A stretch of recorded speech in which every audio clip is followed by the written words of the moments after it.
To my brothers and sisters in law enforcement and the fire service. The same, but different. June 1991. Foreword. When I outlined the manuscript of Points of Origin, I had no formal fiction writing experience.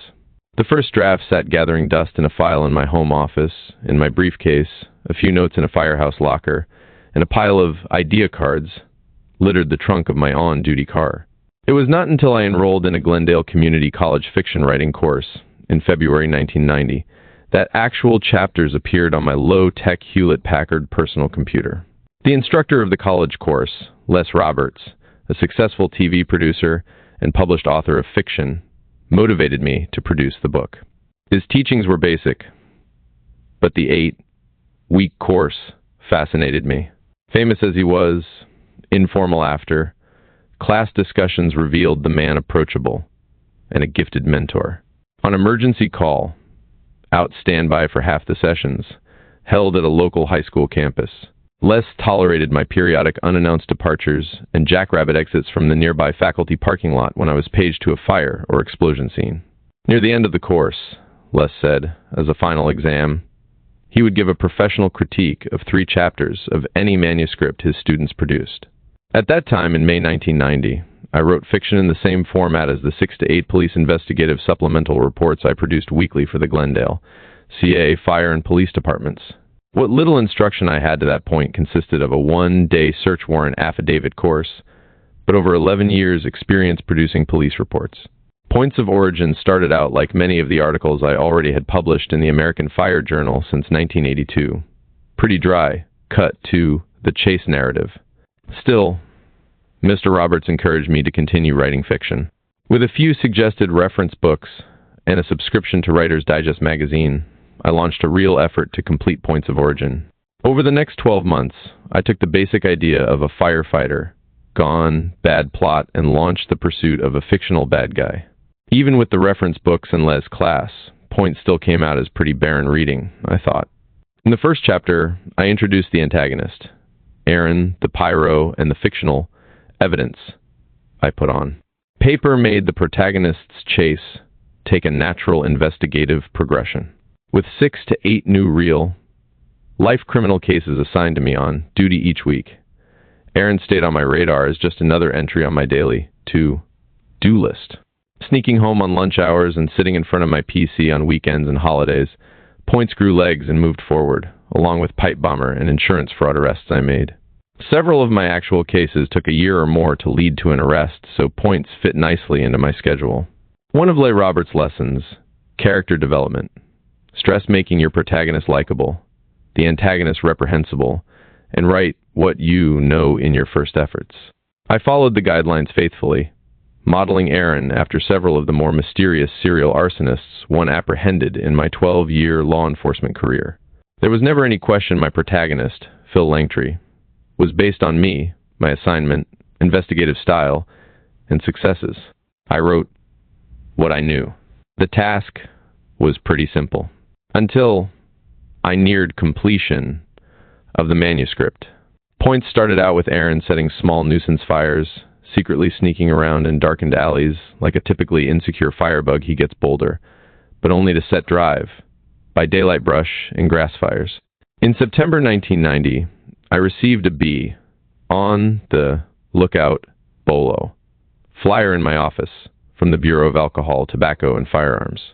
The warning advised West Coast law enforcement agencies to be alert for a series of arson fires occurring in open for business retail stores.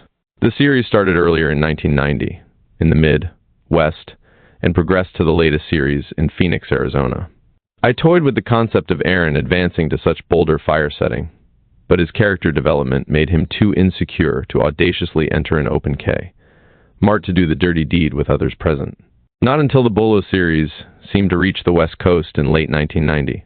To juice up my story, I altered Aaron and made him daring. I folded reality into my fiction by using the real BATF cases. The concept of telling outright lies was foreign to me in my day-to-day life. But fiction writing is, by definition, falsehoods.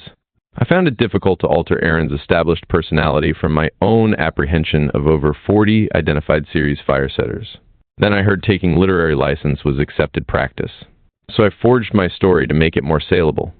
Writing about 50% of the text, and sent out queries to publishers and agents. After passing around a few copies of the Points of Origin manuscript to colleagues for review, in early 1991, I became a suspect in a series of retail store fires occurring in California over a 10-year period. A lone fingerprint, found in a small fire in a Bakersfield, California retail fire in 1987, was compared directly to me and 11 other suspects in the summer of 1989. 2 latent print examiners verified the print was not mine, nor did it belong to one of the other men on their list. Following the 1990-1991 retail store arsons in the LA area, the fingerprint was again examined, but with enhancements hand-drawn on the image. On April 17, 1991, the augmented print became mine and started a quest to prove me as the most prolific serial arsonist of the 20th century. Subsequently, I was erroneously arrested on December 4, 1991, and my Points of Origin manuscript became the cornerstone of a misguided task force investigation and trials. Nothing in Points reveals facts about the real fires in the actual federal or state cases that only the real arsonist knew. However, 3 sentences from my 104,000-word manuscript were presented in affidavits, press releases, and in court documents, and became the impetus for ensuing trials. The provocative sentences, less than 40 words total, convinced 2 juries this manuscript was my confession. Read Points of Origin as the mystery novel it is. A simple police procedural, penned by a novice firefighter writer trying to start a second career. After multiple wrongful convictions, I found a need to pen my side of the real John Orr story. Muzzled by lawyers from 1992 to 1999, I finally decided to tell my tale in the autobiography, Points of Truth, Revelations of the most prolific serial arsonist of the 20th century. I'll let the reader decide whether Points of Origin is evidence or fiction. John Orr, August 2007. 1. 1988. Santa Ana winds typically diminish in the late afternoon and become benign breezes into the night. This hot August evening wasn't typical. The gusts rushed across the San Fernando Valley like a tidal wave. Dusty clouds pushed upwards against the sun's softening 100-degree rays as it disappeared behind the horizon. Crashing into the valley's bordering range, the flow eddied as if lost, creating whirlwinds across the ridgeline. Instead of ebbing like a wave, pressure built up behind the front and overcame the barrier of the Hollywood Hills. The flood of wind peppered commuters, windshields with dirt and leaf litter. Like salmon headed upstream, drivers battled as they fled the deteriorating city of Hollywood before darkness descended. The wind blew smells of overflowing trash cans and cooking odors around the island, like residential areas between Hollywood and Sunset Boulevards. Exhaust smells mixed with the melting pot of itinerants, residents, and curb creatures hiding in the jumble of crowded buildings. The brightest stars winked to life and overcame the glare of neon and fluorescent lighting below. Dust swirled around the illuminated Hollywood sign, casting a pinkish hue on the 30-foot letters. From the flatlands of the glitzy city, the sign appeared to be smoldering, but nobody paid any attention, or cared if it was. After the day workers flee, the streets are almost deserted. There is a lull as night falls and streetlights wink to life, as if signaling the beginning of a different side of Hollywood. Locals emerge from ancient apartments and appear on balconies, fire escapes, and curbs. Shadowy figures flow down the narrow side streets toward the activity and businesses on the boulevards. Nobody uses the darkened alleys. The one filthy passageways crisscross the area like loose threads of an old net. Traffic on Sunset was brisk. Most commuters use the 4-lane thoroughfare, avoiding the tourist-infested Hollywood Boulevard. Comer strip malls and a few markets are the only open businesses, with the exception of the more mobile trade of male and female prostitutes. A light-colored '69 Chevy peeled off from the artery, eliciting angry words and causing horns to honk, even though the 29-year old driver signaled his intention to turn. Clear of the busy street, the plain-looking man silently raged, but didn't turn around to vent his feelings. Instead, he idled through the market parking lot hesitantly. He avoided several convenient spots near the store entrance and slithered through the rows until he found what he wanted near the center of the field of asphalt. He slipped in next to a pickup truck and a low-slung Triumph, just 2 slots away. Aaron shut off his lights and motor, then slouched down behind the wheel. The mixture of warm asphalt and oil drippings caused his nose to wrinkle as he scanned his inside and outside mirrors. Both were quickly adjusted to accommodate his new position. He peeked over the dashboard and gave the outward appearance that he was waiting for a dawdling spouse or friend still in the store. His heart thumped ponderously as he fought to keep it from racing out of control. He opened a 3-day old Los Angeles Times and rested it against the steering wheel. The inner pages collapsed as he reached across the seat.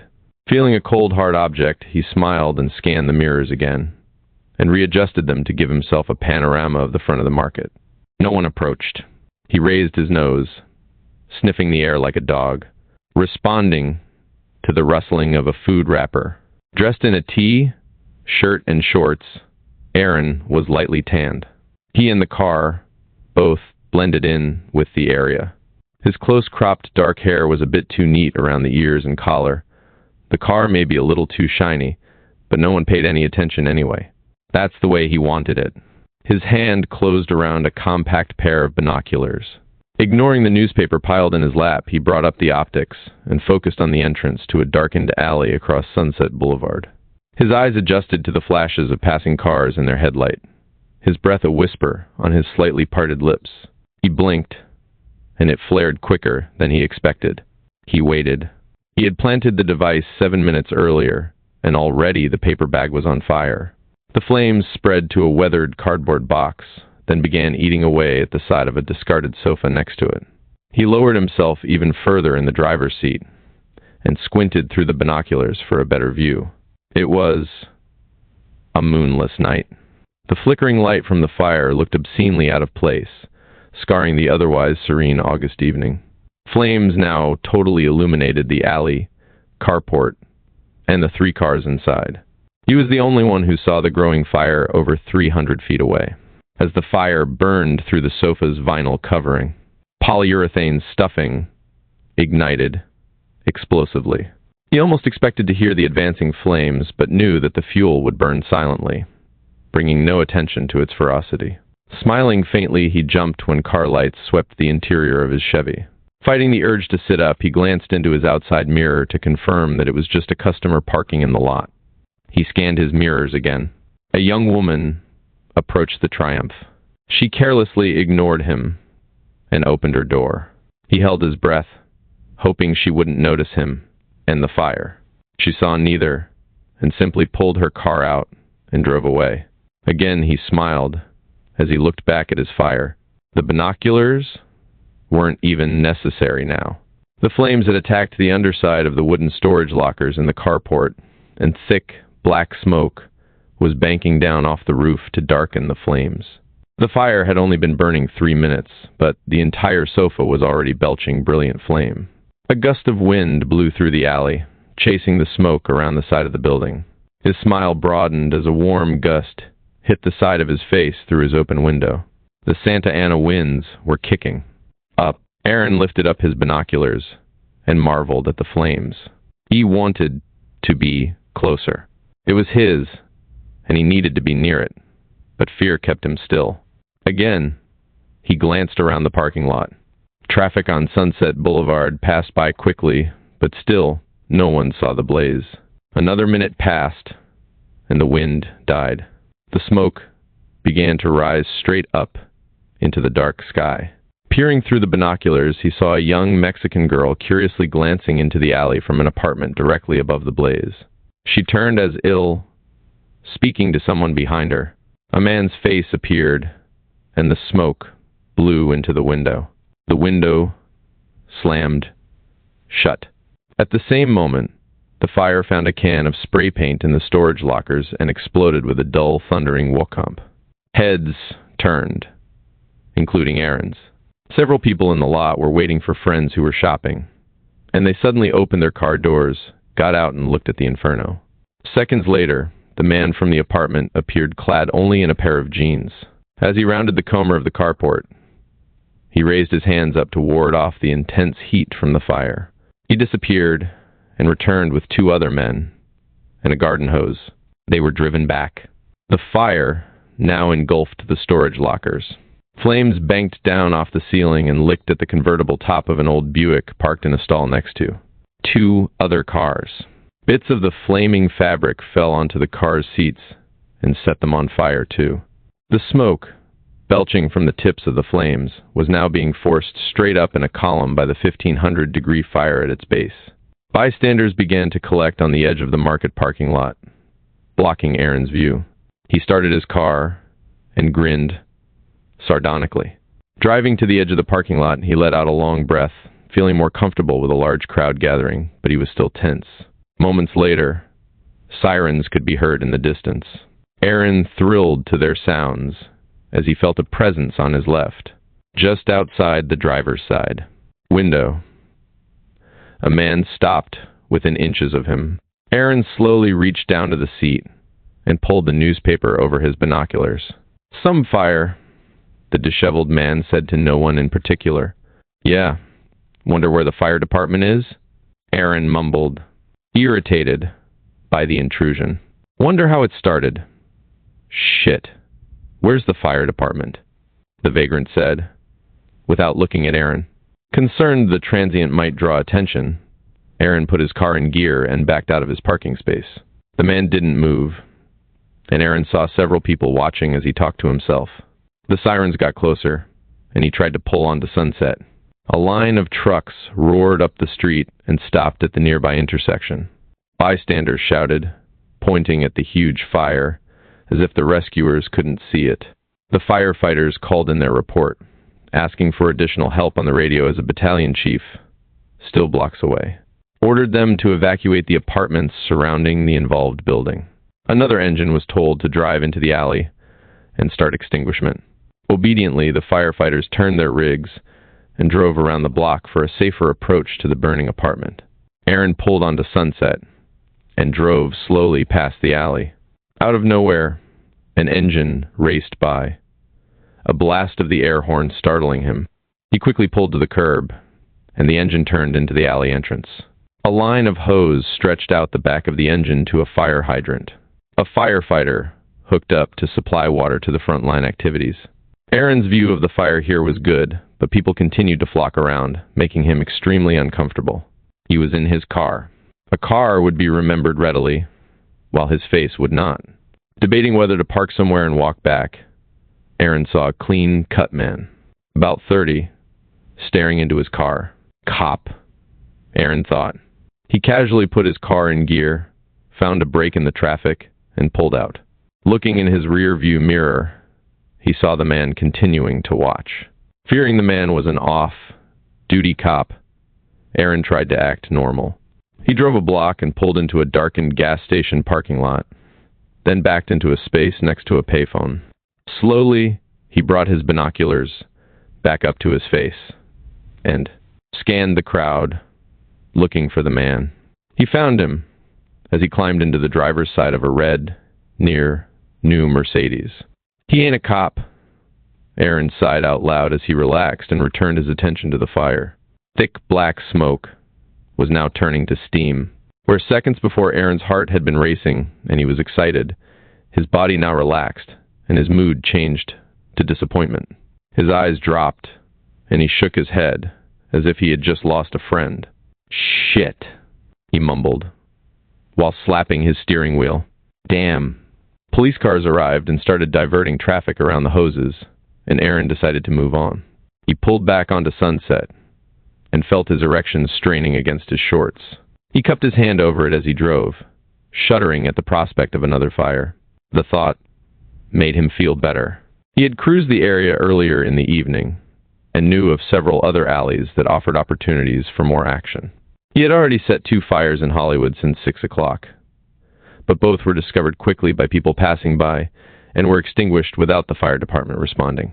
He had been setting fires for almost 10 years now, and he knew better than to try to get a good fire going around dusk. People were active at that time, coming home from work, jogging, kids out, playing. Industrial areas at dusk he found much more productive. Manufacturing buildings, warehouses, and small businesses usually had trash and miscellaneous junk accumulated next to the structures, and the burning detritus readily ignited the buildings. Aaron knew that cops patrolled the deserted industrial areas frequently, so he shied away from them. They were spectacular fires, though, and he still took the risk. Having an alibi ready made him more comfortable, just in case he was stopped. If a cop pulled him over, his story was simple. He was on his way home and saw several kids playing in the area, and they were flipping matches at each other. He was staying in the area in order to stop them, or at least make sure they didn't start a fire. The story itself, to Aaron, sounded plausible, but most cops would doubt it if there were also a fire nearby. A ready suspect in the area, Aaron would most likely be detained for further investigation. He drove slowly through the gaudy downtown Hollywood area and took out several cigarettes. He set them on the seat beside him and constructed several of his devices. His sexual excitement continued to build. He had relived his earlier fire and was further inflamed by women on the streets and in cars next to him as he drove. Hookers were everywhere, and their scantily clad bodies caused him to stroke himself. He dared not approach one for fear of an arrest. The LAPD constantly swept through the Hollywood area by fielding undercover officers posing as both male and female prostitutes. He thought of the police and reached under his seat and found an old mechanic's rag wrapped loosely around a large .45 Colt Military, automatic. He brought it up to his lap and grabbed it roughly, enjoying the weight of it in his hand, and pointed it at the floorboards. "Nobody will ever catch me," Aaron whispered as he put the gun back under the seat. He knew that if he were ever stopped while he set up one of his devices, the automatic would come out quickly and keep them away. If it was a cop, he would have to die. It was unlikely that Aaron would ever become a suspect, and he knew it. His time delay devices gave him from a couple of minutes to almost an hour before the fire actually started after placement. When the fire did start, Aaron was always some distance from it. The unlucky individual who was walking by when the fire started was the suspect, not Aaron. By distancing himself from the ignition, he felt totally safe from any involvement with how the fire started. He occasionally walked into the area where his fire was burning, but only well after it was discovered. And there were other people watching. He was a loner and insecure. His fires gave him the much-needed attention he craved, providing him with feelings of importance and recognition. He was, after all, the only one who knew how the fire started. That, to him, made him a very important person. Although attractive physically and athletically built, Aaron found himself insecure and unable to initiate relationships. He gravitated toward overweight and less than attractive females, too insecure to believe an attractive person would be interested in him. His conversations were inept and usually self-centered, causing normal people to avoid him. He had no regular friends. Even his co-workers found him difficult to relate to. The only time he could talk to people was around his fires, after they were burning. He could then share his knowledge of firefighting and fire equipment and fit in with the scene where he could be the center of attention. Several times he had found bystanders paying too much attention to him, and their probing caused him concern they might suspect him. Still, he needed the attention, and his fires gave him that. It was worth the risk. Aaron had already killed 5 people in one of his fires. He rationalized the deaths as he did everything. It wasn't his fault. The people just acted stupidly, and their deaths had nothing to do with the fact that he set the fire. They just reacted too slowly. It was too bad about the baby, but shit, it wasn't my fault. 2. The only thing disturbing the serenity of the canyon was the sound of traffic along Chase Drive. The street was nestled into the hills just north of Los Angeles, and serpentined its way up the narrow canyon from the flatlands of the affluent suburban city. Chaparral, sage, dried grasses, and an occasional cluster of oaks blanketed the mountain range. The smell of car exhaust was flushed out of the canyon by the gusting Santa Anas. Scents of the fresh mown greens at the Chase Country Club and sage flowed from the warmed vegetation. Shadows filled the canyon floor as the sun set. Some of the commuters had already turned on their headlights despite the early hour. Rows of partially lighted homes lined the hillsides in a zigzag pattern that looked like a garland on a Christmas tree. In his rented room near the ridge, Phil Langtry rolled over onto his back and looked out the large window on the east side of his bedroom. He silently cursed his 42-year-old eyes for failing him so early in life, and couldn't figure out why he didn't see the rising sun blasting in. He normally awoke refreshed, but he was weary. Movement felt like he was lying in a tub of glue. He was slightly nauseated and sweaty. Phil glanced at his wristwatch and figured it out.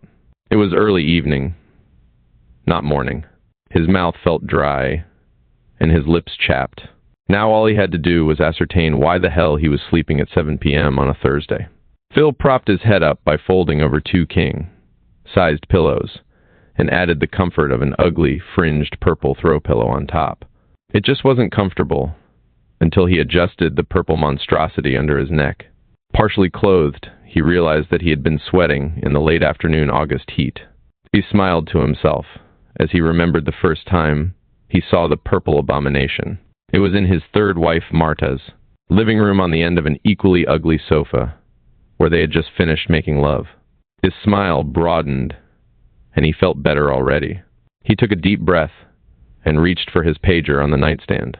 It was on the vibrate alert mode and would have made little or no sound if it had been activated while he slept. Shit, he sighed and pressed the retrieve button.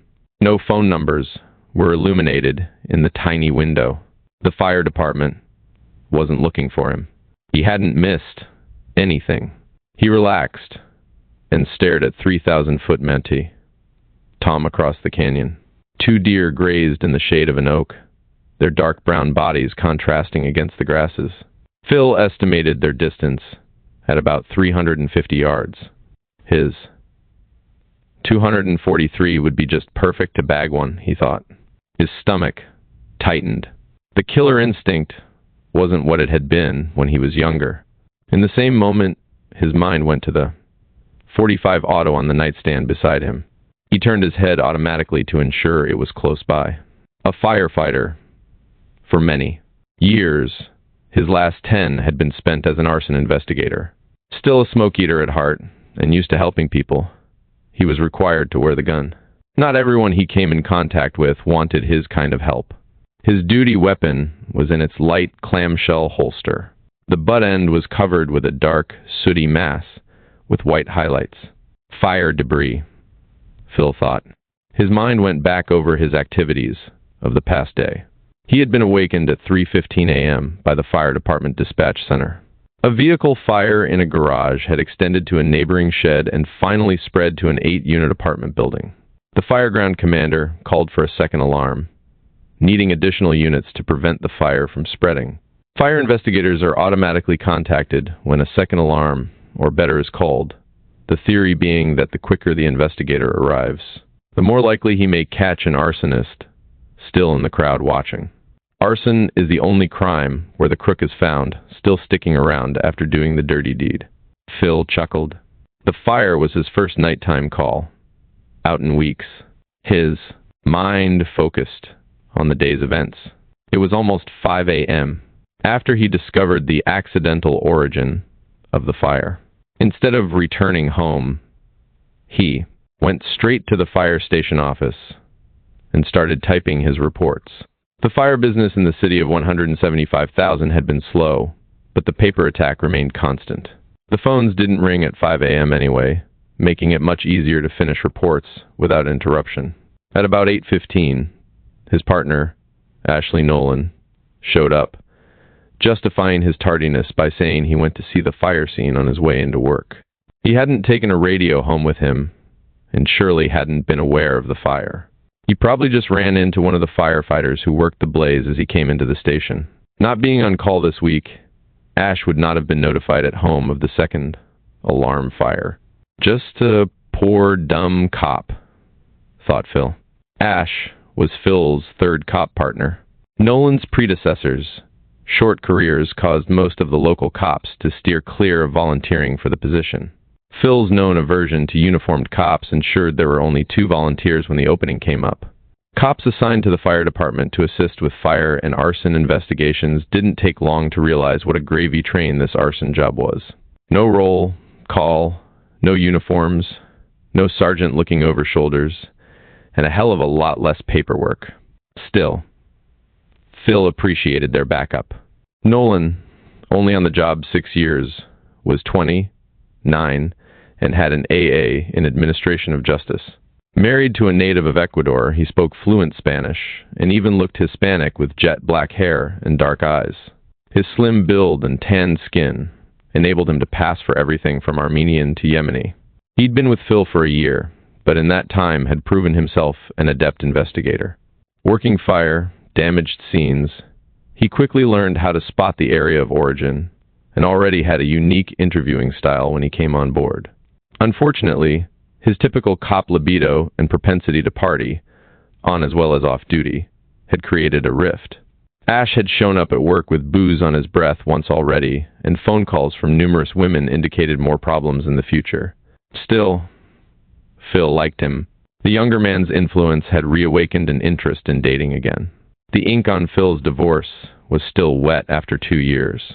The rest of the day was filled with retum visits to boomed out apartments to talk with owners and tenants, as well as insurance people. At 2 p.m., Phil felt drained and began the drive back home to Chase Canyon. He had no sooner passed Station 5 when they were dispatched to a grass fire nearby. Phil heard the alert on the radio and looked over his shoulder in the direction of the reported small fire. He saw a light gray smoke column, followed seconds later by a thick black cloud pushing into the sky. It was more than a grass fire. He turned his 4-door Chevy around, flicked on the red lights and siren, and headed toward the smoke. At the same time, the dispatchers came on the radio and advised the now responding engine that callers were reporting the grass fire had spread to a garage. The dispatch was upgraded to include 2 more engine companies, a ladder truck, battalion chief, and an arson investigator him. Juveniles had been seen in the area before the fire, according to a 911 caller. The investigation took another hour, and Phil drove home, exhausted and dirty. By 4 p.m., he had collapsed into his bed. He woke up at 7:15 p.m.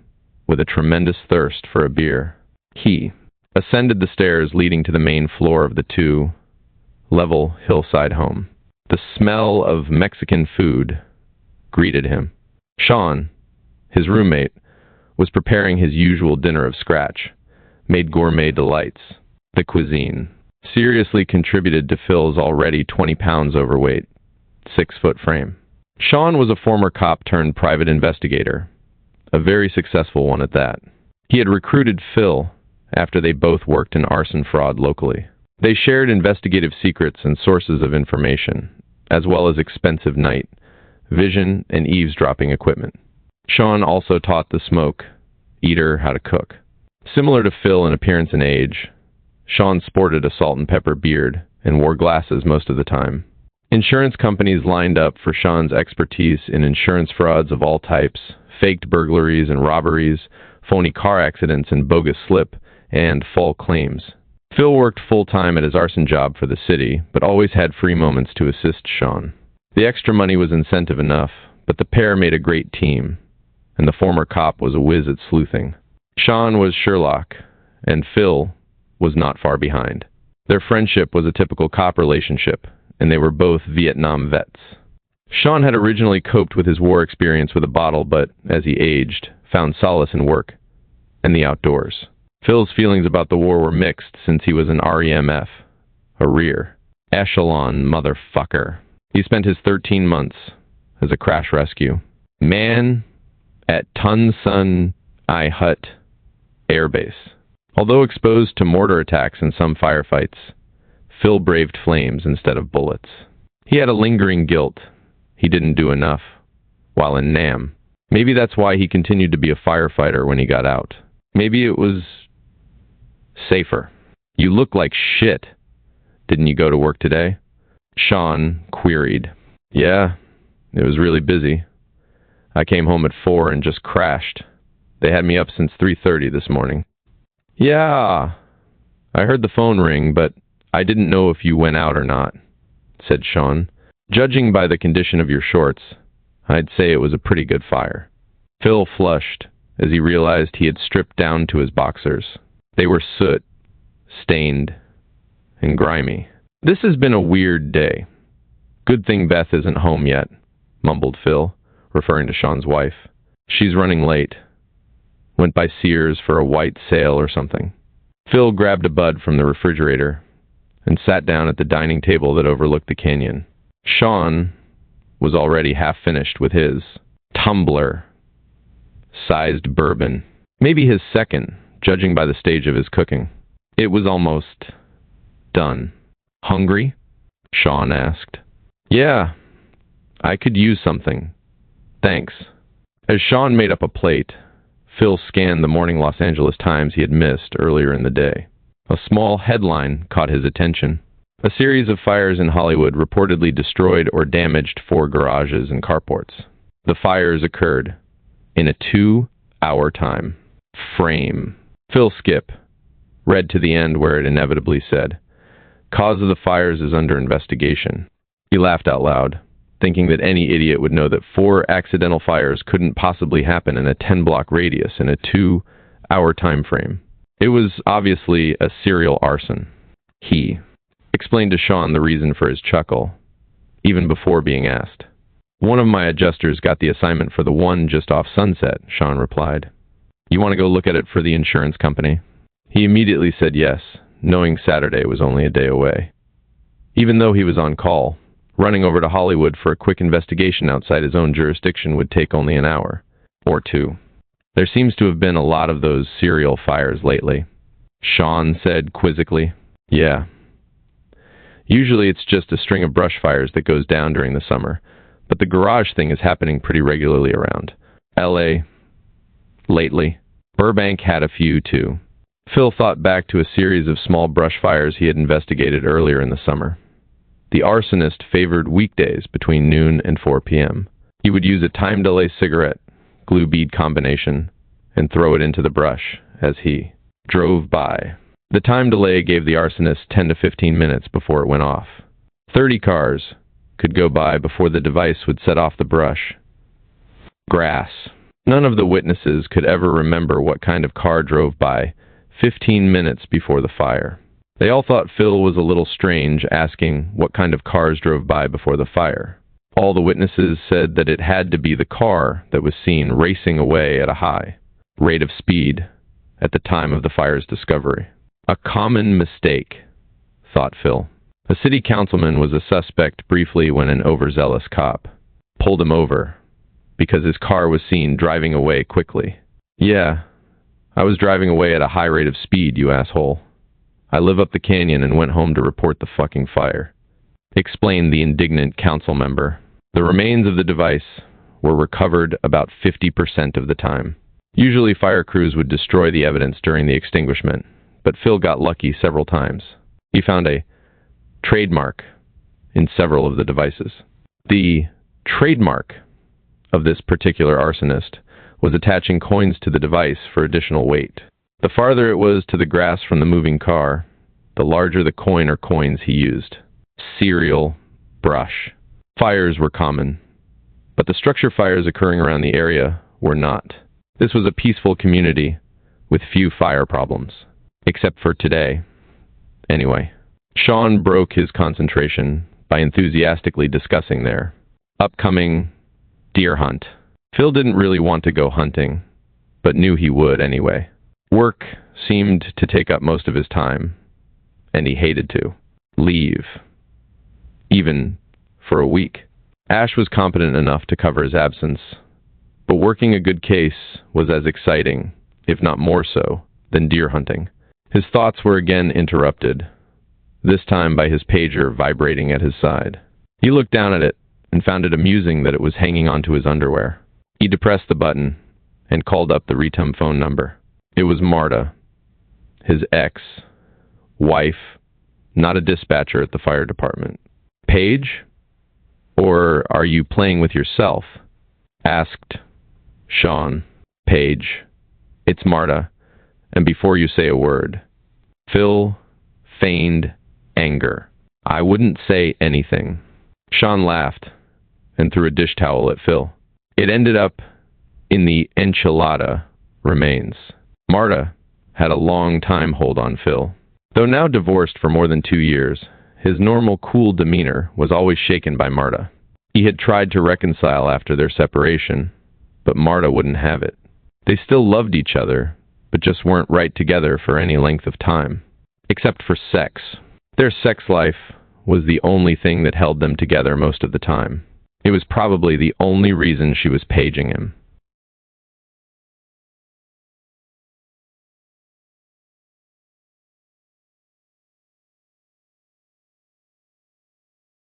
Okay, by me, he thought. Sean didn't care much for Marta. She had seriously hurt Phil, and he resented her for not recognizing Phil's weakness and letting him go completely. Sean thought briefly about probing Phil's thoughts, but kept quiet.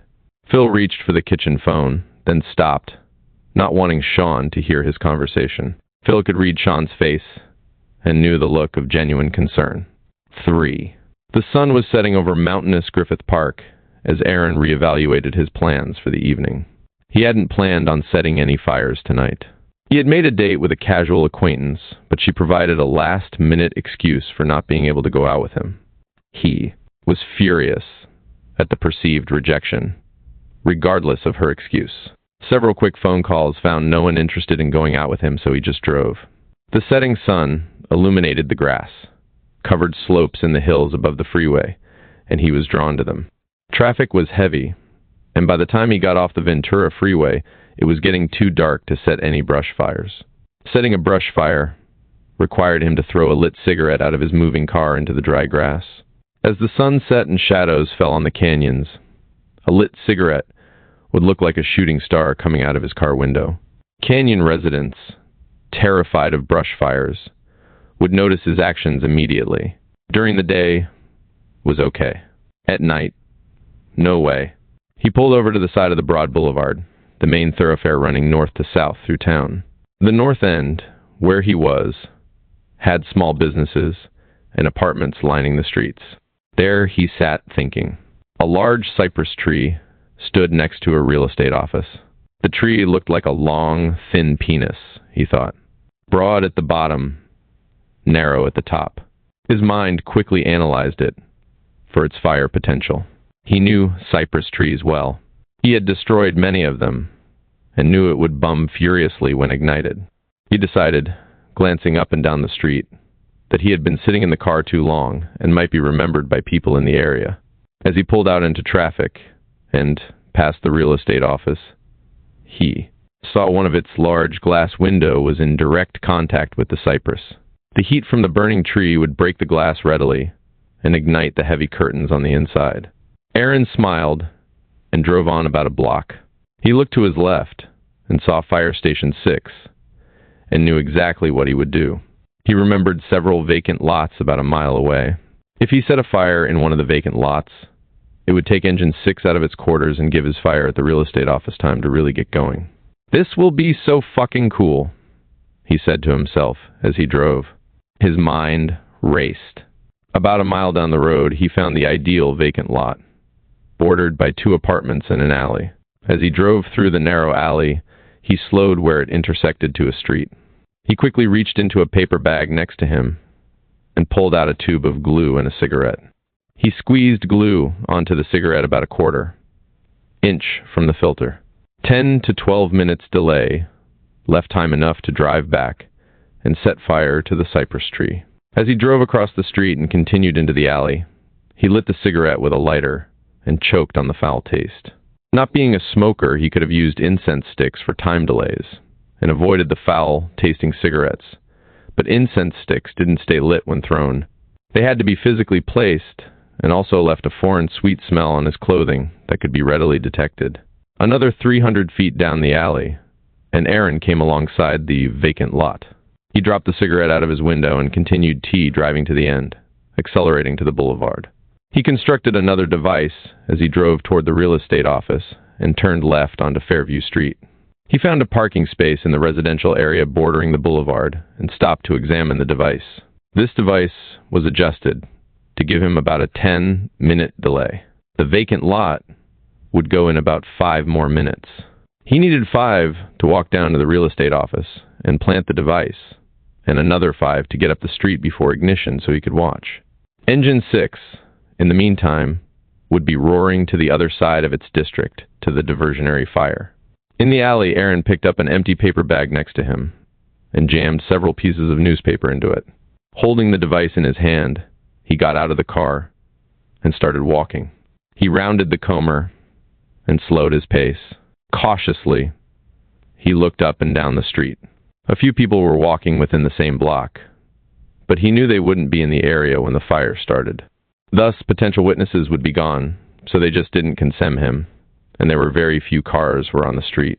He nonchalantly brought the bag up from his side and slipped the now lit cigarette into it. As he came abreast of the cypress tree, he shoved the bag into the thick branches. The outer, green growth gave way to old dead branches on the interior of the lush 3-foot diameter tree where he planted the device. Green as it was, the natural oils in the growth were highly flammable when ignited. Several steps later, he jammed his hand into his pocket, as if retrieving something, and looked into his empty palm. To an onlooker, a potential witness, it appeared that Aaron had forgotten something. He turned around, walked briskly toward his car, and passed the cypress, where he saw the paper bag nested well into the lower branches. About 8 more minutes, he thought, as saw smoke curling up through the foliage. After reaching his car, he drove on side streets toward a viewing area 2 blocks north of the fire station, careful not to drive by the edifice again. When he rounded the Comer, he heard Engine 6 leaving its station. It was followed by a second siren wailing independently of the engine. The ladder truck at 6's was going too. This was better than he planned. Usually only a single engine is sent to a small vacant lot fire. Apparently, the 911 calls reported more than just a grass fire. He knew that a ladder truck was also stationed at 6's, but that didn't matter to him. Ladder trucks don't carry water, and the firefighters on the apparatus couldn't do shit to his office fire until an engine arrived to help anyway. So, now they were gone too. The next nearest engine was 2 miles away at Station 1. Aaron knew the city and most fire departments in Southern California well. He pulled up to the boulevard and saw the heavy diesel exhaust clouding Stocker Street, where the 2 rigs were speeding toward the grass fire. Their rear yellow lights winked through the haze as they disappeared. Beyond, he saw a thick column of black smoke rising from the area near his vacant lot. What the fuck is that? I only lit the grass on fire. Shit. Ignoring everything, Aaron was drawn to the blossoming column of smoke a mile away. Down the street, the paper bag ignited prematurely. He continued toward his first fire, not seeing the cypress tree starting to bum. He was so enthralled with the column of black smoke he almost caught up with Station 6's rigs. He slowed and cut over just short of the vacant lot and approached a police car already blocking the street. Aaron's heart was racing, and his stomach was knotted so tightly he felt pain. He couldn't find a parking spot, and only after driving by the front of the vacant lot did he see the now smoldering remains of several old tires that were hidden in the dry grass. The firefighters had the small fire almost out. The burning fires caused all the fucking smoke. Gotta get back to the real estate office. Traffic brought by the black smoke, and sirens made it almost impossible to move. Aaron idled by the ladder truck and heard the rig's radio blare with a transmission. Engine 1's out on a small tree fire at the Fleming Realty office. Substitute us on Engine 6's incident. No help needed here. Maybe we should contact an investigator for these 2 fires. Aaron gasped as the dispatcher answered, Engine 1, 10 to 4. Engine 6 is canceling you anyhow. Will let the on call investigator know and advise. Engine 1. Confirming you're on Brand Boulevard across from Station 6. Affirmative. Aaron froze, bewildered by what he was hearing. His fire at the reel. Estate office was already being extinguished. How could this be? He then realized Engine 1 had also been assigned to the reported major fire in the vacant lot, and its response pattern took it right by the real estate office. Right by it as the fire started prematurely again. I've got to fucking change cigarette brands or something, he swore. Aaron drove angrily back toward the real estate office. Passing by, he saw the firefighters rolling up their hose, and only a small portion of the tree damaged. Son of a bitch, he said out loud. Not wanting to see an investigator, he drove aimlessly toward the center of town, away from the area of his fires. He slithered through alleys, finding comfort in the darkness, but not finding anything worth booming. Passing a 7-Eleven store, he pulled in, now feeling hungry and depressed, too. Maybe food would ease the pain in his stomach. As he parked, he looked into the store and saw a young-looking blonde girl walk up to the counter. He watched her large breasts hanging loose under her shirt until she stepped out of his view, heading toward the door. He got out of his car and timed his arrival with her exit. Feeling cocky now, he held open the door. She approached, and he saw she was only 15 or 16 years old. Nice shirt, he said as she passed. Fuck you. She spat at him as she walked to a nearby car. Several other girls were in an old sedan and talked to her through the open window. Aaron stared from inside the store, oblivious to the other customers walking around him. She bent over to speak with the car's occupants. Her loose shirt fell away from her waist as she bent, showing one of her firm breasts from below. His body tingled, and he wandered to the rear of the store, his anger smoldering. Passing a stack of styrofoam coolers, his mind imagined them burning. He glanced around and saw a convex security mirror hanging from the ceiling. It was filthy, and his image was distorted. He smiled and felt inside his shirt pocket and found a loose cigarette. Attached to it was a dried bead of glue, secured there earlier in the evening as his backup device. He usually had one ready, in case he found an additional opportunity to set a fire after already placing a device. One was never enough. Series fires were his specialty. Standing next to the paper napkin display, he picked up a package and stuffed it behind the coolers. His stomach knotted, and he shivered uncontrollably as he walked toward the end of the aisle and picked up a package of potato chips to cover his activities, pretending to be a customer. He saw the girls from the car, including the blonde, walking back toward the front of the store. He lit the cigarette, passed the cooler pile, and stooped down. The device was placed at the base of the napkins. When Aaron approached the check outstand, the blonde was trying to talk an old man into buying her beer. Edgy, Aaron decided not to wait in line. He put the potato chips back on the display and walked out, digging in his pocket as if reaching for a forgotten wallet. He glanced over his shoulder. No one was paying any attention to him. Starting his car, Aaron saw the girls near the beer cooler, talking to yet another older man. He eased his car out of the parking place and froze, noticing for the first time, above the cash register area, a small red light attached to the base of a roving video security camera. His mind raced as he tried to make a decision. Go back and get the device, or get the hell away. He had timed the device to go off in less than 4 minutes. The blonde was now leaning against a corner with her two friends, only a few feet away from the napkins and the coolers. They couldn't quite see the coolers, but were very close. A car honked behind Aaron, impatient for his parking space. The hom made the decision for him. He drove away. Aaron turned around and doubled back, passing the front of the 711, and saw the video camera sweeping in a 180-degree arc, but he couldn't tell if the camera had captured him. If it swept the area of the device, it wouldn't record him since the displays were so high he couldn't be seen. It did appear to cover the cash register area where he had walked out and put the chips back. He drove on, wondering, his heart still racing. Kiri. The fact that Marta had paged Phil always meant one of two things. She wanted him, or she had an emergency and needed his help. The help was usually something as simple as locking her keys in her car or running out of gas. She seldom contacted him for any other reason. Never wanted to just talk or to ask him over for dinner. He missed Marta's 3 daughters and the ready-made family they shared so briefly, but having her like this wasn't so bad after all. He'd at least be able to see his daughters for a while. He cared for them as if they were his own. Phil drove toward Dodger Stadium on the way to Marta's house and thought of the conversation they had just minutes ago. He was glad he decided to answer her page from his room so Sean couldn't hear how she talked him into driving the 5 miles to her place. The drive wasn't so bad.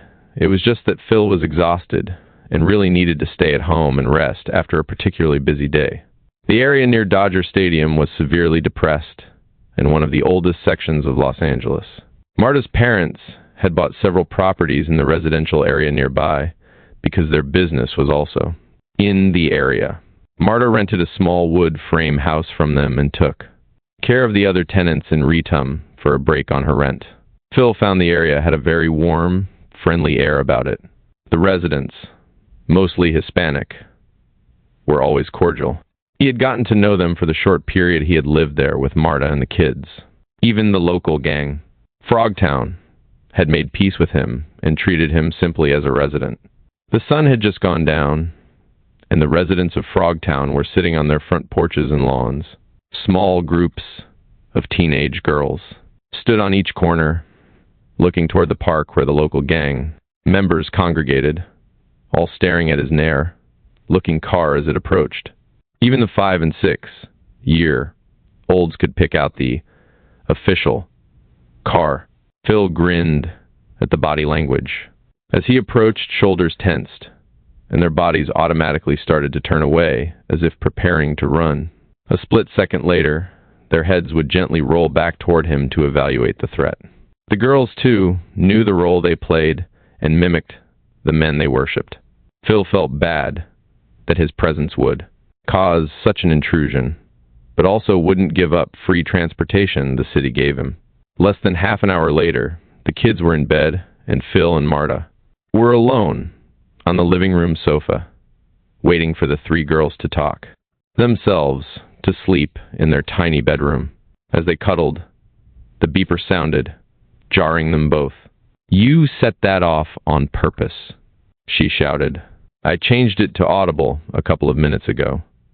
"My hand wasn't near it, Marta," Phil protested. "Damn, Phil. If you didn't want to stay, why the hell didn't you just say so?"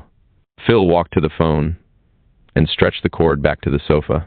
She sulked as he dialed the dispatch center's number. He held the receiver near her ear.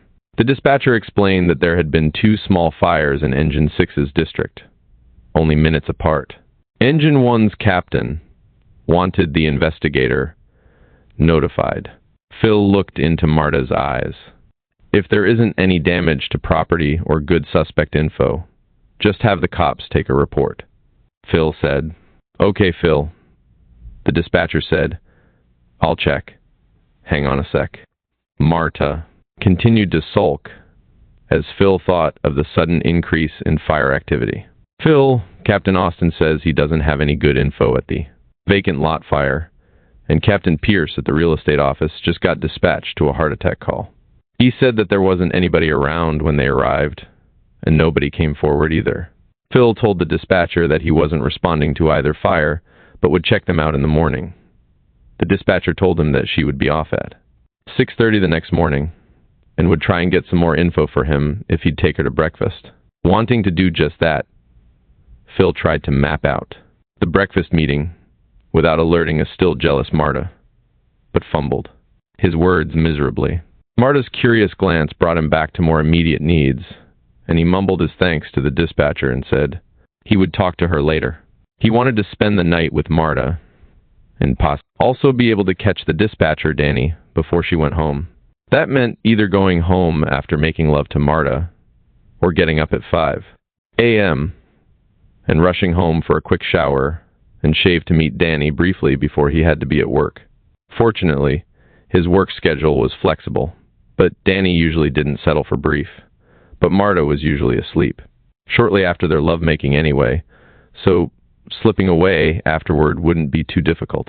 The way Phil was feeling right now, however, meant he'd also be asleep very shortly.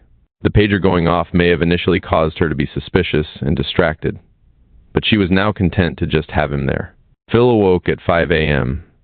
and found the two of them still on the couch, Marta's head resting on his shoulder. He slipped away from her and found a blanket nearby to replace the warmth of his body. It was already warming outside when he walked to his car, a slight Santa Ana wind blowing. He stood still briefly and smiled, knowing that the typical summer smog would be taken away by the increasing winds as the sun came up. The smile quickly dissipated as his mind thought about his workload for the day. He called Danny when he got home and arranged to meet at a restaurant on Central Avenue at 6:45 after she got off work. He quietly showered and forced himself into a suit, knowing that he would be meeting with insurance people and his boss at some point during the day. He sometimes longed for a return to fire suppression so he could have as much time off as his co-workers, but wearing a uniform just wasn't something he wanted to do either. Too regimented. He preferred the flexibility Chief Harris gave him to wear his Levi's and casual shirts for day-to-day operations, except for public contacts. He had to laugh at that. All he did was talk to the public, and most of them were transients, hookers, drug addicts, and the assorted assholes that are typically the victims or witnesses of arson. They didn't give a damn whether he wore a suit or a dress. The meeting with Danny was businesslike and informative. She had called the two fire captains after they returned to quarters and asked them for any information about the fires. Danny knew that they were obvious arsons and were probably related. The captains played down any significance of their being related, even though Captain Pierce had, at the time, requested an investigator. Pierce, like most fire captains, just wanted to avoid any extra paperwork. If an investigator was called out, he did the report, not the fire captain. Danny, being helpful, told the captains to document their fires at the request of Investigator Langtry. She then told him that about an hour after the two small fires, the police department had received a 9 call asking for the fire department. The police dispatcher transferred the call, and as Danny picked up the line, the caller at the 7-11 said that the fire was out and everything was all right. She asked if they wanted an engine to come by, and he said that everything was okay. At about 6 a.m., she heard the police radio dispatch a car to the same 7-11 to take a malicious mischief call that was. Apparently, a fire started inside the store. Danny said that she called the police and found that the 7-11 owner came into work, and the night clerk related that there had been a fire earlier. The owner then wanted a police report taken due to several $100s worth of damage. Phil was so pleased with Danny's intuition and follow through that he couldn't bring himself to try a come on over breakfast. They had dated briefly a year before, but he had also been involved with Marta again, and an opportunity had never presented itself for him and Danny to further their relationship. Danny, being married at the time, didn't pursue it either. They finished their breakfast, and he walked her to her car at the rear of the restaurant. She opened her door and moved close to him, touching his hand. The door was between them. He thought about pursuing the contact, but she brought up the 7-11 fire again. Phil quickly moved his thoughts back to work. D-set. Pet. Phil drove to his office and found Ash industriously cleaning their small office. Ash sometimes surprised Phil. It was only 7:40, and he had obviously been in the office for some time, judging by the obvious progress he had made on the littered cubicle they occupied. They kept the Mini, blinds on the door closed. The investigators, although necessary, were like outcasts in the day routine of firefighters. They weren't quite firefighters and not totally police either. Thus, there was some suspicion about what they actually did. Phil, a loner, liked it that way. Phil poked his head into the cubicle, exchanged greetings with Ash, and walked to the station's kitchen for a cup of coffee. While there, Battalion Chief Dartell walked in. Dirtle was going off duty and had been to the previous night's fires in the vacant lot and real estate office. Busy night, Chief? Not really. Just those 2 calls up in Six's district. Did you get a chance to check them out yet? No. I wanted to take Ash up with me and survey the neighborhood. Somebody might have seen something that the cops missed. They usually don't take very thorough reports on small fires anyway. They seem to think it's a waste of time. Phil sighed. You think the 2 were related? They started just a couple minutes apart. If somebody set the vacant lot on fire, they would have had to drive 100 miles an hour to get down to Brand Boulevard and set the tree off, too. That's why we're spending a little more time on these. The timing of the fires says a lot. They were probably set with time delay devices. The first fire was at the far west end of Six's district. The real estate office may have actually been the target, and the first fire may have been a diversion to draw engine 6 away so the real estate office could get going. The chief laughed. That's pretty exotic, isn't it? Yeah, but our coin tosser might be back. The chief's smile quickly faded as he remembered the serial arsonist torching the cities. Hillsides, earlier in the year. Are you serious, Phil? You think he's back? Maybe, but only because we had an unreported fire in the 7 to 11 on Broadway last night, too. You still think the brush fire guy is the one burning the stores, too? I thought you gave up on that theory. Phil was the only investigator in Los Angeles who thought the coin tosser might have also branched out to structure fires. At the same time as the coin tosser's brush fires, neighboring communities suffered a series of small fires set in paper product displays inside stores. Phil's theory was based on the obvious time delay devices used in the store fires. Some of the devices that were recovered consisted of the same components as the coin tosser's fires, minus the coins. The cigarette brand was the same, and so was the model airplane glue he used. Phil felt that the coin tosser obviously didn't need coins to weight down the devices in the stores since they were physically set down on the displays, not thrown for a distance as in the brush fires. Chief, I'm not quite ready to say for sure it's the coin tosser, but there just can't be this many serial arsonists running around. The guy setting the store fires sets 2 or 3 in a short period of time. Hell, he set one right across the street from one where the firemen were just arriving. 1 block away, he set another one 10 minutes later. That's just like the coin tosser we had. This guy just goes crazy. I see what you mean. Well, good luck. See you next shift, the chief said as he walked away. Phil sat down in the deserted kitchen while he sipped his coffee. The chief still seemed a bit doubtful of Phil's theory, and Phil wished he had offered the Cal's hardware store fire as further proof that the conosser was his man. 3 years earlier in nearby South Pasadena, Cal's had caught fire just before closing time. 3 customers and 2 employees were trapped and killed. An hour before Cal's burned, a napkin fire started in Pasadena and did several $100s worth of damage. Cal's was only a 15-minute drive from Pasadena, while south. Pasadena fire units were rolling to Cal's. A second fire at a Vaughn's grocery store nearby erupted. Alhambra fire units responded to that fire and in the meantime, the Cal's fire went to a 4th alarm and destroyed half of the 2 building complex. The 5 fatalities included a 3-year-old boy. Local investigators ignored the 2 grocery store fires and, in a hurry to recover bodies, called Cal's an accidental fire.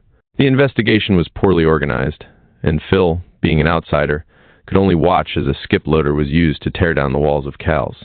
Any evidence of arson soon destroyed. Cest. The hardware business prospered in the small community south of Pasadena. Many of the homes were built in the 1920s and were reaching the age where they required frequent maintenance. Hardware stores, such as Cal's, did well. Madeline Paulson went to the cluster of stores at least twice a week to shop. She could have accomplished all her shopping in 1 trip a month, but since her husband died 2 years before, she needed a reason to get out of the house periodically. Tonight, she was babysitting with her 3-year-old grandson, Terrence. She took him to the Baskin, Robin's ice cream store next to Cal's. While standing in the parking lot sharing a chocolate mint cone, she decided to entertain Terrence further by walking through Cal's.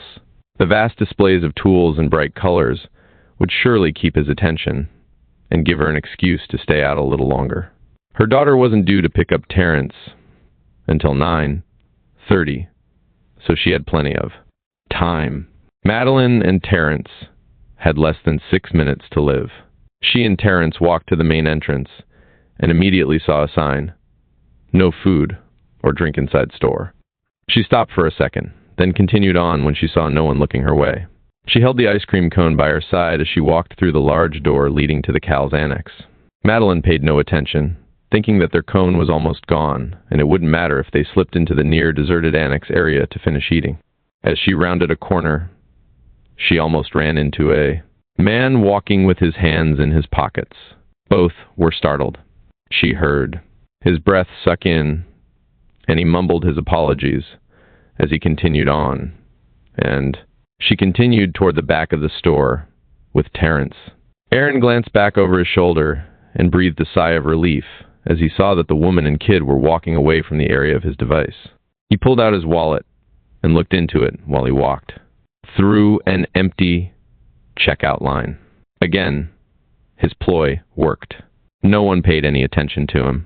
He got into his car and headed toward the Vaughn's Market, 5 blocks away. As Madeline showed Terrence the garden tools and plants, a nice young man told her that the store would be closing in about 15 minutes. She thanked him and continued to the back aisle. Minutes later, she heard a shrill, whistling noise. She looked down the aisle and saw the young man rush by. The displays were floor to ceiling, so she saw nothing unusual and continued to browse with Terrence. Another employee walked by the end of the aisle as the whistling noise persisted. She then heard excited talking and the word fire. She started toward the sound, realizing now it was a smoke detector. She saw a slight haze at the ceiling level. Her heart raced, and as she rounded the corner, she saw the smoke was now swirling around the ceiling like a whirlwind. The fire, originating in polyurethane foam cushions, raced to the ceiling, and within 45 seconds, 1,000-degree temperatures were being pushed toward the annex door opening. The fire breathed, continuing to look for more oxygen, traveled to the nearest opening and available source of air. This Venturi-like effect sucked at the flames and smoke, increasing the flames' intensity. The thick, black smoke quickly traveled toward the rest of the annex. Running into walls, the smoke banked down to the floor. The annex opening was protected by a metal-clad fire door designed to close when a lightweight metal link melted from fire and allowed the door to roll down its tracks, closing and preventing fire spread into the main store. The design was meant for fires happening after hours, when no one was inside, not for hours when the store was occupied. It would prove to be a fatal design. Madeline held Terrence close to her and stopped briefly to look down the aisle, where she saw the fire boiling out of the displays 50 feet away. She stared at the fire, fascinated, yet terrified.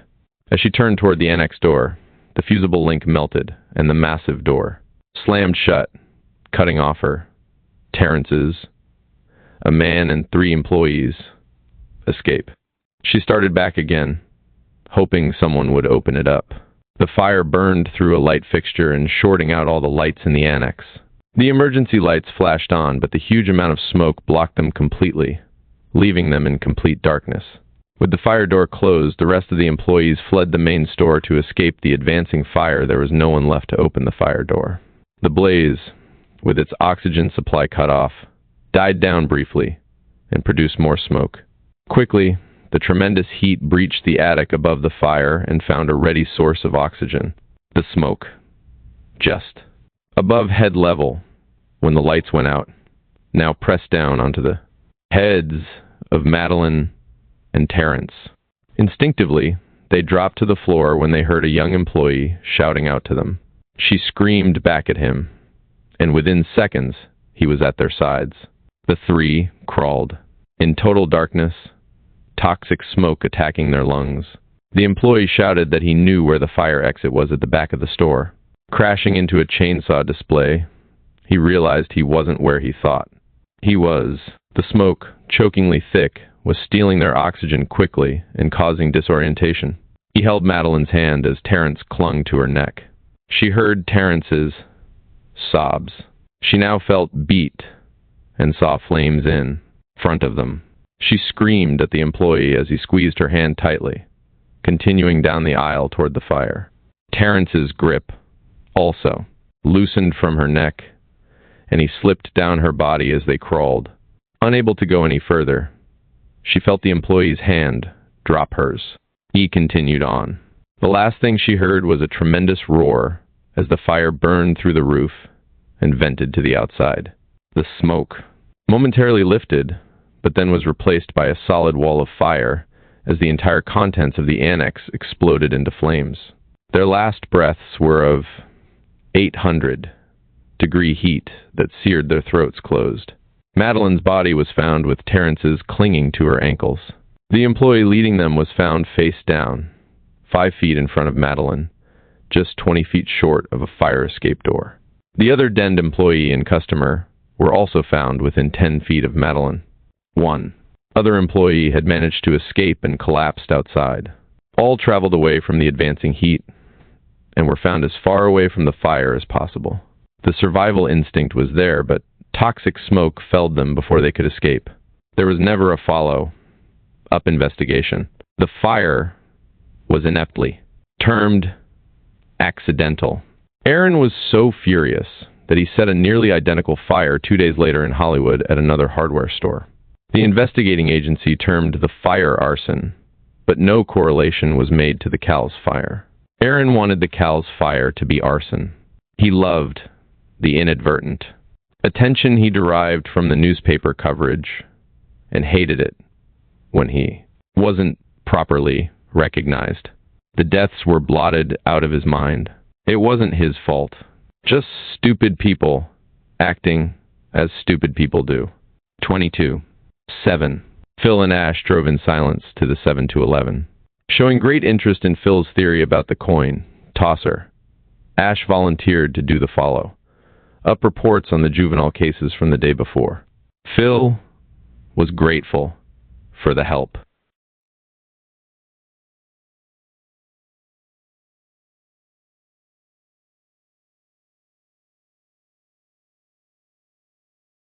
It would allow him to spend more time on his case. They drove into the 7-Eleven parking lot. An employee was picking up the garbage, trash, and beer cans that filled the lot from the previous night. Phil asked him for the manager. As they followed the employee inside, Phil saw the remains of a stack of partially fumed styrofoam coolers next to the trash dumpster outside the store. He directed Ash to examine them while Phil went to see the manager. Inside, he smelled the acrid stench from the burned plastics. He also saw a black, oily smudge on the ceiling near the back of the store. As the manager approached, Phil looked at the security video camera probing the store. Phil unclipped his belt badge and held it out for the manager to see. Unimpressed, the manager asked, "Did the Nightman sell to minors again?" "No. I'm with the fire department arson detail. I need some information on your fire last night." "What happened?" Now showing a renewed interest in Phil, the manager related the details of the previous night. "My nighttime employee said that he was busy and had a line of customers, and all of a sudden this girl screamed at the back of the store. He thought some transient was waving his dick at her or something, and he looked up and saw fire. He says he slammed the register shut and ran back and found the styro coolers burning. He told everybody to get out, and he grabbed the stack and tried to carry them outside. Got too hot, and he dropped them. Some customer grabbed the extinguisher while he called 911. The guy had it out in a couple of seconds, so the Nightman just canceled the 911 call. He thought he didn't need the fire department since the fire was out.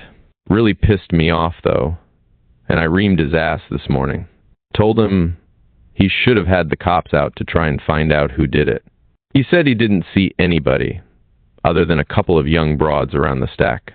He thought they just threw a cigarette into the coolers. That wouldn't start them burning, would it?" "No, It wouldn't, said Phil. I didn't think so. Ash walked in and said, fire started at the bottom of the stack on the outside, not inside of them. Phil smiled. He had already made that determination before he came inside. The manager took them to the area of the fire. It had already been cleaned up. Shit, Phil said. Where's the other stuff that burned? The nightman cleaned it up. Said it was a package of napkins that was burning next to the coolers. Where's the remains of the napkins? Ash asked. The manager led them outside and pointed to the dumpster that now had several loads of trash from the lot piled on top. Phil and Ash looked in and saw a small pile of burned material toward the bottom, just out of reach. They looked at each other. Phil smiled as he pointed to his suit, then laughed, pointing to Ash's T-shirt. Ash leaped into the dumpster. His frown tuned into a smile quickly as he shouted, "Got it." He held up the burned napkin package by its edges. The remains of a cigarette and a small hard bead were locked against the plastic wrapper, melted there by the flames. Phil again smiled and found a cardboard box for Ash to place the evidence in. What's the big deal? The fire was an accident, right? Queried the manager. No, sir. Look a little closer at this bead secured to the cigarette. That makes a nice time delay, and that also makes it arson. Phil gleamed. Fucking kids. They get pissed when we won't sell them beer, so they do this to me. Phil asked if the security camera was real or fake. Oh yeah, that baby's real, and it works real good too. They went back into the store. He led Phil to a back room where a monitor sat on the manager's desk. It works two ways. It sends me a picture back here, and also takes like a photo every 3 or 4 seconds and records it. I change the tape every morning and keep them for a week or so. That way, if one of my employees rips me off, I can show him the tape and fire his ass. He reached into a cabinet and handed Phil a tape as Ash rejoined them. I took a couple of pictures and packaged the evidence. What do you have here? Asked Ash. Maybe the key, replied Phil. The manager hooked up the monitor to play back the tape.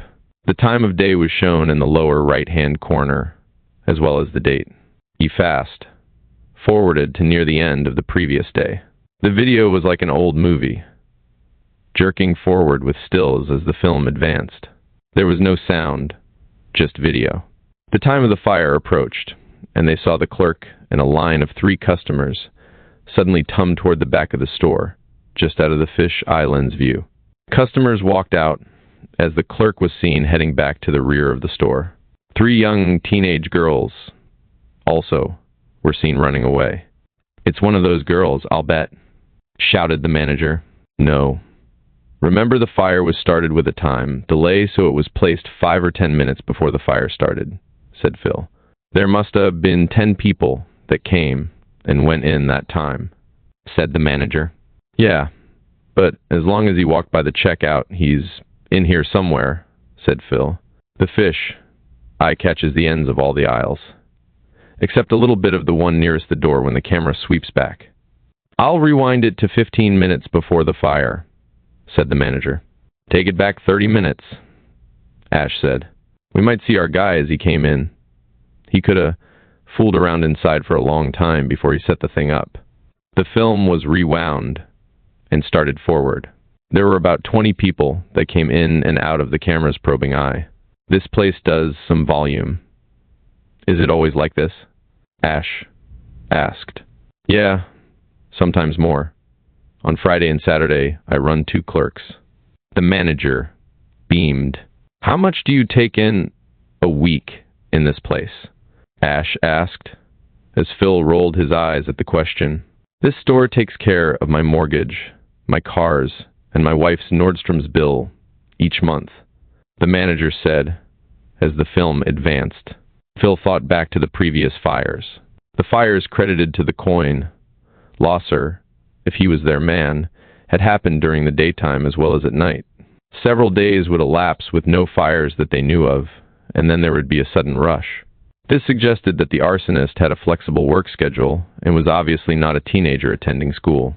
His fires were sometimes widely scattered, thus he was old enough to drive.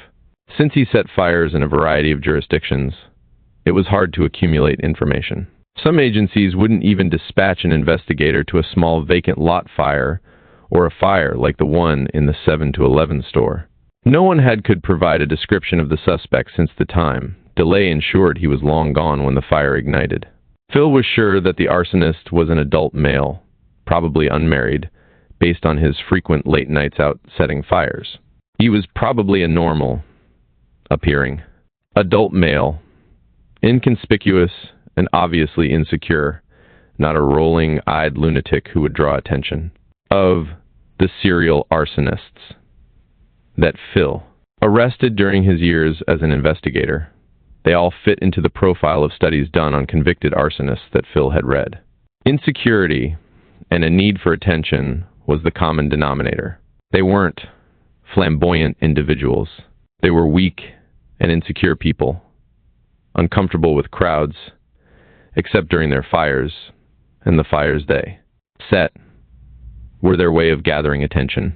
Arsonists gained a warped recognition they needed from the excitement of a fire. Phil knew that some serial arsonists, the true pyromaniacs, actually gained sexual excitement as they watched the fire and its related activities. At 6 minutes before the time of the fire, they saw a teenage girl walk by the camera to the door.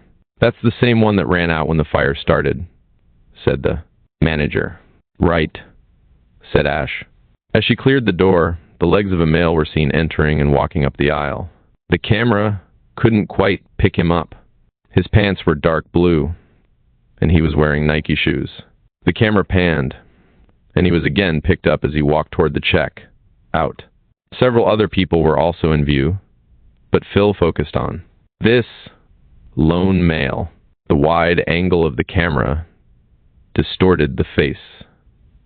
Man, but showed a plaid shirt and a jacket being worn by a 30-something-year-old male.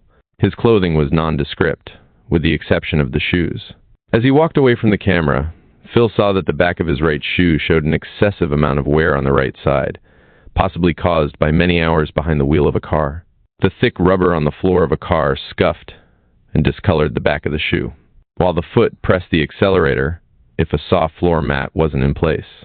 This guy obviously spent a lot of time behind the wheel of a car, probably while traveling, looking for places to set his fires. Phil's cheap car had no floor mats. He held this information and didn't say anything to the other two men. The male left the camera's view briefly, only to return and walk away a third time. Phil swore, "Son of a bitch. He almost seems to know the camera's watching." "Who are you talking about?" Ash asked. Phil realized that he had said nothing to the other two men about his suspicions about the male. He filled them in, and they all concentrated on the tape. It was quickly rewound to the point when the male entered. It rolled forward to the point when he picked up the potato chips. As soon as the man walked away, the teenage girl again entered. "Here he comes again," said Phil. The male put the chips back and put his hand into his pocket as he walked into view. His head turned down and away from the check, out as he passed, looking into his hands. His face was never clearly seen. "Shit," said Phil.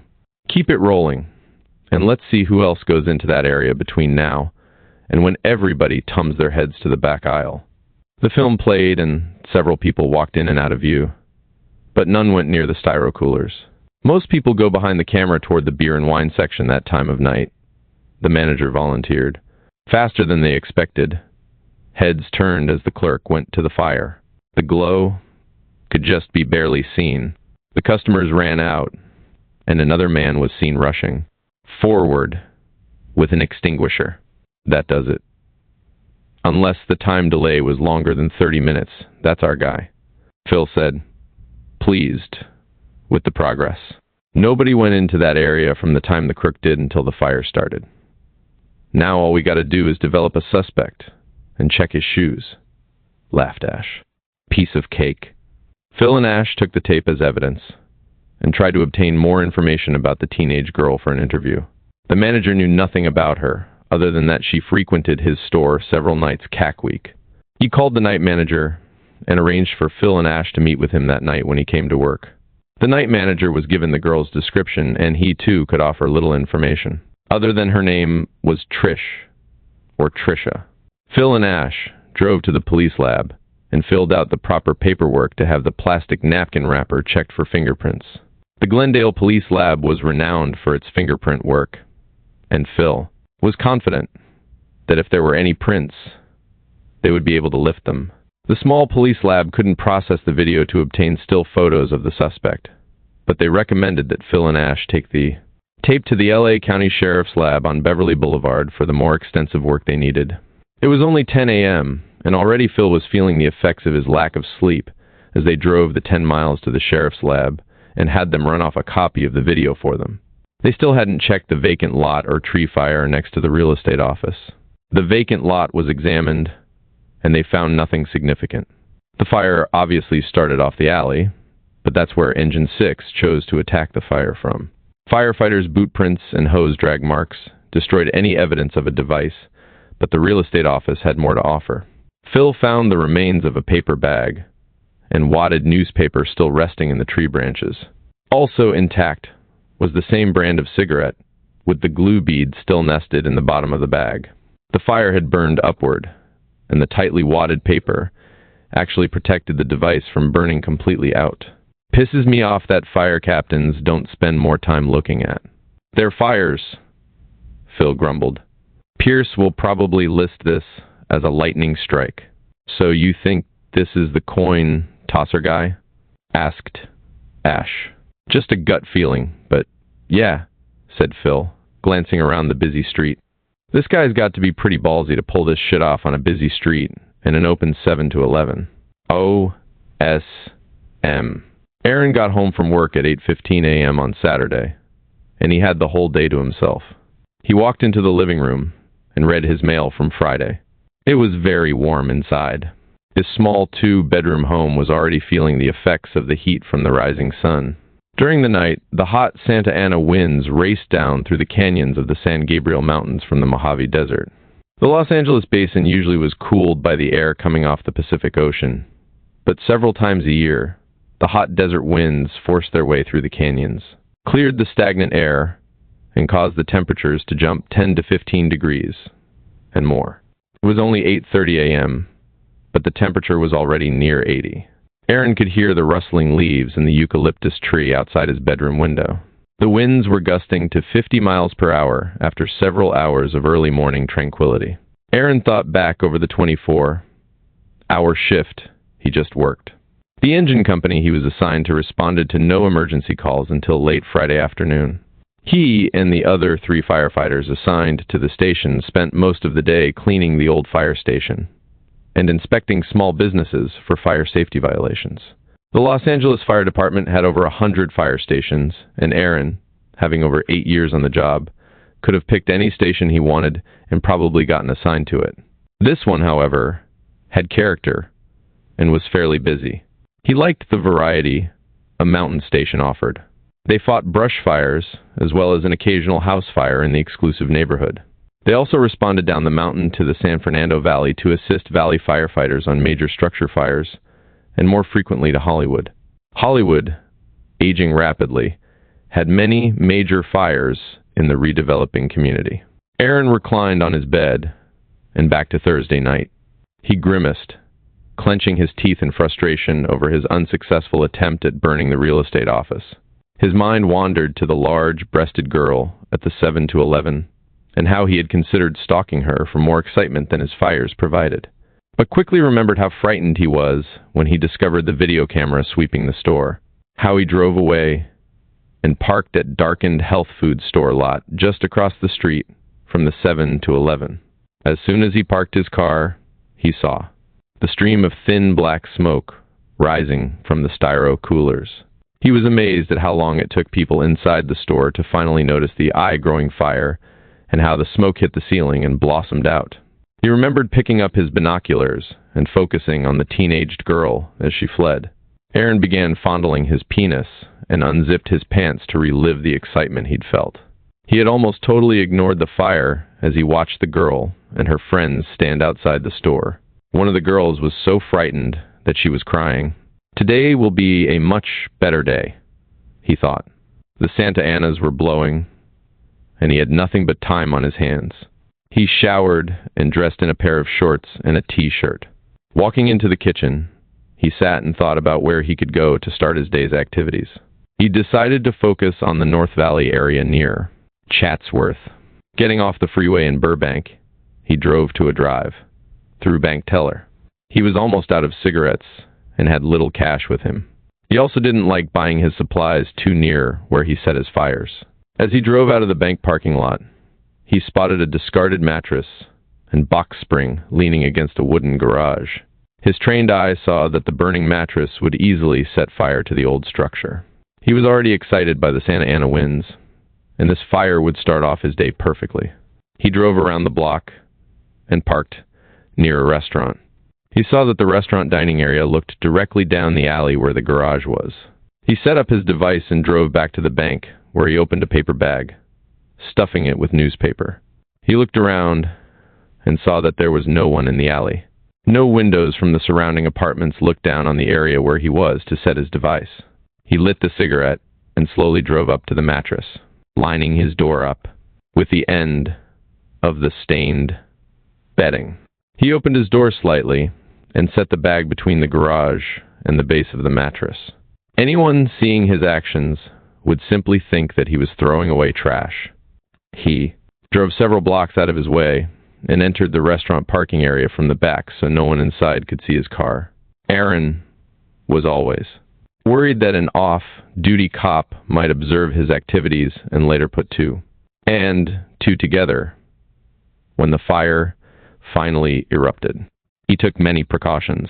Entering the restaurant, he found a seat at the counter where no one was sitting on either side of Irene. One seat had a newspaper lying on it. He picked it up. After ordering, he allowed himself to look down the alley. He had set a substantial delay this time, almost the entire length of the cigarette. He peeked over the top of the paper and saw nothing.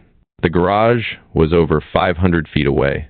The yellow mattress was visible, but the device was set up on the end away from Aaron's view. Within minutes, he saw smoke blowing up the alley. The wind was spreading the fire along the underside of the mattress, and the smoke was coming out of the lean to space like a chimney. Soon flames could be seen, but only by Aaron. He held the newspaper up so he could just barely see the fire. No one inside the restaurant noticed. The erratic winds spread the fire around the end of the garage toward a trailer storage lot. Aaron's breakfast was served. As he raised his coffee to his lips, he heard a child discover the fire, pointing to it. From a booth, the boy's mother sat staring. Aaron put down his cup and again picked up the paper, imagining how a normal customer would act, what the woman would decide to do. From past experience, Aaron knew that many people enjoyed a fire and would simply watch, assuming someone else would call the fire department. He figured she would be different. He was correct. She sat watching with her son as the entire side of the garage burst into flames, heat swelling from the burning foam rubber stuffed mattress. Others began to notice too, for the thick, black smoke was now blowing up the alley to the restaurant. A waitress serving coffee to people seated near the windows saw the flames and raced to the cashier, asking her to call the fire department. There was still nobody in the alley. Most residents in this area were still asleep. Aaron continued to eat and watch the fire openly, as anyone would once they saw it. He relaxed, blending in with everyone else. His tension went away and was replaced with excitement. His metamorphosis from criminal to bystander was complete. No one noticed him. As the fire entered the garage, the contents began to burn, and the flames subsided somewhat due to lack of oxygen. A sudden 40-mile-per-hour gust provided the air needed, and the garage seemed to explode. Bright orange flames fanned. The burning side of the garage fell in, opening the contents of trash, boxes, and an old car to the full assault of wind and fire. Aaron got a sudden rush from the increase in flames and yamed getting nearer to the fire. He fought the urge, but saw others in the restaurant eating faster while several others paid their bill quickly so they could rush toward the fire. He gulped down his food. The flames blew sideways by the fierce wind.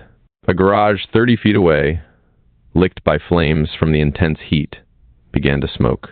It, too, ignited. Sirens sounded in the distance. The sirens did it for Aaron. He could no longer resist the temptation to get closer. Before quickly walking out the door, he left enough money on the counter to cover his bill and a large tip. He debated going to his car, but decided to use the cover of the other customers to allow him to get closer. He usually felt much safer inside his car, but this fire had already involved a third garage and was now blowing into a storage lot containing several boats. Aaron had never seen a boat bomb. Excitement overwhelming him. His cheeks tingled and shivered uncontrollably as he got closer. The wind had slowed slightly, and the column of thick black smoke was now rising straight up into the clear sky. He looked across the valley and saw another column of smoke in the Topanga Canyon area 15 miles away. Aaron smiled. He knew that there were other arsonists who acted the same way on days when the Santa Anas blew. Sometimes it was as if they were competing, he thought, each trying to set a fire bigger than the other. He had seen as many as 4 separate columns of smoke from the valley at the same time. He forgot about the other smoke and focused on his fire. 2 engines arrived simultaneously and began laying hose from nearby hydrants into the fire area. He could hear their radios blaring now as the battalion chief requested a second alarm for more help. A ladder truck swung down the alley and screeched to a halt. Confronted with a roadblock of fire and smoke, their progress crippled. The first garage was already collapsing, spilling its burning contents across the alley against another building onto several cars. As the ladder truck backed up, it blocked Aaron's view. Anxiously, he walked closer to the fire. "Hey, get the hell back out of this alley," screamed a cop appearing from nowhere. The crowd reluctantly started easing back. The ladder truck continued its retreat. Suddenly, Aaron heard screeching tires, followed by a crash. He turned around and watched, horrified, as a small Toyota careened off the street into the rear of the ladder truck, crushing the ladders that extended out the back of the rig. The car had turned off the street to go down the alley, not expecting to find its path blocked. The wooden ladders splintered, piercing the windshield of the small car. 2 men in the front seat threw their hands in front of their faces. The car came to a halt, the ladder end resting on the man's forehead. They were both covered by broken glass and shattered wood, and now Aaron saw blood. His instincts as a firefighter were to rush in and help. But this situation was different. He froze as firefighters and policemen rushed forward. The ladder truck's driver also rushed to the crash, abandoning the cab to help.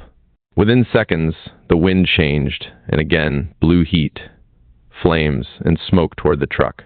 Aaron, now frightened, began backing away as the crowd rushed in to look at the injured occupants of the car. He looked at the fire and felt the heat pulsate on his skin. The nearest boat burst into flames. He again started to back away as the ladder truck's captain shouted into his radio to send an ambulance. At that same moment, Aaron saw the plastic emergency light bar on top of the fire truck's cab begin to melt. "Your truck's burning, Cap," shouted Aaron, cursing himself for using firefighters' vocabulary. "Shit! Mull down. Get back in the rig. It's on fire," the captain pleaded. Mull down, the driver, saw the problem and quickly analyzed how to save his rig without having to back over the disabled car, adhering itself to his truck. The captain, also realizing their predicament, shouted into his radio to the battalion chief to divert 1 engine to protect his rig, and another to lay a supply line to it so they wouldn't lose everything.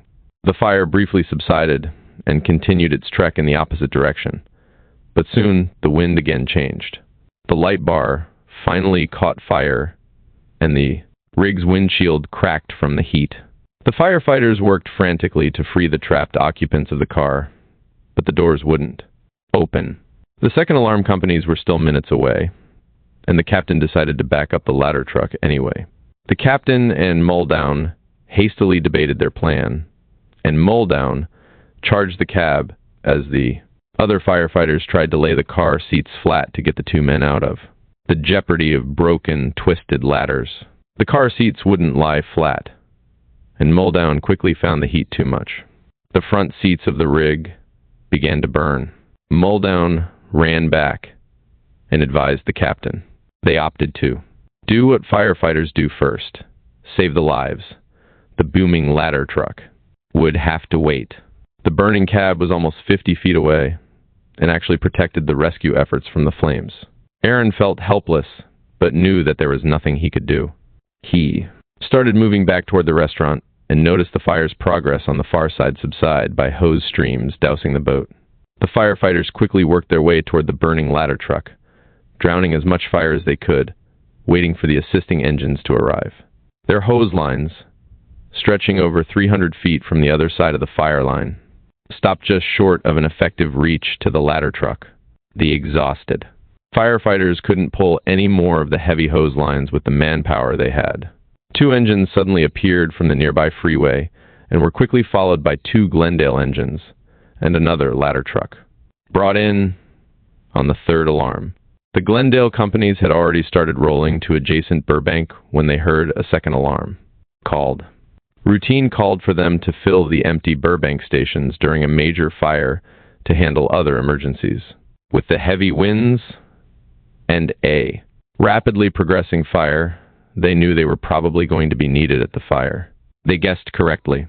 The two agencies worked smoothly and took advantage of the momentary lull in the winds to attack the fire with ferocity. The black smoke quickly turned to steam, and the fire halted. Aaron glanced at the two badly injured crash victims as he walked back toward his car. The fire was out, so he lost interest quickly. As soon as he got in his car, he decided to stay in the Burbank area a little longer.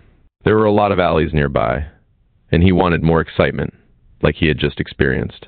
He sat behind the wheel of his car and took a deep breath, hugging himself and shuddering. That was so fucking great, he muttered. He steered his car out of the parking lot, driving slowly. The residual smoke and steam from the fire blowing up the alley made it difficult to see very far.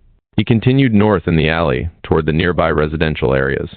People were still drifting toward the fire, walking by him without giving him a second glance. Aaron felt a chill go through his body, enjoying the ecstasy of his successful fire and the accompanying Santa Anas. After driving 2 more blocks from the restaurant, he found an alley lined with apartment buildings. Each 2-story building had carports off the alley, open for his easy access. He saw many with stored cardboard boxes, some with discarded furniture, and several with trash containers stored inside. None of these usually attractive possibilities appealed to him. He had just scored a 3-alarm fire, and he wanted to at least equal it if he could. In the next block, he found a wood frame 2 car garage similar to the one he had just burned. The old structure sat between 2 of the apartments, just off the alley.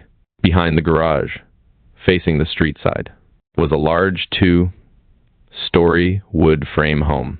Aaron figured that an older person lived in the home and probably refused to sell out to developers as the street filled with condos and apartments over the years. He drew abreast of the garage and saw that the doors were closed, and the yard next to it was overgrown with dry grass and weeds. The weeds were 1,012 inches high and actually climbed up the wall of the garage in several places. Aaron knew from experience that the grass was more than sufficient to ignite the wooden structure. At the next street, he turned into the flow of traffic, reached down beside him, and put together several devices. He drove 2 blocks and turned down the street in front of the old home. As he passed, he saw that the house appeared abandoned. The front yard was as poorly kept as the back. He hummed to himself, thinking that this meant that there would be no occupant to discover the fire early, and probably no garden hoses or water for anybody to use to catch the fire before it got going. He continued driving and picked up a back-up device, the glue now dry, and placed it inside his shirt pocket. Aaron was momentarily confused as he tried to find the entrance leading to the garage. He pulled into the next alley and found himself at the garage before he knew it. He jammed the cigarette device into his mouth and lit it with his lighter. As he rolled down the driver's side window to throw out the device, a young mother and child pulled out of a carport. They both glanced at Aaron, but he kept looking straight ahead and continued to drive. His throwing the device out at that moment would have made the woman a witness. As he drove, he looked into his mirror and saw them continue walking. He saw that they were dressed in swimsuits and carried beach towels. Probably walking to the bus stop to go to the beach, he thought. He drove through the street at the end and entered the alley in the next block. His device was still burning and appeared to have 8 to 10 minutes delay left. He glanced up the alley and saw a pile of discarded furniture and trash falling onto the ground, loose. Papers were being blown around in a small whirlwind by the gusts. The pile was right next to a camper and close to the side of the apartment building. Not much, he thought, but dropped the device into the trash anyway. Quickly, he sped up and returned to the original target and lit his backup device. The two-car garage came up fast, and this time, he saw the brake lights of one of the cars in the carport suddenly shine. "Fuck it," he said, and tossed the device toward the garage. The gusting wind picked it up, and he saw it carried further into the yard than he wanted. He had no inclination to do anything about it, and saw the car start to back out as he passed. He sped up again. His heart was pounding as he accelerated and tried to blend in with the traffic. He headed back toward the first fire near the restaurant and found that traffic was still heavy in the area, and smoke was still coming up from the destroyed garages. Another ladder truck was parked parallel to the burned truck with the Toyota still embedded in its rear. An ambulance was parked nearby, and he saw CPR being administered to one of the crash victims. Really fucked the guy up, he thought to himself. He gave it no further thought. The victim didn't condemn him. Aaron drove back to the restaurant and parked where he could see, up the alley toward the pending fires. Within seconds, he saw smoke blowing into the alley from the trash pile next to the furniture. The smoke was quickly blown out of his sight by the erratic winds. The garage started emitting bluish smoke from the grass fire blowing next to it. He chuckled to himself and turned his engine off so he could hear the radio on the engine parked next to the restaurant. He wanted to time how long it would take for the two fires to be reported. The smoke increased in volume, and both columns soon turned black, one from the furniture and the other from the garage. Aaron fought the urge to drive to the fires and watch, not wanting to be seen a second time by the fireman or the cop that yelled at him. He started his car anyway and drove toward the engines, away from the fires. As he passed the Burbank engine, he heard the radio dispatch a single engine, company to a grass fire. Being in Burbank, he wasn't familiar with the street name, but knew that this was one of his fires. He saw the chief and several other firemen running to their rigs. Aaron drove back toward his fires. Turning a corner, he saw two columns of thick, black smoke being dissipated by the strong winds. The bases of the columns were highlighted by fingers of orange flame shooting toward the sky. He heard sirens behind him and rushed on. Driving by the front of the abandoned house, he saw several people watching the fire. One man was on the porch, pounding on the door. The garage, seen back up the driveway, was covered by a sheet of flame from one side to the other. Aaron heard breaking glass from the apartment nearest the fire, and people screaming. "This is great. So fucking great," he muttered. Driving past the burning garage, he saw that the other column of smoke was smaller, and the fire was probably not going to get any bigger. He tuned on to the next block and parked his car, ignoring his earlier thought of not wanting to be seen twice. The fire and excitement going on in that block were his, and he wanted it. He wanted to be close to it. It was almost 95 degrees outside now, so he took off his shirt as he got out of his car and walked toward the fire. He stuffed the shirt into the waistband of his shorts and hurried onto the street. Several fire engines arrived. Aaron joined the blossoming crowd. His excitement remained, and his concern about being discovered in the crowd went away. The firemen unraveled their hoses and dragged them down the driveway. They were weighed down by their protective gear and air bottles, and many were soaked with water from fighting the earlier fire. Aaron sympathized with the firemen fighting fire in this heat with over 60 pounds of equipment dragging them down, but smiled knowing that each of them was having the time of his life. He knew that firemen went to work every day hoping for disasters like this, even if there was destruction. "Enjoy yourselves," thought Aaron as he moved in closer. He saw a police car driving up the street and started moving back toward his car. A loud pop came from the garage as the firemen started, putting water on the fire. The gusting wind suddenly pushed the flames and smoke down on top of them. "Wires down," came a shout from the alley. The wind now blew the loose wires along the top of a chain-link fence in the yard, showering the firemen with sparks. The crowd collectively took in its breath as firemen scattered to get away from the 700 volts of electricity.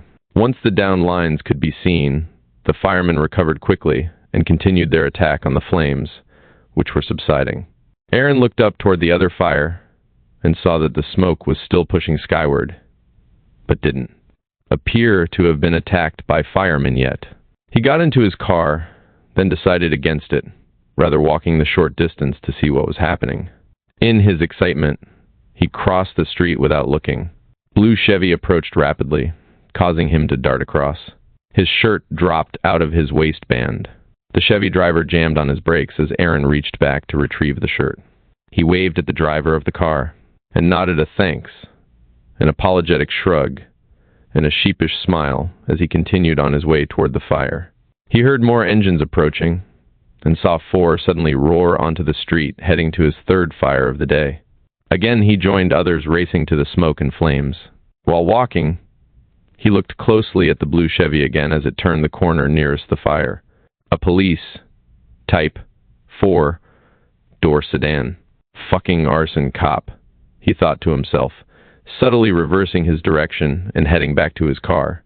He automatically reached into his pocket, as if he had forgotten something. He didn't turn around until he was almost to his car. He checked the street for approaching cars, but also to look farther beyond to see where the blue Chevy was. It was out of sight, so he crossed toward his car, noticing that other rubby meckers had parked in front of and behind it. He was grateful that they had. His own license plates were invisible from a passing car.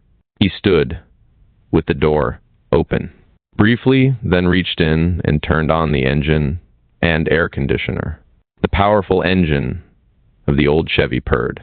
Aaron's car was just like him, inconspicuous, and blended in with just about any atmosphere. Although old, it was in good condition with a powerful 5-8 engine.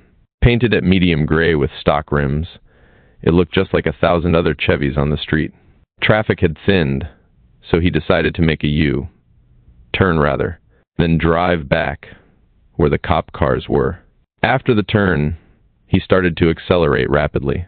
He fought the urge to gun it, but felt too excited. He shifted into 2nd gear with a slight chirp of the rear tires. He slowed, heading back to the freeway. Heading west, he saw the column of smoke from the Topanga Canyon area above the treetops lining the street. He decided to drive to the West Valley and see what was happening. Still miles away, he heard a radio report that the Topanga fire was under control. The smoke column was breaking up. He drove up Ventura Boulevard and headed toward the Van Nuys area. He was a little reluctant to do anything in Van Nuys since it was close to fire stations he worked alongside battling fires. An off-duty fireman seen at a single fire was not unusual, but if he were to be seen by the same person more than once, he could become a suspect. However, it did offer so many opportunities for a good fire, he didn't really care. 9. Phil tried to sleep late Saturday morning, but the incessant gusting winds troubled him. He was always fearful of a brush fire, and the Santa Ana winds doubled that concern. He tossed and turned and finally smelled breakfast cooking. Sean had been up for several hours and had made coffee, fried chorizo, and eggs. Phil slipped on a pair of shorts and walked to the kitchen. Sean was just setting the table where Beth, Sean's wife, sat with a cup of coffee. Sean asked, "You going to Hollywood this morning to look at that burned carport for me?" Phil, still sleepy, had to think a minute before responding. "Oh, yeah. Thanks for reminding me. I didn't even think about it. Until now. Anything special you want on this one?" "No. The insurance company is sure it wasn't the owner who set the fire," Sean replied. "So they just want the usual pictures and report.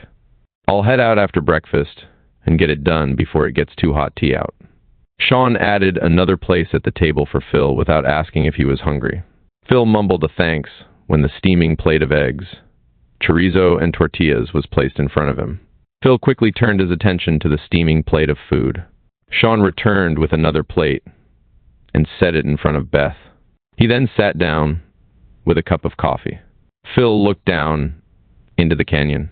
It was a magnificently clear day for one, but the winds continued to howl through the trees in the yard, concerning him because of the fire danger. He had seen many brush fires and knew that days like today were the favored times for pyromaniacs. Driving down the narrow, winding canyon road toward the city, he heard several emergency dispatches on the car radio. They were all wind-related. Wires down. Sign blown down onto a car. As he drove through the Los Feliz area on the edge of Hollywood, he heard dispatchers sending equipment to a garage fire in Burbank.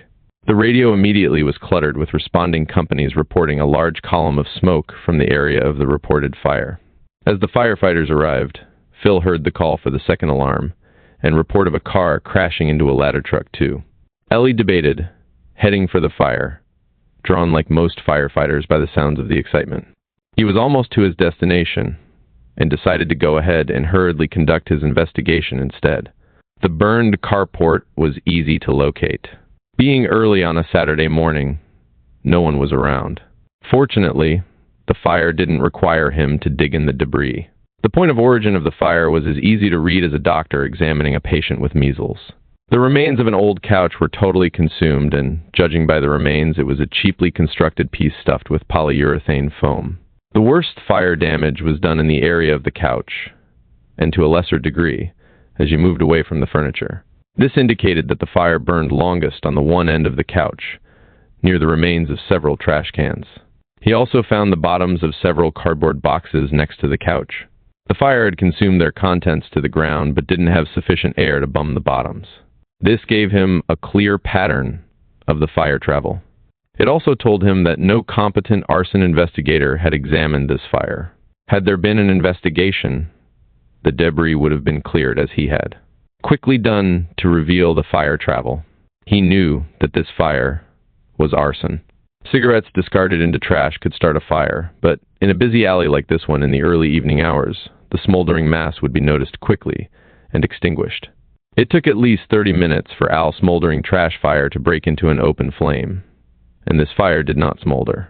The 5 or 6 nearby fires, which also occurred that night, gave Phil a comfortable margin for error.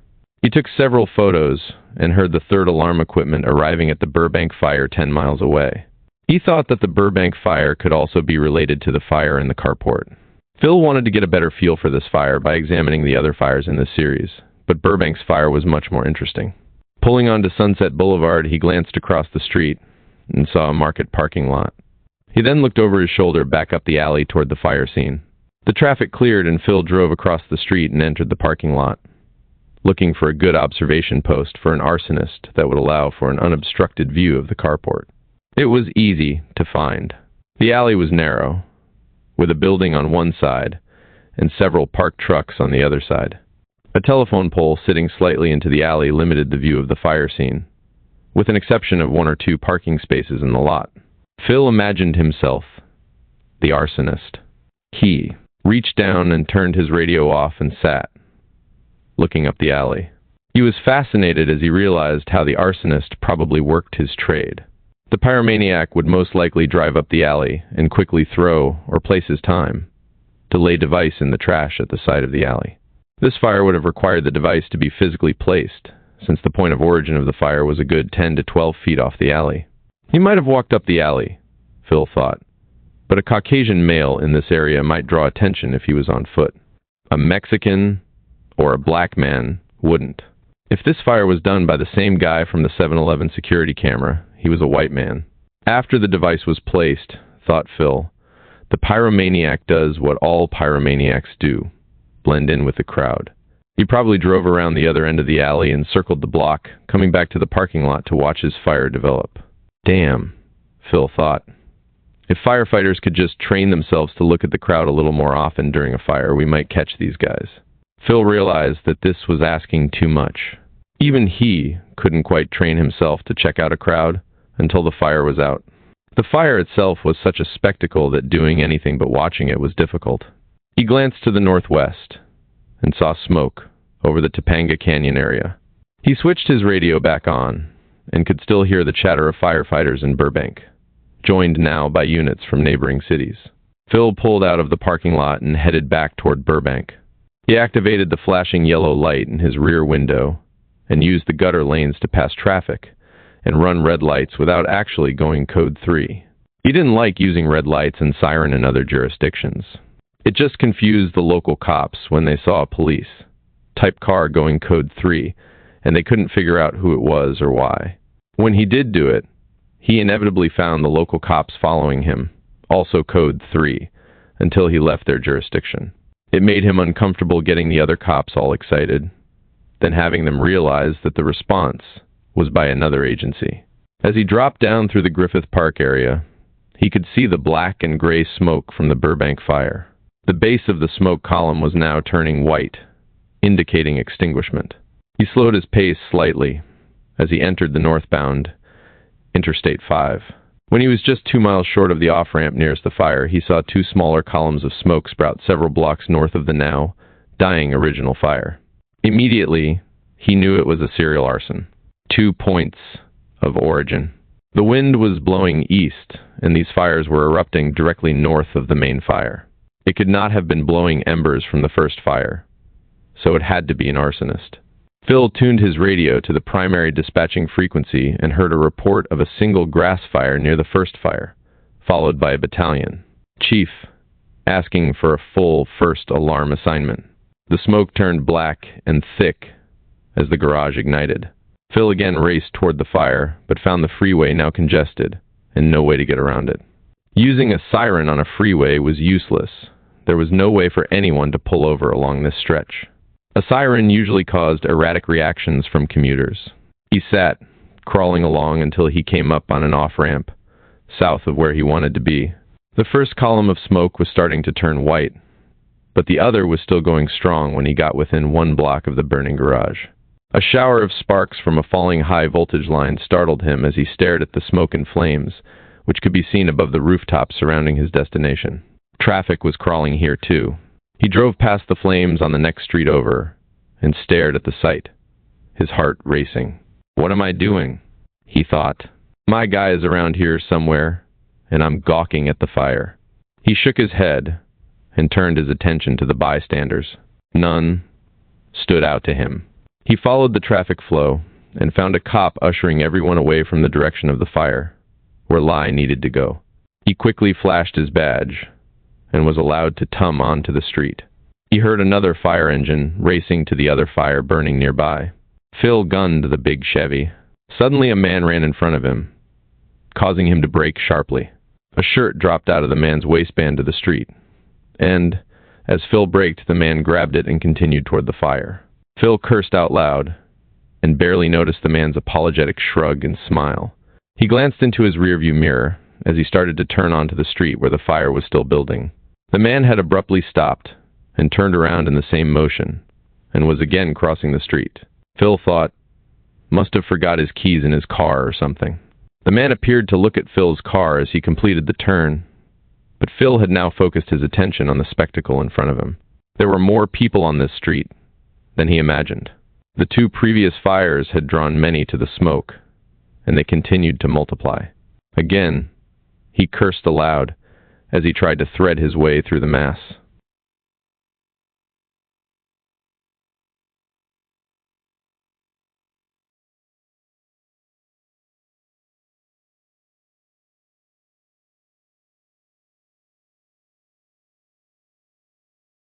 He found a driveway and pulled into it, looking for anybody suspicious in the crowd.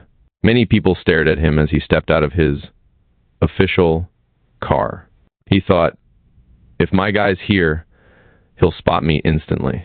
He hurried through the crowd, making his way to the fire scene. He waited to catch the attention of the Burbank investigator, then motioned him to a nearby carport. "Hey, Phil." Phil extended his hand to Captain Tom Carey, Burbank's main investigator. Carey, almost 50 years old, had been working arson investigation for the small city for many years, and it showed. His gnarled face exhibited countless frustrating hours trying to investigate fires while holding down numerous other jobs for the small department. The fire chief in Burbank preferred to let the police department follow up arson cases and wouldn't allow Carey to spend too much time on investigations. "You just get here, Phil. Or were you down at the first one?" "Just pulled in." "What do you got so far?"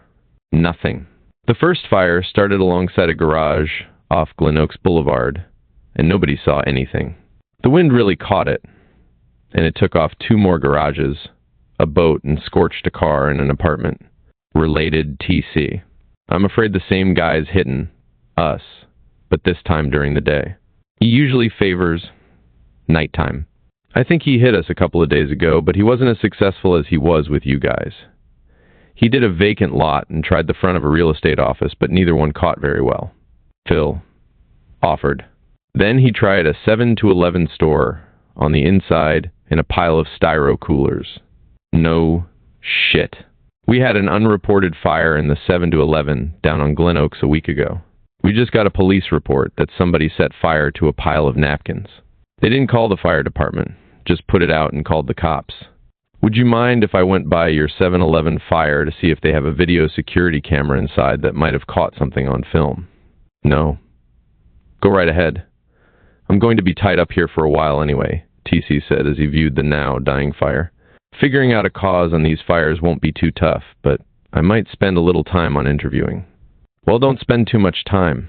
The guy's still using time delays, and nobody can remember who drove by 15 minutes before the fire started. I know, but I still think surveying and interviewing everybody is the way to solve this kind of shit. Not your wham-bam method, laughed Carey as he walked away.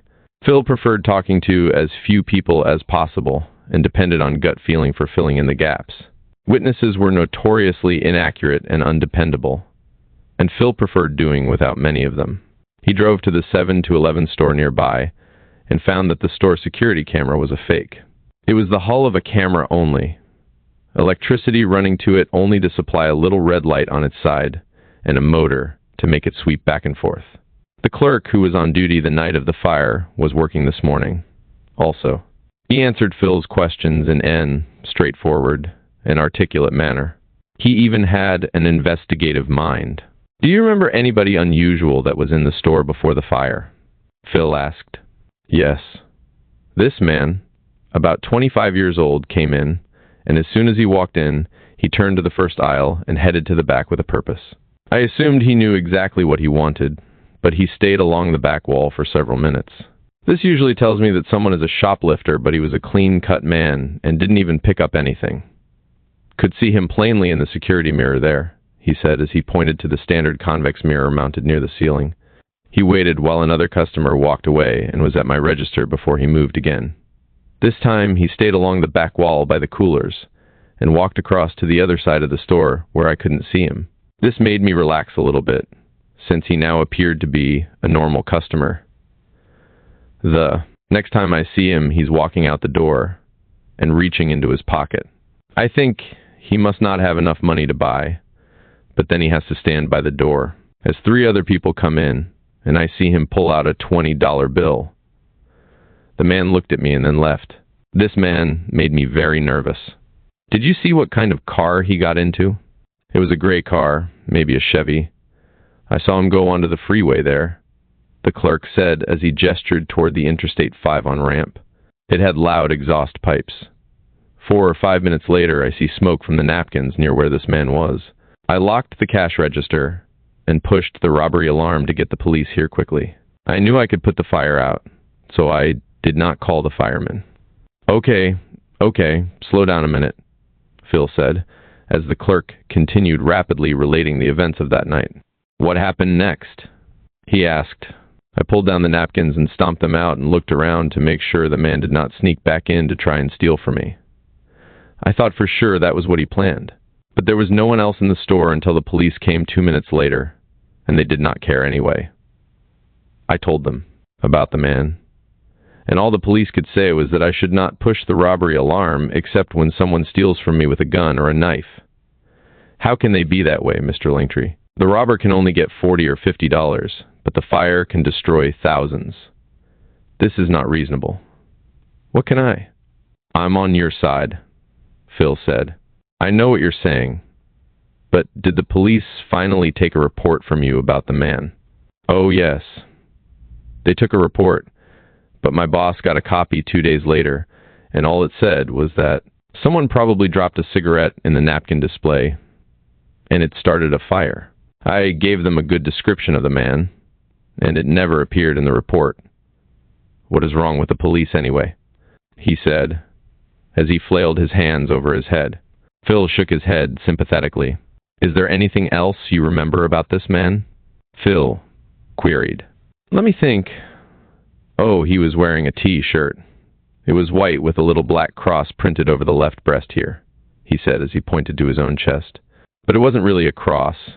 It was more like an X, like you see on a treasure map, you know. The marks the spot, and it also had some letters around it like they stood for something. I think some of the letters were F's, maybe 2 of them. The clerk continued to complain about the police. Phil tuned him out and focused on what the man had just revealed. The X he was describing was a Maltese cross, along the symbol of firefighters everywhere. The double F's could mean that the symbol was that of one of several firefighters association's acronyms, such as UFA, the United Firefighters Association. The man could be a fireman, Phil thought. He continued questioning the Pakistani between customers, and one gained a good description of the potential arsonist. He was young, clean-cut, with a good build, and the description fit only 5,000 or 6,000 firefighters in Southern California. Phil didn't reveal the Maltese cross information to the clerk, but did ask him if he would recognize the design if he saw it again, as well as the potential arsonist. Yes, on both counts. He tried to buy a Budweiser to quench his thirst. The clerk wouldn't take his money, and Phil was forced to listen once again to the teammate against the police. He ultimately reached down to his side and told the clerk that he got paged and had to go. Phil smiled and begged off, walking out the door to a payphone. He looked back over his shoulder and saw the clerk watching him, so he felt obliged to call someone. The call went through to Marta, but the payphone refused to open the line as Marta answered at the other end. She quickly hung up when there was no one on the line. Phil cursed. He slipped inside his sweltering car and sat thinking about the possibilities of a psycho firefighter setting the fires. It was a well-known fact that firefighters and police officers had been caught setting fires before, but these problems were primarily in small communities with volunteer firemen and part-time cops. The small communities couldn't afford in-depth background and psychological exams of new hires, and occasionally a bad one got through. Phil had heard of volunteers teaming up and taking turns setting small fires for the excitement of the fires, and, in some cases, the money paid to volunteers on a per-call basis. These were the exceptions, but it had happened in the past. Most volunteers Phil knew were exceptionally devoted individuals. There was only one volunteer fire department in Los Angeles County, and Phil didn't even give a second thought to their ranks for a possible suspect. The fires were occurring all over the metro Los Angeles area and in at least 4 different jurisdictions that he was aware of. This pyromaniac, if he was a firefighter, had to be a full-time smoke eater. That would explain many things. The motive couldn't be money or the excitement of responding Code 3 to a blaze like the convicted volunteers. He could only set the fires when he was off duty. It was simple pyromania, a compulsion to set a fire and watch things burn. He certainly couldn't be setting fires for any other reason. Phil instantly recognized the potential clue that would convince him of the firefighter pyromaniac theory. All firefighters in the Los Angeles area worked the same type of 3-shift schedule of 24 hours on and 24 hours off. The makeup of the schedule provided that firefighters worked only 10 days per month. They were 24-hour days, but they still had almost 20 days off per month. Plenty of time to travel around and set fires in different areas. The 3 shifts were color-coded on a calendar that Phil carried with him. He finished his bud and brought the calendar out to study it. There was a B and C shift, red, blue, and green, respectively, on the calendar. Phil thought back over the past week and remembered his real estate office, and the 7-Eleven fires were on Thursday night. Friday was a quiet day and did not have any fires, nor did Burbank or Pasadena. He had gone over the computer read out of those cities by calling in this morning and asking the dispatchers. This was Saturday, and already there were several fires. Wednesday night, there was that string of fires in Hollywood too. That meant that only one day this week, Friday, there weren't any fires locally. Friday was a B shift day. B shift had been off this week on a normal 4 days off cycle, Monday through Thursday. Friday, they went back to work. Phil analyzed the week further. The 7-Eleven he was sitting in front of had their fire on last Saturday night, another off day for B shift. It appeared that fires were only occurring on A and C shifts, thus only an off-duty B shifter could be setting the fires, if there was indeed a firefighter involved. Phil knew that once a pattern was set, he would be better able to continue the investigation. He needed to check past fires and the days they started, as well as waiting for more fires to further his theory. Unfortunately, checking fires in other agencies might require a great deal of assistance from other investigators, and Phil wasn't prepared to allow anyone to know that he suspected a fellow firefighter.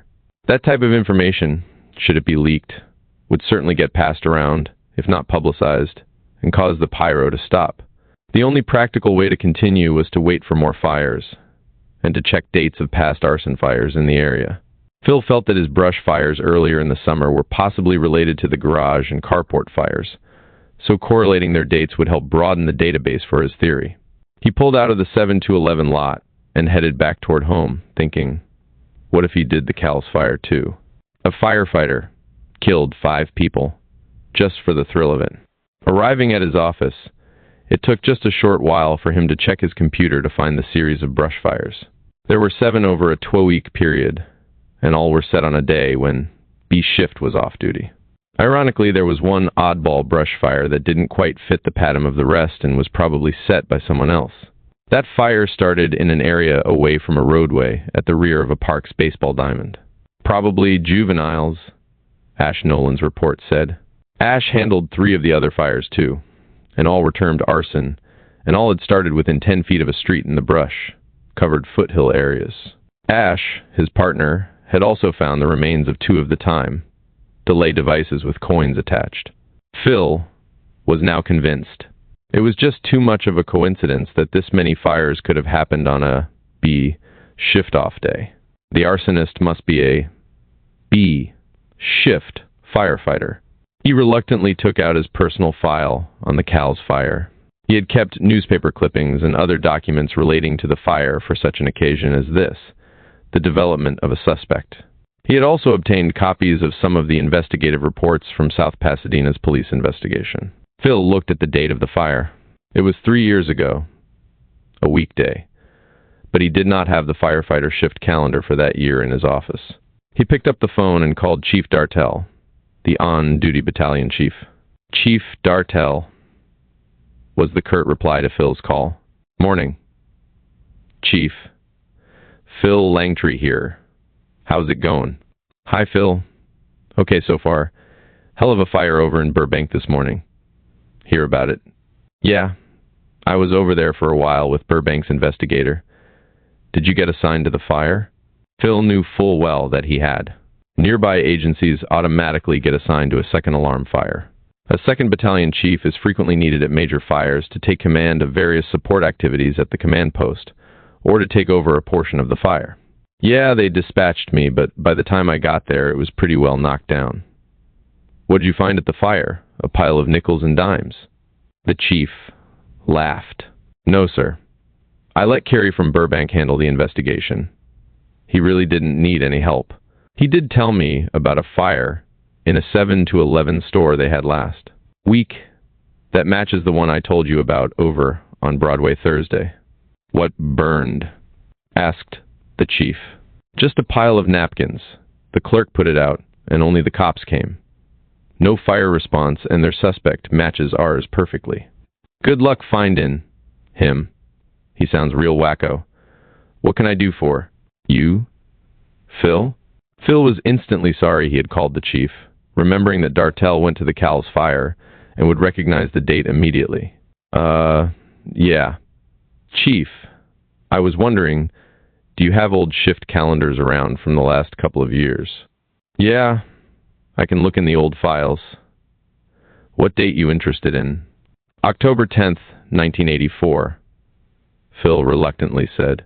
That was the Cal's fire. What are you on to?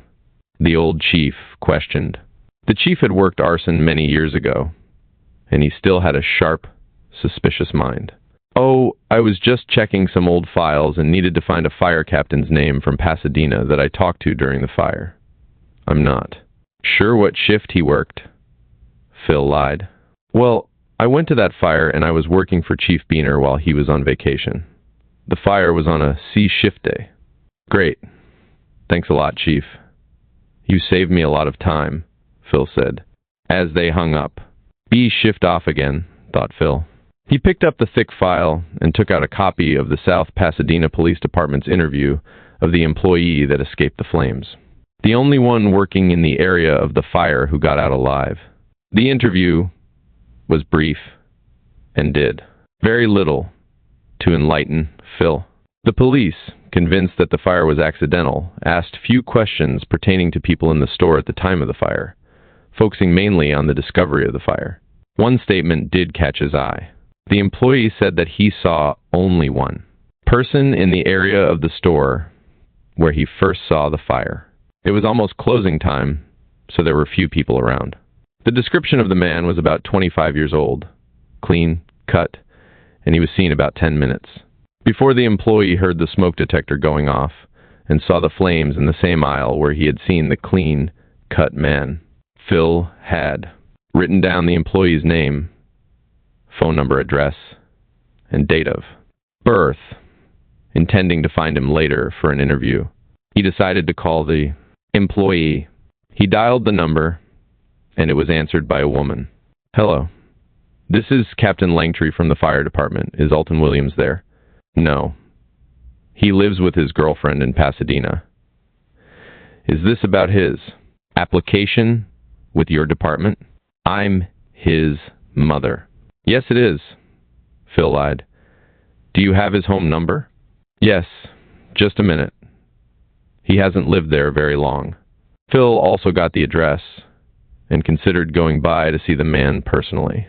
At the same time, he also heard his fire radio pick up a dispatch of a brush fire in Sun Valley, just west of Burbank. Phil looked out his office window and saw a column of smoke 10 miles west. The Los Angeles Fire Department covered that area, and Phil tuned into their firefighting frequency on the radio after the dispatch. He heard the dispatched units confirming their assignment, and several stated they could see the smoke from their scattered positions. Phil also heard A, Unit 2, confirm their response. LA's Valley arson investigators were going too. Phil picked up the phone and dialed Alton Williams' number. It was answered by a man on the second ring. Phil asked if they could meet and discuss the Cal's fire. Williams agreed to meet. Williams lived in a quiet residential neighborhood of apartments off Lake Street in the southeast side of Pasadena. Williams invited him in. Phil shuddered slightly at Williams' obvious bum injuries. Alton had suffered second-degree burns on his back and the back of his head as he fled the exploding hardware store 3 years before. The scars bleached. The skin on the back of his head, almost pink, much of the hair still gone. Phil found Williams very articulate and candid about the fire at his former employer. The young man's voice lowered as he explained the events leading up to the fire's discovery, his own terror of being unable to get out, and his ultimate escape through the fire exit. Williams narrated his story as if he had repeated it 100 times. There were a number of civil suits as a result of the fire, and one still pending. Williams had been part of one of the suits and received several $100,000 and lifetime medical care for his burn injuries. He was an excellent witness. Phil explained to the man that there were those who still felt that the fire may have been intentionally set, and he wanted to get a few more specifics about the male that Williams had seen that night. Again, Williams narrated the scenario and placed the man as the only other person in the part of the store where the fire was first seen for the last 15 minutes before the inferno. Langtry asked Williams if he had any idea how the fire might have started. "I heard that it started in the attic or roof, but I don't see how," Williams said. "Why do you say that?" "I'd been working in that area of the store off and on for a couple of hours and never smelled any smoke or ever saw any lights flicker. The way I see it, if that fire got started in the attic, it had to have been electrical or something. We should have heard something." "There was nothing, man. We hated the elevator music that was always on the PA system, so we had turned that shit off. It was totally silent in there. If the fire started in the attic, then there would have been noise as the roofing fell into the displays." Williams continued without Phil asking. "It was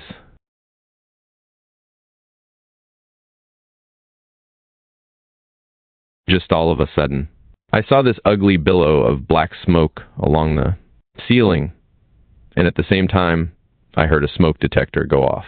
From then on, everything went so fast. I shouted, 'Fire,' and ran down to the aisle where the fire was, and it was just blowing out of the patio furniture and the foam rubber display. I couldn't get anywhere near it, so I started to run to the fire extinguisher by the back of the store, but the lights went out before I got there. I barely remember anything else, because I started to lose it with no air. The next thing I remember was feeling the paint cans and brushes on the back wall, and knowing that the fire exit was along that wall too. It got real hot, and I just barely had enough strength to push open the door. As I pushed it, the fire just raced over my head and burned me as I crawled away." Williams sighed and shuddered as he finished his story, beads of perspiration showing on his upper lip and forehead. Langtry continued the questioning in another area to get Williams' mind off the near tragedy. He asked Williams about what his mother had said about a firefighter job. Williams smiled and said that after the fire, he recovered pretty well psychologically and got real interested in firefighting. He didn't go back to work for months and spent many hours trying to learn more about fires and fire departments. He was even visited in the hospital by several firemen and paramedics who helped him that night. His interest continued, and he began putting in applications at departments around the area when he reached 21. Phil finally got to questioning about the man seen by the aisle where the fire started. Williams said that he noticed the guy walk near him as he stalked a lower shelf near the main aisle. He didn't think the man saw him, but Williams said that he smelled cigarette smoke as the guy passed. "I don't smoke, so I noticed cigarettes. We didn't allow smoking in the store, but back then, nobody really enforced that kind of stuff." "Did you get a good look at the guy then?" "Not really, but I did watch him as he turned into the patio furniture aisle. I guess I was looking for a cigarette, but he had already turned and I didn't see anything." "When did you see him next?" "Just a couple of seconds later, I got paged by the store operator to answer the phone in the hardware department. As I walked by the next aisle, I saw the guy facing sideways reaching into the foam rubber piles about waist high. He didn't look at me, and I went to the phone." Williams said that as he walked back after talking on the phone briefly. The guy was gone. He continued working for about 8 or 10 minutes, and then the fire started. He also provided a description that closely matched the man seen at the 7 to 11.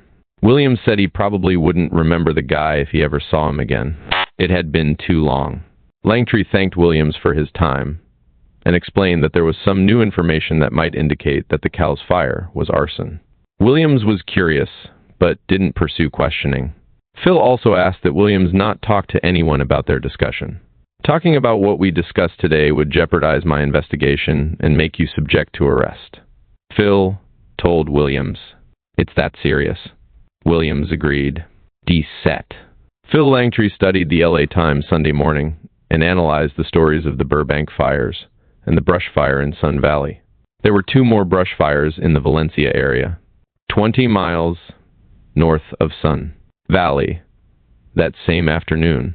One burned 75 acres and damaged 3 homes.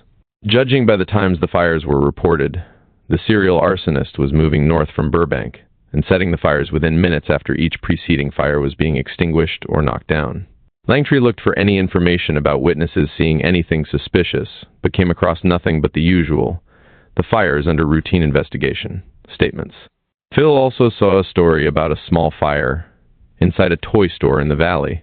The fire, discovered in a pile of stuffed animals by a customer, did several $100,000 damage before store employees, and the fire department extinguished it. The fire was reported at 7:30 p.m. and was just off the Interstate 5 freeway. Phil theorized that this was the arsonist's route as he left on his day's activities Saturday, and he was probably on his way back home when he hit the toy store. Looking at a map, Phil saw that the fire's locations lined up perfectly, time-wise as well as geographically, with the arsonist traveling north until mid-afternoon, then returning southbound as the sun set. This meant that the arsonist probably lived in the San Fernando Valley area since his fires started fairly early. Phil contemplated the past fires as well, and it seemed to him that the fires did radiate away from the East Valley and Glendale areas when the pyro worked a series of fires like Saturdays. Phil set the paper aside, thinking about the cases. It was Sunday, a B, shift-on duty day, so he didn't expect any fires. The house was quiet, except for Sean and Beth's mutt Romeo attacking a slipper in the dining room. Phil picked up the companion slipper from the couch next to him and tossed it at the snarling dog. The slipper missed its mark and slid along the tile floor past Romeo. The white mutt, as fluffy as the slipper, immediately leaped at the sliding shoe. His tiny feet slipped on the slick tiles, and by the time he gained momentum, he had already passed the now stationary shoe. Romeo skidded past and slid into a trash can before he could stop. The dazed dog then stood up and staggered toward the slipper and fell upon it snarling as if nothing happened. Phil chuckled. Sean and Beth were sleeping in late. Phil started cleaning up the scattered papers when the phone rang. He grabbed it on the first ring. It was Marta. In a low voice, she asked him if he'd like to come over. It was Sunday, and the kids would be home. Her husky voice caused him to question her. Where are the kids? They're with my brother and his wife's today. They went to the beach and won't be back until 4 or 5. There was silence. He debated between going to Marta's and working on the case. I'll be over in about an hour, Phil said. Hurry. Phil hung up and began thinking how to accomplish so much in less than an hour. He shaved and showered, then went down to Sean's bedroom. He knocked softly on the door after hearing the muted sound of their television. Come in, Beth called. He peeked in and saw Sean still tangled up in the top sheet, asleep. I'm heading over to Marta's before work. I'll be home around dinner, Phil whispered. She scowled. She, too, distrusted Marta. See you tonight, she mumbled. It was as hot as it had been for the past few days, but at last the Santa Anas had died down. He paused briefly and looked down the hill beside the house. The dry, yellowed grass was much too close to the house, and clusters of extremely flammable chaparral dotted the hillside. Phil pondered the problem, then remembered that Marta was waiting. He drove down the winding canyon road to the city, noticing the dry grass growing down to the sidewalks everywhere. If that pyro ever hits this canyon, we'll lose 20 to 30 homes, Phil thought, including ours. He decided to cut down the grass when he got back from Marta's. On the way, Phil thought back to when he and Marta were married. He had left their home several times after fights, just trying to get her attention. On one occasion, she wouldn't let him back in. She stood her ground. He found it easier to walk away from her. His first two marriages ended the same way. He walked away from the problem. Ran away was the way wife number two put it. The streets in Marta's neighborhood were deserted. Most of the residents stayed up late on warm nights and slept in weekend mornings. He saw a small group at the park holding down a spot for a birthday party. Brightly colored balloons were being strung up between trees, and a piñata hung from a low branch.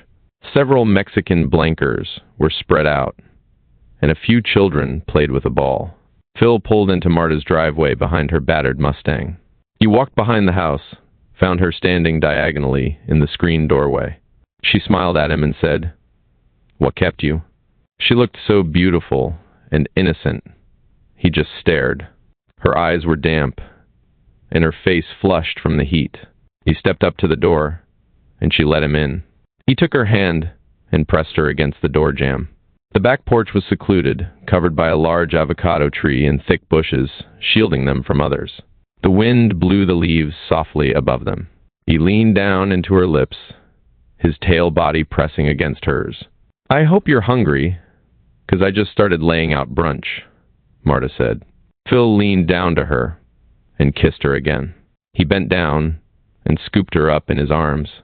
Walking into the kitchen, he noticed that the oven was on, a mixing bowl on top of it with blueberry muffin mix inside. He reached over and turned off the oven, heading to the bedroom. Phil relaxed as their lips met. They lay in bed, tangled in her sheets, her head resting on his chest. "I've been seeing someone," Marta confessed. Phil didn't respond. He's a cop. He gave an anti-drug program at the kids' school, and he really is a nice guy. The kids love him, and he appears genuine anyway. She explained. "Is he married?" Phil queried. "Yeah, but that's okay for me." "You know that," Marta said. Phil lay silently fuming. He hated cops and hated the thought of Marta with anyone. "I trust him. I really do. He doesn't bullshit me," she continued. The day was spent in her large bed, with a small, oscillating fan blowing on their sweaty bodies. Phil fought for the urge to leave several times, but his passion for her kept him there. Jednacked. Phil awoke refreshed Monday morning, the bright sun streaming in his windows. Although the day was hot outside, he left his windows open to enjoy the silence of early Moming Canyon. A ceiling fan kept him cool. It was only 6, and he didn't have to be at work for hours, so he just propped himself up in the bed and stared out the window. He saw his deer across the canyon, walking slowly up the grassy slopes after spending the night feeding on canyon residents. Landscaping. During the day, they went high up onto the mountain to catch the afternoon breeze's eye, on the ridgeline and in the oak groves where they slept. An hour later, he got ready for work and drove to the 7-Eleven. The owner was there along with the nighttime clerk who was on duty the night of their fire. Phil quizzed the nightman about Trish, the girl who was also in the store the night of the fire. He knew her and gave Phil several leads on where to locate her. She would definitely be around the store that night, according to the clerk. Her usual routine was to arrive at the store at about 8 p.m. and get a male customer to buy her something to eat and purchase beer for her. She would typically lead the customer to believe that they would then take the beer somewhere and drink it together. Sometimes she did, he said, but usually she just took the beer from him and walked away. This led to several verbal altercations in the store, and the police were called several times. Her plan was apparently to have someone buy her a few 6-packs, then sell the beer to her friends that dropped by at twice the price. She made a few dollars each night. The nightman also said that she might be selling herself to the more affluent customers. Phil asked the nightman if he remembered the man in the videotape that captured the action prior to the fire that night. "I remember very little about him except that he tried to hit on Trish. She didn't even give the guy a look. That was unusual because he wasn't a bad-looking guy, and she might have gotten him to buy for her." "What drew your attention to her as she walked out?" Phil asked. "Was it him? Or her? I mean, did he do or say anything as he came up to the door?" "Well, it sure wasn't him. I see her every night, but you can't keep your eyes off her. I saw him because he was there. Nothing unusual about him. Did the guy do anything that caught your attention as he was in the store? No. I lost track of him. Felt a little sorry for him, though. She cut him right off. Would you recognize the guy if you saw him again? Maybe. But I don't really remember his face. I was real busy at the time, and when I looked at the videotape, I was recognizing the clothes, not the guy. Was there anything about the clothes that caught your attention? Phil asked hopefully. No, not really, but, I do remember one other thing. He lit up a cigarette while he was in the store. I didn't really see it. Just saw the puff of smoke over by the coolers as he lit it up. I was going to say something to him about it, because we don't allow smoking in the store. Why didn't you? Well, Trish came back inside, and I couldn't think about much else. The clerk smiled. Phil left the store with very little good information about the arsonist, but he felt he could now locate Trish. Her latest confrontation with a customer took place last Tuesday, and the police were called. He drove to the police department and walked to the front desk. The desk officer recognized him and pushed the buzzer to open the access gate to the Records Bureau. The supervisor gave him permission to use the computer, and he quickly ran up the police response history to the address of the 7 to 11. The disturbance call last Tuesday came at 8:15 p.m. The VASE computer gave the disposition of the call as verbal altercation only. 1. F.I. Card. Phil cursed. The name of the individual wasn't on the computer. Field identification cards, when completed, were sent to the detectives for their review and ultimately put in a 3x5 card file under the individual's name. It had been almost 1 week since the incident, and the card was probably already in the file under Trish's last name. The name he didn't have.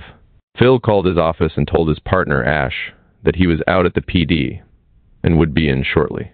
He also briefed Ash on the weekend's activities and asked him to get a hold of any of his snitches in the downtown area and try to ID Trish.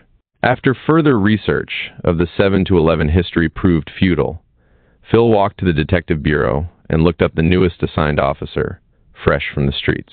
He hoped that he would have some street knowledge of Trish through his contacts with her. The detective did remember Trish, but couldn't remember her name. He did remember that she lived in an apartment building on Jackson Street. The address was one of the most notorious in the downtown area. Illegal aliens, drug dealers, and users, as well as common criminals, congregated at the building.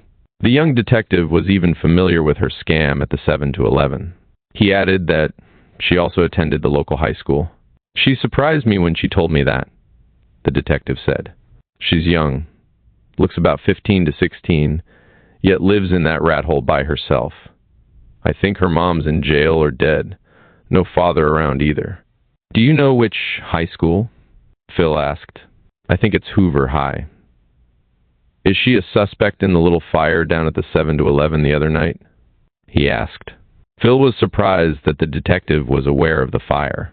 The report wouldn't be sent to the detectives, but routed directly to the fire department for follow-up. How'd you know about the fire? I usually scan all the reports taken, especially in the downtown area. I've been off the streets for a couple of months, and I like to keep track of what's happening around town, the detective replied. Phil was impressed.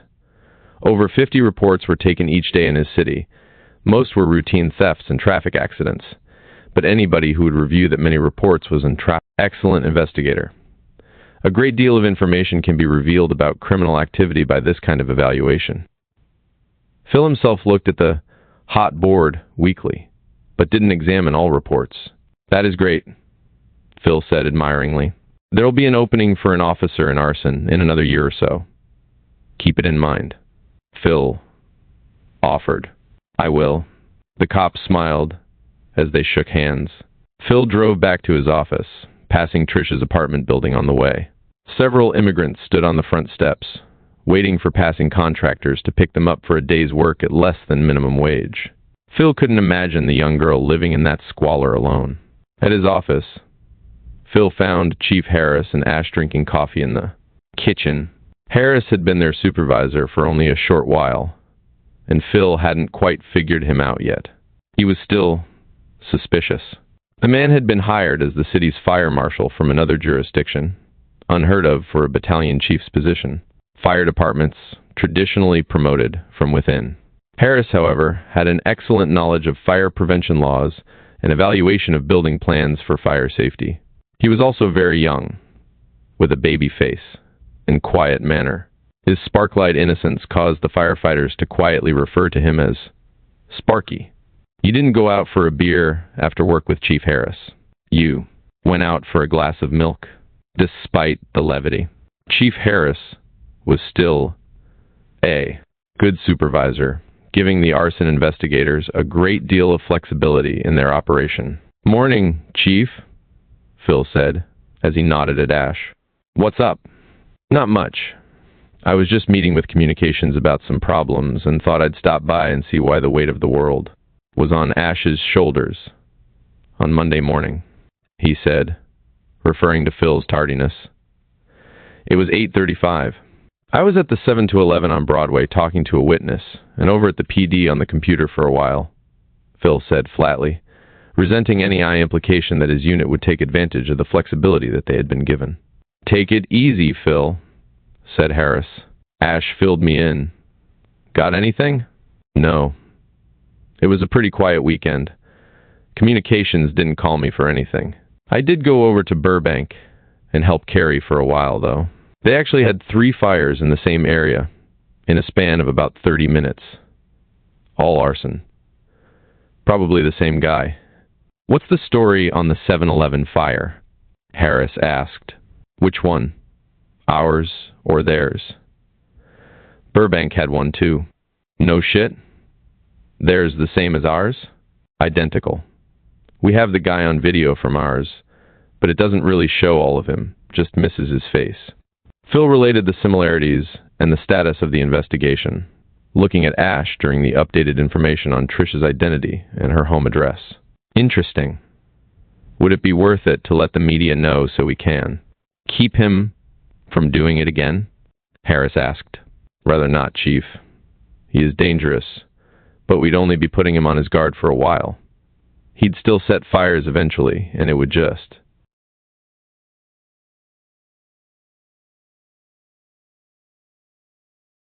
"Let him know that we're building a case against him. The video is not fabulous, but it can still be beneficial if we find him and the clothing."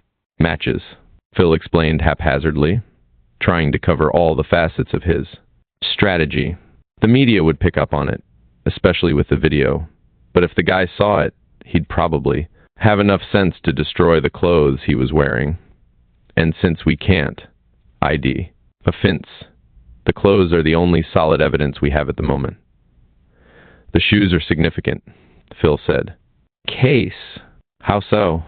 the chief asked, admiring Phil's intuition for building a. "The guy drives around a lot, probably looking for places to bum. When you drive a lot, the back of your right shoe reflects how much, and some info about your car. Chief, let me see the back of your right shoe."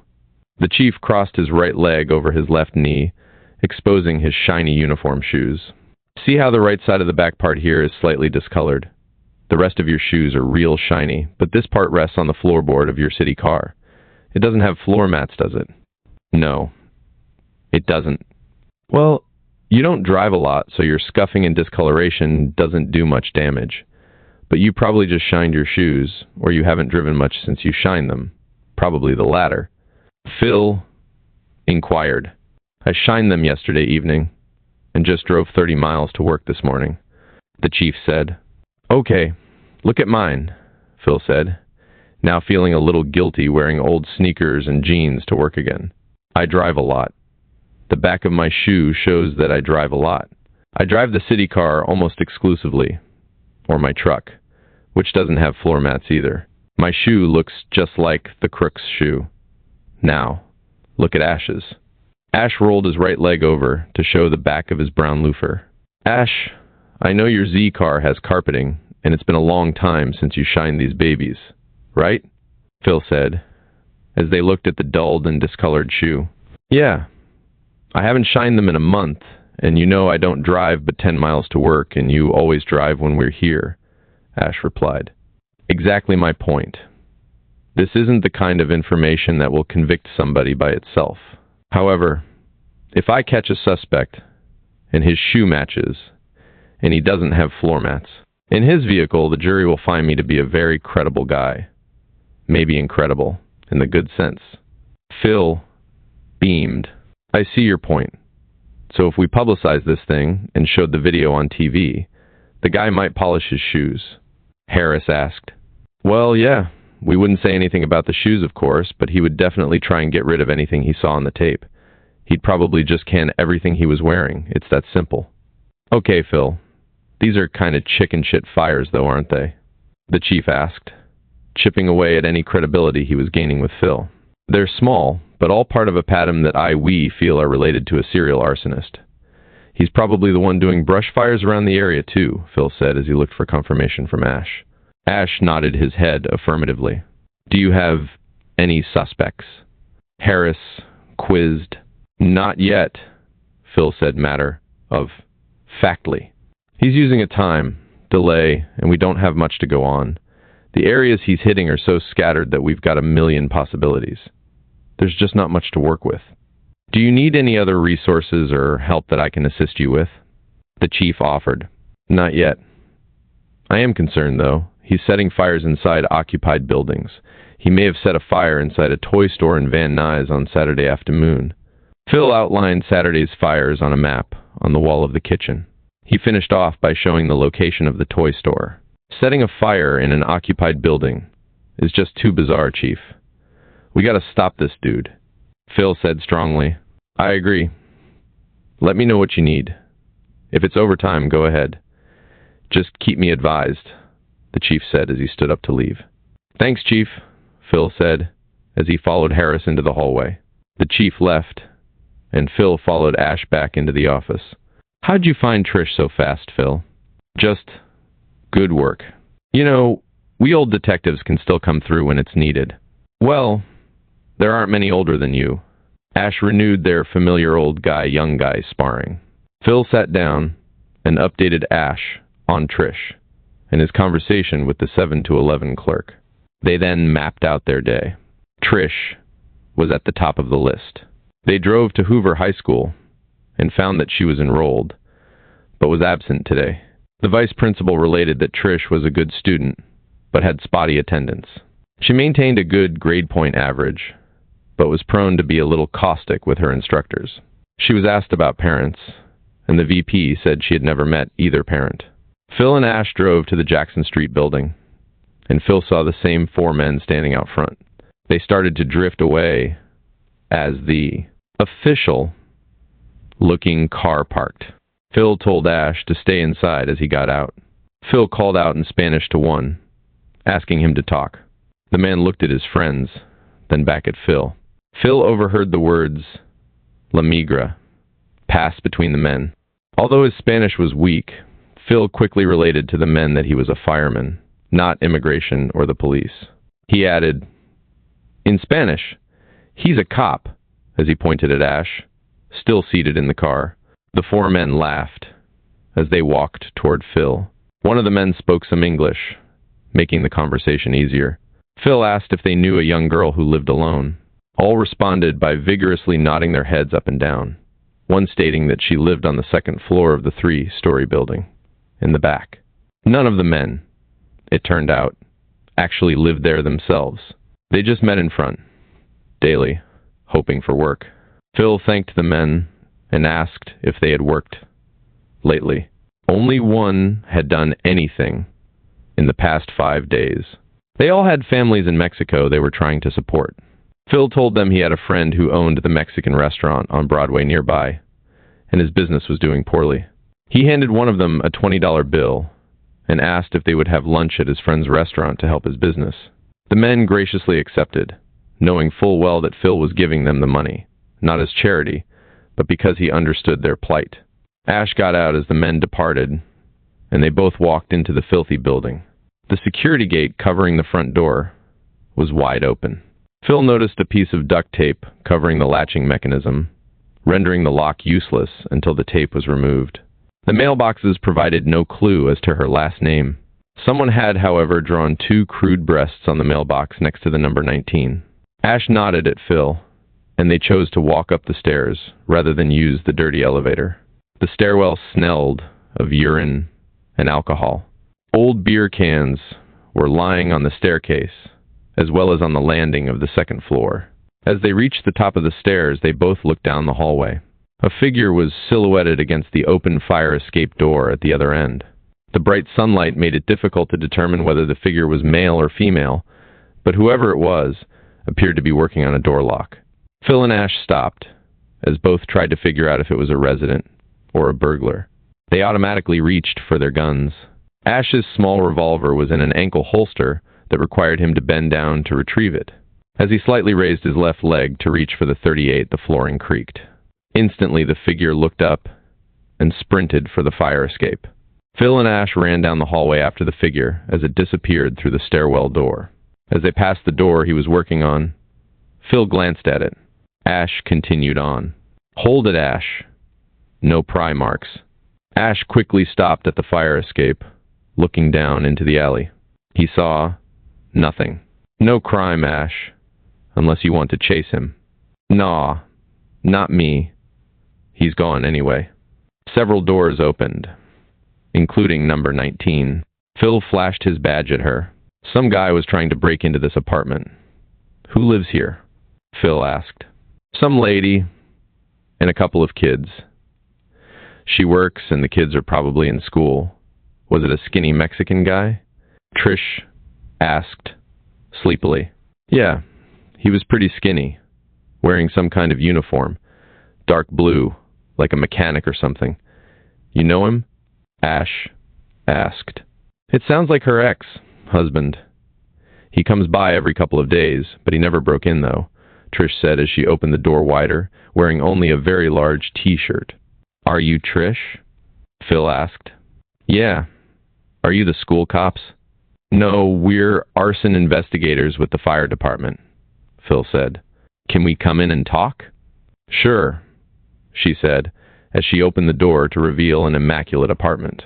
The room had bright curtains and smelled as if it had been recently painted. It was a small single, the bathroom off to one side and the kitchen in the corner, partitioned off by a bookcase. Trish walked to a corner and picked up a pair of jeans from a chair. "What can I do for you?" she said, as went into the bathroom to slip the pants on. She threw her long hair back as she came back out. The men looked at each other. Neither could speak for a few seconds. Phil asked about her parents. She explained that her mother was arrested and sent to jail for failure to appear for her sentencing on an embezzlement charge. She had stolen several $1,000s from the bank where she worked and was convicted 2 years before. They moved from San Diego to keep her from going to jail too quickly. Trish explained that her mother set up a joint checking account for her, and they carried on normally until the inevitable. Her warrant was found when she was stopped for a minor traffic violation. Trish continued telling her history to Phil and Ash at very little urging from them. It seemed that she needed to talk to someone. "My dad still sends child support to our checking account, and Mom sold her car before she went to jail. It was worth a few bucks since. Her employer paid for most of it." She smiled. "This place is cheap, and I do odd jobs sometimes," she quickly added. "Trish, you seem real nervous. We're here only on fire business, nothing else," Phil reassured her. "Okay," she sighed. "I always worry about the school finding out about me living alone, you know." "We understand," Phil told her. She was well-mannered and seemed mature beyond her years. "You guys want some coffee or something?" Trish asked. "Sure, if it's no problem," Phil said. "I slept in today, 'cause I was up real late last night doing laundry and ironing for the insurance agent up the street," Trish said, as she prepared the coffee. "The lady insurance agent up the street," she quickly added. "I had taken laundry and sometimes ironing to make a few bucks. she added with challenging eyes. Doesn't the school call and ask for Mom when you're absent? Asked Ash. I don't have a phone, and I rarely take any time off from school. One get real good grades, and they usually don't call for verification when good kids are absent. She hesitated. Is this about the fire at the 7 to 11? Yeah. What do you remember about the fire? Phil queried. Not much. Somebody just dropped a cigarette, right? She asked. No. It was arson, and you may have had contact with the guy just before the fire. Somebody actually set that fire while we were all inside. How can that be? Trish asked, leaning against the kitchen counter. Tell me what you did the 15 minutes prior to the fire, Phil asked. Did somebody say I set the fire? Trish inquired as she stared at Phil, not believing that the fire was arson. Not at all. The guy that said it was in the store while you were there. Trish, you talked to him? That fire scared the shit out of me, Trish said. And my girlfriend Rosa is still staying home because it scared her so bad. What happened? Like I said, what do you remember about the 15 minutes before the fire? Phil said, intently staring at Trish. Trish crossed her arms across her chest and looked at the ceiling. I'd tell you, but okay. She paused. One of the odd jobs I do is pulling off a beer scam at the 7 to 11. I usually con some guy to buy me a couple six-packs. Most of the time I pay him for it, but sometimes I'm broke, and I just scam him and he buys it for me. Anyway, I get a couple and stockpile them around the comer of the store by the dumpster. My friends at school come by and they pay me twice what it costs in the store so they don't have to hustle anybody themselves. I can make $50 to $60 a night pulling off this deal. What about that night? I started hanging at around 7:30 and had 2 or 3 packs by the time Rosa and a couple of her friends came by. They usually don't come by till later, but they were going to a party and wanted 2 or 3 cases. She gave me some shit about the price, and we went back inside and argued about it for a while. No big deal. Just business, you know? Yeah, Phil said. Go on. Well, I was dealing with this older guy down inside the store, and Rosa comes up and starts ragging on me while I'm still talking to the guy. It pissed me off, and the old guy said he wouldn't do it, so I got into an argument with Rosa. I told her to come outside with me so we wouldn't piss off the clerk. We went outside and got the price settled with her friends in the car, and Rosa came back inside with me. Phil analyzed what Trish was saying as he remembered the videotape of the store activities before the fire. Do you remember the guy that held the door open as you walked out with Rosa? He may have said something to you, Phil asked, trying not to put words into her mouth. Yeah. What about him? What did he say to you? Something about my breasts, I think. I don't really remember. I wasn't paying any attention to him because I was pissed at Rosa. Was he the one? We think so. Why didn't you pay any attention to him? Wasn't he a potential customer for you? Phil asked. No, not really, Trish replied. He was pretty good looking, and he was kind of young for my deal. Older guys work better. They're probably married and don't want to make a big scene when I don't agree to go someplace with them. It's just easier with middle-aged guys. Like you. She smiled at Phil. Like, I'd never hit on this guy. She pointed at Ash with a smile. Would you recognize the guy if you saw him again? Phil asked. Yeah. He was real clean, cut, like a cop. That might have made me leery, too. You know? I liked the way he looked, and what he said wasn't all that vulgar, as I recall. It was just something kind of complimentary about my shirt, but obviously complimenting my breasts. If I saw him again, I might recognize him. You want me to call you? Yes, Phil said, handing her his business card. Ash handed her his card, too. Why did this guy start the fire? Asked Trish. He's a pyromaniac, Phil said. We don't really know for sure. He just gets his kicks watching people while the fire burns and gets excited about the action of the fire engines and stuff. You want me to believe that this guy... It's sick. Yes, Phil interrupted. He stays close to the fire, watching the whole thing go down, just enjoying the excitement. But I don't think he was still inside when the fire started. Trish said. I remember him leaving now. Phil saw Trish concentrating on the night of the fire. He saw that she was living the event and recalling more than she thought she could. He kind of hovered around where we were while I was trying to talk to another old guy. I think I saw him light up a cigarette too. Yeah, he did. She smiled. I remember now. He was cute enough for me to take a second look at him, and I remember thinking it was too bad he was a smoker. I don't go out with smokers, so I just watched him walk out the door a minute later. Phil was ecstatic. He let her talk on. I think he got into a nice car too. It was gray but older, like an old Chevy or something, but restored. Trish stopped for a moment, thinking. The old guy said he would buy me a case, but he was uncomfortable. I looked at Rosa and motioned for her to walk away so the old guy could say what he wanted to say to me. I knew he wanted to come on to me. She said factly. I turned him down real diplomatically, and he was still cool, so he went to get the case. Rosa came back up, and we hung out for a couple of minutes, waiting for him so we could follow him out. I told him to meet me by the dumpster, she said.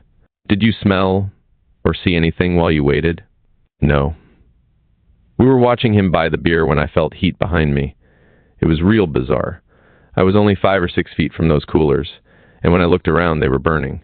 Rosa looked at me and saw my face, and at the same time, somebody by the register yelled, Fire! Rosa was really fixated on the fire and wouldn't move, so I jerked her arm and we hauled out of there. She just fell apart. I was scared too, man. Phil saw the look on Trish's face as she told her story. She was genuinely frightened by the experience. She may have thought little about it since it happened, but now, hearing that the fire was set intentionally caused her to change dramatically. How did he do it? Phil explained how it was done without being specific about the device. She was fascinated and asked more about the arsonist. He explained what little he knew about the man and asked her to watch for him. She agreed. They enjoyed their coffee and conversation until she said she had to get to school. She didn't want to miss the whole day. They offered her a ride, but she declined, not wanting to be seen with cops. Phil and Ash left the interview with Trish with a lot of information about her, but little more about the arsonist. So far, the witnesses seemed to agree on the suspect's description, and now the car played a more important role in the investigation. 2 witnesses, Trish and the Burbank 7 to 11 clerk, had seen similar cars. Phil decided it was time to tell Ash of his theory. Ash, now that we've got the car description that narrows our search down to about 200,000 possibilities. That's about how many 72nd Chevys are still in the street. Phil sighed. I think I can cut that down by about another 190,000 possibilities. No shit. How? Ash asked incredulously. I think our guy might be a fireman. Ash pulled the car over to the side of the street, leaving the motor running. For several seconds, the only sounds were of the fire and police radio chatter. You gotta be bullshitting me. Why? Phil enlightened his partner about the fires over the weekend, and of his research correlating the firefighters' shift schedule and the arsons, including the Cal's fire. As Phil spoke, Ash began nodding in agreement as each point was covered. What next? Ash asked, when Phil completed his story. The way I see it, we can't go poking around other agencies asking about which of their firefighters might be an arsonist. I don't even feel comfortable enough yet to tell anybody but you, Phil said, raising his eyebrows at Ash. No problem, man. It's the same story when a cop goes bad. They try to hide as much as they can, but word always gets out, Ash stated. I'm glad you agree on that point. If we nail him, great, but I don't want anyone to be brought on board with this yet, Phil said, staring directly at Ash. I don't often pull rank on you, but it's absolutely. Imperative that we research this thing under the table as much as we can. Like you said about word getting out at the police department, I don't want you to even hint at this thing yet. Come on, man. Ash straightened up. You can trust me. I got no reason to talk to anybody. We should probably at least tell my sergeant, though, shouldn't we? Ash said questioningly. Phil squinted, then rubbed his eyes, taking a deep breath. Ash, nobody can know this yet, not even the sergeant. I know your department's operations manual requires you to pass on potential internal affairs stuff involving city employees, but we can't do this. Besides, we're probably not dealing with an employee from here. I know almost all of our firemen, and none of them have an old Chevy, Phil said. He enjoyed working with Ash and found him to be an excellent investigator, but he found that cops were generally prone to gossip. He had been burned before, and wasn't about to let the cops jeopardize this investigation. I'll take any heat that comes along. Okay? No problem, Phil. You want some coffee? It's getting too damn hot already, Phil said sharply, not completely convinced that Ash could be trusted. Let's go to the lab and see if the fingerprints are ready from the 7-Eleven napkin wrapper. As they drove, Phil mulled over what needed to be done to speed up the investigation. As he thought about the upcoming week, his memory was jarred. I've got that class I'm teaching in Fresno Wednesday, Phil said out loud. Damn. I really don't want to go now that we've got something solid to look into. I'm on call this week, so just leave me a list of what you need done and I'll handle it, Ash offered. I'll only be gone from Tuesday to Friday, Phil said. He didn't want anything done on the case while he was gone. The prints from the napkin wrapper were recovered, but were also in poor condition. Only 1 or 2 were good, but not clear enough to classify for identification. A good print should have 8 to 10 identification points, and these had only 6. 6 points were enough to help point toward a possible suspect, but not enough for a court case. It was not even enough to enter into the automated fingerprint identification system. The computer could positively identify the suspect with enough identification points, but they were shy several. Frustrated, Phil called the sheriff's department lab and asked if they had been successful in copying any still photos from their 7-Eleven video. The lab technician said that they had several and were attempting to enhance the photos as they blew them up to a larger size. They promised to call when the work was done. Divan Act. Aaron sat at his dining room table, putting together several devices. The morning sun was shining brightly, but the Santa Ana winds had died down. The temperature was expected to reach the 82nds instead of over 100 degrees. A layer of smog covered the valley as he drove home from work, and he could only see about a mile in the thickening haze. Not a good day for brush fires.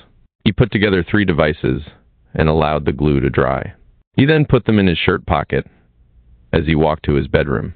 He lay on his bed and lit one of the devices, setting it in an ashtray on a nightstand. He glanced at the clock. It was 9:15. He lay on his side, fondling himself and thinking of the large-breasted girl in the 7-Eleven.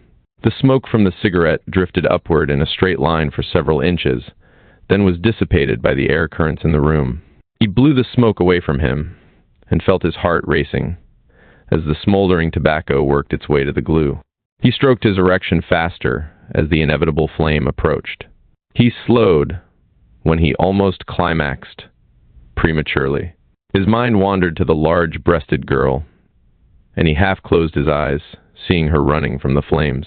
At 9:24, the flame erupted, as did Aaron's climax.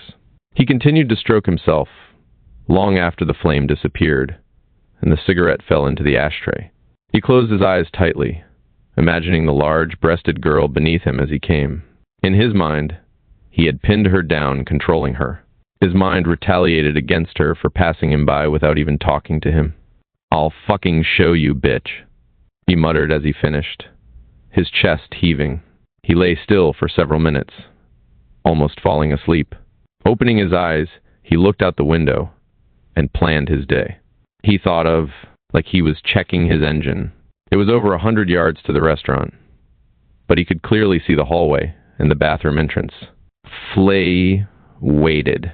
The device, wadded up in the paper towel, caused the soft material to smolder, creating smoke.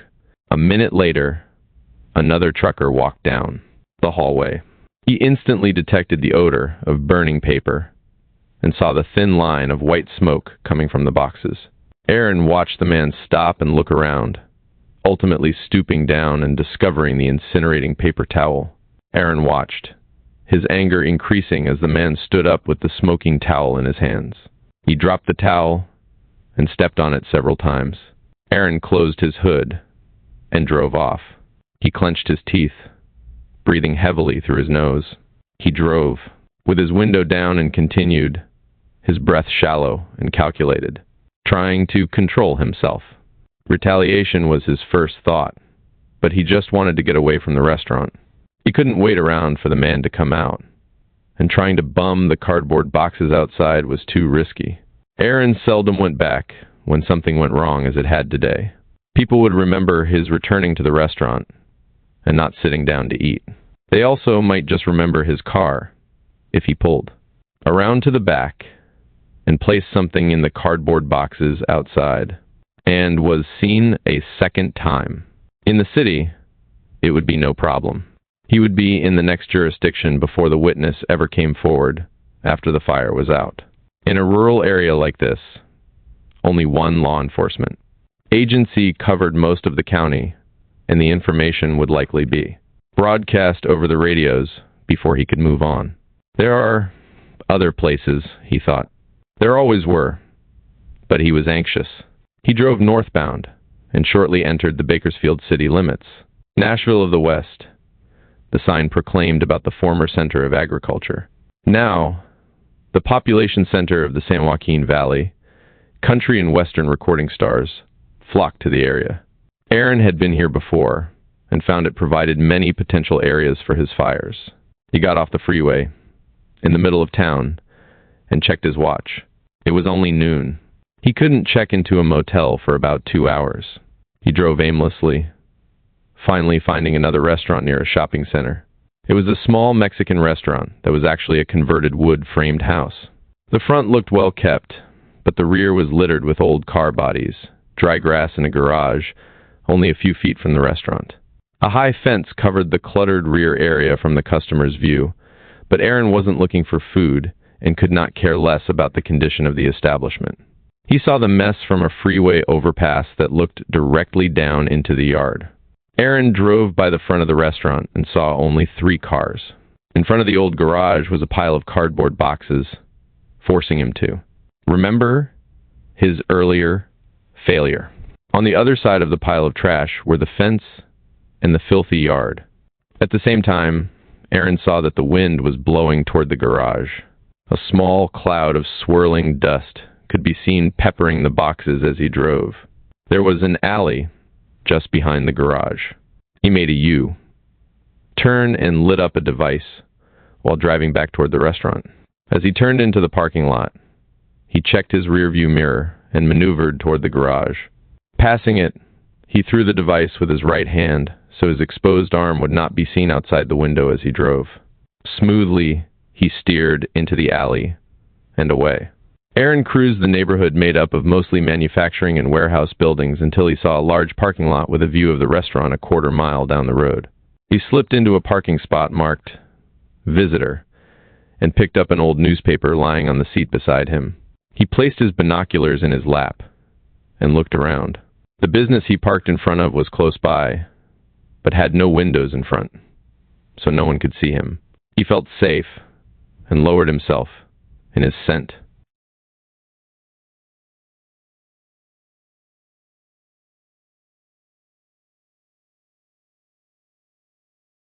Peering over the top of the open newspaper, he could barely see the garage. Cautiously, he raised the binoculars and saw the trash pile, partially covered by an old truck blocking his view. The wind was still gusting, and the heat waves caused the garage to be somewhat distorted through the binoculars. Within a minute, Aaron could see a puff of smoke coming from the trash. The fire fed on the accumulation of wind-blown papers and dry grass at the base of the garage. The small amount of smoke quickly blended in with the blowing dust as the fire grew rapidly.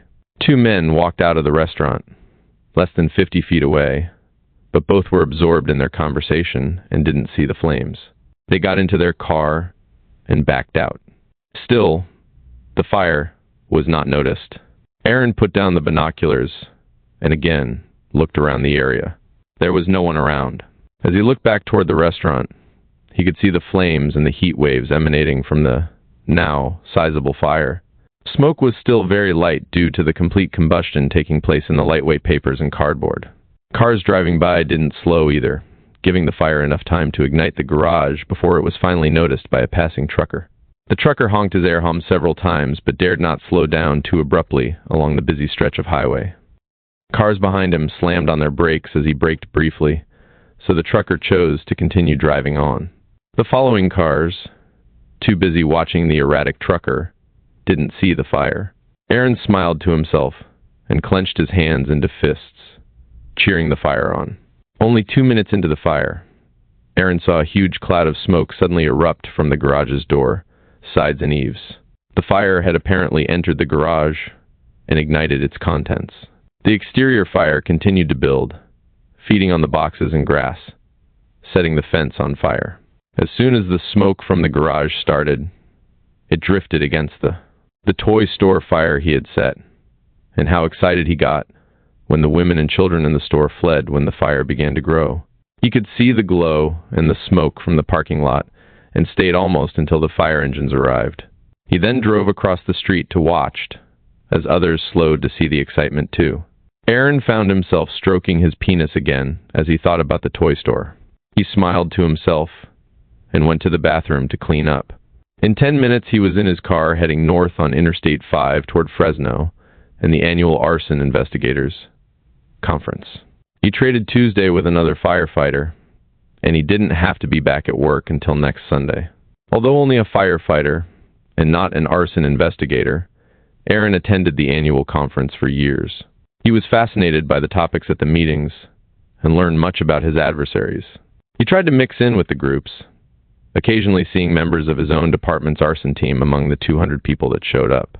It was difficult to get accepted with the elite group, but he hoped that by showing interest he, 100%, could someday be accepted into the arson unit. Aaron totally blocked out his history when he attended the events, divorcing himself from the fact that he was an arsonist. As he drove, he passed the areas that he burned on Saturday. Most of the fires he set were off the freeway, and he could see the partially destroyed homes in Valencia and near the Magic Mountain amusement park as he passed.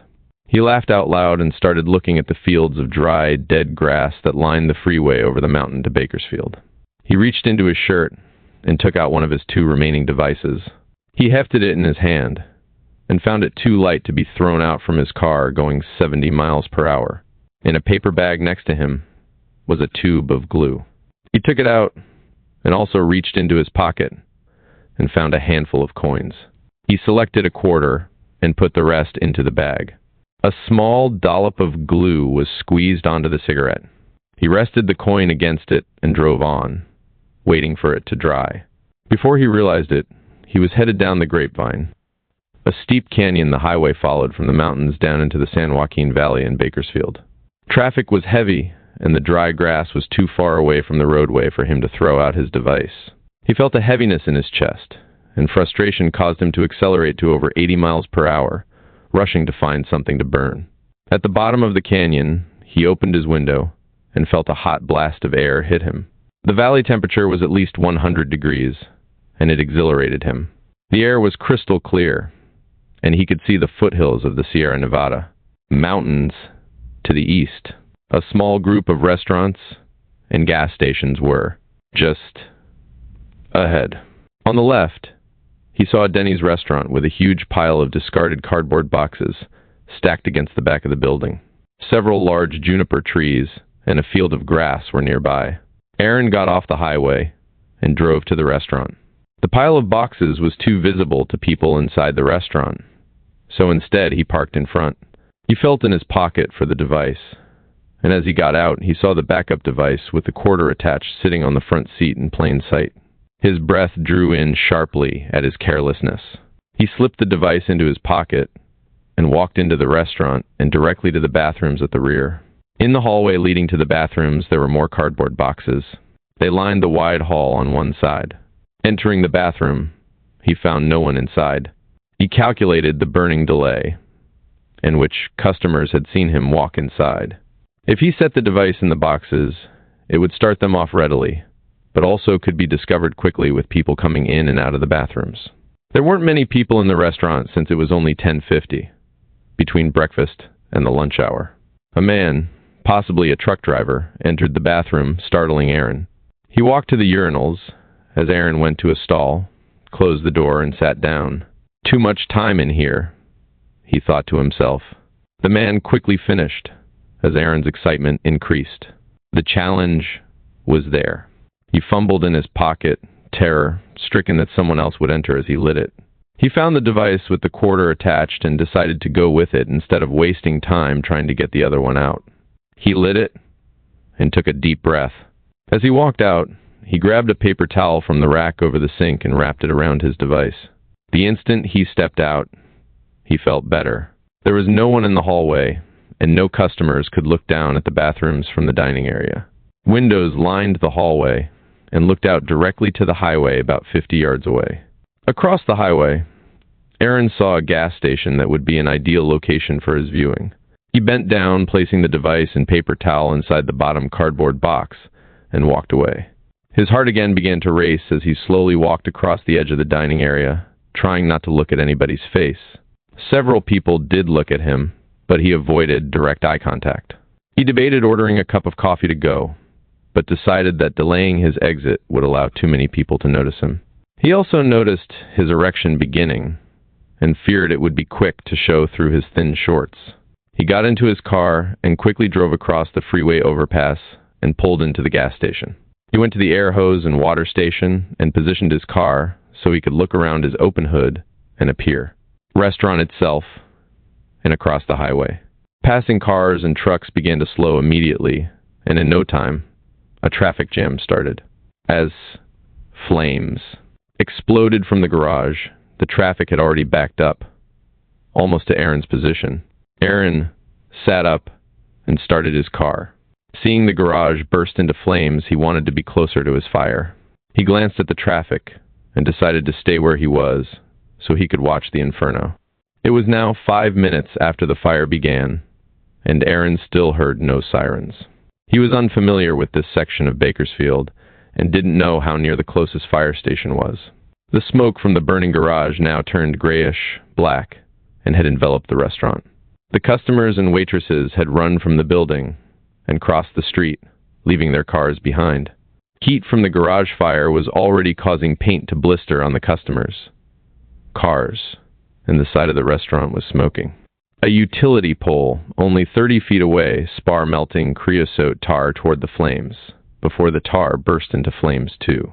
The flaming utility pole gave up its high voltage lines quickly as they snapped and dropped to the grass-covered field below it. As Aaron admired his fire, thrilling at the sparking power lines, a white fire truck drove into BI's field of view without warning. The rotating red lights startled him as they mingled with the failed wires. The engine had not used its siren as it approached. As the wires dropped, they set the foot-high grass on fire, starting second and third fires some distance from the garage. The wind whipped the flames in the field and set it on a clear course away from the destroyed garage.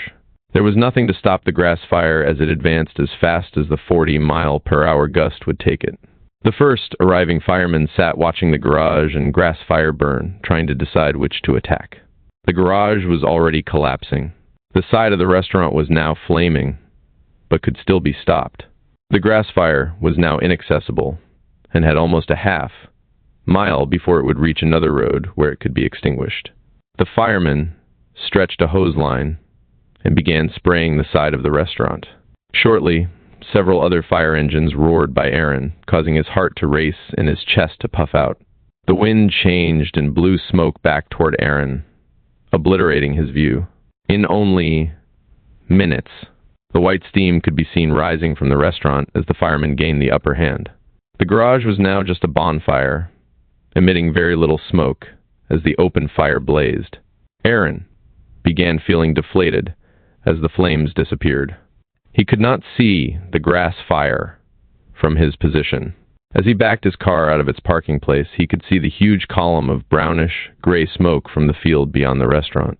With renewed interest, Aaron raced away, trying to get ahead of the grass fire, wanting once again to be near his fire. He drove with his window down, smiling and feeling the hot air blowing against his face. Looking into his rearview mirror, he saw the smoke column clearly. A small paved side road came into view, and he braked quickly and tuned, now paralleling the spread of the fire over a mile away. He pressed his foot to the floor and heard the V-8 screaming as his speed approached 100 miles per hour. In the distance, he saw the winking red lights of a fire engine approaching the next intersection from the side. Aaron obediently slowed to give the engine the right of way. Trinact. Phil felt uncomfortable leaving town, while he had a case with hot leads. While Ash was a competent enough investigator, Phil just didn't want his theories to leak about. Nevertheless, the semi-annual conferences in Fresno were always interesting, and he had promised to provide a 2-hour lecture on fire, police relations. Ash could handle any other cases that came up in Phil's absence, and if any other fires occurred, Ash had been instructed to call Phil at his room in Fresno. Monday produced few new leads in the investigation, but Phil still felt that he was accomplishing something in the complex case. The fireman-arsonist theory could be a completely bogus lead, but at this point it was all he had. As far as he knew, it was all anybody had. It was highly unlikely that any other LA area arson investigator was even aware of this particular serial arsonist. As he drove north on Interstate 5 on Tuesday, on his way to the conference, Phil allowed his mind to wander to the Trish interview. He was genuinely concerned about her, wondering how he could help her in her situation. It seemed such a shame to have her living in those conditions, and little that she could do to change them. He had checked on Trish's mother's case, and found that she had 2 other arrests before the latest one. She was currently serving 4 years before she could be eligible for parole. It was a federal offense, and there was little flexibility in her sentencing. She had 1 previous conviction for embezzlement from her employer. Phil was driving down the Grapevine when he noticed a column of smoke in the distance, west of Bakersfield. He quickly forgot about Trish, and found himself accelerating to nearly 80% in the direction of the fire. He was in Bakersfield before he knew it, and could see the blackened trail, the fire left behind. Judging by the number of acres he could see already burned, he judged that it had been burning for at least a day. The wind was now calm, and the smoke he had seen appeared to be the last remnants of the fire. A few hand crews worked the blackened fields, cutting a trail around the perimeter to ensure it didn't flare up again. Phil lost interest and didn't really want to leave the interstate to see a day-old fire, although he naturally wanted to see where it came from. He got off the highway, finding it near lunchtime anyway. He drove into a nearby shopping center, where he stopped at a McDonald's. As he left, he saw the charred fields and fire, scarred trees, brush and fencing showing the fire's point of origin to be in the direction he was traveling. Within a quarter of a mile, he found the damaged restaurant and destroyed garage. He drove slowly through the lot and saw the burned power pole too, theorizing that maybe high winds blew wires down and started the fire. Probably not, he thought as he examined the scene closer. The damage to the power pole was on one side only, pointing toward the remains of the garage. Corresponding damage to the side of the restaurant also substantiated the fact that the fire started in or near the garage and spread from there. Phil could also see that several heavy timbers and part of the roof of the garage had collapsed, pointing towards some metal trash containers at the side of the garage. The side that had suffered the most damage indicated that the fire started, most likely, in the trash area. Phil smiled to himself and returned to the interstate. 2 hours later, he arrived at Fresno and checked into the Holiday Inn, site of the conference. The temperature was over 100 degrees in the booming agriculture center. Winds were brisk, and the Sierra Nevada mountains could just barely be seen to the east. High-rise buildings filled the skyline and gave credibility to the city's new status. Phil's room was comfortable and had a view of the convention center across from the hotel. He would have preferred a room a little higher up in the 10-story structure, but he couldn't complain. He unpacked and went to the bar. The staff of the conference was in a meeting, and the conference itself didn't actually start until Wednesday morning. Phil bought a beer and went to his room to change into swim trunks. He walked to the pool and was recognized by several investigators from Northern California. Phil was a regular lecturer at the event and soon was involved in a lively conversation. The investigators had an active bar tab, and the group quickly grew loud and boisterous. Phil dove into the pool and floated in the fading sunlight, drifting into the shallow end, which was partially sheltered by a patio cover. He found himself examining the investigators. Is it really possible that a fellow fireman could be setting fires? It sounds just too bizarre. Phil drifted back to the group and hung on the side of the pool. Didn't some Forest Service firemen get arrested for arson up your way last year? He asked. I don't think so, one of the older of the group said. But there was some guy in San Luis Obispo a couple of years ago. He was a seasonal worker or something. Beer continued to flow, and the discussion took off on its own. Phil's original, pointed question was forgotten, and the group shared its own stories of firemen and arson. None had real solid information on specific instances of arsonist firefighters, and none offered any link to fires they were experiencing. The focus of the group changed when, 2:30, something females strolled out of the hotel. Dressed in brightly colored suits, they sat down nearby, silencing the group. Phil recognized the women from last year's arson conference, representing the insurance industry. One of the younger men offered to go to the bar to get them drinks. Phil met eyes with one of the women, who held up her drink, as if toasting him. To your lecture, Mr. Langtree. One of the women, Anne, smiled. Phil reached for his beer to join in the toast. He now felt a little uncomfortable with the rowdy group, wanting to pursue talking to Anne. Feeling the sun blasting down on his back, Phil hoisted himself out of the pool. He now felt the extra 15 pounds he had gained eating his roommate's cooking. He quickly grabbed his towel and dried his body, allowing it to discreetly cover his midsection as he eyed the table next to the women. Conversation came easily with Anne. Phil knew it would. She was about 35 and had short auburn hair. Her fresh, natural face had totally taken him. She was lightly freckled and had a beautiful smile and bright eyes. She looked directly into his eyes as she talked. Have we met before? Phil asked. No, not directly. I was at a meeting of the Southern California fraud investigators last year in Downey. You spoke about arson fraud fires. I don't know how I could have missed you, Phil offered with a smile. I wanted to meet you, but you left rather quickly, she said. Did I? I'm not all that comfortable with a crowd. I mean, when I'm talking my stuff, I'm okay, but afterward I usually prefer to take off. I understand, she said, her chin in her hand, resting her elbow on the table. Phil smiled and gazed into Anne's eyes. They continued to talk. The others made their way over and joined in the conversation. As the group talked, other investigators arrived at poolside, and both Anne and Phil were sidelined by necessary conversations. Phil found the contacts he made were far more important than the learning experience of the conference. Anne seemed to be well known in her industry and was involved with several other insurance types that showed up. Phil frequently glanced over at her and those captivating eyes. He found a full in the conversations and maneuvered himself to Anne's side. Dinner? He asked. I can't. I've got to meet a private investigator my company is considering hiring. It may be the only opportunity I have to check the guy out personally. He covers Northern California and is a real hermit, but he's been doing fire investigation for 25 years. Maybe you know him. Keith Talon? Annie asked. Talon?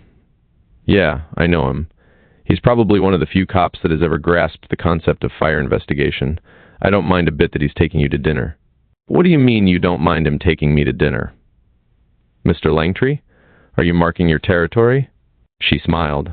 Phil flushed, thinking of his jealous behavior with his ex-wife. Sorry, never mind, Phil added nervously.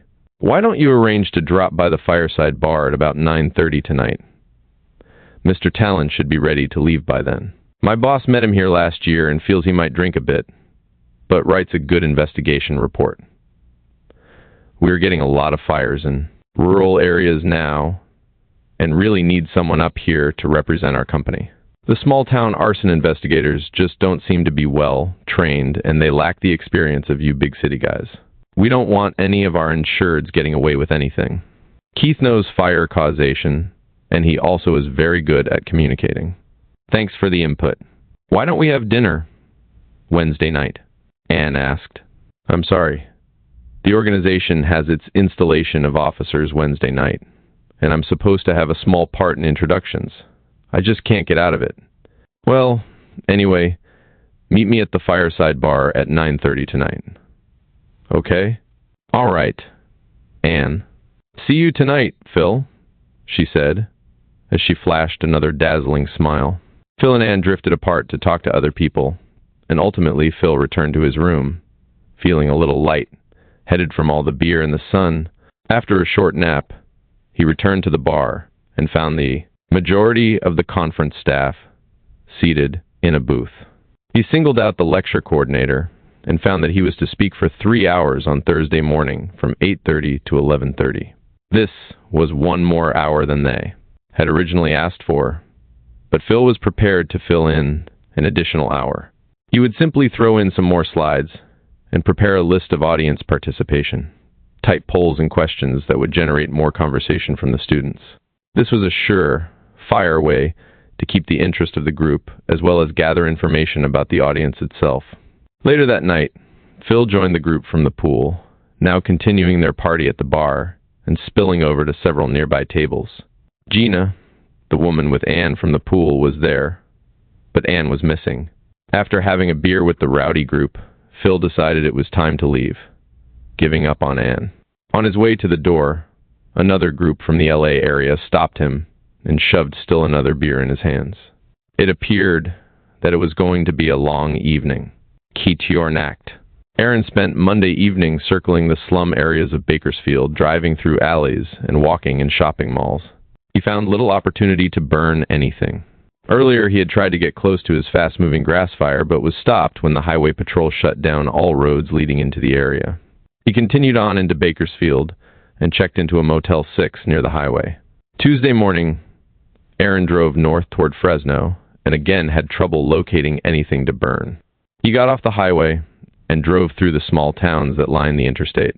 He attempted several times to set fires in alleys, but residents seemed very wary of him. It was still morning, and there was little traffic for him to blend in with, and he didn't feel comfortable at any viewing sites he scanned near his potential fires. At one point, he threw one of his devices into the open window of a truck parked in an alley, but a patrolling sheriff's car drove by as he emerged from the alley.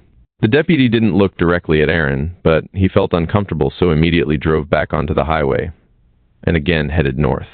He repeatedly looked into his rearview mirror to see if he saw smoke from the burning truck. He saw nothing. After arriving in Fresno, Aaron checked into his room and left the hotel a short while later. He cruised the streets of Fresno, acquainting himself with the city and its suburbs, its slums and communities nearby. He took notes on a pad next to him, writing down the addresses of potential fires. Overflowing trash dumpsters next to buildings, vacant lots overgrown with weeds next to buildings, and rundown stores in the downtown area all offered him fires. Only once did he get so excited that he couldn't wait. He saw a large pile of discarded furniture behind a discount furniture store. The parking lot next to it was almost filled with customers, cars offering plenty of cover for him to park and set up a device.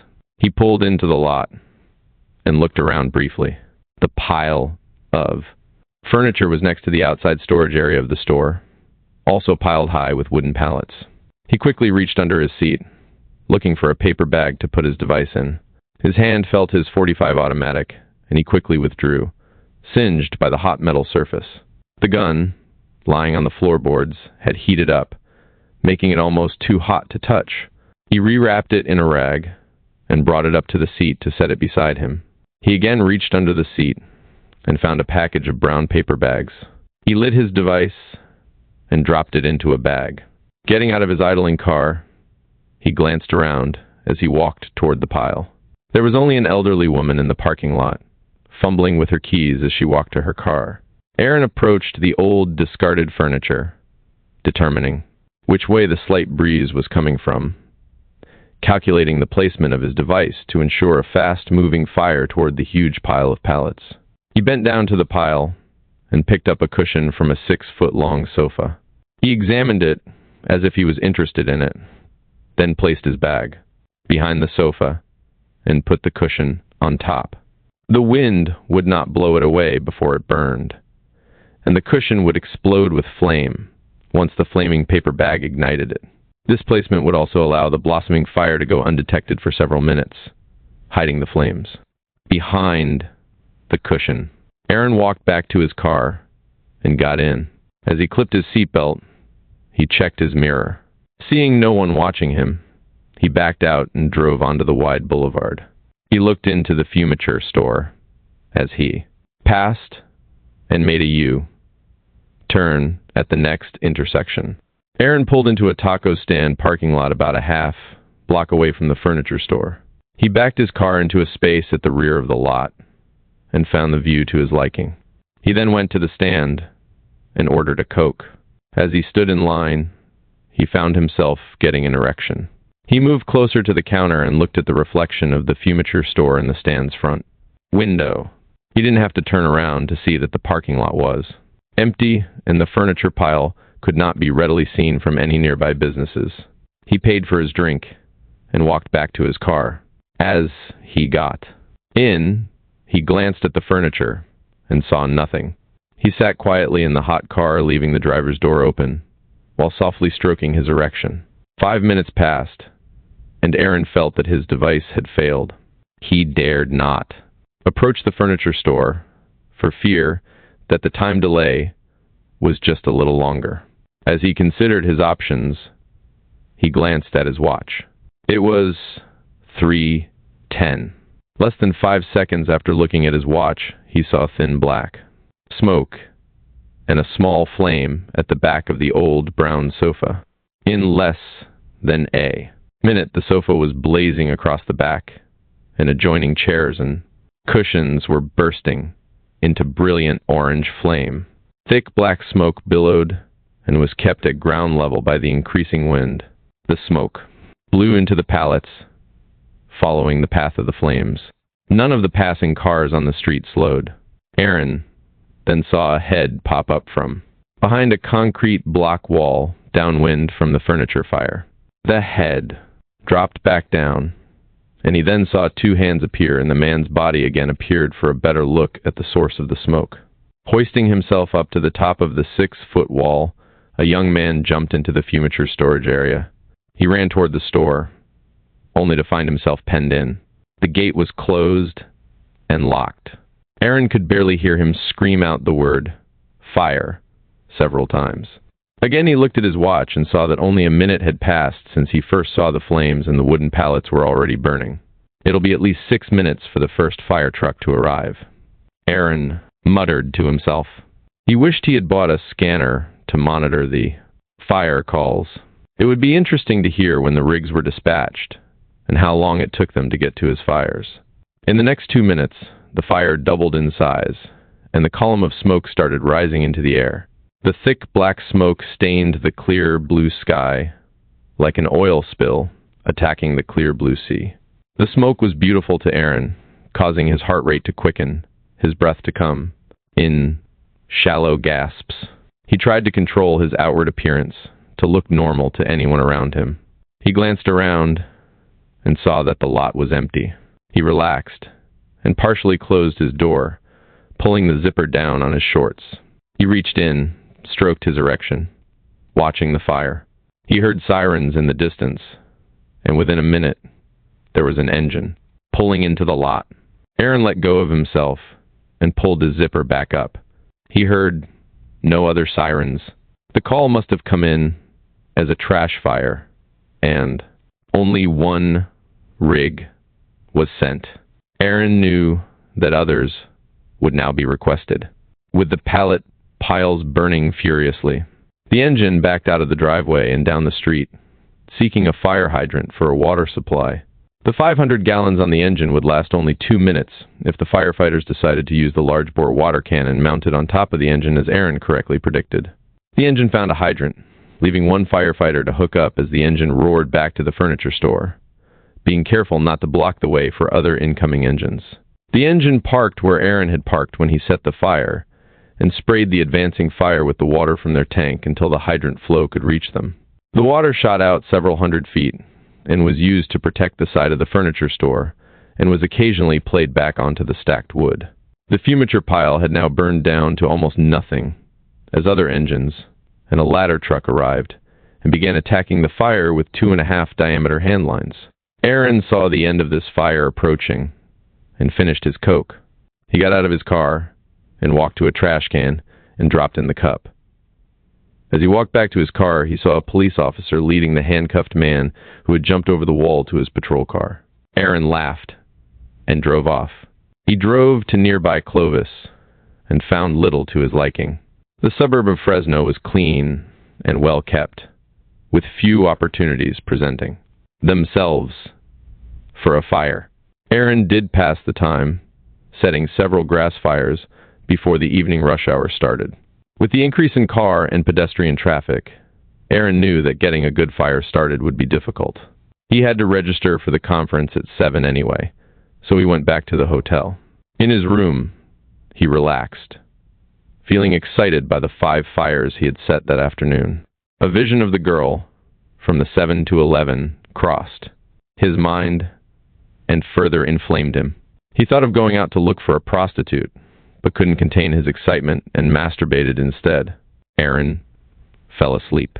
At 6:30 that night, he awoke and walked to the bar for a beer. There were a number of faces he recognized, but he seldom talked with the investigators. He preferred to be alone and sat against the rear wall of the bar until 7, when the registration began. After waiting nervously for 30 minutes in the registration line, Aaron received his materials and walked back to his room. He sulked, feeling uncomfortable about not knowing anyone, but relieved that he didn't have to make small talk.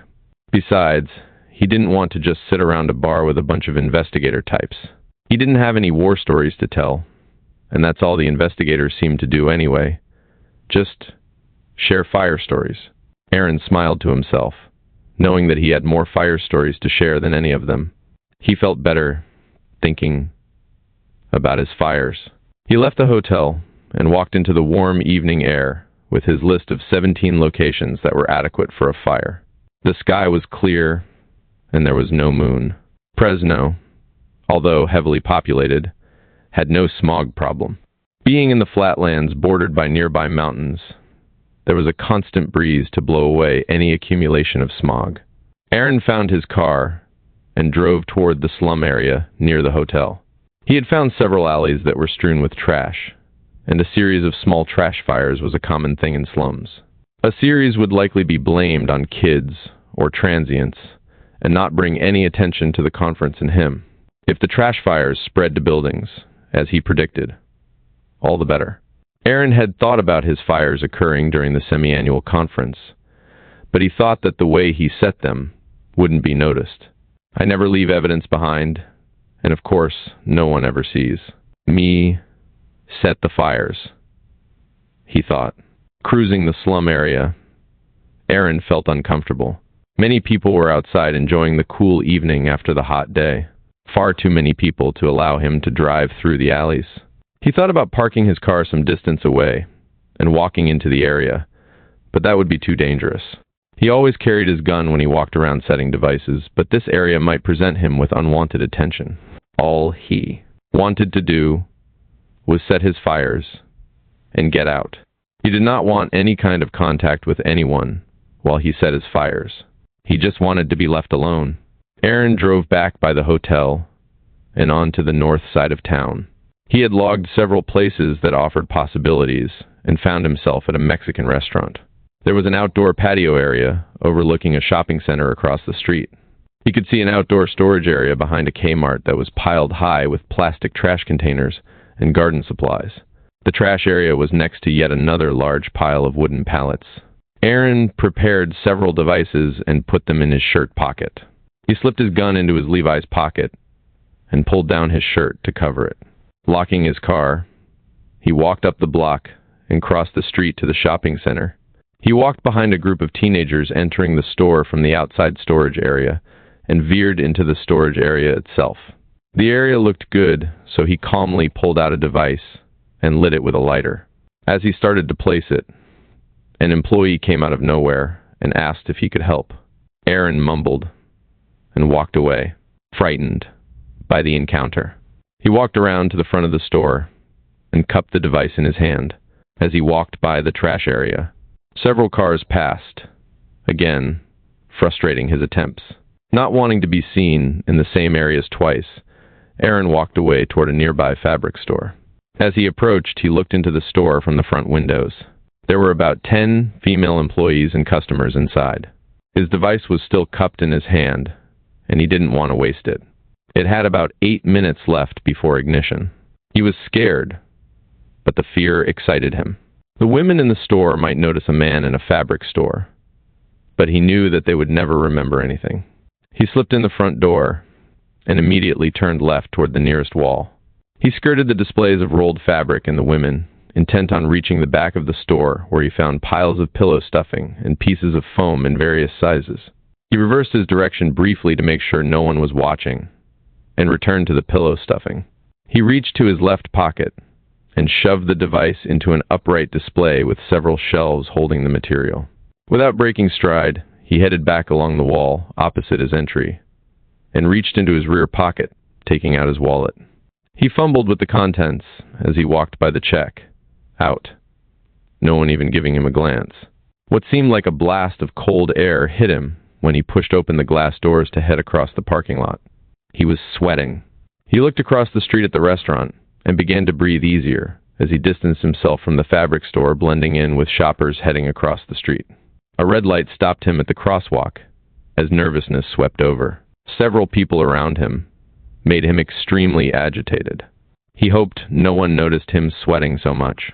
The broad boulevard was controlled by a long signal, and Aaron started to force himself to relax as he knew he could not control what was going on around him. He took a deep breath. No one on the corner paid any attention to him. He looked at his watch. 5 minutes to go.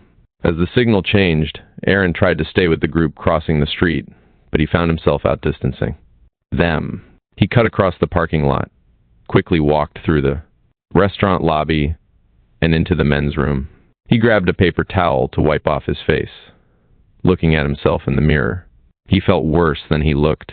His outward appearance was normal, relaxing him a little more. The brief intensity of setting fires inside stores was exhilarating, but sheer terror at the same time.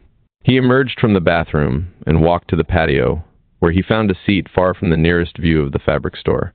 He wanted to distance himself from the fire until after it started. If it started, he was surprised that it had not yet taken off. A waitress took his order at Margarita. Her uniform exposed her breasts, and Aaron felt his erection beginning now that he settled.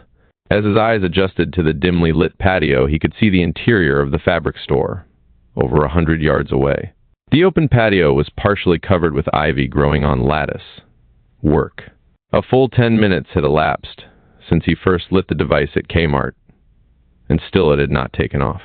Again, Aaron felt the possibility of failure. As he thought of the reason for his lack of success, he saw flames licking the back of the store wall. His stare fixed on the flames as they spread. He was still amazed at the rapidity of the fires he set. It took only 10 seconds for the flames to get big enough to reach the 12-foot ceilings. Billows of thick, black smoke raced across the ceiling, forced by the intense flames silently advancing. None of the employees or customers noticed the fire until the smoke hit a side wall and banked down toward the floor. Aaron saw a woman look up. Her hands dropped to her side in surrender.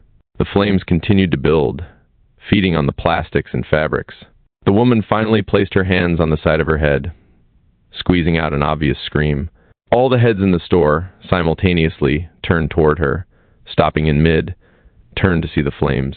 The smoke had hit the nearest woman and began to drop, covering the flames as they advanced, fanning out in a five-shaped pattern from their origins on the shelf. In seconds, all the women in the store had run out the doors. Aaron saw the smoke push out behind them, as if gasping for more air. The fire billowed out through the smoke for more oxygen. The doors were held partially open by the internal air pressure displaced by the heat from the flames. The smoke column coming out of the door pulsed like shallow puffs of breath, and after only 1 minute of life, the fire started to die down from lack of oxygen. The store was now totally darkened by the immense blanket of smoke. The women grouped in the parking lot, their chatter and sobs carried to the restaurant, causing several customers to look toward the shopping center. Aaron was given his drink, and he pretended to read an appetizer menu as several of the other customers analyzed what they were seeing and hearing across the street. The store was dark, and the people in front were excited. But the observers could not actually determine what was happening until the heat from inside the store caused one of its windows to break. The 10-foot-high piece of glass weakened, dropping in a loud crash, followed by a sheet of flame leaping out of the window. The interior of the store, preheated by the building fire inside, now exploded in flame, causing all the windows to crack and drop out, shattering on the sidewalk. All heads in the restaurant now turned toward the inferno. Several screams were heard from the parking lot nearest the fire. "Oh my God!" several of the restaurant patrons shouted. Aaron started to relax again, however. Inside, his excitement continued to build. "Where are the firemen?" a nearby man said to no one in particular. Aaron shook his head, then felt that he shouldn't have. He straightened up, thinking, the damn thing hasn't been burning more than 2 minutes, and this idiot's already looking for the fire department. Most of the patio customers were moving toward the side nearest the fire. Aaron, not wanting to stand out, did the same. He looked up and saw the huge column of smoke, already hundreds of feet in the sky. He looked into the store and could see the displays igniting as the fire filled the entire storefront. 2 Fresno police cars roared up to the front of the fabric store and quickly withdrew when they felt the heat generated by the fire. The officers busied themselves dispersing the crowd in front, including the customers and employees. Aaron smiled, knowing that many of the witnesses would be long gone by the time any arson investigators arrived. Fire trucks began arriving. Aaron struck up a conversation with 2 women sitting at a table nearby. His conversation was cautious at first, but they began to pay attention to him as he volunteered that he was a firefighter. He felt comfortable now that the fire had advanced, and he knew his device was consumed. Anybody who saw him inside the store would be so confused by what had just taken place that he would just be a blur in their mind, and only an excellent investigator would ever bring out the fact that there was a man inside the store just before the fire. The women at the table downed their drinks quickly. They were fascinated, excited by the fire. So was everyone else. It was unusual excitement, and Aaron was the only one who knew what had happened. He cherished this feeling and had to control himself from being too garrulous in his chatter with the women. It was he that had made their evening memorable, and for that, he felt fantastic. Patnacked. Phil looked in the hotel's lounge and quickly found Anne and Talon. They were in a remote corner, but Talon's booming voice could be heard over the blaring music from the adjacent bar area. There were about 50 investigators in the main bar, renewing acquaintances and attempting new ones. As Phil approached, he could see that Talon was well on his way to getting drunk. Anne was just finishing a white wine. "Phil, how the hell are you? Sit down. Miss, bring a couple of beers here, please." Talon shouted at the barmaid, his speech slightly slurred. Talon's face was red as a beet. Small blood veins could be seen on his nose and between wrinkles on his cheeks and under his eyes. "I'm just fine, old man," Phil said. "How have you been?" "Not bad. Anne here is just about to sign me up for a couple of cases for Mid-Century Insurance. You heard of them? And this is Phil Langtry from down in L.A. We met this afternoon by the pool." Anne smiled as she extended her hand to Phil. Phil's hand nearly dwarfed hers. Talon laughed as he gulped down about half of his scotch and water. What kind of cases are you lining up? Phil asked, picking up Talon's next drink and sipping from it, waiting for his beer. Anne replied, a fire in a butcher shop in Stockton and a farmhouse. Fire about 30 miles from Fresno. Phil could tell by the quick assignment of the cases that Talon had impressed Anne sufficiently to begin working immediately. How old are the fires? Phil asked, knowing that the fires in rural areas and small towns usually went for several weeks before being assigned to a private investigator to examine. Both are fairly fresh. Stockton happened over the weekend, and the farmhouse burned just Monday afternoon. Anne responded. The farmhouse is quite literally on the ground. The nearest fire truck was 7 miles away, and by the time they got there, it was already a write-off. I don't know how you can tell much from a roast like that, Keith. Phil shook his head. Everything's probably collapsed into the basement, including the cause. Yeah, but those farmhouses are pretty solidly built, and the heavy timbers can tell a tale where the fire originated by the depth of the charring and collapse pattern, Talon said, obviously embellishing his expertise for the business meeting. Phil saw the opening and continued to draw out Talon's abilities as an investigator for Anne's benefit. I guess if you can at least establish the level the fire started on, you can narrow the search a lot. Most of the time anyway. The time of day, day of the week, and even the response time all help determine whether the fire was boosted, with gasoline or burned a normal length of time compared to the damage, Talon explained as he looked at Anne and Phil alternately. It seems there is a large variance in each investigator's reading of a fire. I'm used to adjusting personal injury claims. Broken bones are hard to fake. Talon nodded. Most investigators have a real limited experience and depend on what they've learned or heard when they try and read a fire. You just can't determine what causes a fire until you've actually examined a ton of them, and for my money, set a few and watched them burn. Set your own fires. Anne raised her eyebrows. Keith and I used to set fires in vacant buildings back in LA before he retired. With the city's approval, of course. By actually watching a fire develop and spread, you can learn so much more than what's available in investigation books today. So many hard and fast rules of investigation of fires in the 40s and 50s are now obsolete. The contents of homes and buildings nowadays are so much more volatile than the past. Plastics and vinyl make up the majority of the furniture and furnishings in your average house today. In 1950, cotton fabrics and wood were the most common materials. They bum slow and build up slow. Plastics go like gasoline. So how does that affect these small-town investigators' abilities? Anne asked, intrigued by the explanations. I think Keith would agree. Phil said, looking at Talon, that your average arson investigator today learns from a series of classes, and young instructors are using old investigative textbooks that haven't been updated or are simply plagiarized and presented in a little different manner. It's not the investigators, necessarily. Not every jurisdiction will allow you to burn like we did. Even controlled burning like ours can get out of hand real quick. Can't you guys teach this updated stuff at this conference? It seems like everybody attends these things, Anne said, as the next round of drinks arrived unexpectedly. Your drinks are from the 3 at the bar to the left of the TV, the waitress said, as she set them down. All 3 tuned toward the bar to see Gina and 2 of their poolside friends toasting them. They all joined in the toast, laughing. Anne looked into Phil's eyes as she smiled. Well, I'm enjoying this, but I've got a 30-mile drive home, said Talon.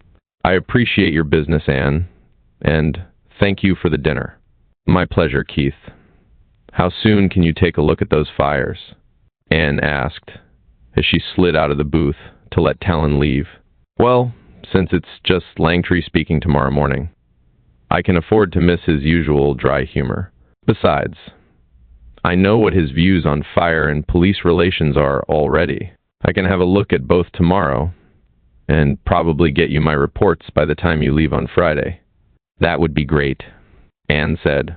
One more special favor. I'd really like Gina to get some more exposure to fire scene investigation for the company. Would you be able to allow her To a company?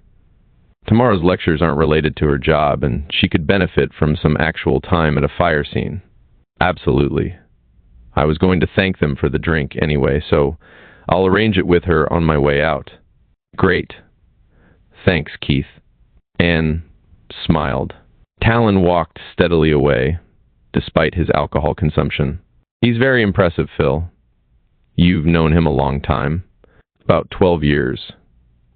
When I first got into fire investigation, he helped me out a lot. My predecessor and he had a unique relationship with my city. The LA Sheriff's Department helps out smaller cities when they have major fires in the LA area, and Keith was assigned to us. My former boss was a real egotist, but he was an excellent fire investigator. Keith and he respected each other and actually worked well together, but they clashed a lot. The love-hate thing, you know. Anne nodded, resting her chin in her hand. Enough shop talk. Tell me about you, she said. What do you want to know? My work is my life. I doubt that. You're quite different from most men. I don't really perceive myself as different, Anne. I truly am your typical male. Phil reached for his beer, hoping it would help smooth the conversation. Well, you don't come across that way, Anne said, looking into Phil's eyes. He looked up at the ceiling. It's getting late. I need to prepare my notes, he said as he again placed his hand on hers. He was comfortable talking with Anne, yet a little unsure with the closeness. I have a feeling that you could give your lecture right here and right now and keep the whole bar fascinated. Thanks for the vote of confidence, but I've had a lot to drink today, and I truly don't need any more, and this restaurant is a little stifling. I agree. Why don't we go back out by the pool? She asked. Phil looked at her, feeling less threatened. They walked to the pool, taking their drinks with them.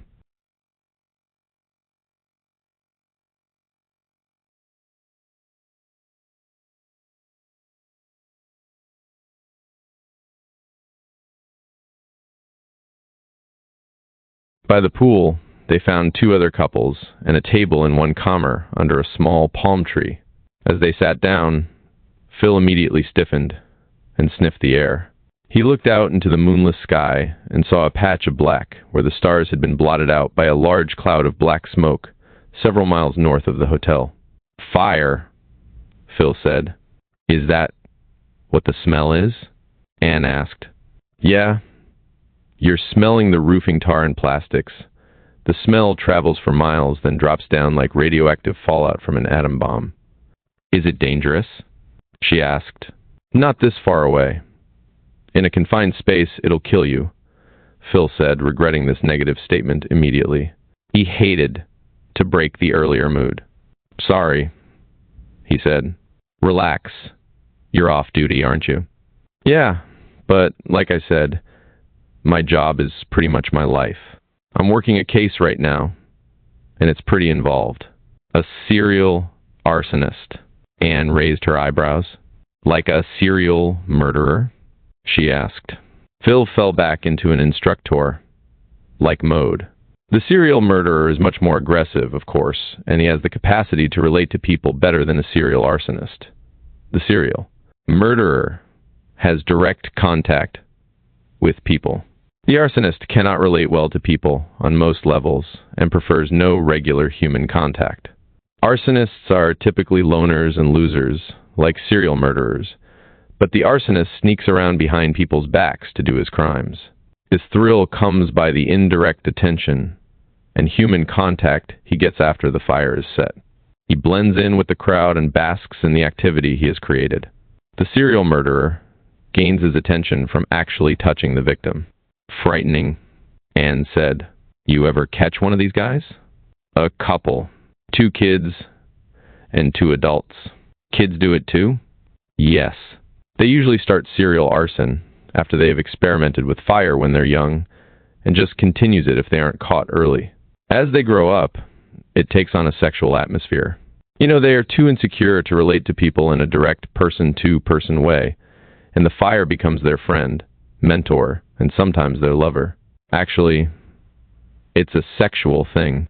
No way, Anne said incredulously. I'm serious. Phil said, stressed. I've seen it in the guys I've arrested, and I've read about it in studies that have been done. These people are warped and really tough to catch. So, you're working on one of these characters now? He stared at her for a long time and quickly went over his case to this point. He trusted her and felt comfortable sharing with her. Yeah. He's hit the LA area a lot. He likes brush fires, and I think he's ventured into structure fires too. So he's hitting more than your city. Everywhere, I think. I can't be totally sure since a lot of his fires are caught before they get big, and no one examines the fire scene. Like the LA Fire Department. They can't send an investigator to every little grass fire and check to see what started it. The fire captain just puts the thing out and goes back to the station. So if there is an incendiary device at the scene, it gets missed. He uses an incendiary device. What kind? Anne asked, as she leaned closer to Phil. He puts a small bead of glue on a cigarette and lets it dry. Then sometimes he'll put a coin against the glue so it has enough weight to throw out of his car as he drives by. He tosses it into the dry grass by a road and never even slows down. 8 or 10 minutes later, the cigarette burns down to the glue and ignites it, along with the grass. In the meantime, he's up the block buying a beer or something. Then he drifts back to the fire with everybody else that drives by. Phil, Anne squeezed his hand. This guy set some fires here in Fresno last June. There was an awkward silence. Phil didn't know what to say. He just stared at Anne. What? He finally breathed. I handle the mid-state areas as well as LA after I got back from the conference last August. We were notified that 2 stores burned in and around Fresno while we were in town. I think one of them was actually before the conference, but about the same time. Both of them were fabric stores in the same chain. Fabric Plus, I think. Anyway, the Friday the conference ended, there was another attempt to bum one in. Bakersfield. There was a sprinkler system in that one, and it just did minor damage. Why do you think it was my guy? Phil said, already knowing that what she said was true. There were at least 2 other attempts at stores up and down the San Joaquin Valley. 2 of your devices were found. I guess customers or employees caught the fires before they got too large, and the investigators recovered the devices. Cigarettes with glue attached. They were put inside brown paper bags. Phil let out the long breath he held as she explained, That's too much. How'd you get into this, Anne? Century insures the Fabric Plus chain, and we lost 2 stores. That's where we got Keith Talon. He did an investigation for us, and through him we learned about the devices and the other fires.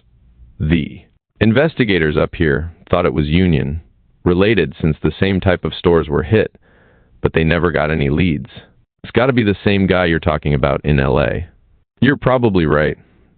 I've got something else to tell you, but it can't go any further than here, okay? No problem, Phil. The arsonist is probably a firefighter or an investigator, Phil said. She stared at him, contemplating the possibility. It stands to reason. If fires are happening here during the conference only, then that seems to be the only logical conclusion. Should we talk to the Fresno cops or something? Anne asked, concerned. I think so, but I don't know them real well. If word gets out that it might be a fire guy, the press would eat it up. The crook would surely find out, and no doubt stop setting fires. We really don't have any solid leads yet, Phil offered as he downed the last of his drink and sat back. Looking at Anne, she leaned toward him. If we didn't talk tonight, you may never have found out about these Fresno fires, said Anne. You're right. I only spent 1 night up here last year, and I don't remember watching the news and seeing any coverage on the fires. I wonder if the local investigator has any inclination toward my theory. I wonder what that fire is that we're smelling right now. Anne, too, was excited and grabbed Phil's hand in hers. She could see his mind racing, trying to analyze the information they just shared. She tried to remain calm. You want another drink, Phil?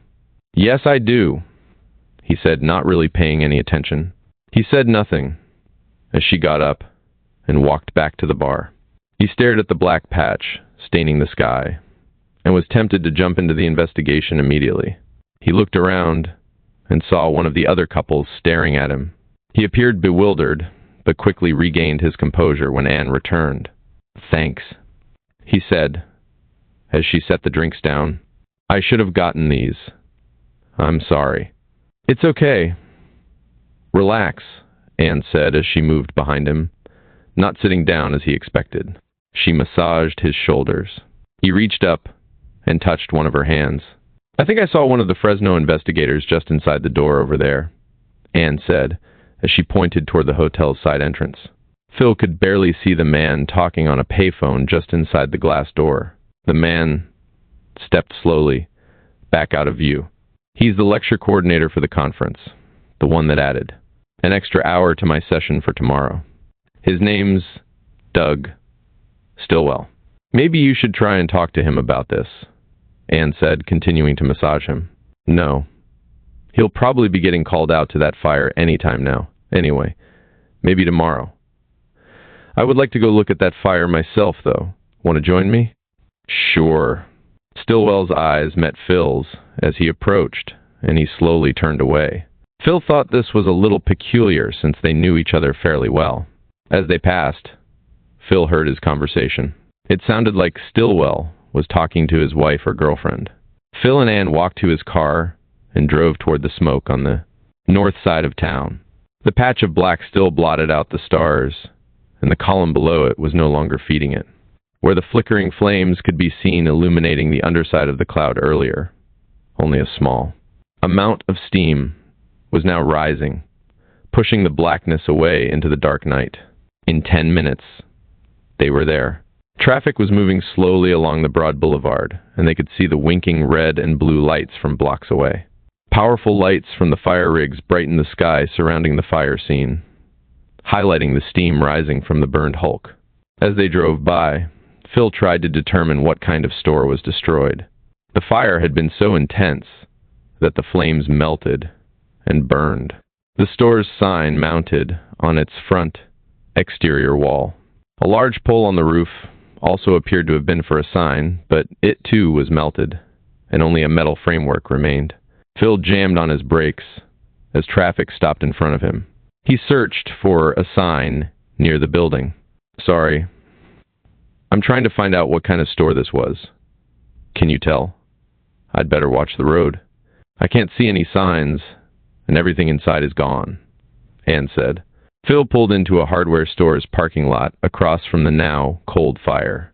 Spectators were getting into their cars and leaving, adding to the heavy traffic on the street. The shopping center across from them was littered with firefighters, engines, and the piles of hose that looked like spaghetti thrown haphazardly around the parking lot. 2 trucks still had their ladders thrusting up into the sky, one pouring water onto a small pocket of flames far to the rear of the store. The lights that flooded the scene caused the fine particles of water from the fire stream to sparkle like jewels as they dropped away from the main jet of fluid. "This is so tragic, but still so beautiful with all these lights and colors." Anne spoke quietly. "You sound like an arsonist." "I just meant I can see how you could enjoy being a firefighter with all these visuals, the equipment, and then you add the fire itself, and it's almost overwhelming." "It is exciting, isn't it, Phil?" "It is. It's the same type of feeling the arsonist gets, but by now he's lost interest and is probably lining up something else to burn." The firemen start to wind down now, too, but they feel the warmth of being victorious over the fire without anybody getting hurt. If this guy's a firefighter, I don't know how he ever got through the interviews and psychological tests to become one, Phil said as he shook his head, continuing to look for a clue to the store's name. "There, on the marquee for the shopping center. This place was a fabric store. Okay, Mart's still standing, and the drugstore's over there on the right. This was Cloth City." Phil almost shouted as he scanned the remaining stores listed on the sign next to the street. "Does your company insure these places too, Anne?" "No, I don't think so, but can we walk across the street for a closer look?" "I'd rather not. I mean, I could put my badge on and slip through the lines, but I'd be out of line taking you in the area. In my city, okay, but not here. Tell you what, take these," Phil said, as he brought out a pair of binoculars from under his seat. "To focus them, you just—" Anne spoke quickly. "I know how to focus binoculars, Mr. Langtry." She smiled as he handed them to her. She scanned the fire scene, asking questions about the different types of equipment and tactics used to fight the fire. She abruptly took her attention from the fire and scanned the crowd behind them. "You really think he's gone by now?" Anne asked, curious about the arsonist. "That's weird," she said suddenly. Phil sat upright from his slouched position behind the wheel. "Him? What?" Phil turned in his seat. She handed the binoculars back to. "Duck down a little and look at the dark blue Ford in front of that. Closed bakery. It's about 100 yards behind us to the left as you turn around," Anne whispered. Phil focused the binoculars as he rested them on the back of his seat. As he picked up the Ford and the binoculars field of view, Stillwell's face appeared inside, also looking through binoculars at Phil's car. "He's looking right at us, Anne." "Exactly. When I picked him up, he was looking right over here. Is he still staring at us?" "Yeah. It's almost like he can't see us looking back at him." Phil paused.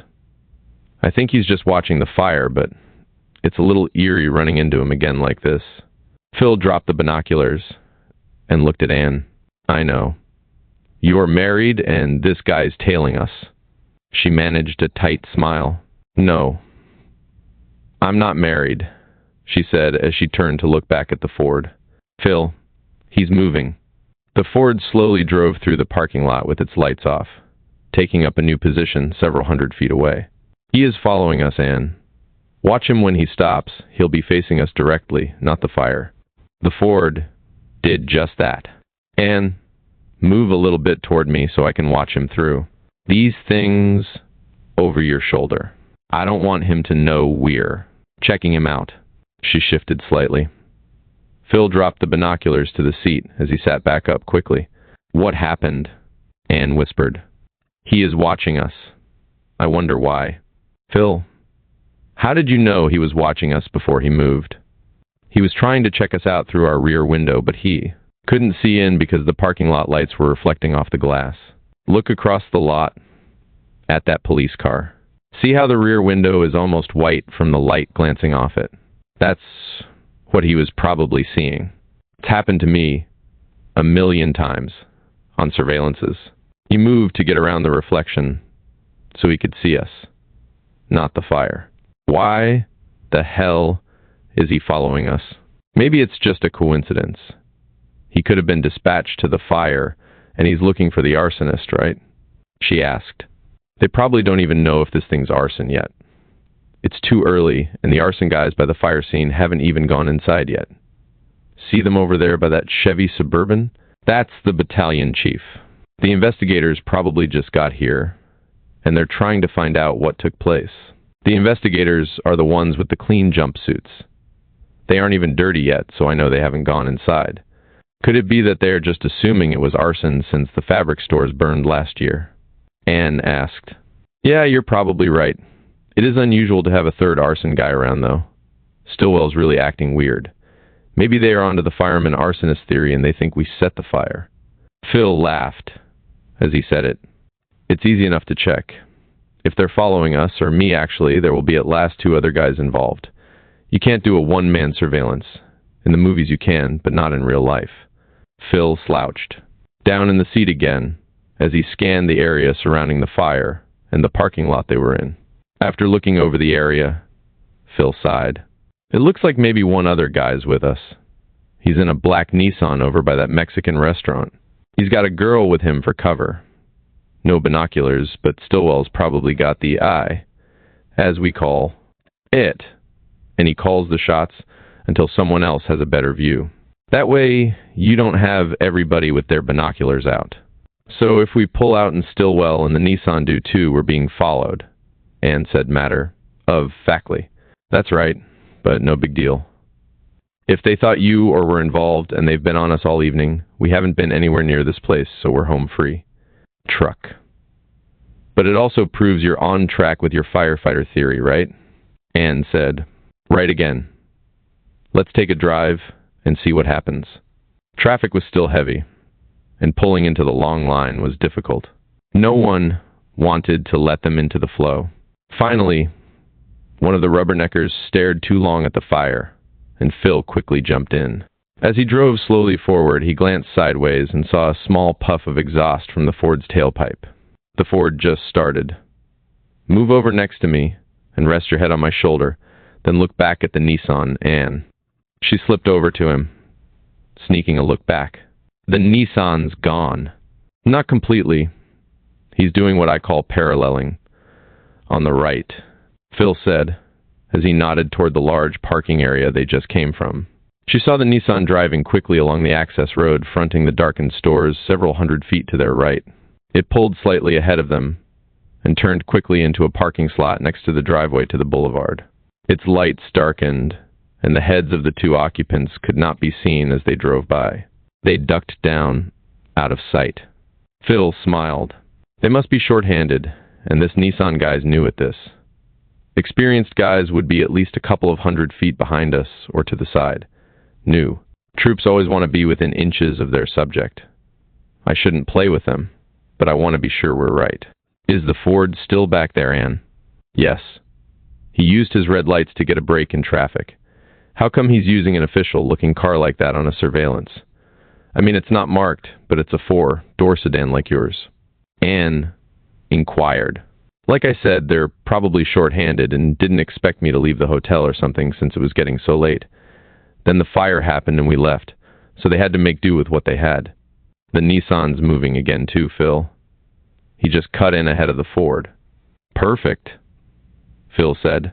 They pulled up to an intersection as the light turned yellow. At the last second, Phil roared across the intersection, the cars behind him effectively blocking the Ford and Nissan's forward progress. This doesn't prove anything, but I just don't like being followed. Let's go back to the hotel and wait for them. Don't you think they saw us watching them with binoculars too? No, I don't think so.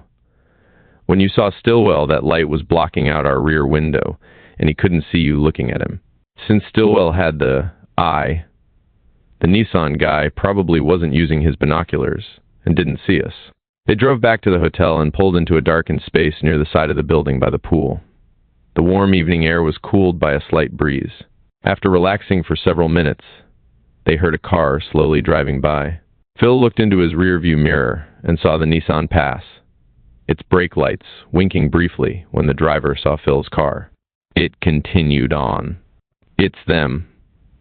Let's go, he said. As they walked toward the front of the hotel, the blue Ford parked in a corner of the lot, and the Nissan continued onto the street and drove away. Phil asked Anne to wait at the entrance to the lobby. He walked directly to the Ford. Stillwell rolled down his window. Hey, Doug, how's it going? Phil asked, hoping for a straightforward answer. He didn't get it. Hi, Phil. Just waiting for Dick Bernal. We're going out for a couple of beers. Miffed, Phil said. Doug, why the hell were you following us? I wasn't following you. Why were you over at the fire? I didn't see you. Come on, man. I saw you with my binoculars while you were trying to check us out.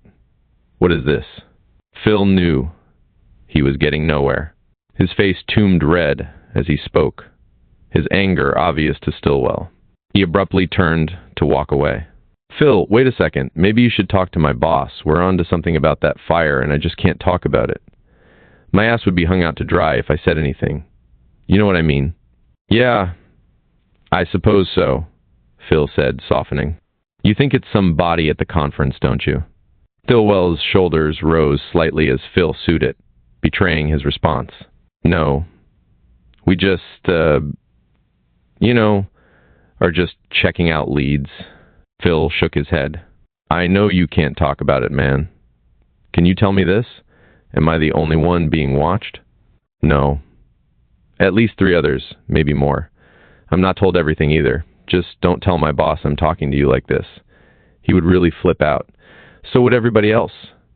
I've been on you since you got here today.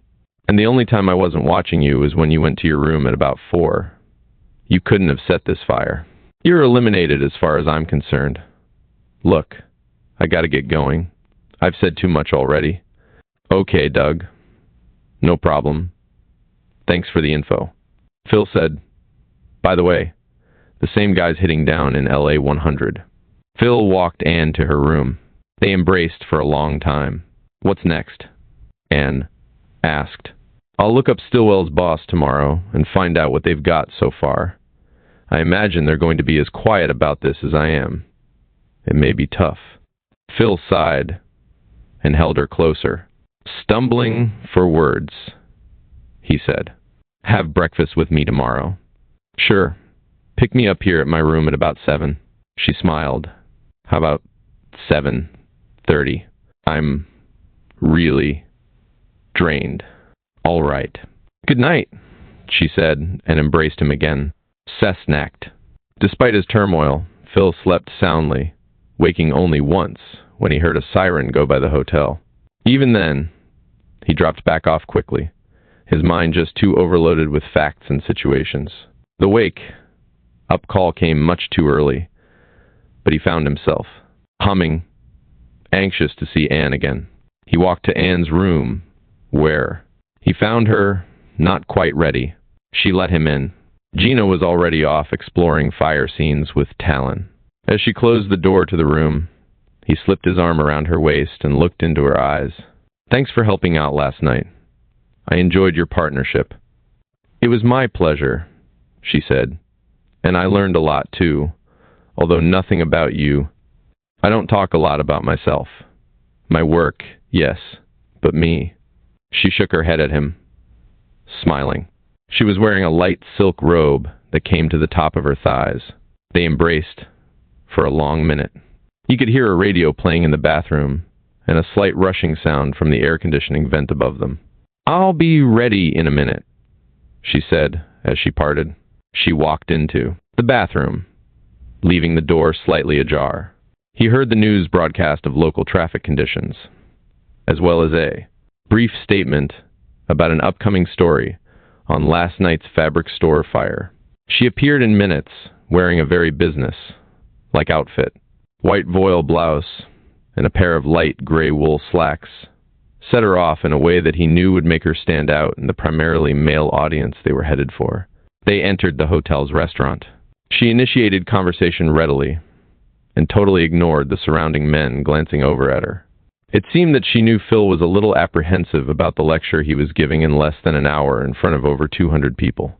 Anne's questions and dialogue relaxed him, and he marveled at her. He didn't feel uncomfortable at all, and actually looked forward to having her in. The audience. They parted at the door to the conference room. He met with Stillwell to ensure that the slide projector and handouts were organized and ready to go. He watched Anne walk to a crowd of investigators, chatting with one of the other speakers. The investigators, dressed in everything from jeans and cowboy boots to three-piece suits, mixed well with each other, and pockets of laughter mingled with more hushed conversations. One group, in particular, gathered near the front of the room. The group consisted of 3 Fresno investigators and 2 other faces that Phil didn't recognize. One of them was obviously an undercover cop of some kind. He was disheveled, bearded, and didn't quite fit in with this crowd. Occasionally, an undercover investigator would attend the conferences, but this one seemed to be the focus of the conversation and familiar to the Fresno cops. Stillwell excused himself from Phil and walked to the group. Phil watched cautiously as the group stopped their conversation at Stillwell's approach. The narc-looking cop then started the conversation with a young man in the group. Phil thought he recognized the younger man as the Nissan driver from the surveillance last night. The Nair then jabbed his finger at the younger man as the novice dropped his head. There was a third party to the surveillance last night, and he's chewing out the new guy for his tactics, thought Phil. The observation was confirmed when the Nissan driver glanced at Phil and quickly turned away when he saw him watching. The Nair, too, saw the exchange and threw his hands up while clenching his teeth and walked away shaking his head. The narc, a true professional, thought Phil, never looked directly at him, but caught a sideways glance at Phil as he walked to the rear of the room. As the Nair drew a cup of coffee, he looked into the mirrored wall behind the coffee pot to look at Phil. Phil smiled and waved. The narc raised his shoulders slightly at the exchange and immediately walked over. "Hi, Ori Priest, Fresno PD. You're speaking this morning," the Nair said as he shook Langtry's hand firmly. "Yeah, appropriately enough on fire and police relations. You work with the Fresno arson guys occasionally?" Phil asked. Priest was about 40 and weathered from his years of outdoor cop work in the Fresno area. His pupils were the size of pins, but he opened up quickly when their idle conversation became more focused. The man was nervous. Phil's years as an investigator enabled him to read almost anyone from their eyes alone. "Not only have I worked with them, I was a Fresno fireman once. Switched over to the PD after a couple of years of putting out grass fires. Not enough excitement, I guess. I suppose this town has really grown in the 15 or 20 years you've been on the job." "Yeah. It's unbelievable how the place has grown." A silence followed as the two sipped coffee. It was obvious to Phil that the man forced himself to come over only after being discovered. Looking in the mirror, Phil decided to lay everything on the table. "Look, Orv, I know you code 5'd me last night," Phil said, using cop vocabulary for a surveillance. "It's no big deal. I know the case you guys are working because the same guy's hitting in the LA area. I didn't know he was hitting up here until last night. He's using the same device in my town." Phil let the statement drift off, hoping for a positive response from the narc. Priest looked around, over his shoulders, and finally to the floor before responding. "It's a bitch, man. These arson guys don't do this shit very often, and the new kid blew it. He hasn't had any training," Priest said, obviously frustrated. "We're really short-handed now." "No sweat, Orv. It was just a fluke that we spotted you. The real arsonist was probably gone by the time we got there anyway. You are aware that I couldn't have set that fire, aren't you?" "I dunno," Priest replied defiantly, thrusting up his chin at Phil. "I know of 3 or 4 ways to set up a time delay that'll give you a couple of hours before it sets something off." Phil felt uncomfortable at Priest's accusations, but understood the need for the suspicions. "Okay, I can relate, man, but I checked in and never left the hotel." "Stillwell can attest to that," Phil said heatedly. "All right, Langtry." Priest narrowed his eyes, flaring quickly. He started to jab his finger for emphasis, but saw Phil ready for it with a clench of his fists. Priest's eyes continued to narrow, frustrated that he could neither conclusively win the encounter, nor distort it into a win, as only cops can do. He took one step back instead, and turned and walked over to the coffee pot. Phil noticed several men nearby watching the confrontation escalate. Phil did not expect Priest to return, but he did. "Look, I'm sorry," Priest said, as he took a deep breath and let it out. He cocked his head slightly, looking up at Phil. "We've been working on this case for about 2 years now, and the only real leads developed during the conference. That means we wait a whole year to see if more fires happen. Then, and only then, can we examine what we have. As far as we can see, these fires have been going on for at least 5 years. Our arson unit didn't really get organized until 5 years ago, and the fire scene were just grass and brush fires. These structure fires didn't get noticed until we found a couple of devices that didn't go off or were recovered from small fire scenes. That's the same as my case, Orv." Phil softened. "If I can get you guys to share your info, maybe we can work on it." "Won't happen, Phil. The boss says that this thing's too controversial to let anything out yet." Phil held back a laugh at the same statement made by Stillwell the night before. He fought the urge to enlighten Priest at the case. Security. Thus far. "Who's in charge of this thing anyway? I'd like to talk to them." "Name's Jeremiah Plank. He's the senior investigator at the fire department. I don't get along particularly well with him. Nobody does. For that matter, laughed Priest. There he is, over there. Priest pointed to the group he earlier abandoned. The man, a new face in the group, was dressed in uniform pants and the traditional firefighter's dress white shirt and a gold badge pinned on his chest. Gold badge. He's a battalion chief. Phil inquired. Yeah, fire marshal actually. He's been on the department for about 30 years or so, very well entrenched in politics in this town. That's typical in a town that's grown like this one, Phil said, reflecting on a similar situation in his own city. A fire marshal makes million-dollar decisions on proposed buildings. We've had our share of those, and this guy knows his way around the media too. Uses them like he does everybody else. Not a bad philosophy, actually, but he's just too aggressive for my taste. You had a run in with him? Phil asked. Yeah. He was the training officer when I came on the fire department, and we just didn't hit it off. He knew my dad. We lived on neighboring farms about 20 miles cast of town. I was a friend of his son. And I guess I got him into a few binds when we were in high school. It was a little crazy here in the 60s, just like everywhere else. Phil didn't respond immediately to ask the inevitable question about the chief's son. Too many sons during that era weren't around now. Priest, almost the same age as Phil, knew the question would come, and answered for him. His son died in Germany, not Nam. He went into the Air Force and got orders to Europe instead of to the war. He was a military cop and got run over at the base's main gate in a truck accident. Priest said, You went to Nam, didn't you? Stillwell walked up to them and told Phil to get ready for his session and advised him that Plank would do a welcoming speech first. Phil expected that and moved to the seat next to Anne to sit through the opening. Phil sailed through his lecture, appealing for cooperation between police and fire agencies in all facets of their endeavors. Fire and police relations were generally poor everywhere, with a great deal of petty jealousies apparent at everything from accident scenes to major homicide, arsons. Although the jobs differed widely, the basic type of individual was attracted to both. Psychological entrance exams for police stressed the need for aggressive individuals, while fire psychological exams looked for the more passive, compassionate person.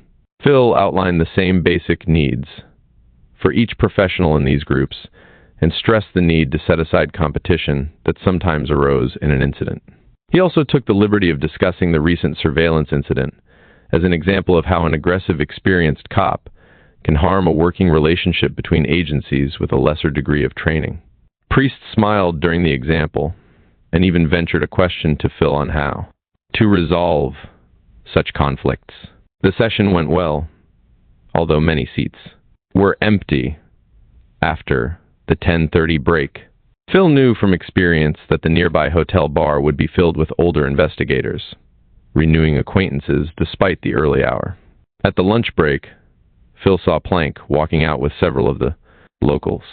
He joined them in hopes of connecting with Plank and discussing the ongoing investigation. Plank obviously avoided him. They all walked to a meeting room where a buffet lunch was being served. Phil saw Anne mingling with the insurance industry types and waved at her from across the room. After lunch, Phil moved toward Plank and again saw that he was being avoided. Plank repeatedly looked away when Phil met his eyes. A meeting now would only result in a confrontation, so Phil walked into the parking lot and located Plank's white four-door Chevy sedan. The unit was clearly marked Fire Marshal on its side. Phil waited in the shade of a nearby palm tree, hoping that Plank would emerge quickly after his free lunch. He did, and as Plank strode toward the car, Phil intercepted him in the middle of the lot. Hey, Chief, how was lunch? Phil nearly shouted over the din of a passing jet. Fine, Langtree. Nice lecture. Chief, we need to talk for a minute, Phil said as he stepped between two cars to block Plank's path.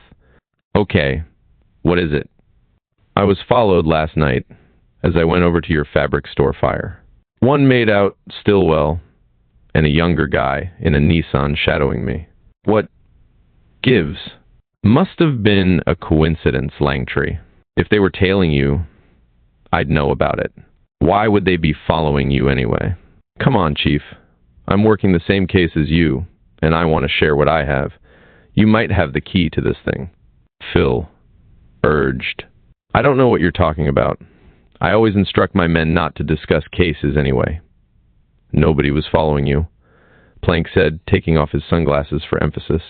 He was tough, and Phil knew that he wouldn't get anywhere with the man, and could possibly create conflict if he pursued the matter. They stared at each other. I don't know how I can impress upon you the importance in that we share our information, Chief. Phil carefully chose his words, his cheeks flushing with anger. Look, I'm late, Langtree. You're talking in riddles and I don't have time for it. Talk to one of the conference people if you have a problem, the chief said as he bulldozed past Phil. Asshole, Phil muttered under his breath as the chief walked away. Phil stood in the hot sun and he stared down the old chief. The chief picked up his cellular phone when he stopped at the driveway before entering the street. He looked back at Phil, surprised to find him still staring. He put the phone in his lap as he drove away, hoping it hadn't been seen. The bar was full when Phil returned to the conference. He found Anne and motioned her over a booth. Phil was still upset at his encounter with Plank, but Anne spoke and her voice immediately softened him. Enjoyed your lecture, but you were a little hard on the cops, weren't you? I usually am, but I try to make up for it by praising their investigative abilities. That's something that not many fire department investigators ever get good at.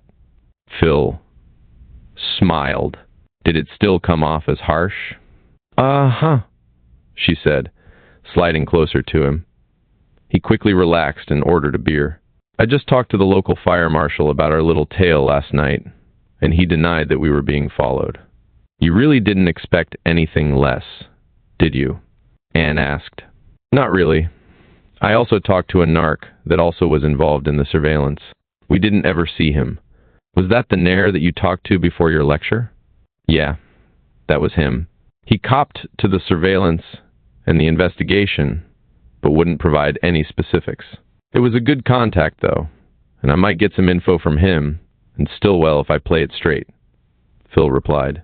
How about Keith Talon? Do you think that he can help? Don't know. He's only been in Fresno a couple of years, and may not have developed any good local contacts, but we can ask. Have you seen Stillwell, Anne? Phil asked, looking around the bar. He got Paige to the phone just before you came into the bar. He left with the Nair a minute ago. Should we try and catch them? Nah. Stillwell has to be in the afternoon session to monitor the classroom, so I'll get him then, Phil said, slightly irritated. How are you, by the way? I'm just fine. Enjoying the contacts I'm making and fascinated with you and your investigation. She rested her elbow on the table and her chin in her palm as she smiled at him. He stared back, affectionately, grinning. I have to make a few calls. Come up to my room with me? Okay, she replied. Phil was slightly embarrassed by the condition of his room. Although housekeeping had cleaned up, his clothes were lying around on chairs, his notes still littered a table. His .45 peeked out from inside a .3 ring binder on the table. High security notebook, she asked. I put it there last night when we got in, and I forgot to stow it this morning. Damn, I'm usually more careful. I didn't know you carried a gun. You weren't wearing it last night. Yeah, I had it in an ankle holster. She walked over to him and hooked her thumbs in the belt loops at his side. She pulled him to her. They kissed lightly at first, and then fell onto the bed. Phil broke the kiss, cupping her face in his hands as he looked at her. He pushed her up the bed to the pillows. She looked at him quizzically as he placed an extra pillow under her head. I've got to make a call, Anne. Phil reluctantly broke the mood, not wanting to rush things with Anne. He picked up the phone and called his office. Ash was out, so he left a message for him to contact Chief Dartell to get hold of him at the conference. Daryl knew many of the fire marshals around the state, and Phil hoped that his contacts could smooth over the current situation. When he was finished, he found Anne staring at him with a contented look on her face. Sorry, I really needed to make that call. Are you still open for dinner tonight, Anne? Yes. but I thought you had other dinner plans. I did have to say a few words at the installation dinner tonight, but I'm not real happy with these locals right now, so I'm going to cancel. Of course. How about 6:30? Sounds good to me. By the way, can you contact your office and get copies of the fabric store fire reports? I'd like to see what I can learn from them. Sure. I can have them faxed to the hotel if you'd like. Anything else? That's it for now. What's the 1 o'clock class about? Phil asked. A discussion on satanic cults and another dealing with vehicle fire investigation. You going? Yeah. If I'm not mistaken, priest, the Nair is the speaker on the cults. Interested. They agreed to meet in the classroom later and went their separate ways. Across the hotel, Aaron leaned on the banister of the open hallway looking down into the atrium. He saw Anne and watched as she entered her room. He then took the elevator to the lobby and walked to the conference room. Groups of investigators mingled at the entrance, waiting for the 1 o'clock class to begin. Made nervous by all the people, Aaron stepped outside into the hot August sun.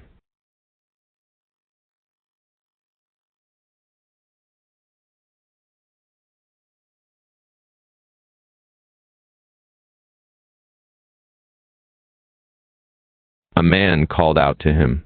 Hi, aren't you with the Forest Service? He asked, blowing cigarette smoke and alcohol breath at Aaron. No, I'm with L.A., Aaron said reluctantly, glad that he hadn't put on his name tag. The tag was required to enter the classroom, but Aaron wanted to remain as anonymous as possible and frequently removed it. Oh, sorry. You look a lot like a Forest Service guy I talked with at the bar last night. Are you sure we didn't have a beer together last night? Yeah, Aaron said, his mind racing. I was in my room by about 7 watching TV, he replied, making up the story as he went along. He. Well, I talked to a lot of people last night. The stranger laughed, and I probably couldn't tell you who any of them were. Aaron managed a weak smile, fearful that he might have been seen elsewhere by someone at the conference. He was worried that one of the investigators might have seen him in the crowd at the fabric store fire. I'm Hal Milford, Lindley Fire Department. The man extended his hand to Aaron. They shook hands as the man continued. You come up here often? No. I'm on vacation and just thought I'd drop by and see what the conference was all about. Aaron continued to lie. I was at one once. Before ton, he said, trying to divorce himself from his annual visits to Fresno. Aaron had actually attended every conference for the past 6 years, but had only registered at the last 2. Prior to that, it was easy to sneak into the classes and watch. 2 years ago, the name tag entry was enforced, compelling him to register to gain entry. I see they opened the doors. Devil worshipping or something. Next, isn't it? The man said, as they went inside. Yeah, I think so. Gotta go to my room first. See you later, Aaron said as he walked away from the man. Aaron was uncomfortable now and didn't want to meet up with the man, or anyone for that matter. He went outside and straight to his car. As he drove, he nervously put 2 devices together, the glue hot to his touch from sitting in the sun all day. In minutes, he was driving through alleys in the slums southeast of the hotel. His excitement began building as he found a stand of dry grass next to a dilapidated garage and shed. Children played nearby, and he had to circle the block and drive by a second time to give him time to light up. He rolled down his window and lit the cigarette, quickly throwing it out as he passed the grass. The cigarette struck the side of the garage, knocking most of the glowing ember off before it fell into the dried weeds. Aaron drove on, expecting the usual 5 to 10 minute delay. He pulled into a 7 to 11 parking lot a half block away and went in to get a beer, not knowing of the defective device. He returned to his car. He nearly finished his beer and glanced at his watch, seeing that 12 minutes had elapsed. The cigarette, after nearly going out, was fanned by a slight breeze, bringing it back to life after a retarded period of smoldering. Feeling that his device had failed, Aaron took a discreet look at the grass through his binoculars. The children had moved on, and he decided to try a second device. The garage looked too inviting to give up on. As he entered the alley, he lit his second device and prepared to throw it. Just before he came abreast of the grass, the first device ignited, sending 2-foot flames up quickly.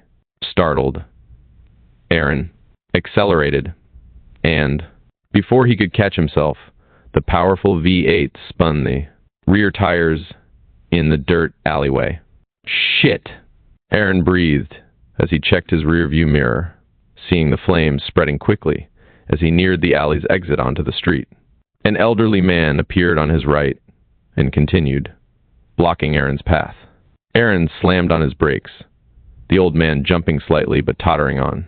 Fearing the man might see the fire up the alley, Aaron gunned the car slightly, drawing the man's attention. As he turned onto the street, he again glanced at the fire and saw a delivery truck approaching his fire from the other end of the alley. As he accelerated away, he looked around and saw no one else watching, the old man now hidden behind a telephone pole. The truck suddenly appeared from the alley and turned onto the street, going in the opposite direction. Aaron assumed that the truck driver, too, wanted out of the area for fear of being blamed for the fire. Aaron relaxed and then realized that he still had his second device still lit and in his hand. He steered into another alley and drove through it slowly. The device still had 5 to 6 minutes left on it. A pile of trash and discarded furniture loomed on his left, and he threw the device out as he passed. At the end of this alley, he slowed before getting to the sidewalk. Buildings on each side blocked his view as he eased up to the street, his engine rumbling between the structures. As his view cleared, he looked to his right and was startled to see a Fresno cop writing a parking ticket. Aaron's engine noise caught the cop's attention, and she looked at him briefly. Aaron froze, but his years of experience enabled him to maintain his composure. He drove on, increasing his speed as he headed back to the hotel. Looking off to his right, he saw a column of grayish, black smoke coming from his first fire. Although drawn to it, he fought the urge to see it, needing to distance himself from the pending fire near the female cop. When he got back to the hotel, he cautiously walked back to his room, constantly checking over his shoulder for anyone following him. He held his backpack close, feeling the weight of his gun. In his room, he pulled back the curtains to see the 2 smoke columns less than a mile away. Frightened that his car's description might be remembered by the cop, Aaron left the hotel and headed back to L.A. The farther away he got, the more relaxed he became. 17. After driving for 20 minutes, Aaron slowed down and pulled off into a small town that was intersected by the highway. Now that Fresno was miles behind, he felt more relaxed and he was hungry. Pulling into a coffee shop, he entered and sat down in a booth to the rear of the small dining area. There were only 2 other men inside, and they were content to sit and talk about farming, giving Aaron no attention at all. Aaron ordered his lunch and ate quietly. He picked up an abandoned newspaper from an adjacent booth and saw a picture of his fabric store fire from the night before. The headlines gave no indication of the tire's cause, simply reading, "Fire Destroys Cloth City." Aaron scanned the articles, seeing no indication of anyone reporting a man in the store before the fire. There were several interviews with customers and clerks, and only one ventured a guess at the fire's origin. The store manager said she saw the lights flicker and theorized that the fire was caused by an electrical short. Aaron snickered to himself, then remembered where he was. He quickly looked around and then read the article. The final statement in the article declared that the fire was under investigation. He thought back to the other 2 fabric stores he had burned. He shook his head, assuming that no one was aware of the pattern he had set by burning them during the conferences.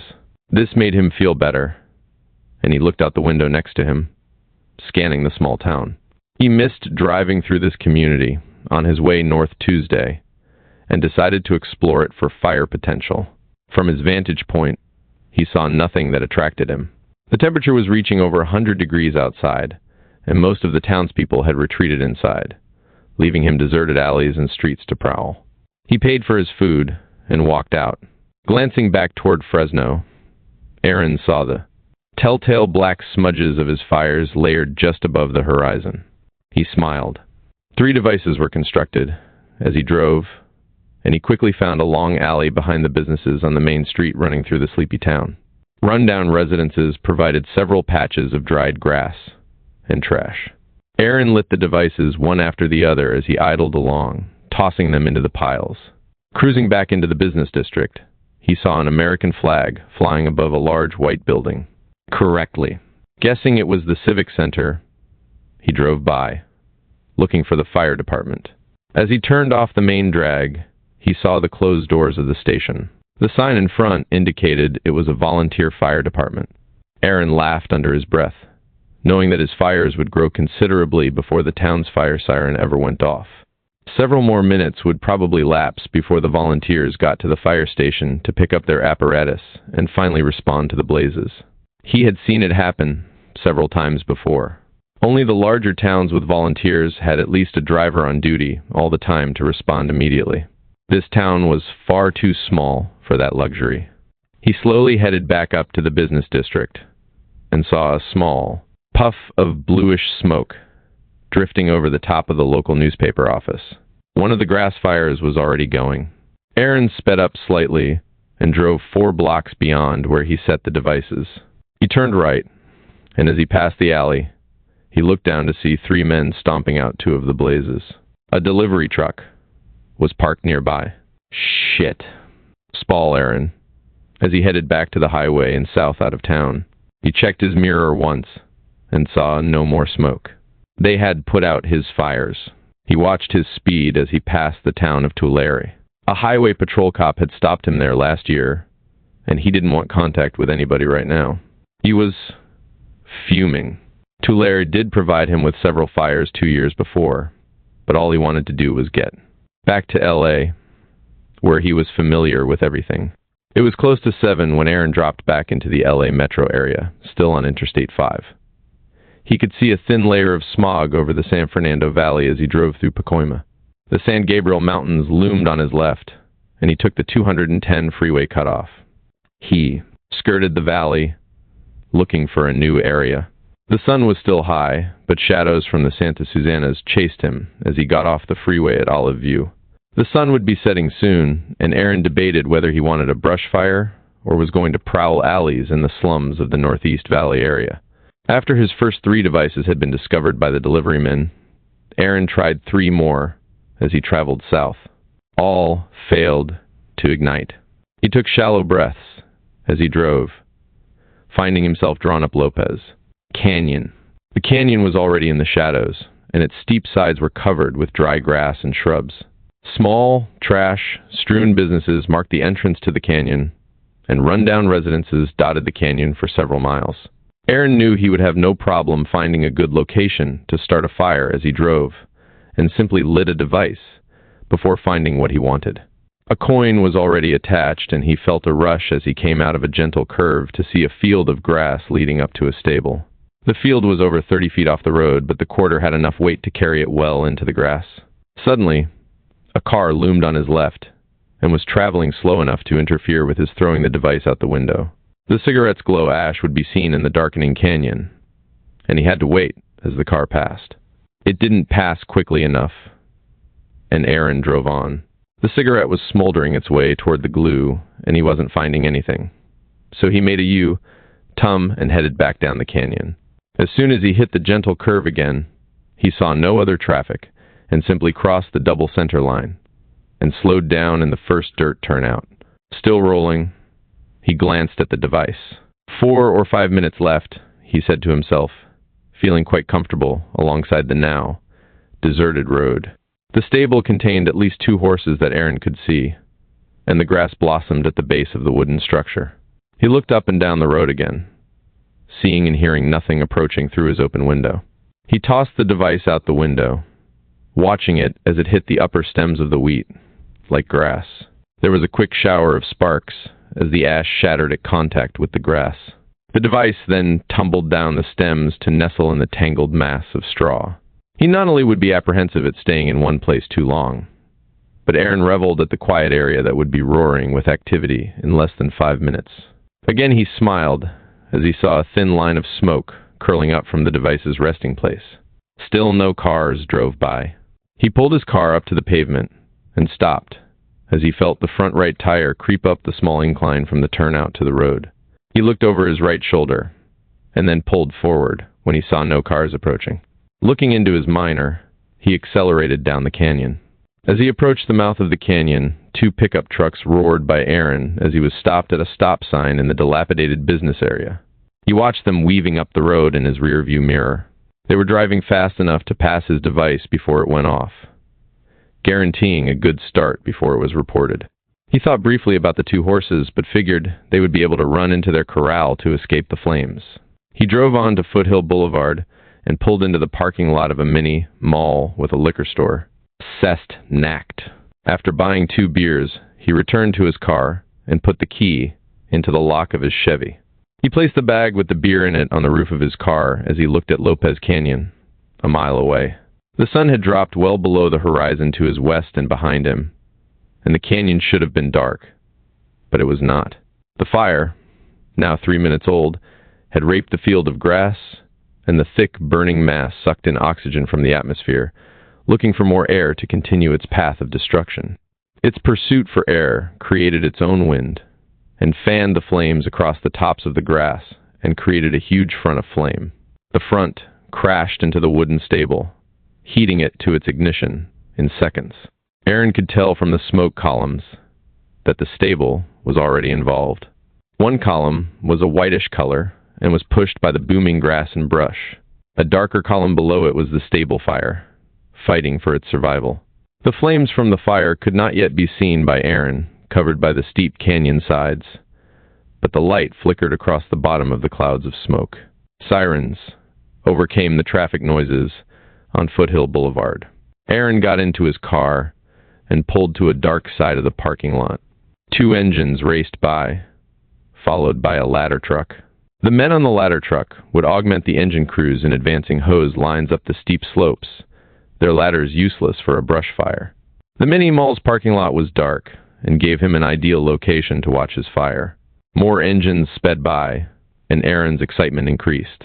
Aaron took a long swallow from his beer and sat back to watch the fire. His arousal quickly overcame him as he finally saw the tips of flames reach the top of the canyon. He finished the first beer and threw the empty can to the passenger floorboard. His hands now free, he rubbed his erection and closed his legs tightly together. He found his tight pants too confining and reached down to lower his zipper. Still not providing enough release, he unbuckled his belt and reached down to slide his seat back. He sighed as he spread his legs apart and reached inside his underwear to grasp himself. Seeing a sheet of flame explode from another slope in the canyon, he began to stroke himself wildly while glancing around the lot. More sirens approached and added to his excitement. Suddenly, a low Ryder 63 Chevy drove into the parking lot. The windows were rolled down, and Aaron could hear its radio blaring. The car blacked out its lights before it rolled to a stop and shut off its motor and radio. The obviously underage occupants hardly noticed Aaron as they pooled their change for a beer purchase. Aaron released himself and cautiously slid up the seat. The low rider was just 10 feet away, and Aaron could no longer continue. He started his engine and froze as the adjacent Chevy's occupants glanced at him.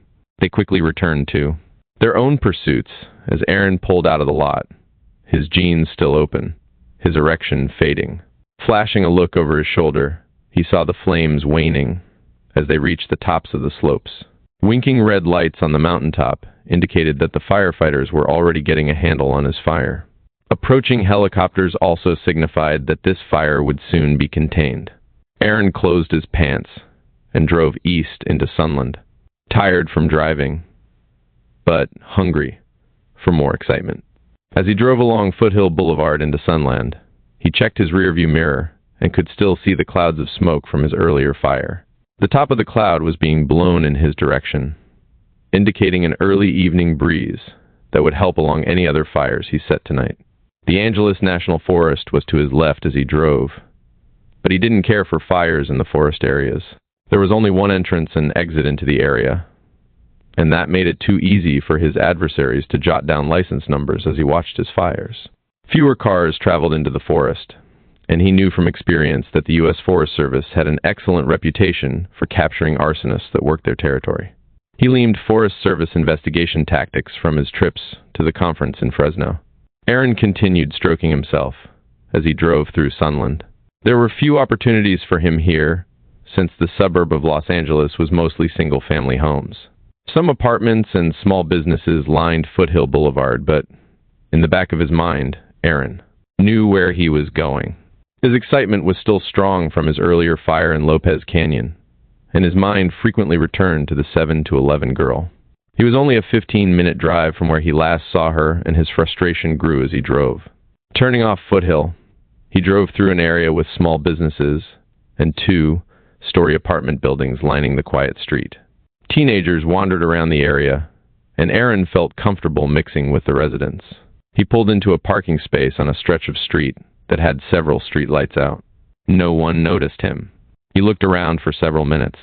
On his left was a row of small businesses, their interiors darkened. The closest, a travel agency, had a glass door that was recessed into the building. Aaron noticed that the entry door had a small slot in it for mail. The slot was on the right, and several cardboard cutouts were pushed up near the door.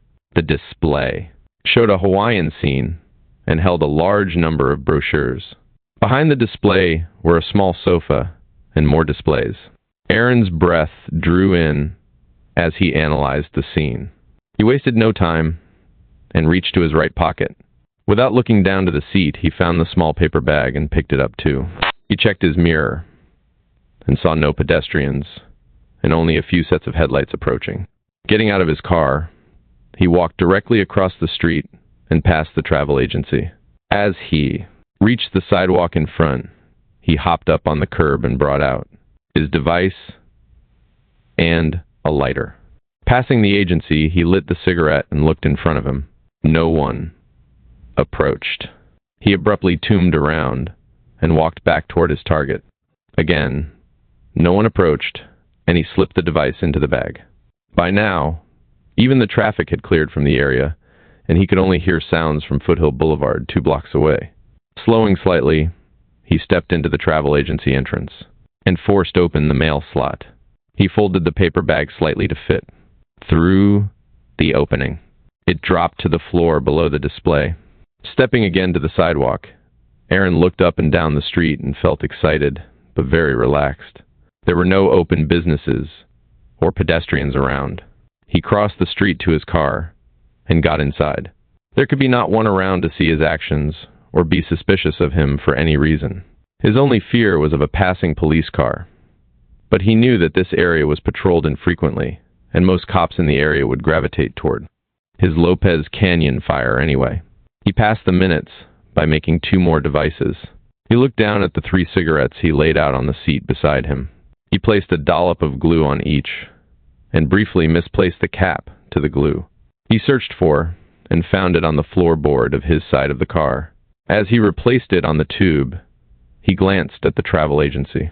He drew in his breath sharply at what he saw. The flames had already consumed the bag and were racing up the front of the display. Flaming brochures dropped to the floor and illuminated the front of the sofa. Aaron reached for his key, looking, and down the street, stalling. For a moment, he smiled as the front of the sofa began to burn. Slowly, he drove down the thoroughfare. A car approached and passed him, but didn't even slow as it went by the travel agency. Aaron caught a red light at Foothill, and as he waited, he adjusted his outside mirror. Smoke could be seen curling out of the recessed entrance and hugging the side of the building. The signal was long, and Aaron began to get anxious. Seconds later, the smoke began pushing out much quicker, and the flames illuminated the sidewalk in front of the agency. Aaron ventured one more look in his mirror, and suddenly he heard the windows break from the immense buildup of heat inside. As the windows fell out in huge sheets, the flames lapped out, spitting the smoke toward the street. Aaron, fascinated, reluctantly allowed his car to idle forward onto Foothill, and he completed a left turn. 2 cars drove onto the street Aaron just came from, and he knew his fire would be reported quickly. Even so, the local fire station had probably emptied at the report of Lopez Canyon burning and move up. Companies may not yet have arrived. It didn't matter. His fire was already advancing. He could see the smoke cloud as he circled the area. Reversing his direction, he drove by the fire station and saw that it was dark and no engines were inside. Again circling the block, he turned back toward his fire and reached down with his right hand to again stroke himself. Behind him, he could hear sirens of the approaching fire companies, most likely moving to the vacant quarters he had passed. His fire could not have been reported yet, but would be soon, possibly even before they reached the abandoned station. Foothill Boulevard stretched out for a mile behind him, and the line of approaching emergency lights indicated at least 3, and possibly 4 pieces of fire apparatus coming. He pulled to the side of the street and opened his other beer. Taking a long drink, he let the cold liquid slide down his throat. Again, he adjusted his outside mirror and quickly looked toward his smoke column and then to the fire station. The engines approached, and he heard the large, turbo-charged diesels downshift as they slowed at the station entrance. He didn't expect them to stay long. Traffic waited for the engines as they blocked the broad boulevard. In seconds, their diesels roared to life again, and sirens pierced the air. Still 2 blocks ahead of them, Aaron accelerated in the direction of the fire. He cut to his left and took side streets back to the fire. Pulling up to a stop sign, he looked to his right and saw that the travel agency was now in flames. Pieces of debris rained down onto the sidewalk and into the street, pushed by the belching fire from inside. Aaron sat watching the spectacle. The engines roared off Foothill and onto the side street, their sirens and air horns blaring. Several cars had stopped nearby, and small groups of people congregated across from the inferno. Occasionally, a loud pop came from the fire, and the groups quickly retreated several steps, only to press in farther as the firefighters stretched their hoses toward the fire. Aaron idled through the intersection and drove on through a darkened street lined with apartments. Small groups of people left the buildings and gravitated toward the fire. Aaron saw a lone, teenaged girl standing on a balcony, debating whether she should follow the crowds. He pulled over quickly. She was wearing a tight shirt and looked about 15 or 16 and had long blonde hair. He shut off his engine and lights as he parked, almost crashing into a small wall where a sidewalk should have been. His mind raced as he saw the girl glance toward a sliding glass door with a small child leaning against it, looking out. She's babysitting, thought Aaron. No adults around. Without thinking, he slipped out of his car and walked to the apartment stairs leading to the balcony.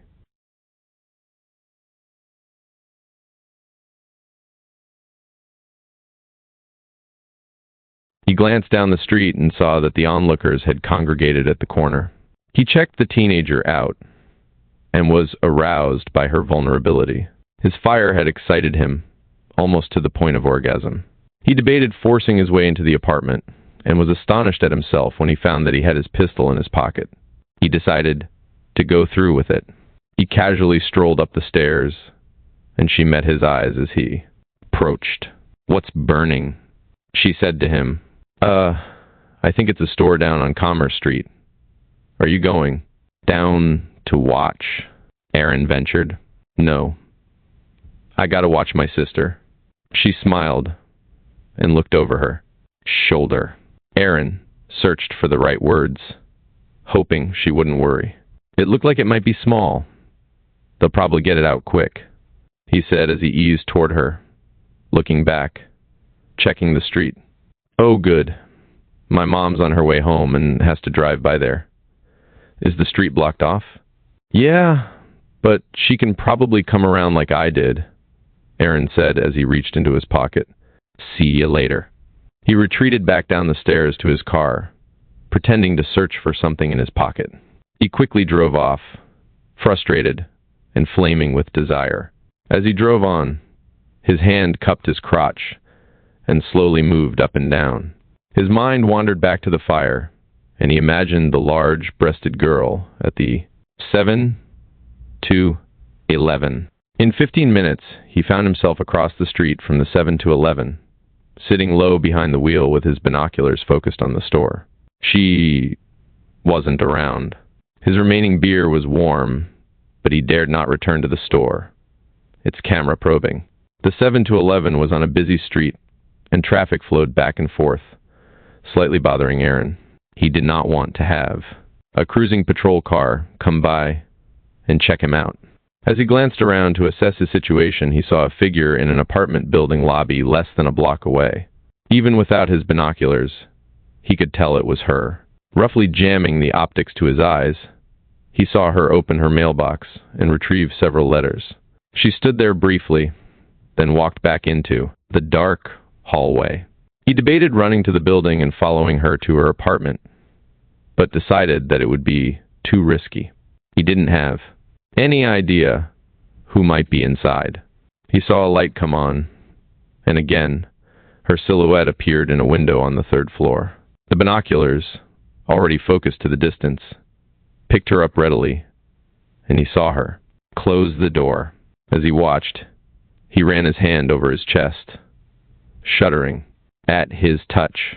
His mind raced, debating how to get to her. Turning slightly, he rested his arms on the driver's side window, focusing on the girl as she leaned against the door, reading her mail. He instantly saw that she had not locked the chain running from the jamb to the door. The room's light switch was right next to it. He smiled and held his breath when he saw her toss the remaining mail onto a countertop with a frustrated look on her face. Aaron decided he must act now.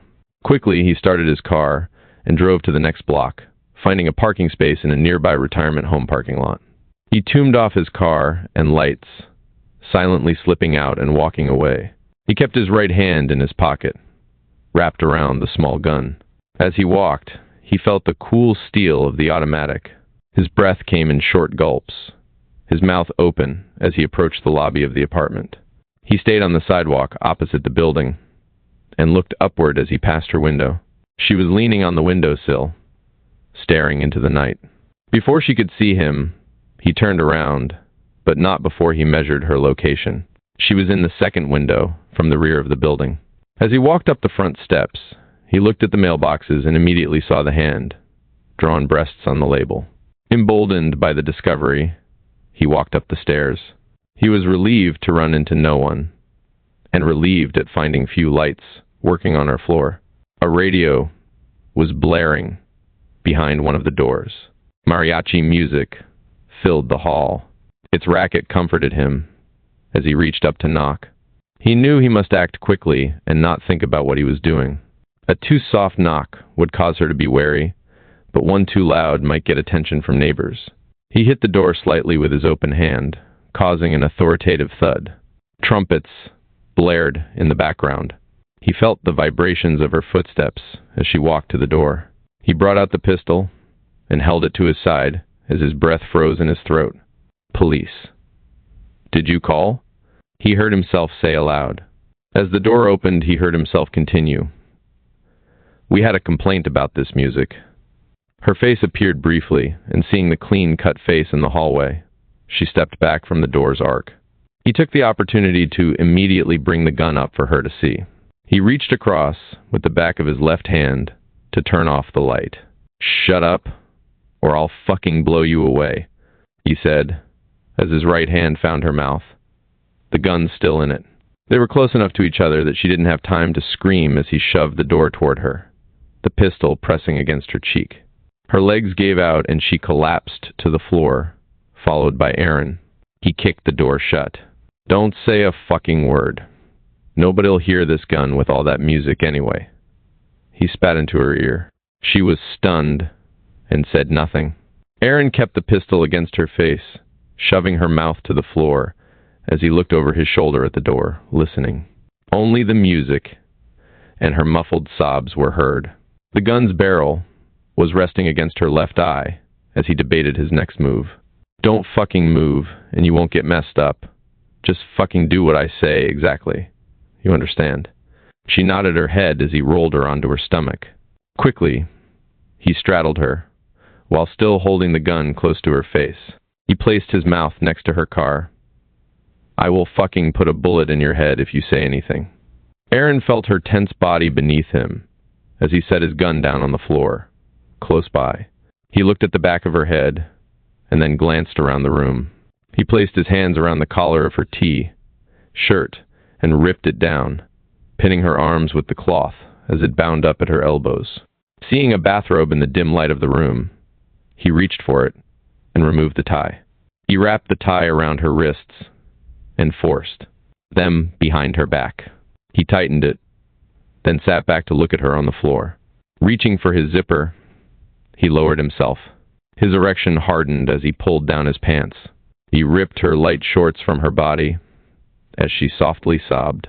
Aaron roughly pulled apart her legs as she lay face down, causing her to gasp. Shut up! He spat at her. She froze as he moved over her. As he lowered himself onto her, his erection softened, causing him to sit back in disbelief at what was happening. He stroked himself, but it didn't help. He became more aware of his surroundings and looked at the door. He got up and locked it, quickly returning to her on the floor. He gagged her with a towel.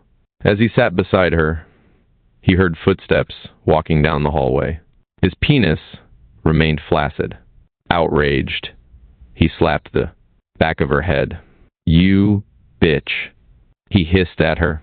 Feeling trapped, Aaron pulled up his pants and looked around the small apartment. He then pulled up the tattered remains of the shirt to cover her face as he rolled her onto her back. He roughly grabbed her breasts and tried again to mount her. He remained soft. Frustrated, he walked into the small bathroom, while watching her on the floor. Finding a robe, he returned to her and trussed her arms further as they dragged her to the kitchen. He stretched the robe's tie around her neck, but not drawn taut. The slack end was secured around the drain pipe beneath the sink, and her head was pulled into the tiny space, her cheek touching the gleaming metal. Aaron forced her legs up into the base of the sink and tied them in place with a length kitchen towel he found.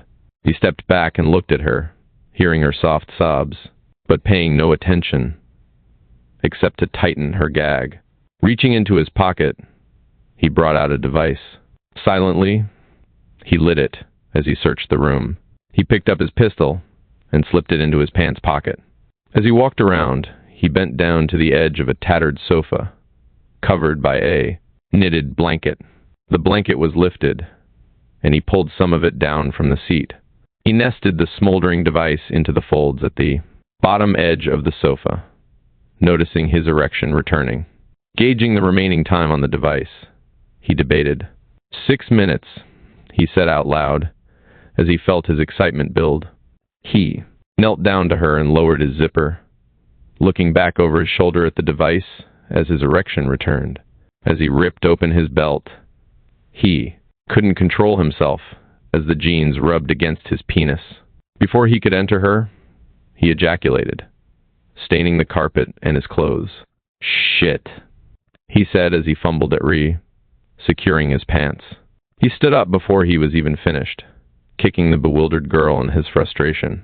Walking to the door, he finished straightening himself up and listened. Opening it slightly, he peeked out. Hearing nothing, he glided into the hallway and down the stairs. Without looking back, he walked briskly to his car, feeling the wetness spreading around his crotch. He smiled and felt relief as he reached his car. Entering it, he cranked the engine over and drove up the street to the intersection by the 7-11. Not wanting to stop, he circled the block several times until he saw a glow and a thin wisp of smoke from the third-floor window. Satisfied his device functioned, he headed to the freeway, invigorated by the warm evening air blowing in his face. Oz Emnacht. Anne and Phil sat together throughout the afternoon training sessions, paying particular attention to Priest's lecture on satanic cults. Phil not only wanted to learn about the bizarre groups, but also to analyze Priest himself. Despite the volatile discussion they shared earlier in the day, Phil felt he had established a rapport with the man, even if he was a cop.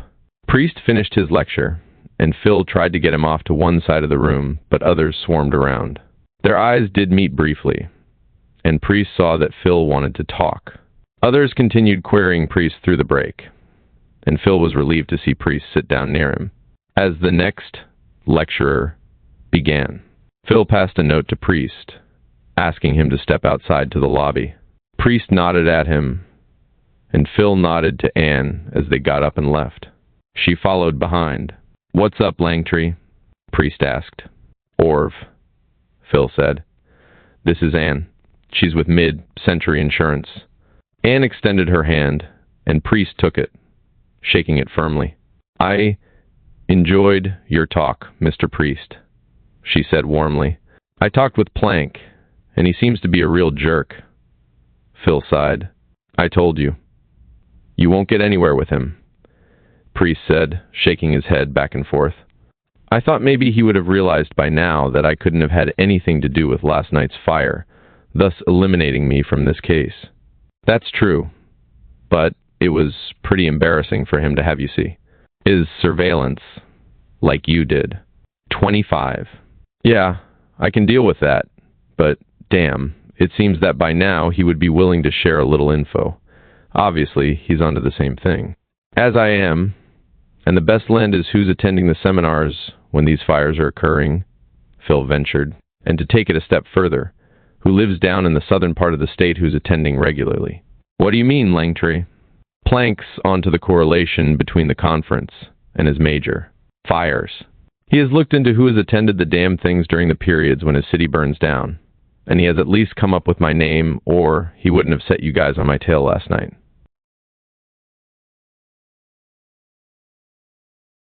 Right?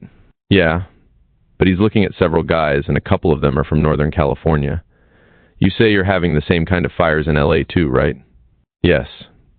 Here's where Ann comes in. Last year, the guy burned a couple of stores up here, and he also hit towns south of here as far as Bakersfield. He's traveling south after the conference and probably lives, at least in LA, or further south from there. If Plank knew this, he might. Stop wasting his time screwing around with the NorCal suspects and concentrate on anyone from the LA area. Ann has cases that confirm the same kind of devices used in Bakersfield, and of course, from my area. Priest let out a breath, his cheeks puffing out. Plank is supposed to go to meetings where all the mid-state investigators share this kind of information, but I hear he doesn't really attend. Could care less what's happening elsewhere. Damn. Intelligence information is where it's at.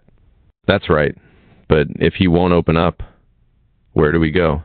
I'll go to my boss at the PD and let him know where this thing's at. Like I said, Plank's pretty well heeled politically, but if he's jeopardizing an investigation like this, I think we might be able to work around him. Great. That's all I need. If he would just open up and provide me with the suspects that he's lined up from the conference roster, I might be able to narrow this thing down. I've even got it down to what shift the asshole's working. Phil added. No shit. How's that work? Priest asked. Most of my serial fires, almost all of them, are occurring on days when B shift is off duty in the LA area. Your fire guys up here work the same kind of schedule, don't they? Phil asked. Basically the same. Okay. Well, I don't experience fires on B shift days, and the neighboring towns I've been checking don't have any either. That means that this guy's on duty at some firehouse and can't set any fires. If Plank would give me the names, we could find out which ones are B shifters and maybe narrow it down to just a couple. It sounds easy, Priest sighed. I'll see what I can do. Where are you going to be tonight, Phil? Phil looked at Anne. Here. What room are you in? Priest asked. I'm in room 419, but we'll probably be at the fireside until 6:30 or 7. It's almost 4 now. Do you have enough time to get to your boss and bend his ear before he gets off? Phil queried, anxious to continue his investigation. Yeah, if I don't catch him, I know where to find him after work anyway. He always stops at Lucy's on his way home. By the way, Phil pursed his lips. Who are you following tonight? I'm supposed to tail some volunteer from the Columbia area, but I can't find Stillwell anywhere. He's organizing this thing, but he just disappeared. He's supposed to be here during this afternoon session. He can page me if he needs me anyway. The volunteer is sitting in on this class, and it won't be over for another hour or so. Priest said, "If he's from the north, he's not your man anyway." Phil added, "I'm inclined to agree with you now. One way or the other, I'll catch up with you at the fireside or your room about 6:30. Okay? Great. Thanks, Orv." Phil shook Priest's hand firmly. "What now, Phil?" Anne asked. "Well, I don't much feel like going back to class. You want to hit the pool for a while?" Phil asked. "Sounds good, but let me check with the desk and see if my faxes are in first. I'll meet you at the pool." Phil walked briskly to his room. A small red light was blinking on his phone, indicating a message. He dialed the operator and found that Ash had returned his call. The message said that Dartell had no pull with Jeremiah Plank or any of the Fresno fire officials. Phil cursed. "Priest, you're my in." He quickly changed and headed for the pool. As he walked through the lobby, he saw several of the conference staff watching him from the atrium bar. He suddenly wondered how many of them still considered him a suspect. He wanted to go over to them and shout out his innocence, but shied away, knowing that some of them, being from other agencies, might not even know of the investigation. As he walked into the blazing sun, Phil saw Gina and Keith Talon sitting together at a nearby table. Anne wasn't there yet. Phil sat with them and asked about their morning investigations. "We didn't even get our hands dirty. They were both accidental fires," Talon answered. "Well, easy money. You might have been fooled." Phil let his voice trail off, laughing. "Nah, really," Talon chuckled. "The butcher shop's point of origin was at a folded over power cord on an air conditioner, and the farmhouse turned out to be a 3-year old playing with a lighter. Sounds reasonable enough." Was he enlightening Gina? Fabulous. "I never imagined that it could be so simple to find out how a fire started," Gina said, lifting her glass of wine. "What are you learning in there, Phil?" "Same old, but something's up." Talon's face turned solemn. "Yeah," he said, as he got up to get himself and fill another round. Over their beers, Phil advised Talon on what had happened since their meeting the night before. Talon's eyes narrowed as he listened, nodding his head occasionally. "Plank's a real idiot. Since I moved up here, he hasn't given me any slack when I did fires in Fresno, and I've always had to go around him to get anywhere." Talon said, shaking his head. "Well, a local nair named Priest is helping me out." "You heard of him?" Phil asked. "The name rings a bell, but I've never met him. If he's undercover, I probably haven't. Isn't he lecturing here?" "Yeah, that's the guy. He's one of the tails I had last night. I guess he's a nair primarily, but does surveillances when they need somebody. I never even saw him. Not even when I jumped Stillwell shit when we got back here to the hotel," Phil said. "Stands to reason. He's a pro," Talon said approvingly. Just then, Anne walked out of the hotel, a beer in each hand and a handful of papers tucked under her arm. She wore a 2-piece suit under a light cover. Up. She handed one beer to Phil, stepping to his side, her hand lingering on his upper arm. "You guys have an interesting day," Anne said to Jins. "Very," Gina said. "Keith showed me so much." Keith briefed Anne on his findings at the 2 fire scenes as he finished his 3rd beer. Phil looked on, anxious to discuss his case with Talon. "The mother of the 3-year-old really resisted me for a while, but I could tell by the kid's actions that he realized that we were talking about his fire. He didn't warm up to me at all, and I usually get along well with kids. Mom and the kids stayed well back as Dud filled me in.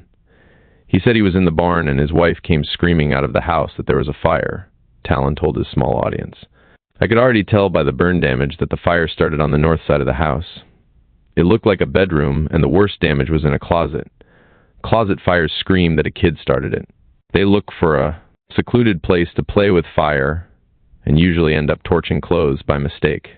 I just told the old man what I thought, and he copped to it. He called the wife up, and she and the kid just confirmed it by their actions. Keith continued. She told me the kid ran up to her while she was in the kitchen and clung to her side. A couple of seconds later, she smelled smoke and ran into the bedroom. The closet was blazing, so she ran out to the barn, and she called the fire department while the old man tried to put it out. Great, Keith. Thanks a lot, Anne said. Gina, would you like to join me in the bar?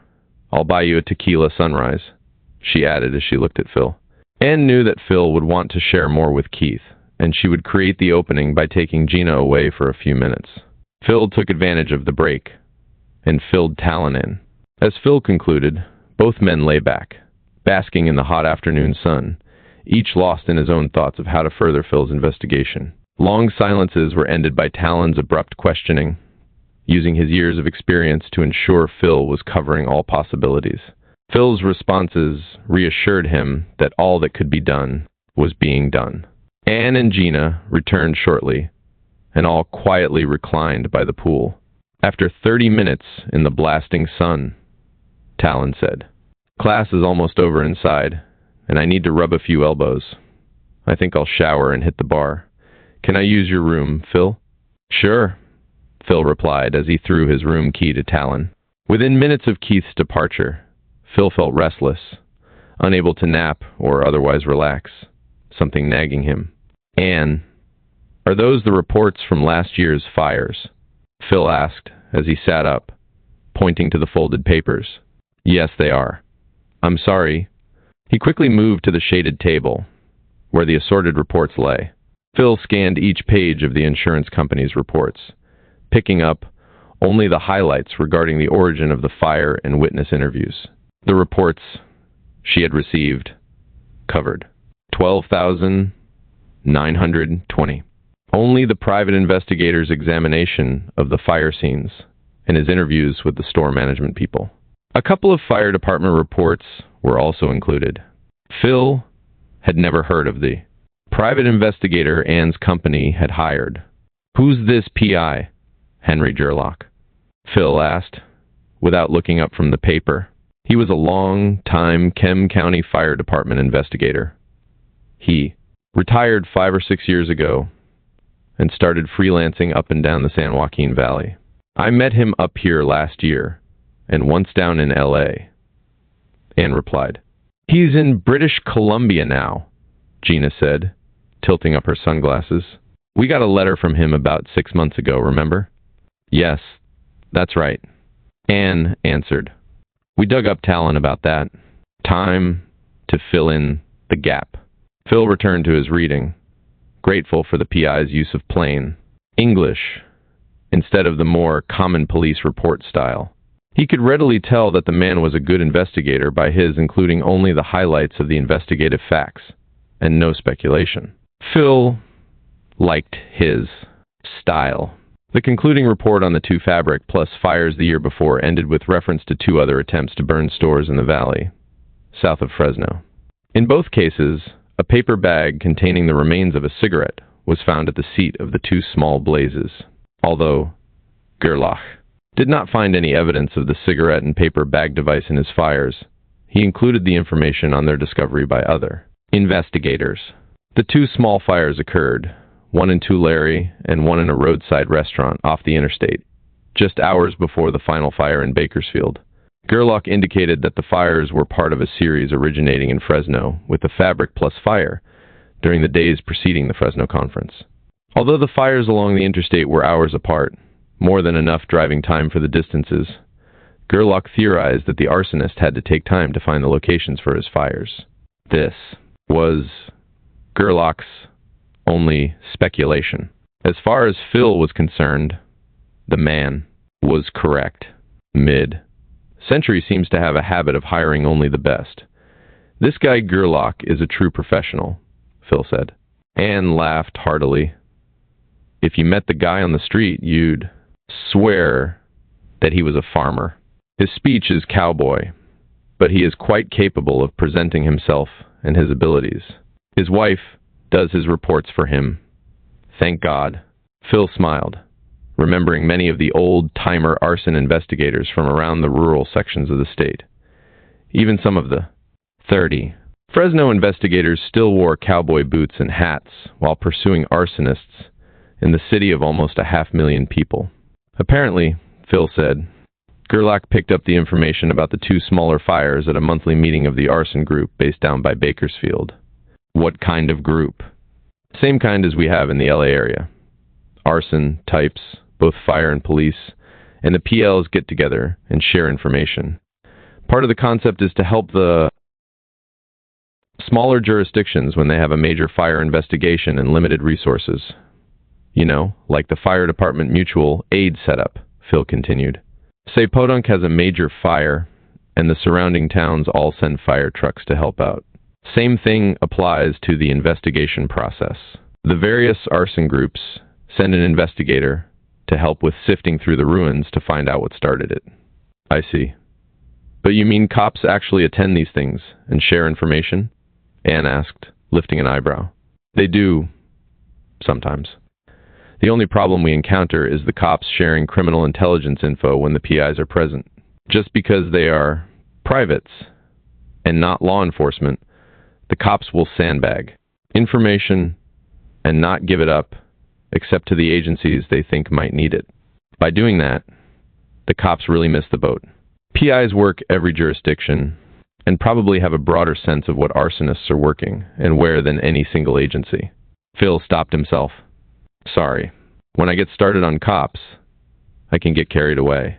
No apology needed, Anne replied. It's getting too hot for me, and I'd like to shower before we go to dinner.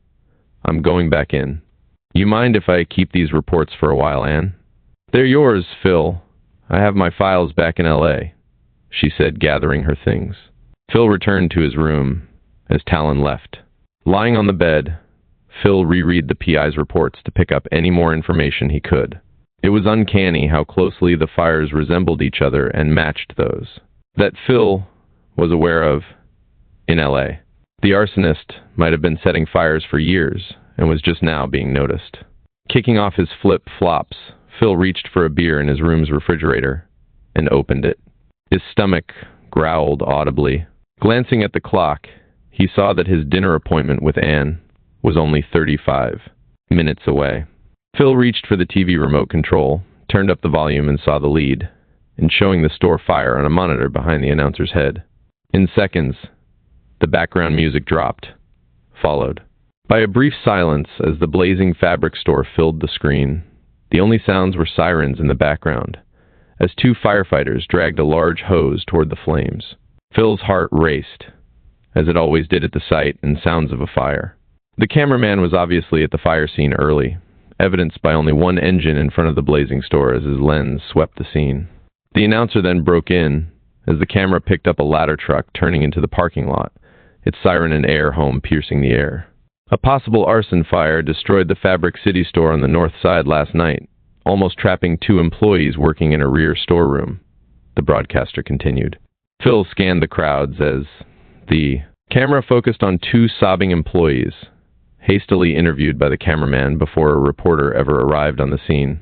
One of the crying women had greasy soot marks shadowing her entire face, obviously one of the last people out of the store.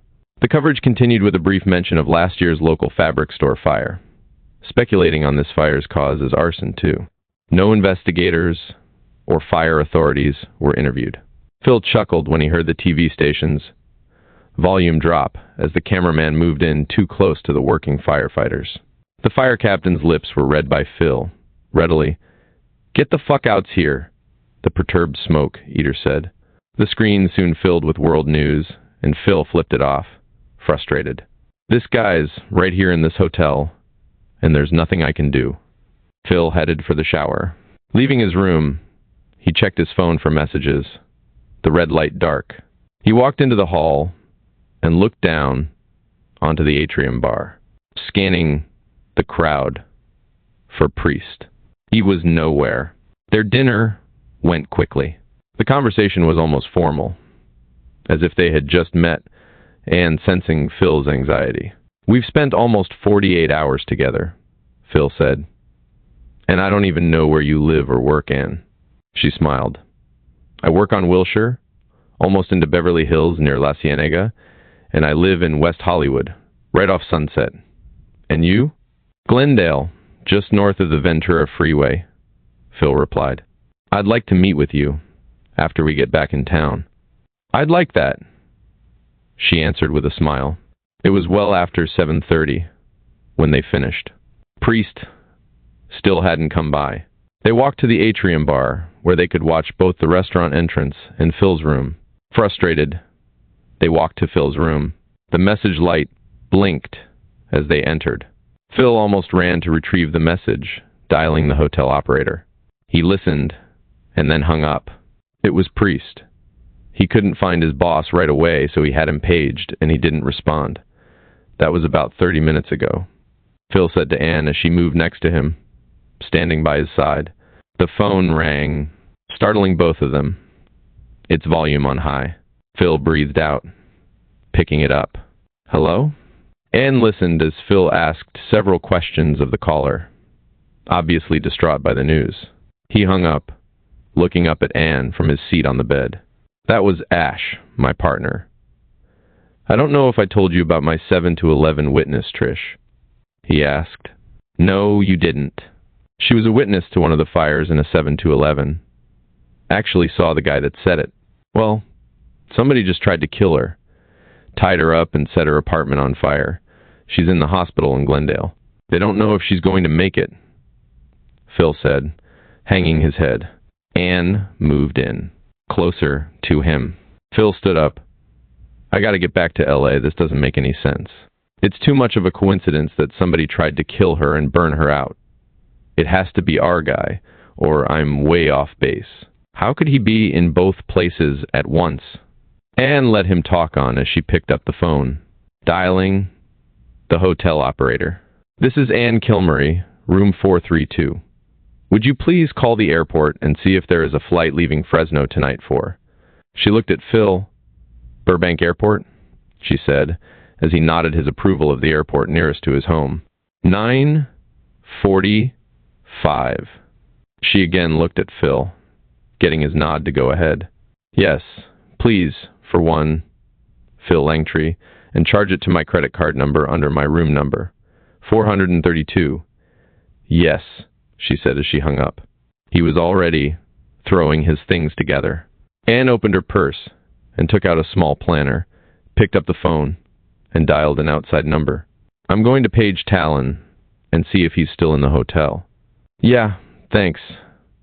I can't think straight right now anyway, he replied, looking around in a daze. As she entered Talon's pager number into the phone, she looked over her shoulder and said, Just pack what you'll need tonight, and I'll bring the rest with me when I drive back Friday.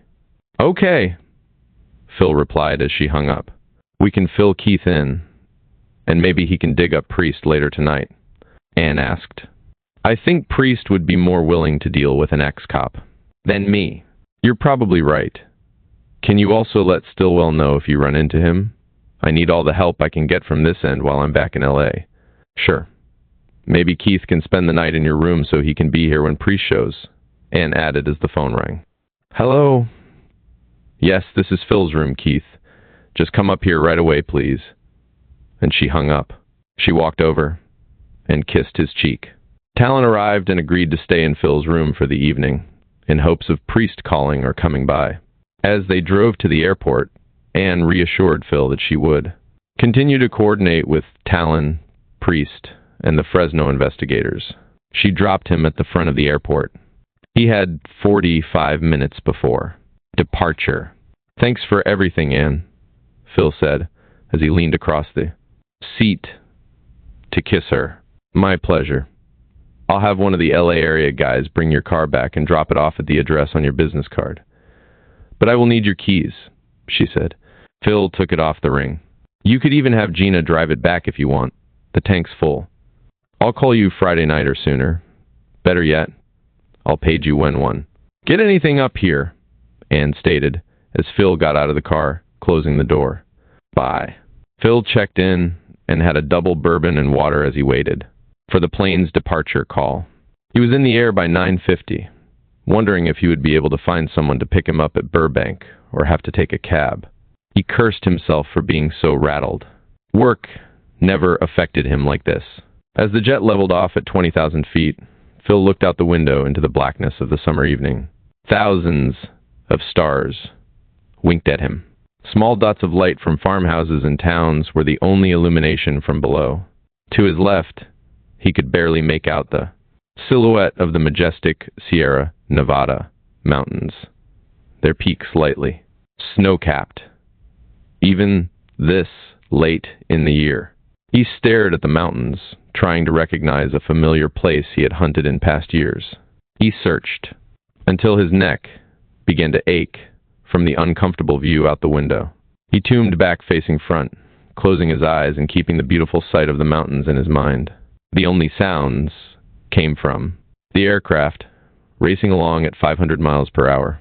In less than 30 minutes, Phil was startled awake from his surprisingly comfortable rest by the pilot announcing their pending arrival at Burbank Airport. Phil, again, looked out the window to see Interstate 5 below winding its way down to Castaic, just 25 miles north of the San Fernando Valley. In minutes, the plane had dropped over Sun Valley, north of the Burbank Airport, and the ground came up quickly, meeting the plane with a dull thud as they landed. The pilot came on again, stating the temperature was 85 degrees. At 10:45 p.m., Phil walked past the pick-up area and immediately saw Ash Nolan parked in the red zone nearby. "Hey, Ace. How the hell did you know I was flying in?" Phil shook Nolan's hand, as if they'd been separated for months. "The dispatch center paged me. They said that a lady in Fresno called and asked to have me pick you up." Phil knew before Ash said it. "Anne, she's an insurance investigator. I met up there. Really amazing lady," Phil said, as his voice trailed off. "How's Trish?" As he drove, Ash brought Phil up to date on the fire at Trish's apartment. They got a 911 call from the 7 to 11 payphone saying that an apartment building was on fire down the block. I guess you could see the flames from the front of the store before anybody in the apartment knew it was booming. Anyway, when Engine 1 got there, they confirmed the fire and asked for a second alarm for evac help. That building's loaded with people. Phil listened, wanting every detail. The fire was confined to just Trish's room, and as Engine 1's crew forced entry, they knocked the fire down real quick and found her pushed up under the kitchen sink. "You remember how the sink was mounted on the wall and no cabinets or anything under it?" Ash asked. "She had some curtains rigged up and a couple of homemade shelves under it, I think," Phil remembered. "Right. Well, anyway, she was fucking tied up with towels and a bathrobe tie. And..." Ash stalled, trying to soften the statement. "One was tied around her neck and secured to the sink drain pipe. Not tight. Enough to strangle her, but it held her in place. I guess he set the fire as he left." "How bad is she, Ash?" "She's alive and doing surprisingly good. Some second-degree burns on her feet and legs, and she took a lot of smoke." Ash continued. "The only thing that saved her was the fact that he set the sofa on fire and it's an old piece of shit and had little foam stuffing, and her windows were wide open because of the heat wave. The fire pretty much vented itself out the open windows, but she still took a lot of smoke." "What hospital is she in?" Phil asked. "She should be at Sherman Oaks Burn Center by now. They took her to Glendale Adventist ER first to keep her breathing, then they said they were going to transfer her." Ash continued. "You want to go to Sherman Oaks? You got anybody there to take her statement if she comes around?" Phil asked. "Yeah. One of the homicide detectives showed up at the Adventist. And was going to stay with her," Ash confirmed. "Let's go by the fire scene, Ash." They arrived there in minutes. Small groups of itinerants mingled in front near a Red Cross van and a police Type 4-door sedan behind it. "Homicide's still here, Ash. Do they know anything about her yet?" "You mean about your fireman theory thing?" "Yeah. I mean, do they know she's our witness?" "Well, yeah, they do." Ash let his voice trail off. expecting the worst from Phil. Phil took a deep breath while Ash parked the car. How much do they know? Well, I let it slip that she was a witness in an arson case, but I played it down. I told the homicide guys that she gave us some info on the 7-Eleven fire, and I didn't say anything about the rest of the investigation. I wouldn't have said anything, but when I got here, they were still trying to ID her, and I told them her name. They, of course, wanted to know how I knew her. Ash explained. You did good, partner, Phil said. Let's go up the back stairs. I don't want to run into the homicide guys just yet. They walked around to the alley at the rear of the building and to Trish's apartment, the wet smell of a recent fire filling the air. A group of teenagers crowded around the still, open apartment door, chattering in Spanish, ignoring the bright yellow tape stretched across the entryway. That proclaimed, "Crime scene, do not cross." Two of the youths were just inside the doorway. Phil approached, and in Spanish, asked the two to step out of the room, checking their hands as they left. The group explained that they were residents and were trying to figure out how to secure her room from thieves. Phil smiled at the group and asked that they leave, saying he would arrange to have the door secured. Phil recognized one of the two, who had been inside the room, and grabbed him by the back of his shirt, pulling him back into the blackened apartment. The 15-year-old had terror in his eyes. Tony, it's been a long time, Phil said through his teeth. I didn't realize you were such a caring person, looking out for your fellow residents. When did you move into this building? I don't really live here, man. We were just checking out the fire, and these other kids came by. So Phil cut him off as Ash checked up and down the hall. Tony, I am personally putting you in charge of security in this apartment. If anything gets stolen, I'll come looking for you. Understand, Phil said, as his grip on the young man's shirt tightened. See, Senor Langtree, I always did right with you before. I don't steal anymore. You took care of me good before. To Ash, Phil said, I caught him trying to steal a helmet off of Engine 1 about a year ago while the guys were doing CPR in an office over on Brand Boulevard. Ash, go find the landlord and call budget board. Ups 24, our number, and tell them you're the owner of the building and you want the windows and door secured on this place tonight. Ash nodded, remembering Phil's propensity for cutting corners in order to accomplish a reasonable end. I'm going to check the fire scene. Come on back here and avoid the guys downstairs if you can. Also, get a fire road lock out of your trunk and give it to the manager. Tell him to give it to the board up guy to put on this door so we can get back in if we need to. Ash left, and Phil examined the burned apartment, noting the damaged sofa as the point of origin. The fire's pattern showed the developing flames lapping up the wall behind the sofa and striking the ceiling. The stark, white trail caused by the intense heat contrasted with the rest of the blackened room. The flames burned off the ears. Accumulation of paint, and left just a pattern of white, durable plaster as evidence of the fire's path. He could see where the flames raced toward the ready source of oxygen, the open windows. The lace curtains were burned off as the fire touched the rod, dropping them in a smoldering mass on the floor and starting a second small fire there in a trash can and an adjacent chair. This secondary fire may have saved her life, Phil theorized. The growing flames from the curtains and trash created another thermal of hot air, it too reaching for the air from the open windows.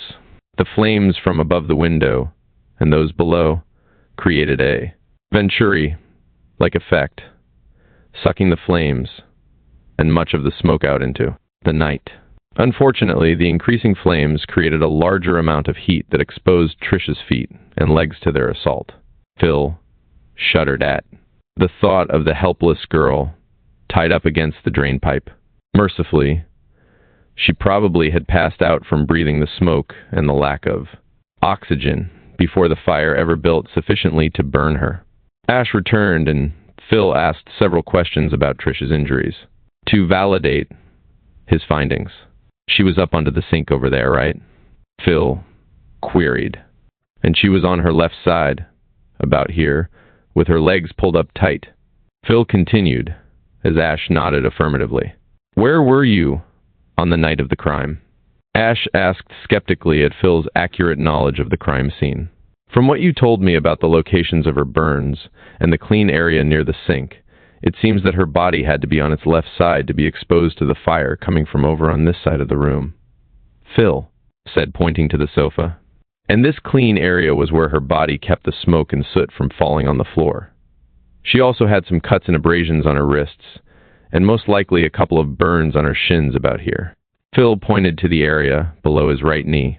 Yeah, it looked like she struggled when she smelled the smoke since she couldn't actually see the fire, and her bindings gave her some. Pretty nasty friction burns on her wrists. How'd you know about the burns on the front of her shins? Well, her natural reaction would be to curl up into a ball as she felt the flames. That would have left her right knee and shins exposed to this secondary fire next to her, here. Phil stated as he pointed at the burned pile of curtain materials and the remains of a plastic trash container. As he looked up, he saw a small figure in the doorway. Interesting, Langtree, the figure said as he stepped into the room. Hi, Jim, Phil said, as he recognized the homicide detective. The man stood 5'7", but he had a reputation that was bigger than both of them. This your case? No, it's probably going to be assigned to you since you seem to have so much information about the young victim. Information that Ash here has so conveniently sandbagged on us, he said, as he nodded toward Nolan. Sergeant Barry, I'm not holding anything back from you. I just told you that the 7-Eleven arson was Phil's case, and he knew more than I did about it, Ash said, trying to defend himself. Jim Barry looked at Ash and said, Nolan, you are a fucking police officer. When cops talk about cases, we gossip like old women. You didn't even go into the type of fire at the 7-Eleven and who the suspect was. The middle, aged cop shouted. Are you still going to tell me you weren't sandbagging me? Phil had to admire the older cop. The man knew his business and had correctly figured Nolan's attempt at trying to hide the facts. How about we investigate, Jim? Phil said, trying to defuse the issue at hand, quickly pointing back to the sink. She was drawn up into the drain pipe here, he said, as he bent down. Look at this. Phil pointed at the pipe.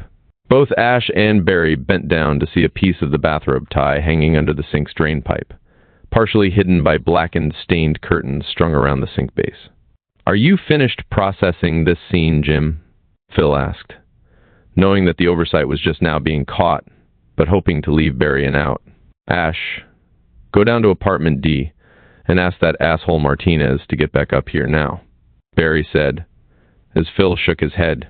Martinez did the scene, and I probably hurried him too much. We did get some prints from here on the sink, and off the lock on the front door. See here.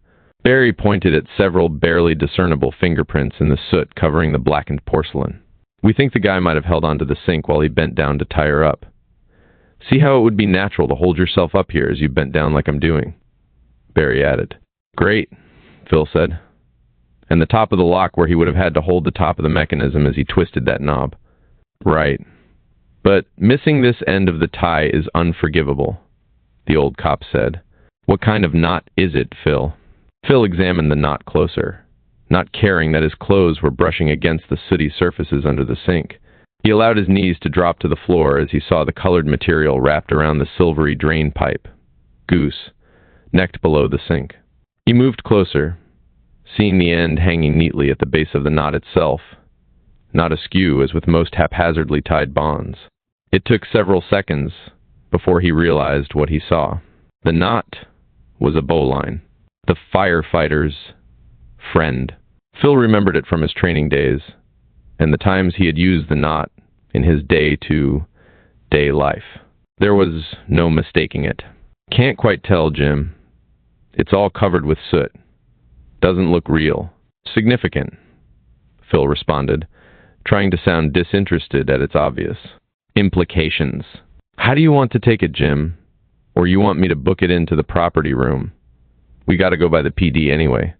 Phil said, hoping the detective would downplay the significance of the item. Nah, I'll let Martinez get a wrench and take the drain pipe too. The whole thing'll look good in court if we get the guy. Phil cursed to himself. If the knot was examined by anybody and identified, Barry would immediately become suspicious, and Phil's evasion would be discovered. Minutes later, Ash returned with Dennis Martinez, the newest detective assigned to the robbery homicide division. Martinez, like Jim, Barry, was immaculately dressed, in a suit and tie. The young cop was almost the same height as his sergeant. They looked like Mutt and Mutt. Barry took Martinez to the sink and pointed at the find. As the new detective bent down to look at the evidence, Ash joined him. Phil stiffened, hoping that Ash would overlook the type of knot he was observing, if he even knew what kind it was. As Martinez and Nolan examined ways to remove the drain, Barry motioned Phil into the hallway. Martinez is a pretty good detective, but I gave him a little shit about overlooking that knot. It was probably as much my fault as it was his, though, Barry said. But I did learn something from him I didn't know. What was that, Jim? Phil queried. When we looked around the sink for evidence, he saw the hand print. It looked like the oils from the guy's fingers actually drew the soot particles as the fire was burning. Martinez told me that he had heard that from one of the classes you taught. Says that soot particles are almost like the graphite that the lab technicians use. That's right. But I can see that your lab tech didn't lift the prints. With tape, like normal latents, right? No, the lab tech said that, and he learned this from you. The soot is thicker than graphite, and the print will be destroyed if it has tape placed on top of it like a regular print. So, they photoed it instead. How come I don't know this shit, Langtree? The older cop said, shaking his head with a smile. Because you're old, Sergeant. You could still learn something if you went to a class once in a while, Phil said, slapping the sergeant on the back. Ash called out, Phil, I just got paged. I think the phone number is from the burn center where they took Trish. You want to go now?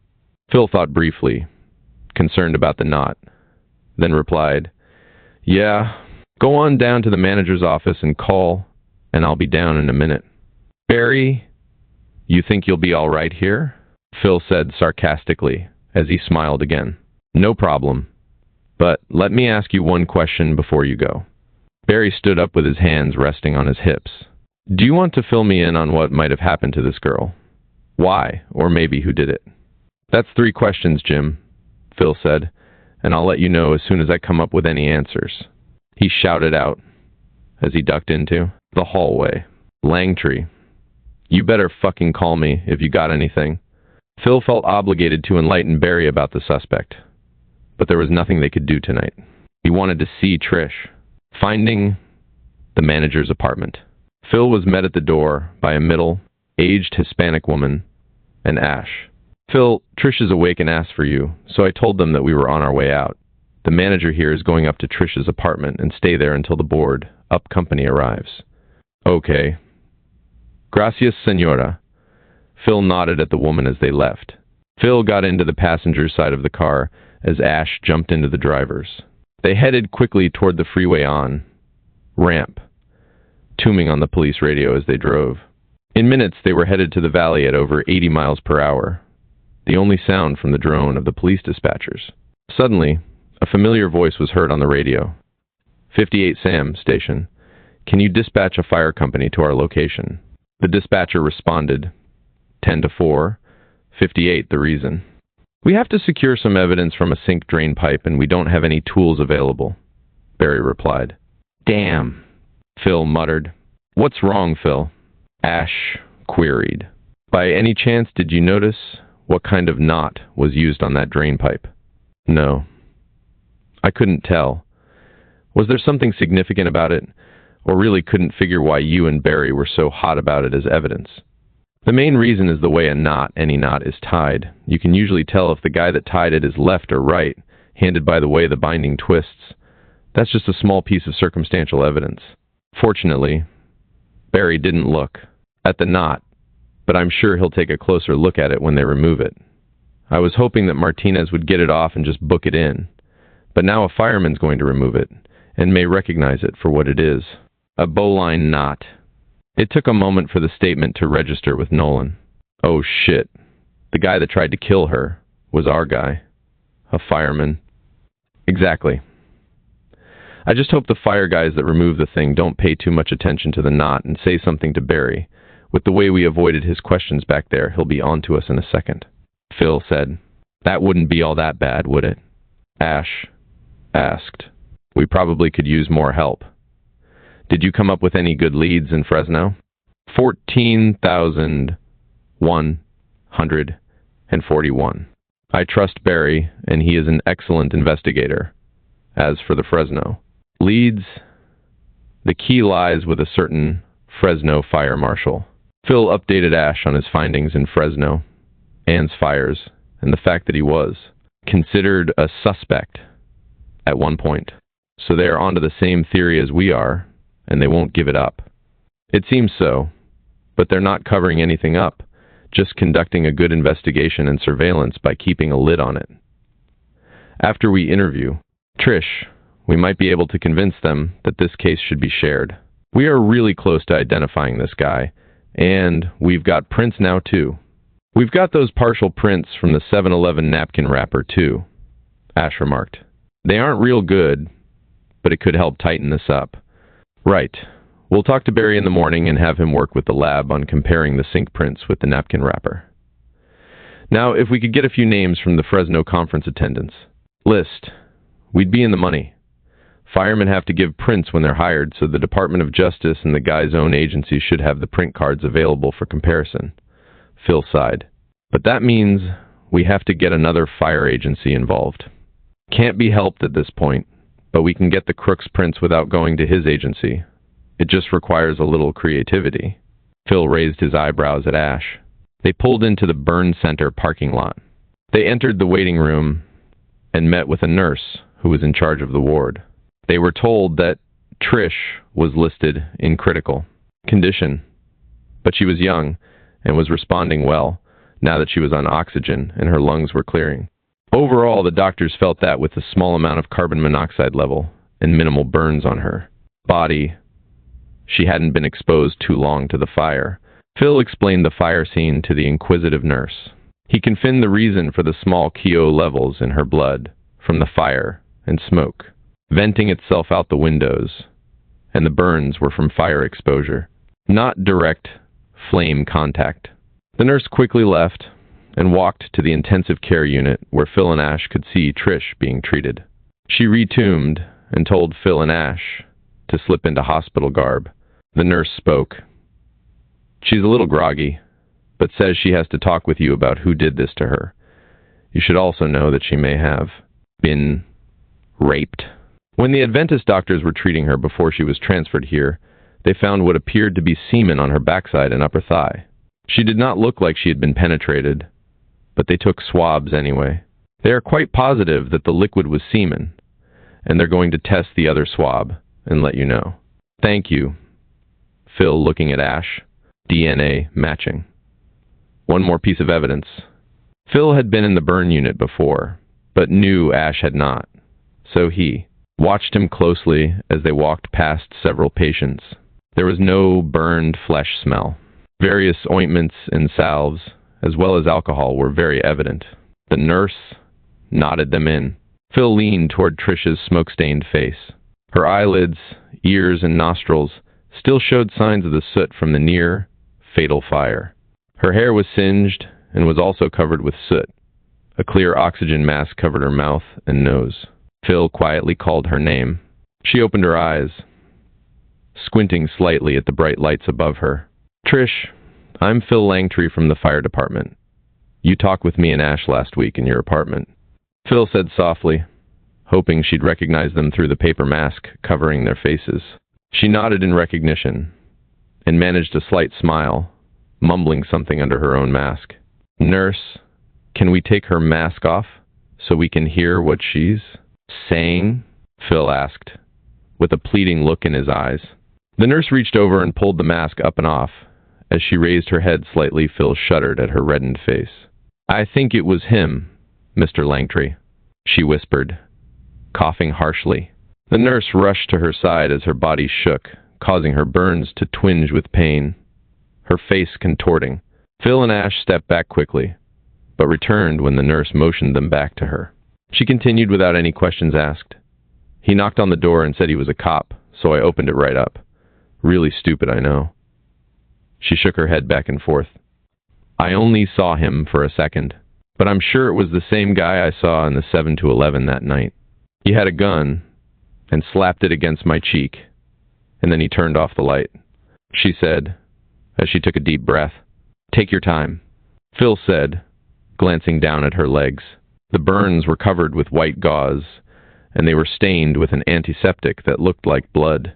He told me to keep quiet. Then he ripped my shirt and shorts, she continued, saving Phil the need to query her. She knew what they wanted to hear. He fumbled around for a while, and then he tied me up. With my clothes? I don't know why, but then he dragged me over to the sink and shoved my face under it and tied something around my neck. She breathed heavily several times as the small group listened. Did he say anything to you while he was doing this? Phil asked, giving her a moment to catch her breath. Just to keep my mouth shut, and he mumbled to himself a couple of times. Once he slapped me in the back of the head. Trish closed her eyes for a moment. When he tied my neck up to the pipe, I couldn't hold myself up, and I had to let the rope thing hold me. Then I smelled a cigarette, and then I think he was going to rape me. He pulled my legs apart. She stalled, looking around.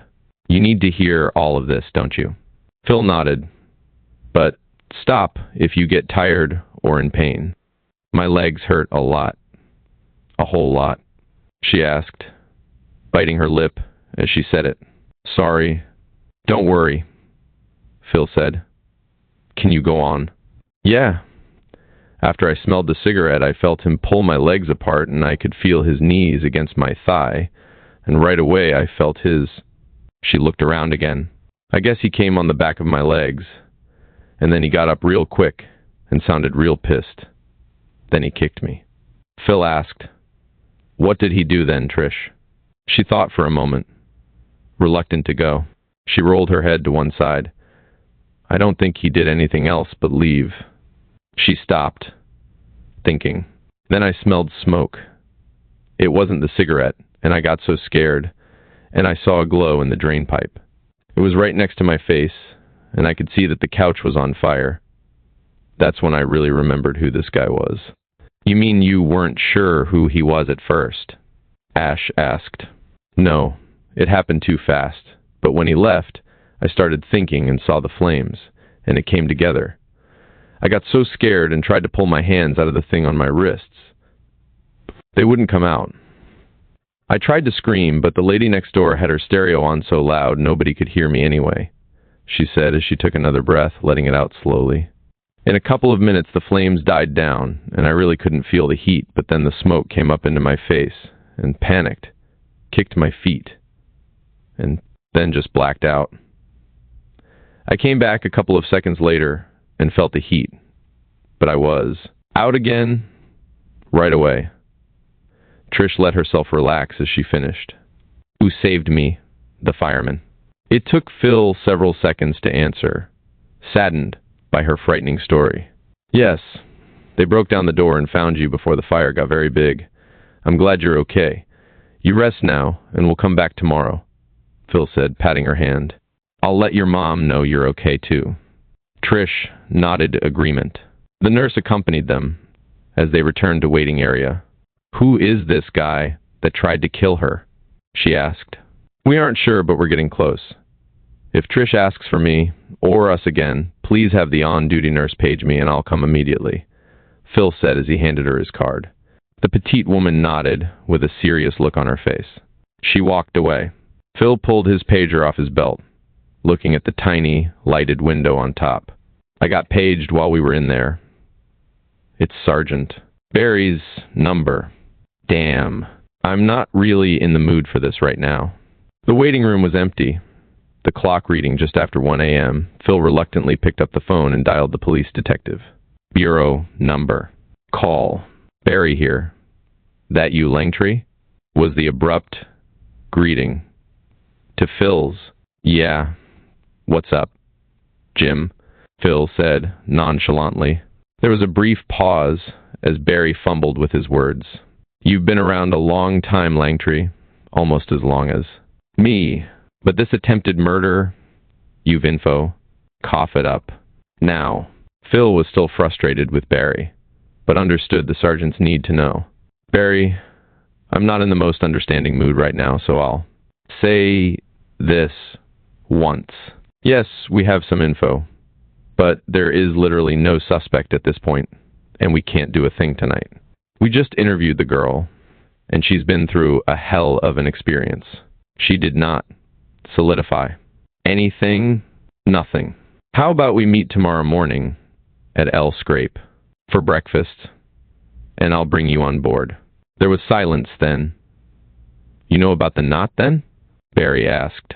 Yeah, we might be looking at a fireman, but we don't even know what agency he works for. Did one of the firemen recognize the knot? Phil asked. Yeah. The captain had the rookie get under the sink and loosen the pipe, and he recognized it as a bowline right away. He even called it the fireman's friend. You asshole, Langtry, why didn't you say anything? While you were here? The old sergeant bellowed. Hey, I'm sorry, Jim. It'll all make sense to you in the morning. I'm buying, okay? Okay. You want me to bring Martinez too? It's his case.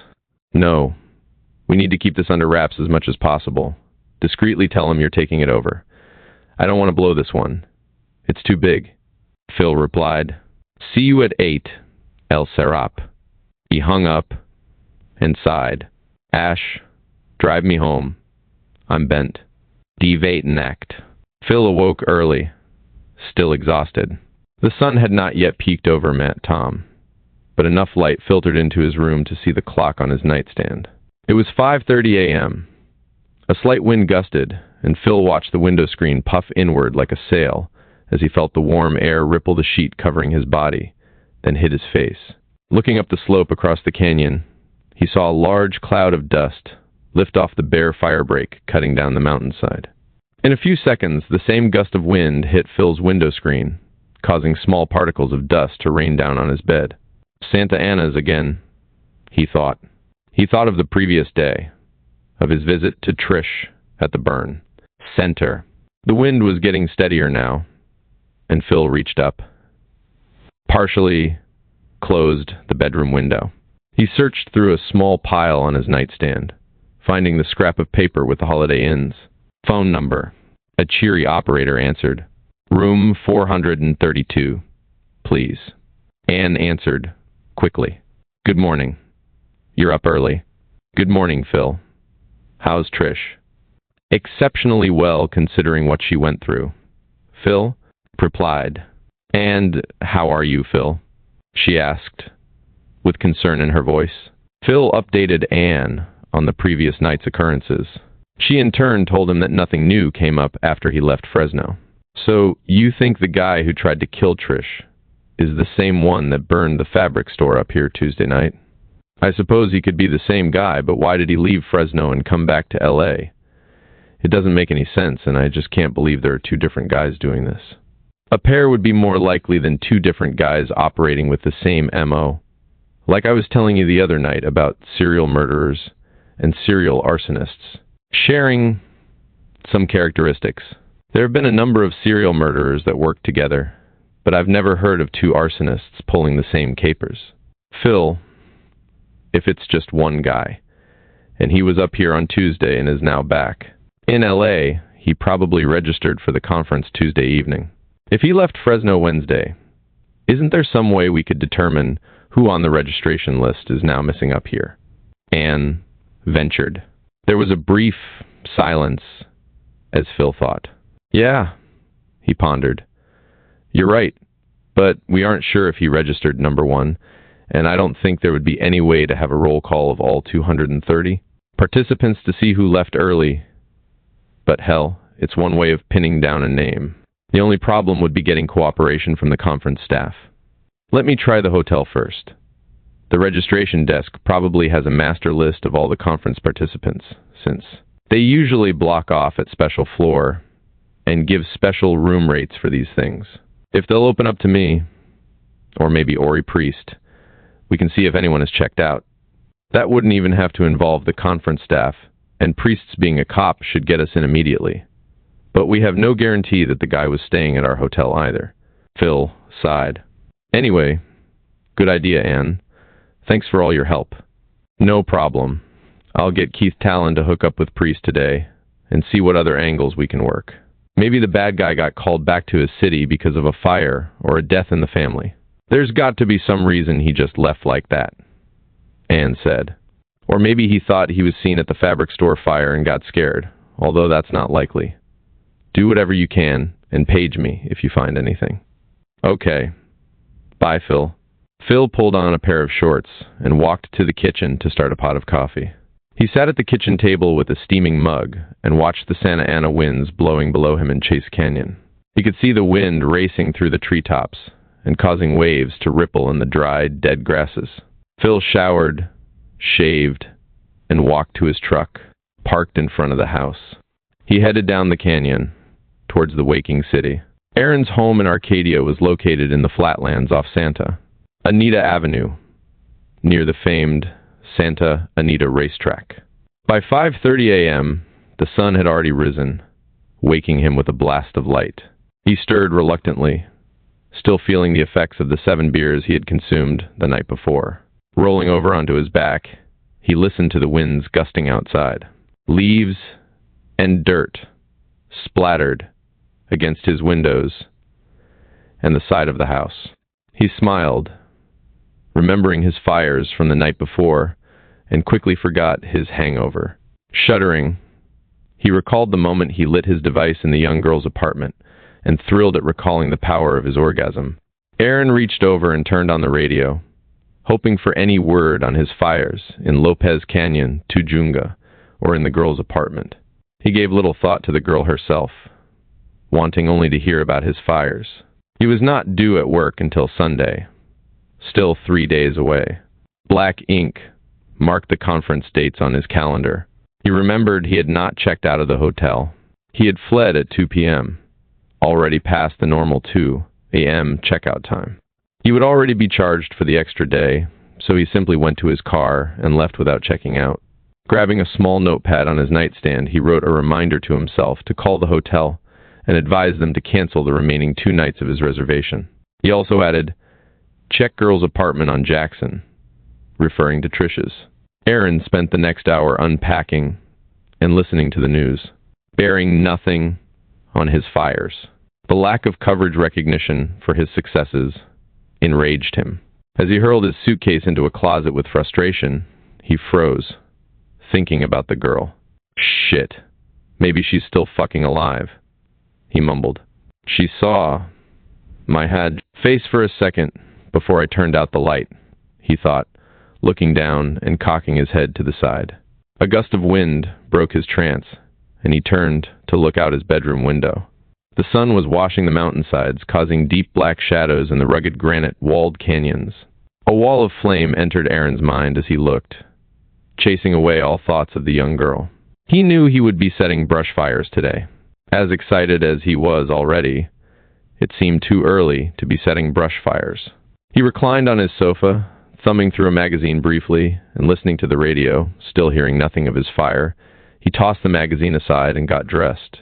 As he made breakfast, he put together 6 devices, attaching coins by adding another small dollop of glue. At 7:35, he was in his car heading west on the Foothill Freeway. Traffic was already thick as he got on and traveled through Pasadena, the rush thinning as the freeway turned north toward exclusive La Canada. Most of the traffic flowed into Glendale at the Ventura Freeway cutoff, heading toward the valley and downtown L.A. The morning air was still cool, but the rising sun's glare off his right shoulder gave evidence of the potential 100-degree temperature he predicted. He got off the freeway at the Angeles Crest Highway turnoff and headed into the national forest bordering the expensive hillside homes. Traffic funneling down the winding mountain road was thick, commuters coming over the pass from the Antelope Valley 40 miles away. He remembered that several of his co-workers might be headed back over the mountain after getting off duty from their firefighting jobs in the LA area. His car was too easily recognized, so he made a U-turn before getting into the forest itself. Driving back into La Canada, he Headed west on back streets, climbing around the winding, narrow arteries, constantly looking for something to burn. The roads he traveled.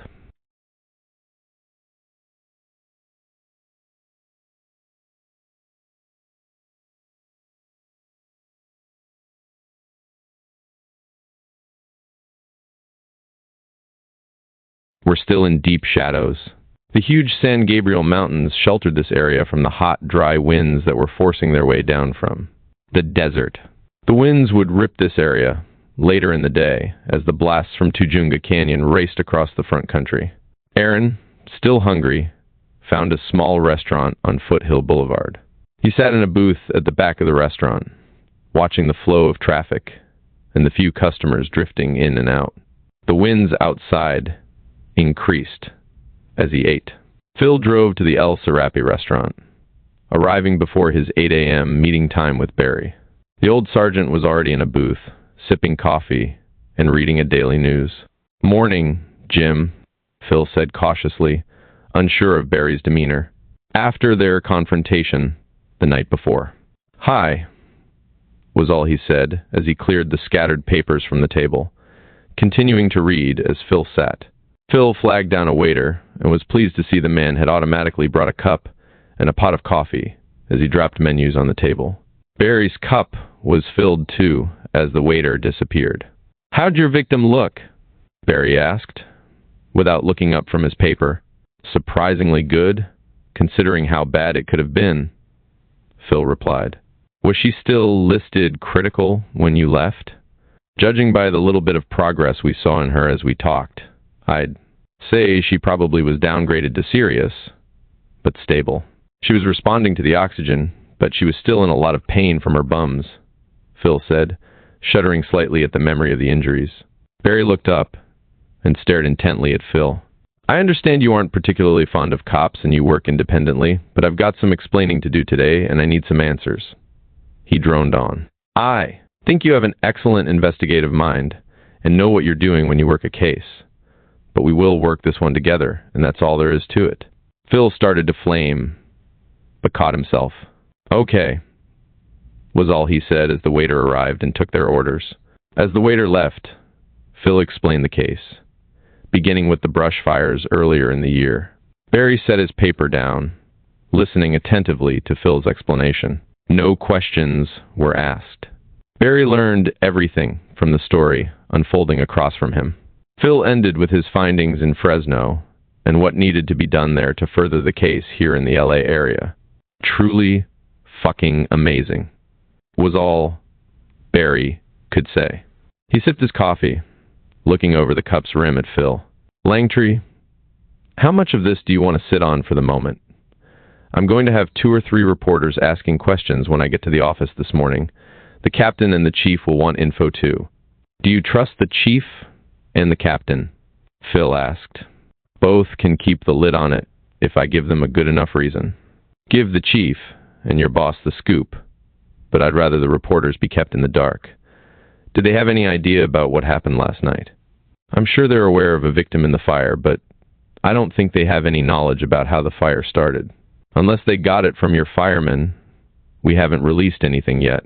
How about we just say that the cause of the fire is under routine investigation and leave it at that?" Barry said. Phil nodded in agreement. "As for anybody else like Martinez, I wouldn't go any further with it. Can you let me and Ash work it for now until we get this guy ID'd? Until the Fresno information comes through, we have absolutely nothing. You can't go to other agencies and see who might have a schedule that matches your guy and narrow it down?" Barry asked. "No. There's over 50 fire departments in the area, and if we started nosing around, word would get out. The only real lead we have is that he works B shift, and we're talking 700 to 800 suspects," Phil said, as he shook his head. "What I meant was the fact that your guy was off duty on Tuesday and probably in Fresno. You said he must have traded a day off so he could attend the conference up there. Out of 700 guys working B shift in the LA area, there could only be 20 to 30 that had this past Tuesday off, right?" the cop said smugly. "Not bad, but it would still mean making direct contact with all those agencies involved to narrow it down. We're talking creating a task force to be able to continue." I'm just not ready to do that yet. Let's give Fresno one more day to come across, Phil offered. Okay, sounds good.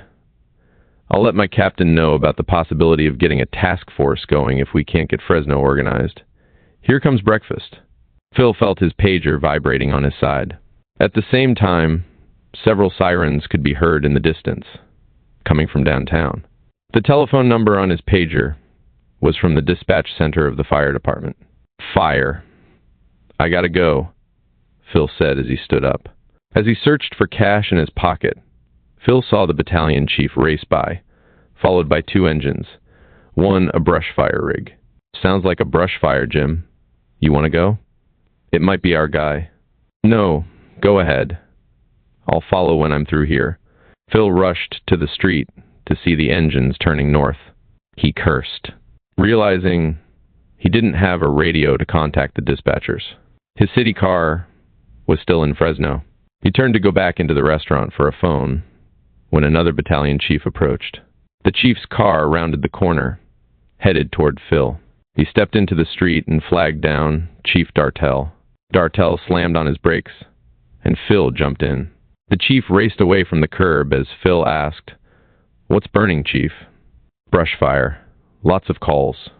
On the north side above Foothill Boulevard. Engine 9 says he has lots of smoke showing and 40-mile-per-hour winds. Where's your car?" Dartell asked.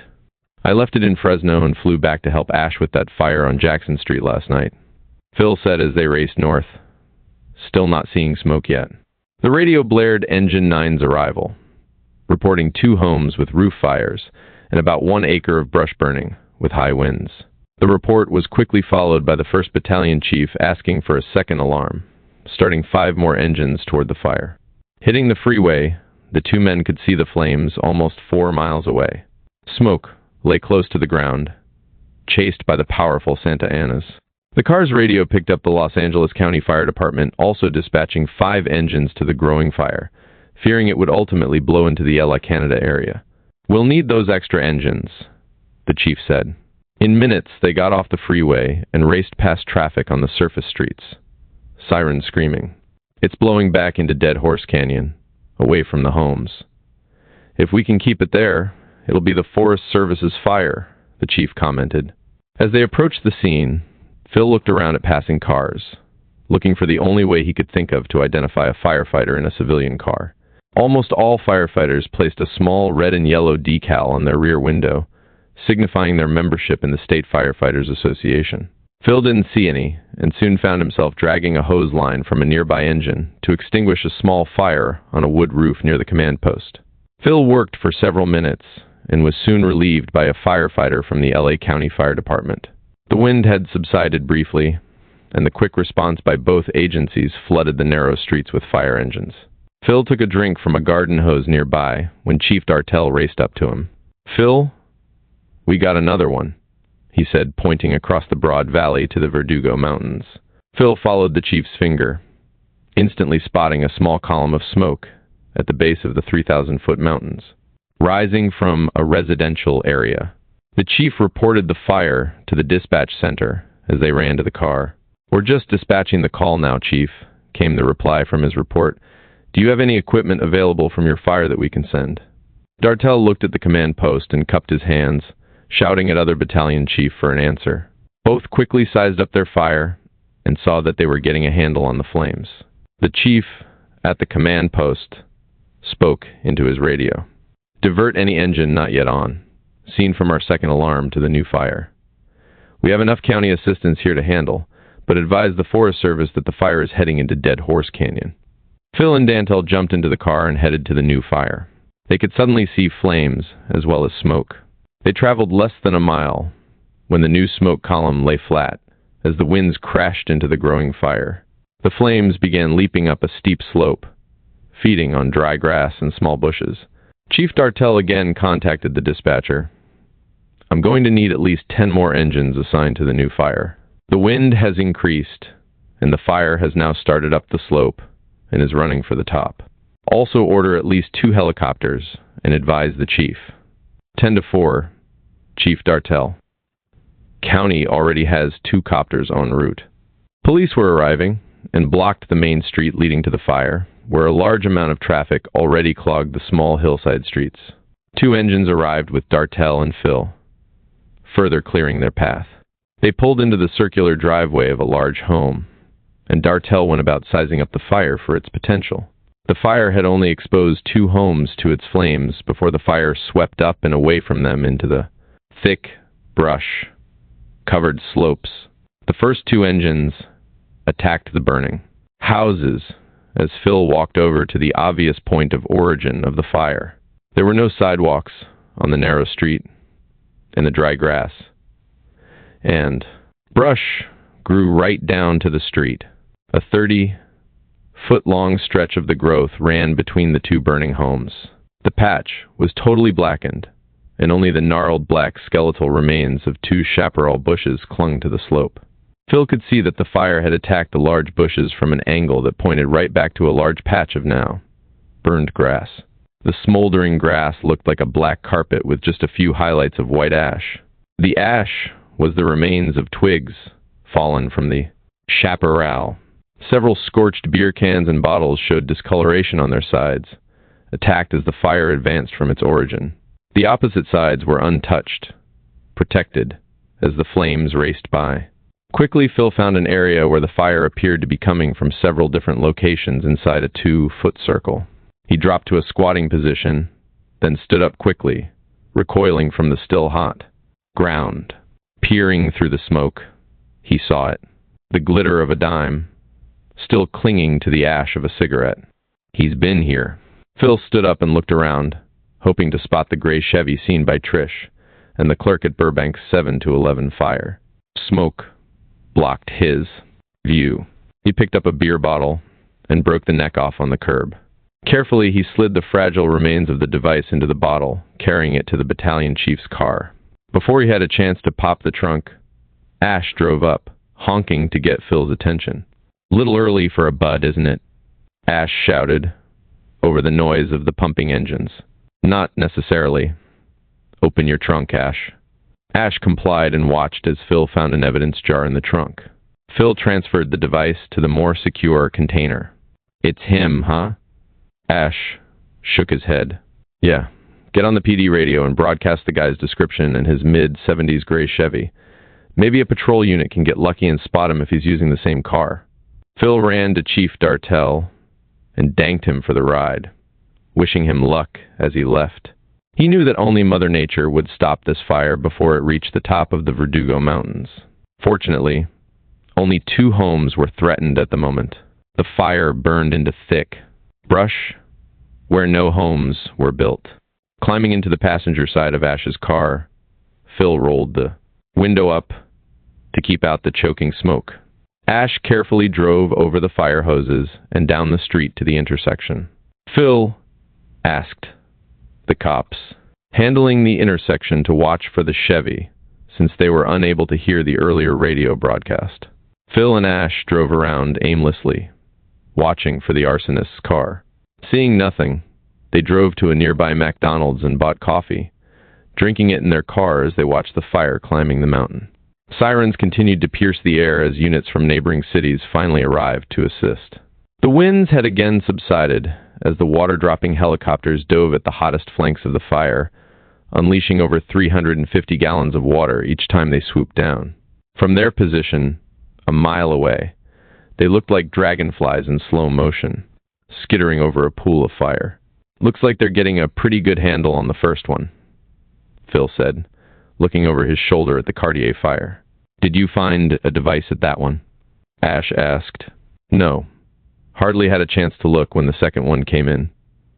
Why don't we head up there and see what we can find?" As soon as Ash started the big Chevy's engine, another dispatch for. A brush fire came in, this time on the opposite side of the mountain in Burbank. "Shit. This guy's going nuts today. Let's go on down to Burbank," Phil ordered. Ash flicked on the red lights and siren as they drove along Foothill Boulevard to the Glendale Freeway on ramp. Phil clung to his seatbelt, harness, as Ash raced down the broad street skidding onto the freeway, heading south. Accelerating to 115 miles per hour, The big police sedan hummed down the 3-mile stretch of freeway, the downtown LA skyline, visible directly ahead. Only a small amount of dust in the distance marred the view. Slowing to 70, Ash took the westbound transition to the Ventura Freeway, screaming through a short tunnel that led to the freeway itself. A column of smoke loomed to their right, several miles ahead. I still haven't heard anybody report on scene of that fire yet. Phil, I know. The first engine dispatch was engine 14, and they're way out on Burbank Boulevard. Those two fires on the other side were really depleting the companies down here, Phil said, as he saw the huge column from the second fire peeking over the top of the mountain. It's about a 4-mile run for 14 feet. They should be there soon. It doesn't look too bad from here, though. Maybe we should cruise the flatlands first. The idiot's probably watching from down here, Ash commented. Yeah. Just go to an area you think offers the best view of the fire. Think like the asshole would. He wants to be just far enough away not to be noticed, but still in a good location to watch, Phil added. They ended up in a parking lot near the center of Burbank, with a view of the fire in the hills 2 miles away. This seems a little far away, but it's the only place he can see the fires. Phil shook his head. There's no doubt he's sexually motivated, based on what Trish said last night, but does that mean he's near the fire or away from it? Hell, he might even be pulling off another rape in the confusion around the fire scene. Let's head over there, Ash, Phil said, pointing toward the column of smoke. Just 10 blocks away, Aaron drove slowly along Victory Boulevard, periodically looking at his latest brush fire in the hills above Burbank. The fire remained small compared to the 2 previous fires he set on the other side of the mountain. He passed a fabric store, just opening. A line of customers filtered in. Aaron quickly braked and pulled into the parking lot. His latest fabric store fire in Fresno was spectacular, and he debated setting another one so soon. Fresno is a long way away, he thought. He stepped out of his car and lit a device as he walked through the lot toward the store. Slipping in the door, he followed the same path he did before in Fresno, alongside a wall to the back, and then along the back wall until he found a display of curtain material. At the base of the curtains on display was a cardboard box containing scraps of cloth. He walked past it and slowly turned around, seeing no one nearby. At the box, Aaron bent down and set the device inside and covered it with several pieces of loose matter. Standing back up, he returned to the wall aisle and headed back to the front of the store. He reached into his pocket, brought out a wad of money, and counted it as he stepped out the door. Sitting while the Chevy idled, Aaron evaluated the area at the back of the store. He had set the device directly below the frilly curtains, under a large sign proclaiming a sale. A shelf above the curtains held dozens of boxes that would ignite seconds after the curtains were destroyed. He smiled and lowered himself down in his seat, picking up the old newspaper he always kept handy. Spreading it out over the steering wheel, he rubbed his growing erection and soon saw the fingers of flame racing up the curtain display. As predicted, the boxes, too, began to bum, as well as the sale sign. The sale sign dropped on one side as one of its support strings burned through. None of the people inside saw the fire yet. The flaming sign lost its final grip on the remaining string and fell in flames to another display. The slight whooshing sound it created drew the attention of one of the shoppers. Aaron chuckled as she ran, her scream unheard from Aaron's position outside the store. He put his car in gear and idled forward to the street. He drove across the boulevard into another parking lot, losing sight of the fabric store briefly. Through the huge plate glass windows, he saw one of the women inside trying to get near the fire with an extinguisher. By now, the flames were racing across the ceiling, and the smoke was banking down. The woman couldn't get close enough, and joined the rest of the fleeing customers and employees. In less than a minute, the smoke totally filled the store's interior as the women lingered around the entrance. One ran to a nearby store, apparently to call the fire department. The fire appeared to die down. Aaron fidgeted in his seat, waiting for the heat inside to break the windows out and the store to explode in flame as he had seen in Fresno. It only smoldered. The call came into the dispatch center on a 911 line. The caller from a liquor store said a hysterical woman came in and said there was a fire inside the fabric store. The liquor store clerk said that the woman ran back to the store and that he couldn't see any smoke or fire, so he was hanging up because he had customers to take care of. With 3 fires burning at once and outside agencies moving in to fill up vacant fire stations, the dispatchers were overburdened. With only one call reporting the fire at the fabric store, they dispatched a single engine company to the call. The engine was from the Monrovia Fire Department and was already on its move. Up, but still 5 miles away on a crowded freeway. The fire in the fabric store found readily combustible items at first, but after consuming the lightweight cloth and cardboard nearby, the flames spread much slower. Smoke filled the 3,000 square foot structure, displacing most of the oxygen inside. The fire died down, but still sent its smoldering heat to the ceiling. The heat accumulated, then moved off like a deadly snake, using the smoke to cover its stalk. The heat was over 800 degrees and blistered the ceiling's paint and melted the light fixtures as it contacted them. Hitting the sides and front wall of the store, the 6-inch thick layer of heat began to bank down, slowly dropping as it fed on the smoldering mass of cloth and cardboard at the rear of the store.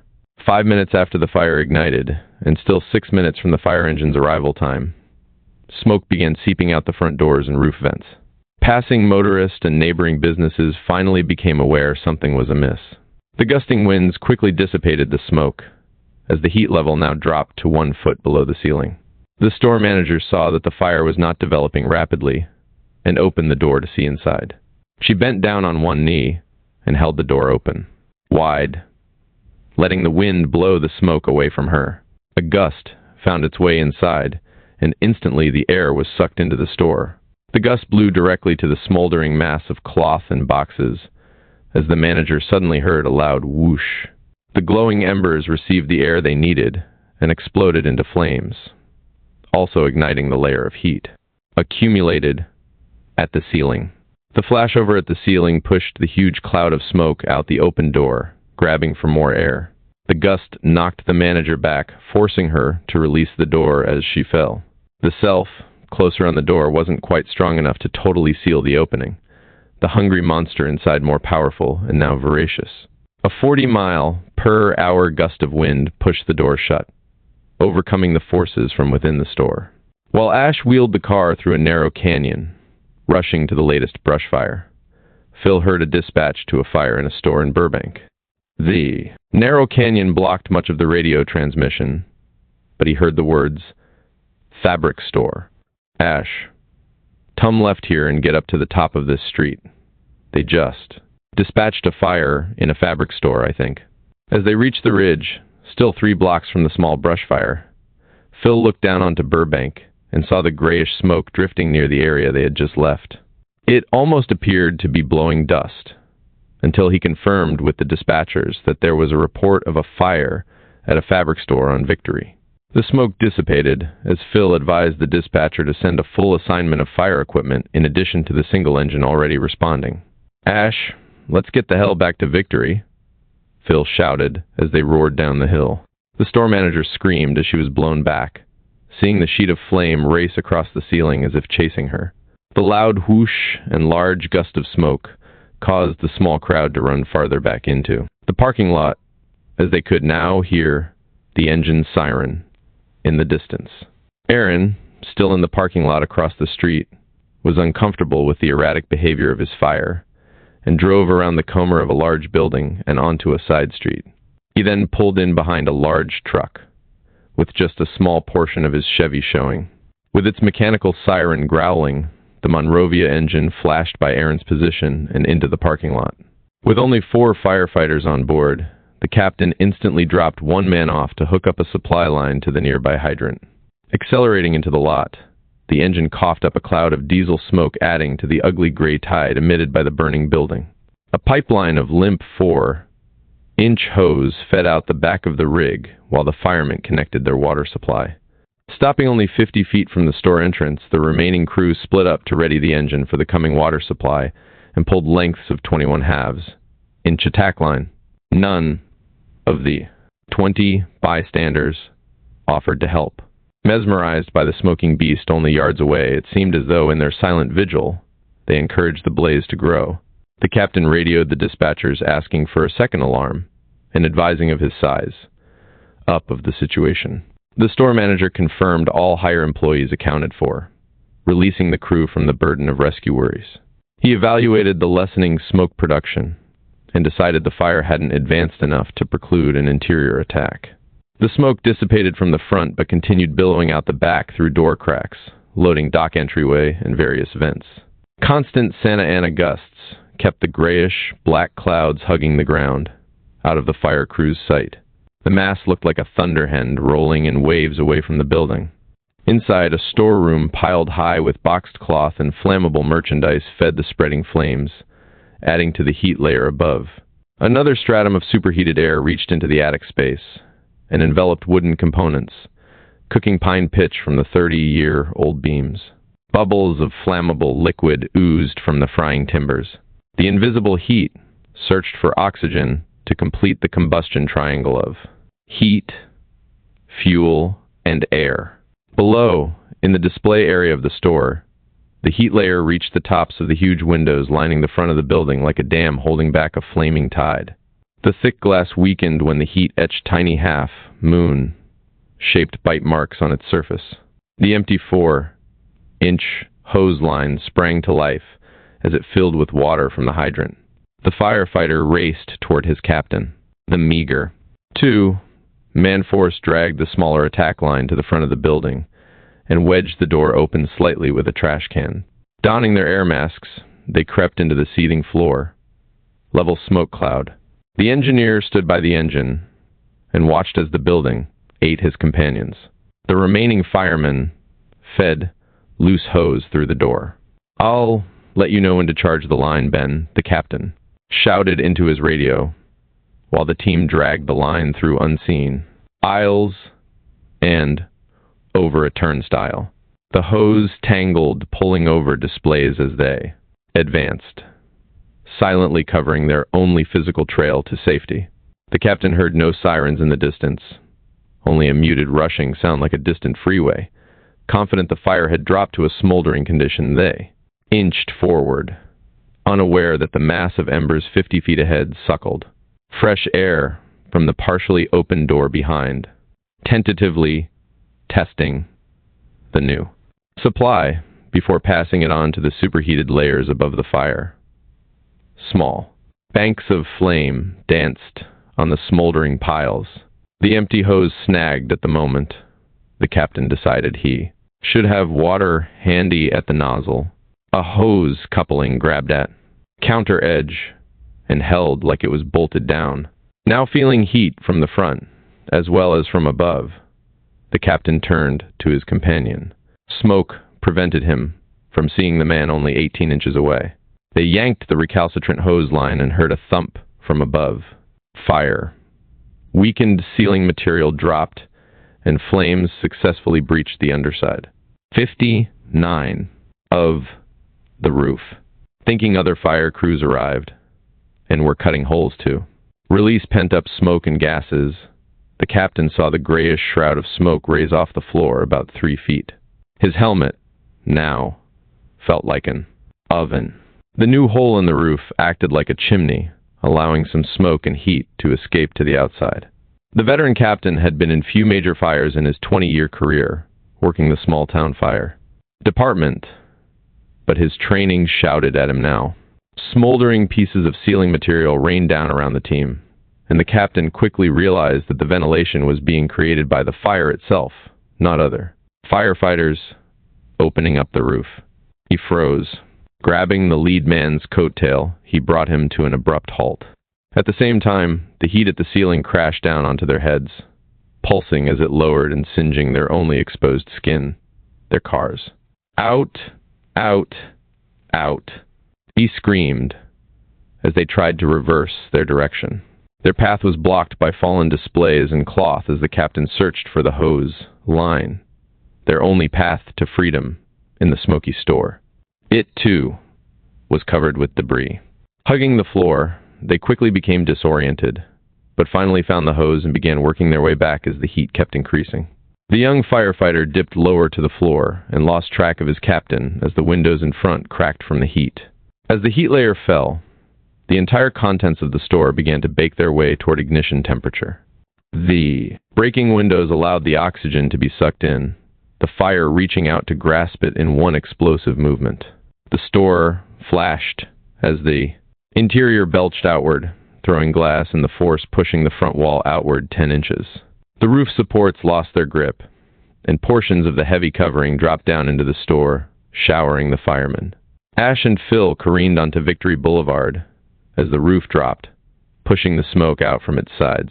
Phil saw the Monrovia engine in front and the single hose line going into the store, now covered by flaming debris.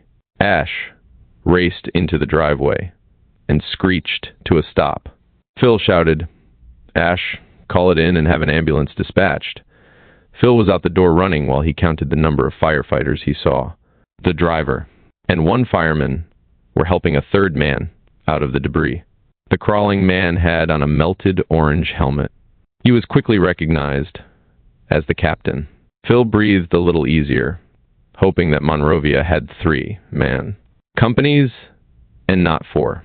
Before he could reach them, the driver had opened another outlet for a second hose line lying nearby. The firefighter sprayed the captain's smoldering coat as he ripped off the damaged helmet. Phil shouted to the men, "I'm a fireman. We got an ambulance rolling. One more inside." The driver interrupted as he jumped on top of the engine and swiveled around the large water cannon mounted in the center of the rig. The captain lay moaning as the firefighter ripped off the burned protective clothing, alternately cooling the injured man with the hose. Line. Phil took over, shouting at the disjointed crew, "I'm a captain. You stay here with this man and treat him until the paramedics get here. You have one fireman still inside. What area was he in when you last saw him?" The driver opened up the water cannon as the young fireman answered. They went in the front doors with the line, and when the roof dropped, the cap was blown out through the front doors. I never saw Willis come out. I think they went straight in about 20 or 30 feet. The dazed man screamed as he retrieved a first aid kit from the engine's compartment. Ash joined Phil, and they watched helplessly. The roof had dropped from the front supporting wall, and now lay down at an angle, covering the fire burning under it. The water cannon's spray splashed harmlessly against the ramp, like shield, the fire blowing out the sides. Phil looked at Ash, and they grabbed the hose line and dragged it to one of the sides of the structure. The engine's pumping pressure made the line difficult for the 2 men to handle, the nozzle wanting to kick them back. Like a giant snake's head. "Driver, shut the deck gun down. It's doing no good anyway, and drop our pressure down 50 pounds to this line." Phil shouted as he heard. Sirens approaching from the west. A line of engines from nearby Los Angeles City Fire Department rolled into position as Phil and Ash moved back from the growing fire. "Shit, man. There's no way we can get to him with that roof down," Ash shouted as they pulled back. "Yeah. He's been gone for a couple of minutes anyway. Ash, the temperature under that roof's over 1,000 degrees.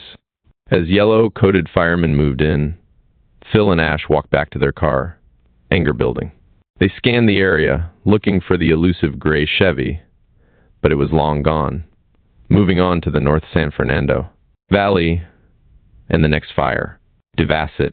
The young firefighter's body was recovered by the LA City firefighters as Phil and Ash met with the Burbank and Monrovia detectives that gathered. They were joined by Barry and Martinez. Phil quickly took Barry off to the side and asked that they try and organize their task force now, while they had the manpower at their disposal. Barry agreed.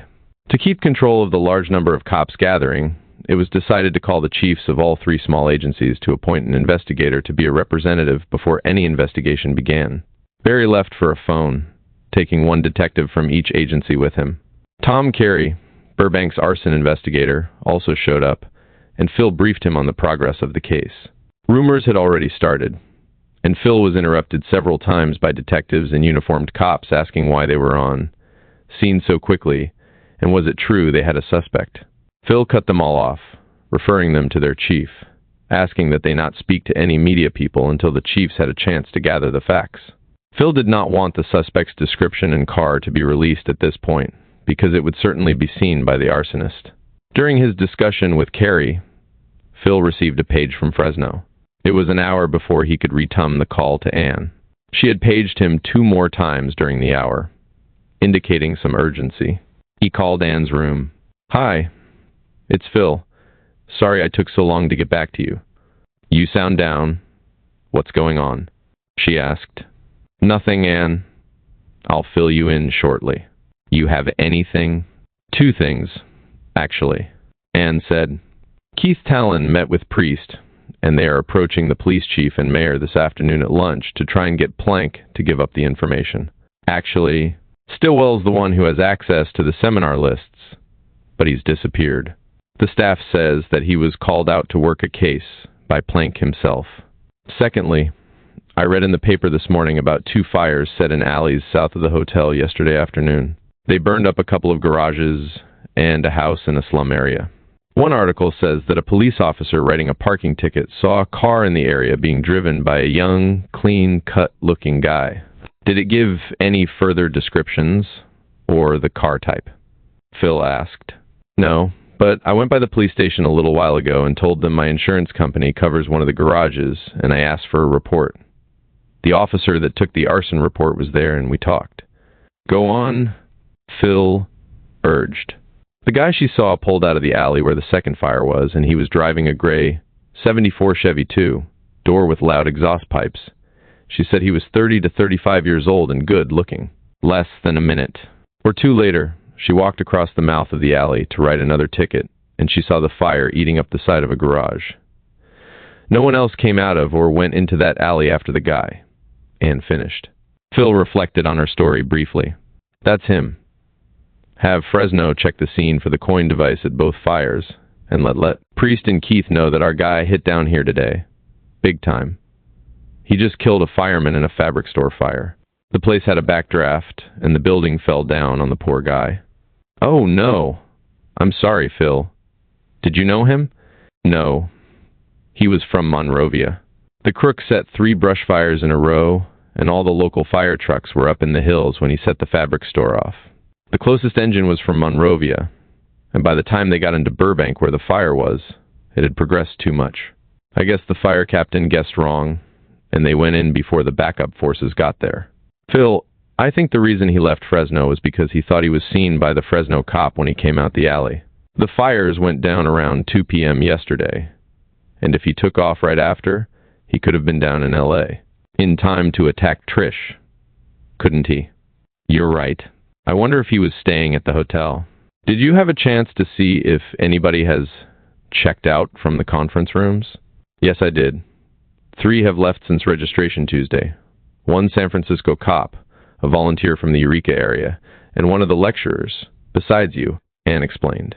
"The lecturer probably was the guy that spoke late yesterday, and the other 2 are from Northern California, and we can probably count them out. If our guy thought he was seen, he may have just split south and not bothered to check out. I've asked the day manager to contact me if anybody else checks out today. I left him a $50 bill, so I think he'll follow through." "Great. Call Keith and have him investigate up there. We need some leads down here so we can follow this guy." "Okay. Good luck." "Thanks." Phil hung up, turning around to look at the smoldering bulk of the fabric store across the parking lot from him. He glanced to the north and saw a column of smoke coming from the valley area 15 miles away. He walked back to Carrie and Ash. Barry, too, had returned. "The chiefs are notified, and we're getting this thing organized already," Barry said, taking charge. "You're Carrie?" he asked, extending his hand. "Yes, Burbank Fire Department," Carrie said. Phil looked at the command post area and saw several elder detectives ushering the cops away from the scene and congregating in the area. Phil squinted at Barry and nodded in the direction of the activity. "What's this?" Barry looked. "The Burbank police chief has spoken." He smiled. "That tall guy in the tan suit is the Burbank assistant chief. He's dragging everybody away from this scene and letting them know that Carrie and Dia, one detective, are handling things, and everybody else is going back to work. He's also going to advise that none of them talk to any media. Phil nodded approvingly as he also saw the two Monrovia detectives walking to a phone. One holding his pager, checking the retum number. Word's already gotten to Monrovia, too, Phil said, pointing to the nearby phone booth. Great. They'll be joining us after they talk to their boss. I think we better find a place to meet and get rolling. Any more info from Fresno? Barry asked. Yeah. Some good. Some not so good. Okay. You can fill us in later. By the way, the two prints from the sink at Trish's apartment come very close to matching the lifts from the napkin wrapper you took from the 7-Eleven fire last week. Barry smiled. The napkin prints weren't real great, though, Phil ventured. No, they weren't, but several points did match up. Not quite good enough for court, but as an investigating lead, the tech says he's sure they're from the same person. They both appear to have been from a left hand, the detective continued. When he stooped down to the sink, he put his left hand on the rim. When he peeked out the door before he walked into the hallway, he rested his left hand on the top of the lock. Housing. All right. Why don't we meet at 2 o'clock at my office at Station 1? That might give me enough time to get a few names from Fresno and provide us with something to work with. Okay. I'll talk to the Monrovia guys as soon as they're off the phone. See you at 2, Barry said as he walked away. Phil and Ash slowly returned to the first brush fire of the day, but failed to find any evidence of the coin device. Fire crews, mopping up the area, had blasted the area of the fire's origin with hose lines, obliterating any remains. They skipped lunch, returning to their office to get ready for the 2 o'clock meeting. Frustration overtook Phil. The meeting would only provide a history of the fires and possibly end up without a name to the suspect. He was further disappointed that his caution in the investigation may have led to the fire in the fabric store. He verbalized these feelings to Ash. Both finally agreed that the investigation could have only proceeded in the direction it went. At 1:15, Anne paged Phil. He returned the call immediately. She told him that Jeremiah Plank was confronted at the lunch meeting by both the mayor and the police chief. She and Talon were allowed to sit in on the session. Plank balked at their inclusion, but the fire chief and mayor insisted on their input after they were told of the fireman's death. Plank told us that they weren't really aware of any pattern until last year at the January seminar. The fabric stores were the key, and Plank did catch on to the information from Bakersfield. He just wanted to pursue the investigation under the table, much as you did. Phil, Anne explained, was he investigating the thing alone, or was Stillwell helping him? Stillwell was the only other help he had, until he decided to set up the surveillances this year. He ignored some of the obvious evidence like the Bakersfield fires and the direction the series took after the conferences. He said that he still had gut feelings about who the most likely suspects were, but he wouldn't listen to Stillwell. Now Stillwell had the right idea, but he couldn't stand up to Plank. That figures, Phil said, shutting her off. How many names do we have, Anne? Keith is still working with Priest on that in your room. They have. The list and Plank's with them, trying to narrow it down. When I left, they had the hotel security helping out, and they were eliminating some of them because the suspects were still here in the morning seminar. Stillwell showed up mid-moaming, and was back working as a staff member. Apparently, quite a few guys show up for only part of the seminar and have legitimate reasons to go back home early. Some have subpoenas and some get called back because they have fires. Anne explained. What about the others that were being followed while they tailed us Tuesday? I've got those, but none of them are from your area. Just a guy from San Diego. The only reason they followed these was because they were at the 3 seminars where fires occurred. Steve Holquin's his name. He works for the San Diego Fire Department, but he's still here. Well, we're back to square one until they ferret something out. Phil sighed. Wait a minute. Here's Keith, Anne said. Phil, here's a couple of names for you. First, this is how we came up with them, Talon explained. There have been 2 seminars per year over the past 5 years, one early and one in July or August. They first noticed the pattern and didn't really put anything together until early this year, when they decided that it was too much of a coincidence that their major fires started similarly and always happened during the conference. The worst part of it is the fact that they didn't keep real good control on registration until last year. Anybody could come up and check into the hotel and attend the lectures and training sessions. They didn't have to register since nobody checked the people coming into the lecture hall. I wondered about that. The last couple of years, it seemed like the registration list never truly reflected who was actually attending, Phil added. Then they started issuing the name tags and made it impossible to sneak in. Right, Keith continued. So if our guy just slipped in occasionally and didn't register for the conference, we won't have him positively, except for the past couple of conferences. The only thing that does is give us a couple of extra names because we don't have a real broad base to draw from. Some of the older registration lists have been discarded too. Figures, Phil sighed. Talon gave Phil 7 names, as well as the agencies they worked for. Some were in the LA area, and a few were from surrounding areas, such as Orange County and Riverside, all within easy driving distance of LA. I can eliminate a couple already, since the guys work regular Monday through Friday weeks, not shift work like our guy. Phil commented, recognizing his counterparts from the other nearby jurisdictions. If we get more, I'll call you back. You in your office now? Yeah. I've got a task force forming and we're meeting here at 2. Call me, Keith. Give me Ann for a moment. He waited a moment.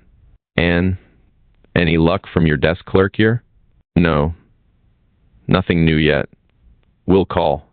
Phil hung up and walked into the training room down the hall from his office. He wheeled in a TV set with a video player to show the 7 to 11 video of the suspect. Ash took 2 of the suspects' names and made cold calls to their agencies, posing as a Sears credit representative.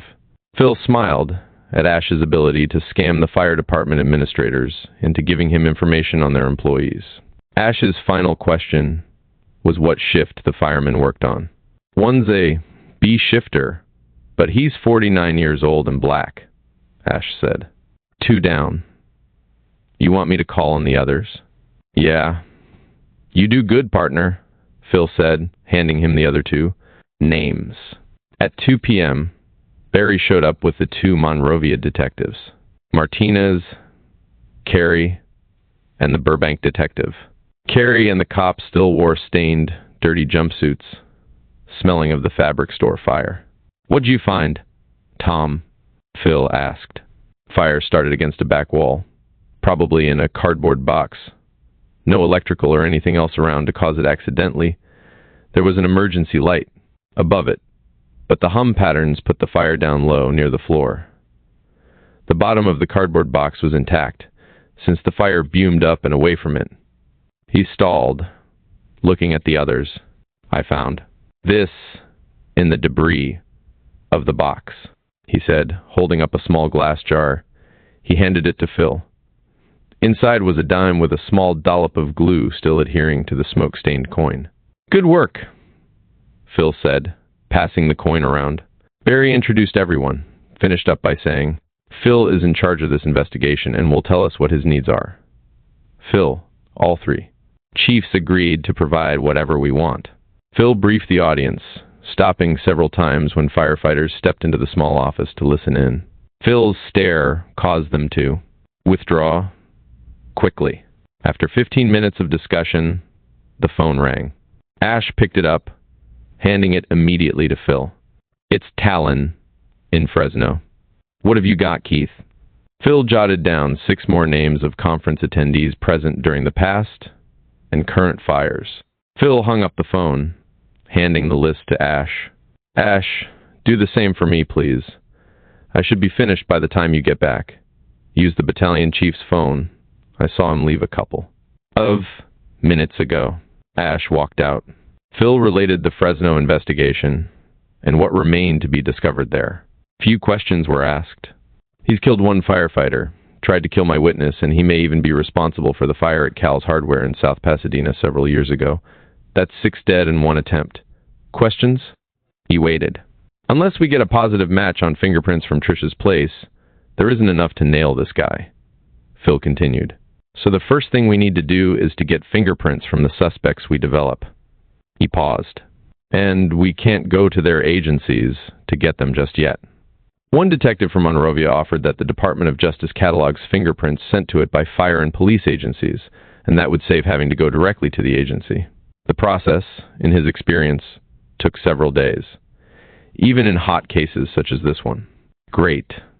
Can you make the requests as soon as we get the names? Phil asked. The detective agreed. Phil's explanation was thorough, and it was obvious that the only remaining thing to do was to follow the suspects from the list Ash was perusing. Although there was a tremendous amount of circumstantial evidence, none was all convincing yet. In the meantime, we're going to probably need more manpower than we've got here if we do surveillances. I'd like to see at least 4 vehicles on each suspect. Phil said matter of factly and helicopter assistance if we narrow it down to 1. I'll line up the copter, Barry offered. Okay, Phil answered. Each of you go to your surveillance specialists, narc guys, or whoever has the most experience and vehicles available. He looked around. I guess we can't do anything until Ash gets back with the names. What he's doing is cold calling all the agencies where our suspects work and scamming them into giving the guys employment, assignment, and, most important, what shift he works. They took a short break, and Phil peeked in on Ash. Ash held up 2 fingers, mouthing the words, 2 more. Phil brought the meeting back together. In minutes, Ash returned. Got him. Only 4, he said as he recited the names and where they worked. Phil spoke. Only 3. Harrison was at the seminar last night at the time I was leaving. I saw him in the bar talking to a couple of locals. He couldn't be here at Trish's and in Fresno at the same time. Burbank was given 1 name, Monrovia another, and Phil took the one named Aaron Stiles because he worked closer to his city than the rest. The first thing is to run the guy's driver's license and find out where he lives, and then see what kind of car he is registered to him. If any of them comes up with a mid-72nd Chevy, call me right away. In fact, Jim, why don't you head over to the PD now, and we'll just continue. This meeting over there where we've got a couple of computers handy. We'll meet in your conference room. Phil and Ash walked into the conference room 15 minutes later. Everyone but Barry present. Martinez, too, headed for an exit as Phil entered. Jim wants me to order driver's license photos of these 3 guys. He's running their licenses now downstairs. He should be here in a couple of minutes, Martinez said as he walked out.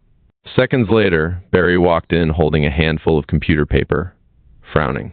No solid hits on the car. 1 guy lives in Arcadia, 1 in Valencia, and the last guy in Palos Verdes Estates, Barry said. None has a 70 seconds Chevy registered to him. Maybe it's a girlfriend's car, or a friend's, Carey offered.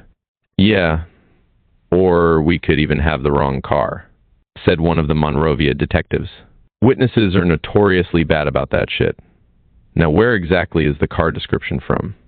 The first witness was the clerk from the Burbank 7-11 and is a very good witness, really observant. The second time we got the description, it was from Trish, the attempted murder victim from last night. She saw the guy in the 7-11 before the fire there and watched him get into a gray, mid-70 seconds Chevy.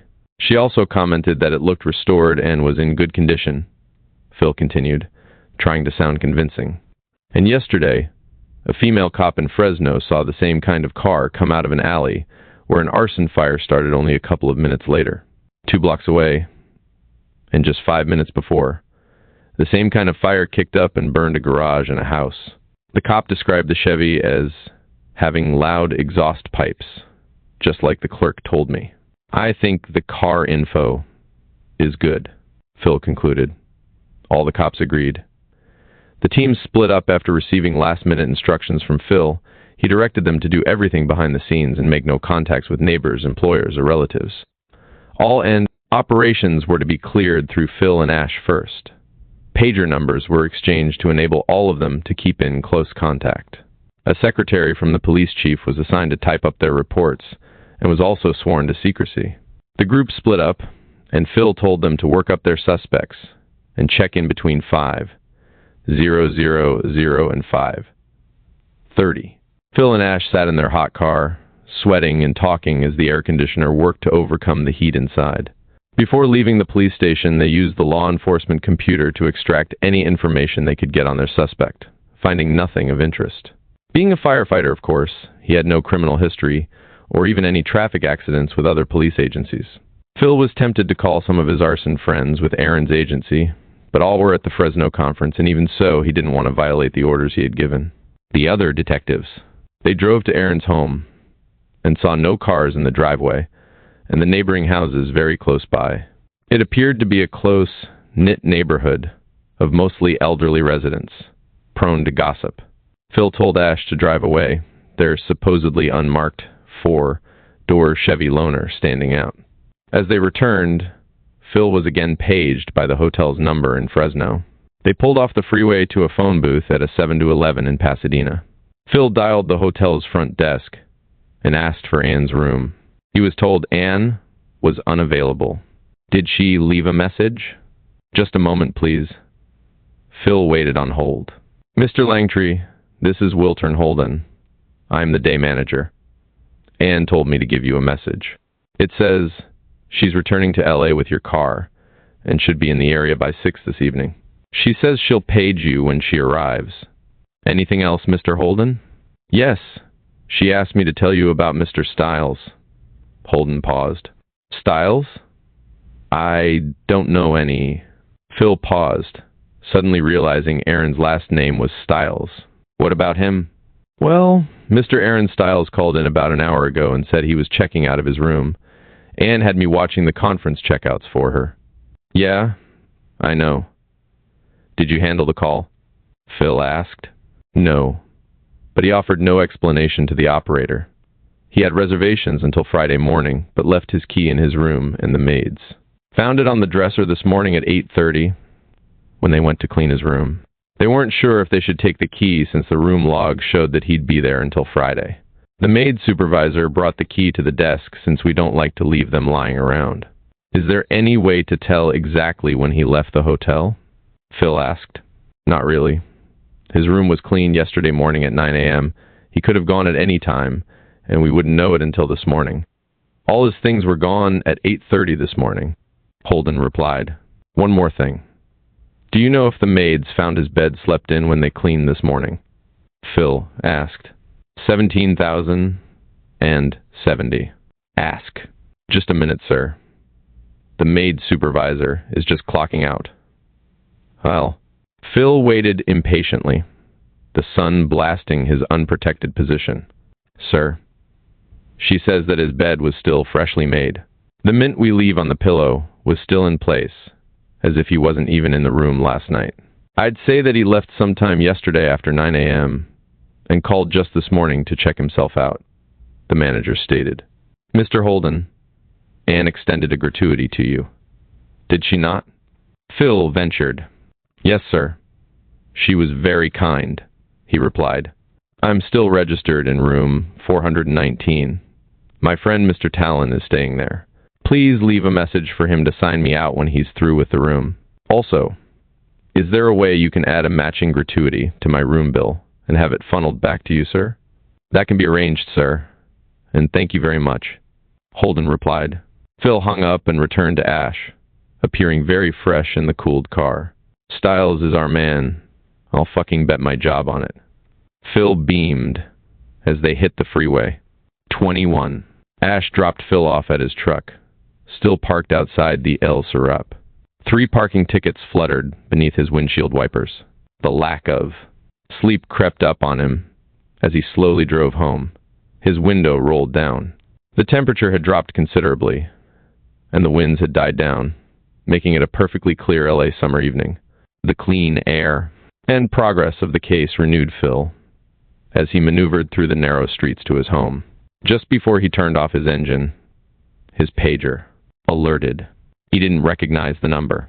He quickly dialed the number, remembering that Anne was due back in town with his car. She picked up immediately. "Hi, Phil. I'm at the Sunland Boulevard exit at Interstate 5. Where are you?" "You? I just got home. Can you come here? Or do you want me to meet? I'll come by your place. Do you need anything?"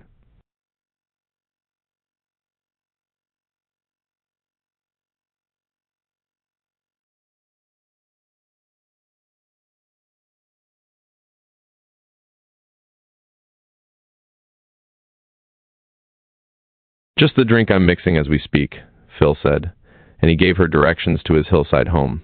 "I'll see you in 15 minutes, she replied. "You don't need to use the siren, Anne. I'll be here. It's not easy finding this street." She cut him off, teasingly. "I'm perfectly capable of reading a map, Langtree," she said as she hung up. He hung up and stared across the canyon. He took 3 long swallows from his glass, feeling the cold liquid descend into his stomach. The drink was very strong.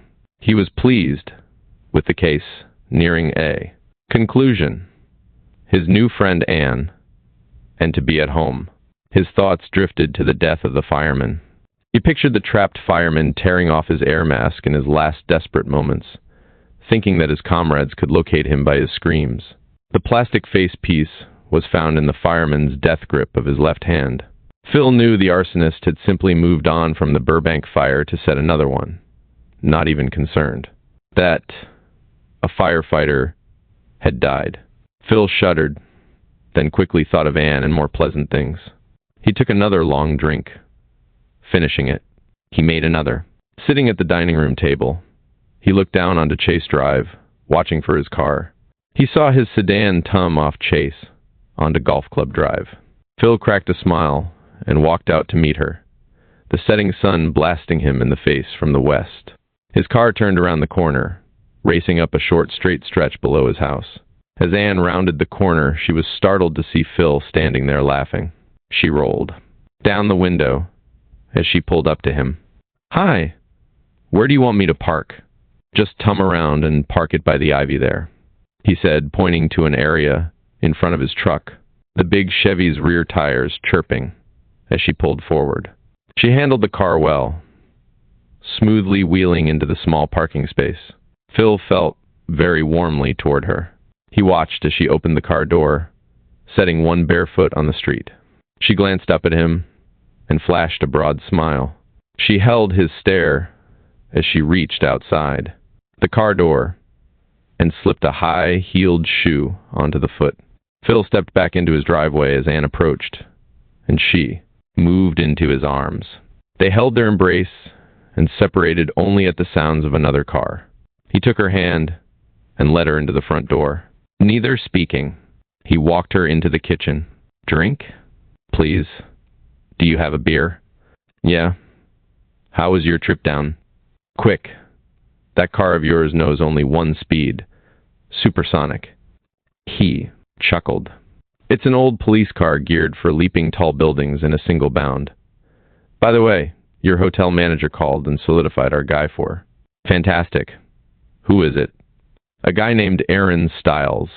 The whole profile fits him right down to his home address being in the center of all the fires down this way. But there is one small problem." "What's that?" "Phil. He doesn't have the old Chevy registered to him. Actually, he doesn't have any cars registered to him. That in itself in L.A. makes this guy suspicious." "Yes, that would be an odd situation," Anne said. "Does he live with someone, his parents?" Anne asked. "We don't know yet, but that's a good angle to pursue. I wonder who owns the house. If you have an address, I can find out for you in about 5 minutes, Anne offered.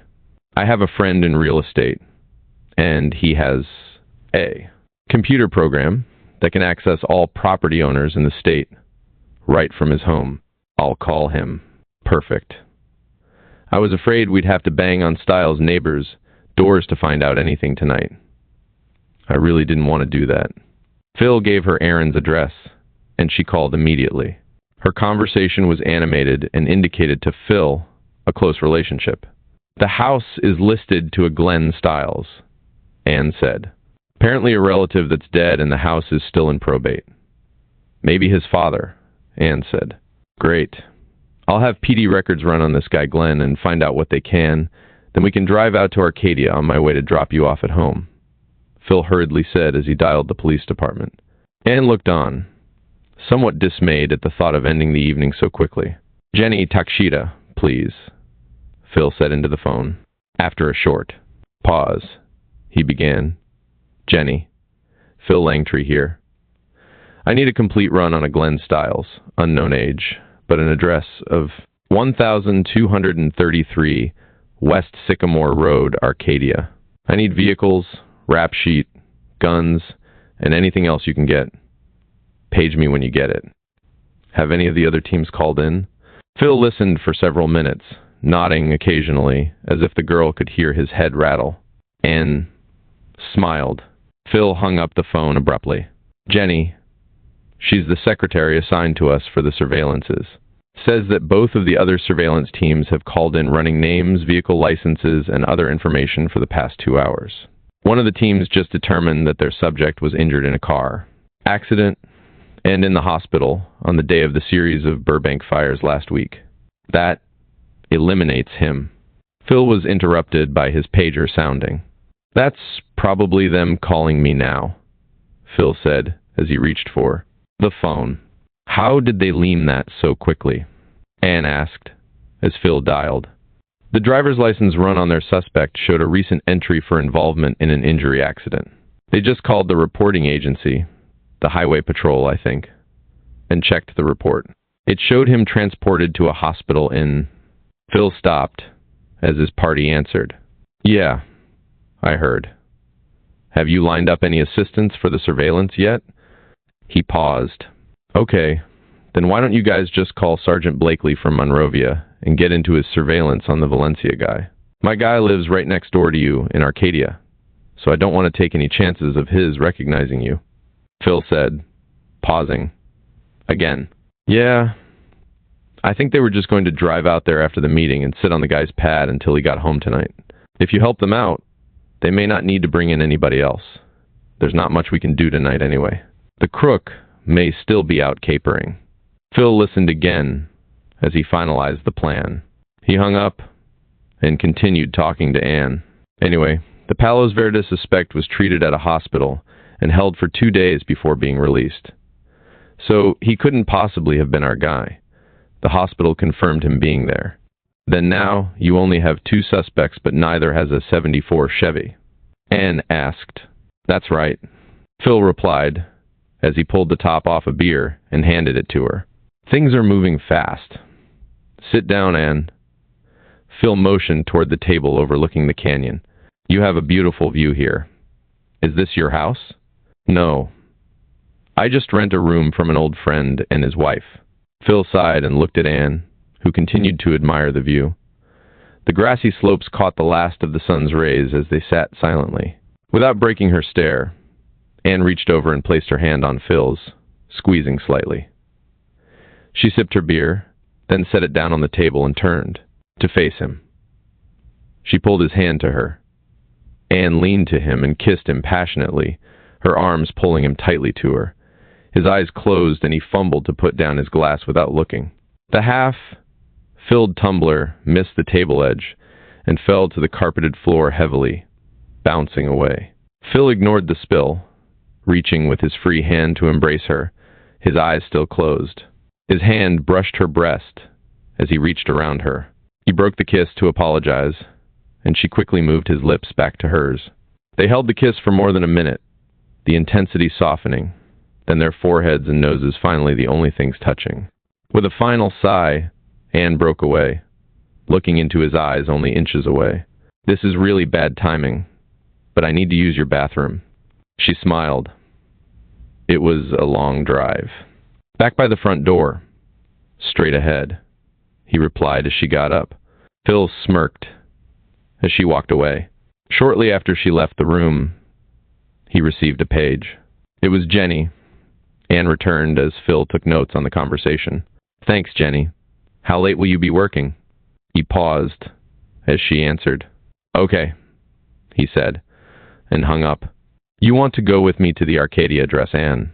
Or should I run you home? I'm not due back at work until Monday, Phil. Do you have room here for me? She let her voice trail off. Absolutely, he replied, smiling. What did Jenny get for you? Anne said, nodding toward his notes. Oh yeah, Glenn Stiles must be a relative of our suspect. He died in March of this year, and he's about 10 years older than the crook. They might have been brothers. Glenn Stiles has a 1969 Chevy, still registered to him. His driving history shows him deceased. Glenn Stiles also has several arrests, one for a mental hold for observation at a VA hospital last year.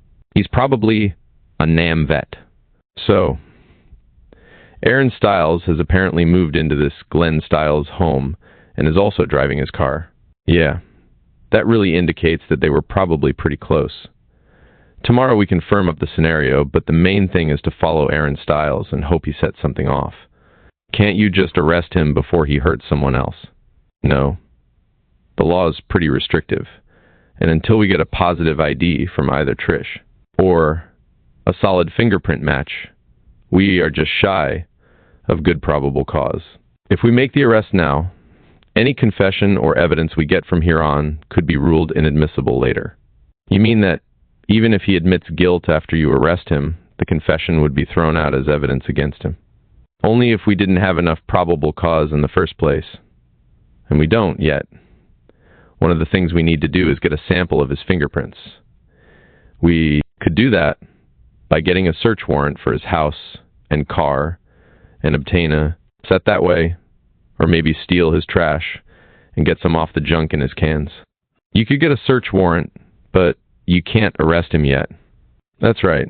A real catch-22 situation, so our best tactic is to follow him and hope for the best. Bizarre, was all Anne said. Shall we go for a drive?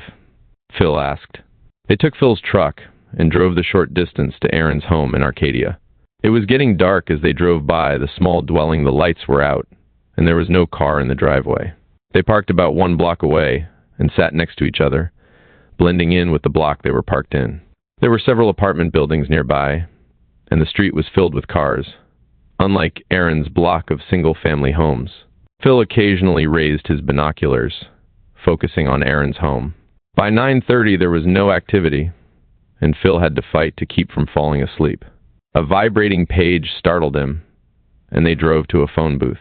The call was from Ash. He had secured a total of 6 police officers for Friday's surveillance of Aaron. Since the fires of Thursday started as early as 9 a.m., Phil and Ash agreed that they should meet at 6:30 and brief the assisting officers. All were from the Narcotics Special Enforcement Unit and, well, trained in mobile surveillance. Phil drove home with Anne, finding Sean and Beth just finishing dinner. They exchanged greetings and chatted as Phil updated Sean on the investigation. Beth and Sean shortly retired, leaving Phil and Anne on a couch in the darkened living room. In minutes, Phil fell asleep. He awoke to the sound of a strange alarm clock chirping in his ear. Before he could reach for it, Anne silenced it and tuned to face him, snuggling his shoulder. He was immediately aroused by her closeness until he saw the clock across the room from him. It was 5:30 a.m. He was to meet the surveillance team in an hour. She glanced up into his eyes as she ran her hand over his chest. He drew back slightly, putting distance between their bodies as he smiled at her. "Do you want to use the bathroom before I shower?" Phil asked abruptly, still smiling. "No, I'm fine. Go ahead." Phil quickly trotted to the bathroom. He stepped out of the shower to smell fresh coffee through the steam. He opened the bathroom door slightly and shaved. Several minutes later, Anne knocked softly and entered wearing one of Phil's shirts with an obscene acronym across the front of it. Anne handed him a cup of coffee as he winced at the sexist shirt. "It was a gift," he said. "I'm sure it was." "Through with the shower?" she asked. "Yes. Go ahead." He watched in the mirror her small naked body disappeared behind the curtain. He finished shaving and quickly left. 20 minutes later, he held open the door to his truck as she slid in. He looked at her fresh face, beautiful with very little makeup, admiring her.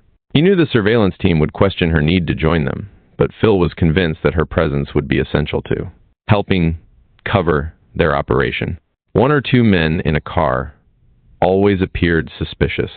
A couple seemed to always have legitimacy in any atmosphere. Everyone was punctual, and Phil started off introducing himself, and Anne asking the others to introduce themselves. Phil briefed the newcomers on the background of the case, asking Anne to give her input and findings from Fresno. The group seemed relaxed together, almost somber at the task ahead.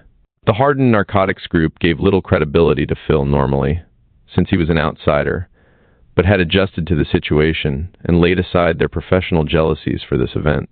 The fireman's death made their task valid, despite Phil's past experience with the officers. Sergeant Barry and the narcotics lieutenant assigned the cars for the surveillance, Phil protesting slightly when he was given a compact station wagon, wanting to use his own truck instead. He withdrew his objection when he remembered a cardinal rule of surveillance. A vehicle has to be absolutely inconspicuous. No bumper stickers, body damage, or unusual color schemes. Even a dealer license plate holder would make a vehicle stand out. Phil outlined the fire situation that killed the firemen in Burbank and ran down how fast a fire can engulf a store. The men listened intently, occasionally asking questions about fire spread and how they would handle Aaron should he enter a store. "Aunt, do we actually let him burn the sucker down?" asked the lieutenant. "Well, we'll try not to. If possible, if we see him casing a good location, one of us will try and get inside the place he's checking out and watch him from. Inside. Maybe get a store manager aside first thing and see if they have a shoplifter one, way observation post we can use or whatever. Be flexible," Phil continued. "Does anyone have a camera along?" "Yeah," the unshaved lieutenant spoke. "Edison's got a 35 millimeters with a telephoto, and I'll have an 8 millimeters video cam along." "Perfect. Be sure and get as much footage as you." Phil paused. "Sorry, I'm sure you've done this more times than I have." Edison, a bearded hulk, spoke. "Yeah, this group has been together 7 months, and we'll handle your logistics for you. You concentrate on this guy, and let us know whatever you need while we're out there. You know him better than we do. All right, LT?" He nodded toward the 78, unkempt lieutenant. Phil smiled at Edison's use of the nom term. LT for lieutenant, feeling a closeness to the man already. "Okay, if there aren't any questions, let's get set up. By the way, what are the chances for a helicopter?" Phil asked. "They're on alert at the heliport, and will be monitoring our frequency. The winds are expected to kick up, and they can't fly if the gusts are more than 50 miles per hour. The prediction is for 40 to 50 mile per hour by 8 a.m. Barry added. "Let's do it then," Phil said with finality. The group met in an underground parking area beneath the Civic Center's parking structure. The Santa Anas were already howling through the cavernous structure as they found their assigned cars. Phil and Anne had no trouble finding their white station wagon. It was the only wagon in the lot. The radio, hidden in the glove box, was turned on, and immediately was a mass of clicks and static as everyone verified the frequency they were using. Phil stepped in and organized the 6 cars by initiating a roll call of all the units. All answered readily, signifying the official start of their task. Traffic going east to Arcadia on the Ventura Freeway was sparse, but the westbound side was already beginning to jam up as commuters headed to Los Angeles and the San Fernando Valley. As they got off the freeway at Santa Anita Drive in Arcadia, Phil advised the others that he was going to slip into place 1 block away from Aaron's after doing a run by the house. The rest of the group was to meet, as planned, at a nearby Winchell's donut shop. A series of clicks was heard on the radio, the affirmative signal for receipt of the message. Anne moved across the seat and snuggled into Phil's shoulder now that they had separated from the rest. As they drove by Aaron's, Anne glanced up the driveway as Phil continued to look straight ahead. No car, Anne whispered. But there's a light on above the driveway and the porch that wasn't on last night when we were here. Phil drove on and tuned the corner at the end of Aaron's street, then over one block. As he circled Aaron's, the rising sun met them, causing both to look down. Two more turns found them sliding into the same parking space they found the night before. Phil checked his mirrors and looked around and over his shoulders, seeing no one as he spoke into his radio. "This is one," Phil whispered, dropping normal radio protocol for the Nair unit's favored abbreviated talk. "House appears occupied. No car in the driveway or out front. Two exterior lights are on that weren't on last night, so he's probably home. The house sits mid, block with a 70-foot palm tree on the west side of the driveway. The tree can be seen from Cast and West, as well as from the major on the north." Phil droned, knowing the other units would appreciate the little locators provided. Phil knew that the other units were professional and would not drive down Aaron Street, but would circle the area and settle in like a pack of coyotes waiting for fresh meat to flush toward them. Phil guessed correctly, and within minutes he saw activity 2 blocks in front of him, as well as 2 of the other cars strung out behind his position. Phil felt more comfortable as the others shut off their lights and the radio chatter ceased. Phil was now the eye for the others, and only he would speak, keeping down unnecessary conversation. As they waited, an occasional car came out of a driveway or subterranean garage and beaded to the major street north of their position. The sun rose slowly once it got above the San Gabriel Mountains to the east. The heat could already be felt. Phil immediately felt drowsy, drained by the previous week's events. Anne's hand unbuckling his seatbelt startled him. "You were snoring," she said.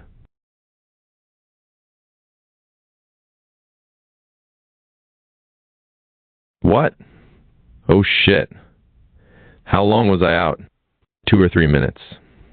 "I was watching, so I thought I'd let you sleep, but I was afraid you'd wake the neighborhood." Phil sat up slightly, reaching under his seat for a jug of coffee he'd brought along.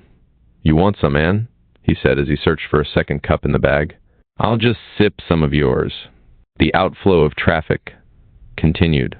Phil keyed his microphone every 10 to 15 minutes and made small talk to individual units to help keep them all awake as the surveillance stretched into 2 hours. The sun was now high enough to reach their roofline, protecting Phil and Anne somewhat from its assault, but the warmth further caused them all to lull into a relaxed state. Phil's eyes started to close slowly. He fought the urge, but too much was working against him. He surrendered to sleep. "He's out," Anne whispered, jabbing Phil in his side, again jarring him awake. He turned to look at her. His eyes clouded, and found her looking through binoculars. He quickly rubbed his eyes, finding a blurred figure running in the opposite direction toward Unit 3, Barry and Martinez. Phil fumbled for his radio, surprised that the other units had not yet spotted the figure. 1 to 3, Phil whispered into the radio. "He's out, running eastbound toward you. He's in jogging shorts, no shirt," Phil continued, the warning coming almost too late. Phil picked up his own binoculars, the focus already locked on the proper distance earlier. Aaron, obviously out for a morning run, quickly covered the distance to the end of his block, as Phil focused on Barry's old gray Mustang parked in the second block beyond Aaron's. His focus came as both Martinez and Barry dropped to the center console area. Phil could see one head pop back up. It was Martinez, on the driver's side, rubbing his forehead after the obvious collision. Martinez immediately feigned sleep as Barry's head stayed down. "He's turned northbound," Phil heard Barry say as he saw the sergeant's head begin to rise back up above the dashboard level. He, too, was rubbing his head. Phil spoke quickly. 3. Stay where you are. Any unit on the major to cover him coming north on S Street. Phil took control, using letters only for the street names and landmarks. Hearing no response, Phil repeated. Any unit on major to pick up the eye. 4. We're 3 blocks west on the major. I think you just ran across, continuing northbound. We'll check. In seconds, Phil heard the high-winding motor of Unit 4's 300 SX screaming eastbound on the major street. 4, slow it down. I can hear your engine racing all the way over here on the I location. 10-4, 1, was followed by the engine noise dropping instantly. Phil swore. We must have all been napping. 1 from 4, we just passed S, and northbound's clear north of the major. Anybody else around? See him yet? 2's got him. He just jogged past us westbound on K Street toward M. He's just 1 block north of the major still. We've got the eye for another 2 or 3 blocks. He's well past us and still on the south side of the street. 4's now at the major and F Street if he comes this far. Phil listened intently, relieved that the team was now adapting quickly to the crisis as he spoke into the mic. 3, can you pick up 4 blocks behind me and parallel the suspect? 10-4, came Martinez. Voice as Phil saw the Mustang pull out and drive quickly by him. This is 4. He's now southbound down an alley. I've lost the eye. Silence followed. Anybody got him? Phil said quietly, debating abandoning his position to assist. He elected to stay put. 4 here. He's apparently run through a park over here at... The sound of 4's engine was heard until... I've got him at the park entrance at the major in E Street. He's stopped and taking a breather. Now he's walking west on the major and into the Winchell's. Stand by. I got him too, Phil heard the unidentified unit say. 4. He's now inside the donut shop buying a drink of some kind. Phil came back on. 3. Return to your original location. 4. You have a good eye. Yeah, I'm 2 blocks west of him, and I've got a good eye, and I haven't been spotted. 5. Where are you? Phil asked, not getting an answer. 5. Where are you? He repeated, followed by a series of quick clicks on the radio, followed by silence. 1. This is 2. We just drove by the Winchells. 5's in the parking lot about 25 feet from the suspect. This transmission, too, was followed by the consecutive clicks. Obviously, 5 was giving the signal that he couldn't talk. Phil analyzed the positions, remembering that he hadn't heard from 6, the oldest veteran from the group. 6 from 1. Where are you? 6 is on the major, in the 2nd story of a vacant business. I've got an eye on the Crook's backyard, the major all the way to the Winchells, and I can see you too, 1. Phil quickly scanned the area, barely making out the 2nd story roofline of the building, but unable to locate 6. 10-4, 6. Good location. For several minutes, there was no conversation. Phil looked at Anne, now leaning against the passenger door, watching Phil work. He reached over and held her hand as he felt the pulsing of his heart winding down slightly. 6. All units. I've got a small column of smoke rising from the northwest, near the park. Somebody check it out. 4's got the eye. I can't take it with 5 tied up. 2 can handle 6. You say it's near the park. Yeah, I can see some fire burning up a palm tree now. It's really ripping. 1, you want me to go to another frequency and report it? Phil responded quickly. No. It's a populated area. Somebody will. Report it. I don't want to chance exposing our presence here. We didn't notify Arcadia PD that we'd be here. 4. What's the crook doing? 1. I'm videotaping him right now. His seat inside gives him a straight visual toward the fire. He's just peeking over the top of a newspaper. If you set this thing, how come we missed it? 4. You lost sight of him down an alley before he hit the park, right? Phil queried. Yeah, the alley's right about where the smoke's coming from. 2, are you there yet? 2, yeah. We're driving by the alley now. It's a large pile of furniture and trash. The palm tree's right next to it, and it's starting to burn a garage too. I'm going to snap a few pictures, then back out. Move. Sirens could be heard in the distance as Phil pondered his next. All units from 1. Did anybody see anything in his hands as he was running? Silence. Okay. We know it was him, but nobody saw him by the trash in the alley. That's how the rest of the day is going to go.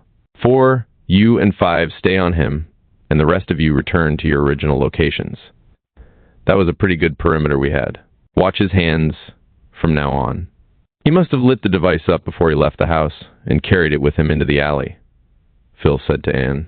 I wonder how many times he's done that around this neighborhood. Probably not too many.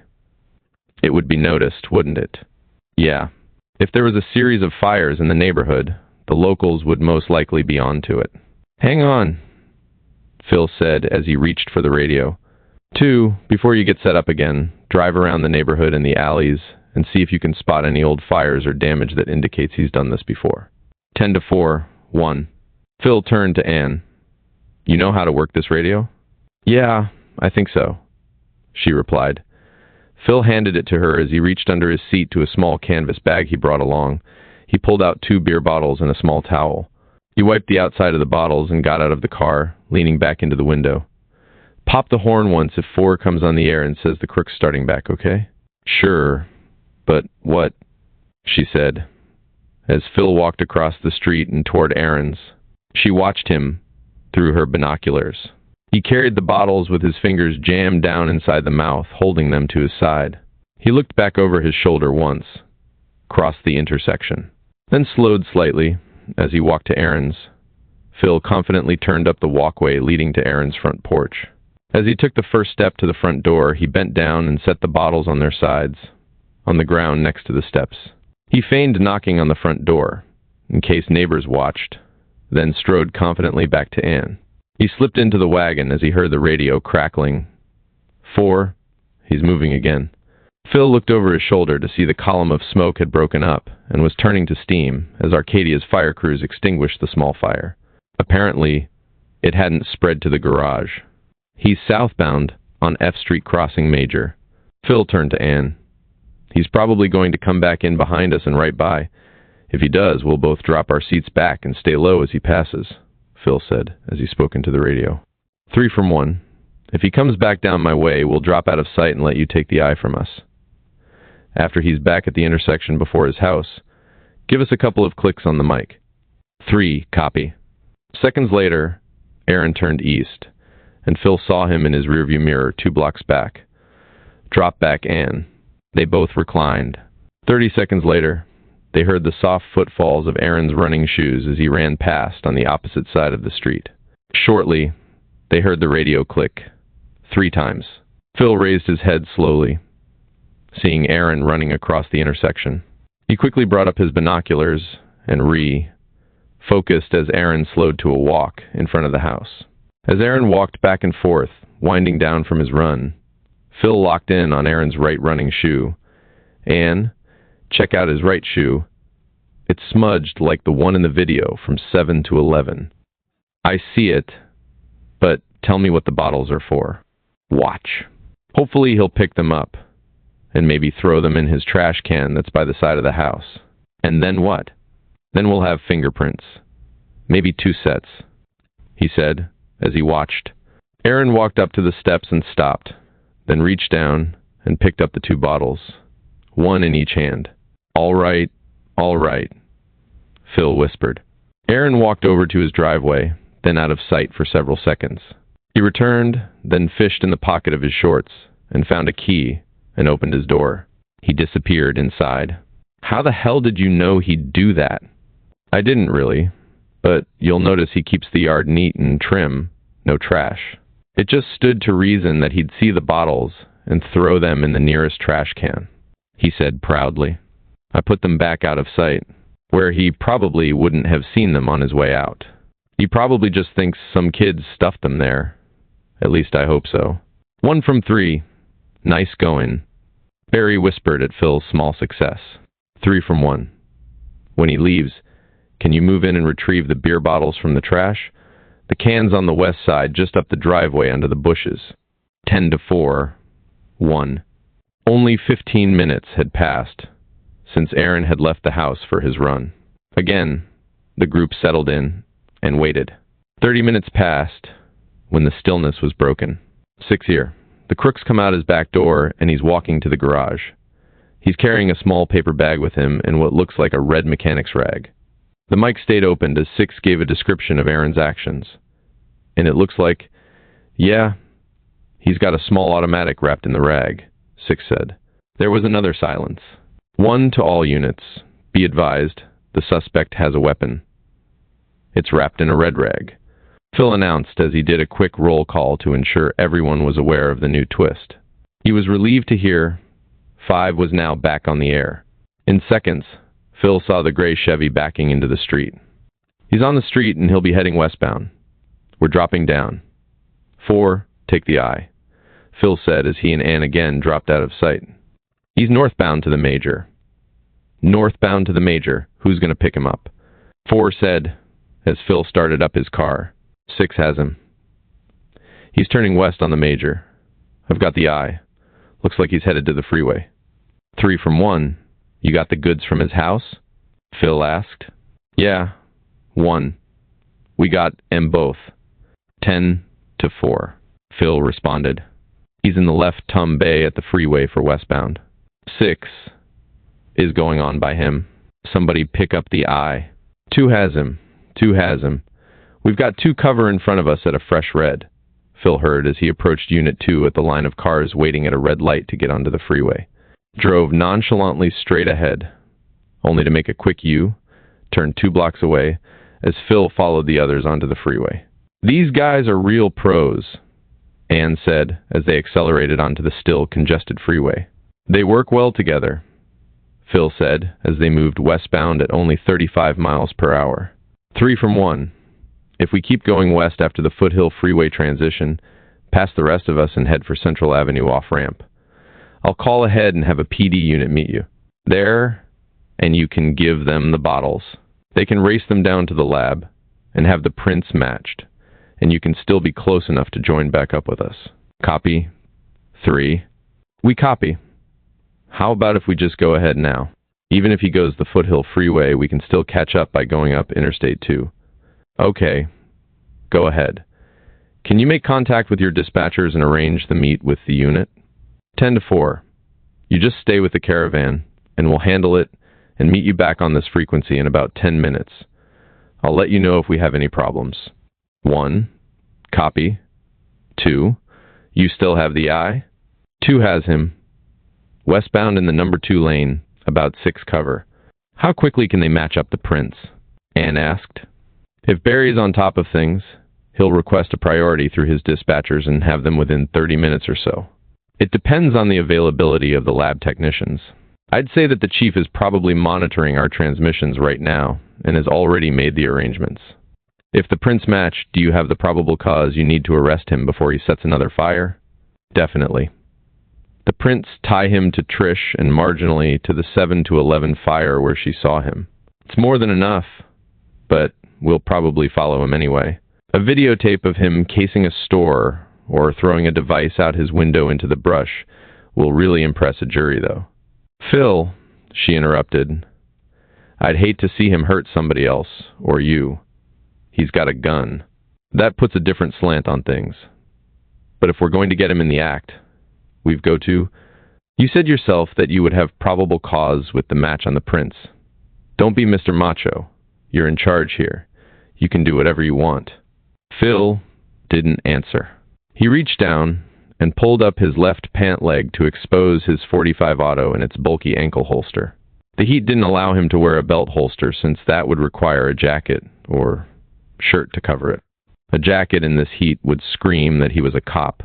He pulled the cut-down version of the military standby out of its resting place and quickly pressed the small button that dropped the 6 shot clip out. It fell into his lap. He steered with one hand and examined the clip and gun as he ultimately looked at the road in front of him and the gun. He said nothing, hoping Ann would see how serious the situation was becoming. Phil put the clip back in its place and made sure it was seated by banging it on the bottom of the steering wheel.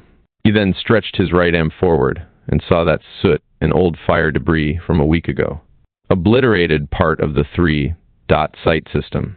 He wiped the sights across his pants, then crammed the weapon back into the holster. He fumbled with the snap and pulled down his pant leg. After a few seconds, he reached across the seat and placed his hand on top of Anne's, resting on her lap. She continued looking forward, but rolled her hand over, and his palm now rested against hers. She squeezed it firmly. He's now in the number 1 lane, still westbound at about 50. I need somebody up here to take the eye. I've been here too long and I've only got one cover now. 4 has the eye. Go ahead and drop hack, too. Phil looked into his rearview mirror and couldn't see any of the caravan. They blended very well. And he, too, decided to drop back somewhat and let the other units move in. They passed the Foothill Freeway transition, and Aaron continued westbound. The traffic lightened, and they accelerated to 60 miles per hour. The view westward from the freeway was spectacular. The downtown Los Angeles skyline was clearly visible, as well as the beach areas beyond. A half-dozen jetliners could be seen descending and taking off at LA International Airport near the horizon. The Pacific Ocean appeared dark, almost black. The air was crystal clear, the Santa Ana's gusts not yet strong enough to cloud the view with dust. 2 miles later, Aaron took the Glendale Freeway south into Los Angeles. Traffic again slowed as they approached the end of the freeway at Alvarado Street. 1 from 3. Barry suddenly broke in, barely audible. 1, go ahead. We're southbound on the Glendale Freeway crossing San Fernando Road, stuck in traffic. You copy? 10-4. Looks like we're headed into Silver Lake, or maybe Hollywood. We're just off at Alvarado. Okay, we should be with you in a couple. Phil knew that with the amount of traffic they were encountering, the surveillance would become difficult. Heavy traffic and traffic lights would no doubt soon separate them. 5 now has the eye. I've got 2 cover. We're at a fresh red at Sunset Boulevard. We're now westbound Sunset. Westbound Sunset. He's pulling over mid. Block.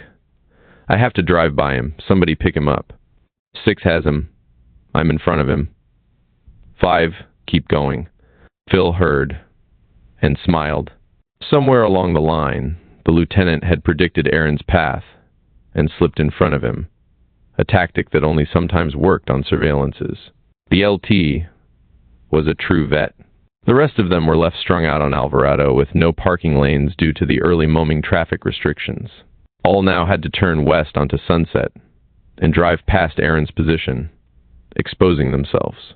There was no alternative. Phil was first after 5, and both traveled a half, block, and pulled to the curb, quickly reaching up to adjust their mirrors to watch as Aaron got out and walked into a liquor store. The other units continued on and tuned onto side streets. Aaron returned and got into his car and sat for several minutes. He's still sitting in his car, playing with something on the seat. 6 said, He's moving now. Westbound Sunset. Phil ducked down as Aaron approached, telling Anne to remain upright. He's by, she said, as Phil moved into traffic. 1 has the eye, still westbound Sunset. He called into the mic. Traffic was lighter on Sunset as it moved through the run-down business districts nearing Hollywood. Phil noticed the winds had died down, but didn't yet feel the need to order the helicopter out. With 6 units tailing Aaron, coverage was good. Phil watched as the units fell in behind the gray Chevy. Then, he too joined the caravan. 3, how close are you?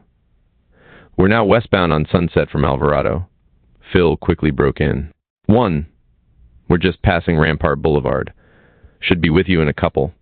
Phil sped up, passing 2 of the units, since he still had the eye. 2 from 1. Can you go ahead and take the eye? Yeah. We got him coming up on Vermont Avenue. He's got a fresh red. We have 3 cover. The traffic again got heavy as they approached Western Avenue, the east edge of Hollywood. Okay. He's signaling left onto Westham. I've lost my cover. 2's going on by. Somebody pick him up. He's on a stale green. It's changing. 2's by him. Phil strained to see the Chevy and sped up. He couldn't see around traffic, but suddenly the gray Chevy was seen completing a left turn, the light changing red. No other units got through the light to follow. 1 to units. He's completed his turn southbound on Western. southbound on Western. 4, can you cut down short of Western and parallel? Yeah, we're doing it now. 5's with us. Phil pulled up to the fresh red light and saw 2 making a U, turn 1 block ahead. He couldn't pull up into the crosswalk to see Aaron's car making its southward run. A crowd of transients and alcoholics wandered across in front of Phil. We've got a dead-end street here. 1, 4, and 5 are delayed. Phil swore as the light finally changed. Slipping forward, Phil bore into the oncoming lane inch by inch until an old woman in a red Dodge slammed on her brakes. Phil elbowed his way through the lane and edged into the second opposing lane as horns blared at him. Seeing an opening, he sped through as the radio crackled. 6 has the eye, 2 cover. We're still southbound Western, passing Santa Monica Boulevard. The voice, calmly monotoned. Phil looked at Ann. How the hell did he get up there? He said as he shook his head and smiled. Looking in his rearview mirror, none of the other units were visible. 4 and 5, where are you? 1 from 5. We're still trying to get through traffic back here east of Western. 4 is on the main frequency trying to raise the dispatcher and get the helicopter airborne. 10-4. 5. Get up here as quick as you can. 2, you coming? I've caught 2 reds and am about half mile behind you. 3 just pulled up beside me. Okay. 6, you still got him? Yeah, Phil. Still got 2 cover. And he's now in the number 2 lane and slowing down just past Olympic. Shit. Silence followed. 6, you okay? Silence. This is 6. He just turned into a lumber yard or something. I couldn't follow him. It's just south of Olympic. It's not a lumber yard. It's a large hardware store or something with a nursery. I'm parking about a half block south of the location, and I'll be on foot and off the air. Phil floored the accelerator, and the small wagon shot forward. Phil, we just passed Olympic. He's in this block somewhere, Ann shouted. Phil looked around, and the store's driveway suddenly cut to the right. That's it. Shit. Phil breathed as he braked and coasted into the crowded parking lot, picking up the radio at the same time. Before he brought it up to his mouth, he checked around for Aaron's car. Not seeing it, he spoke. 1 to all units. Address is 511 Western, Drake & Sons Hardware. The suspect's car is... Phil scanned the lot, parked on the southeast side right off the street. I see the LT going into the store. No sight of the suspect yet. He may still be in his car. Somebody stay north of the store on Western, and the rest of you hang in the area.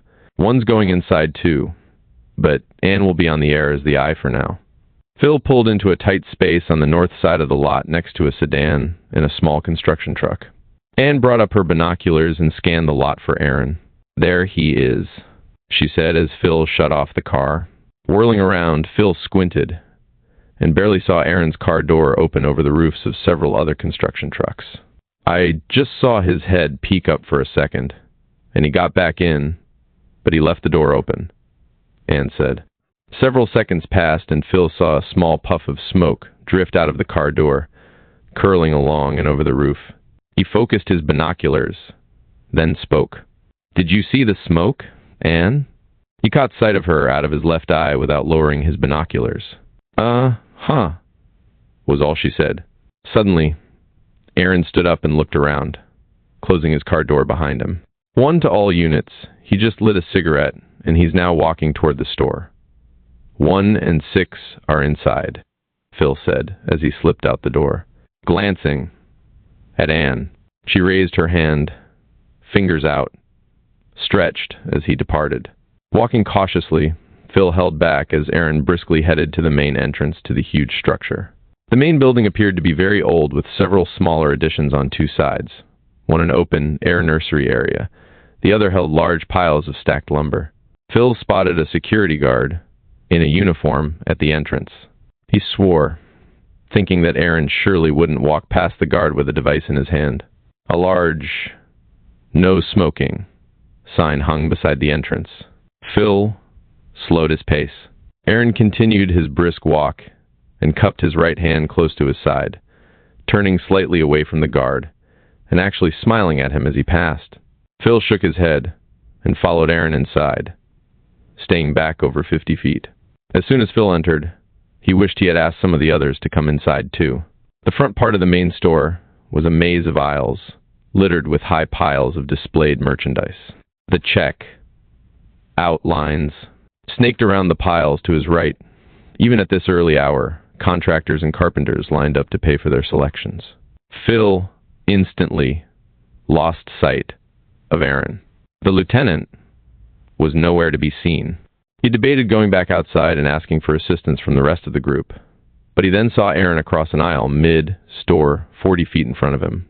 Phil moved quickly, running down an empty aisle of nut and bolt displays. As he reached the end, he faced the display, bending down as he peeked around the corner. Aaron was not seen. Phil started to stand up when he caught movement one aisle away, only 10 feet from his stooped position. There was a flash of a white running shoe seen through an open pile of plastic toolboxes. The right shoe was smudged. The shoes moved away, and Phil stepped across the aisle, seeing the figure walk toward an open door, leading to a cavernous building supply area. Phil sniffed and instantly detected the cigarette. He scanned the displays and saw nothing that would ignite readily. As he walked behind Aaron, he saw tons of other displays with lawn furniture, paper products, and even paints waiting to ignite. As he traveled deeper into the structure, Phil felt a chill run down through the sweat on his back. He tuned around, hoping to see the lieutenant nearby. As he looked back, Aaron was gone again. Phil sped up and stopped at the door to the huge room. On his left were lattice, work, and fencing materials as well as spools of chain links. On his right were pallets covered with plastic trash containers. Beyond that, a small sign read, "Bulk Paint Order Desk," with an arrow pointing left. Several other aisles ran beyond the paint sign. Displays reached 15 to the ceiling. The height of the displays allowed little light to illuminate the interior aisles of the building. As Phil approached the paint sign, he saw the smaller letters read open 10 a.m. to 4 p. Phil cut short of the aisle Aaron entered, finding it deserted like most of the others in this area. Phil glanced at his watch. It was 9:45. Again, he smelled the cigarette smoke, causing him to stop, not wanting to continue to the end of the aisle and risk running into Aaron. A metallic sound caused Phil to freeze, holding his breath. It sounded a second time before Phil recognized it, the sound of a 1-gallon metal can being picked up by its side instead of its handle on top. The second sound was of it being released, the slack returning to the metal. In seconds, Phil heard soft footsteps in the next aisle. He stooped down and looked to his right through the bottom row of a stack of cardboard boxes. A figure moved off to the left as another sound was heard. Phil strained to listen, and then he saw the glistening liquid dripping off a shelf in the next aisle. He also saw the 1-gallon can it was coming from. The can, nestled just 2 feet off the ground, was in the middle of a shelf, with 50 or more cans marked paint thinner. Phil reached down and slid up his pant leg, and in a quick motion, felt the .45 fill his right hand. At the same time, he looked to his left and saw Aaron staring at him. Before Phil could say a word, Aaron ran and was out of sight. "LT, now, grab him," Phil shouted, hoping the lieutenant was near enough to hear him. Running around to the next aisle, Phil debated trying to find the device or chasing Aaron. The liquid had already pooled on the floor, and there were hundreds of crevices and cracks that the device could have been concealed in. Damn. He may not have even set the device down yet, Phil mumbled. "Phil, where are you?"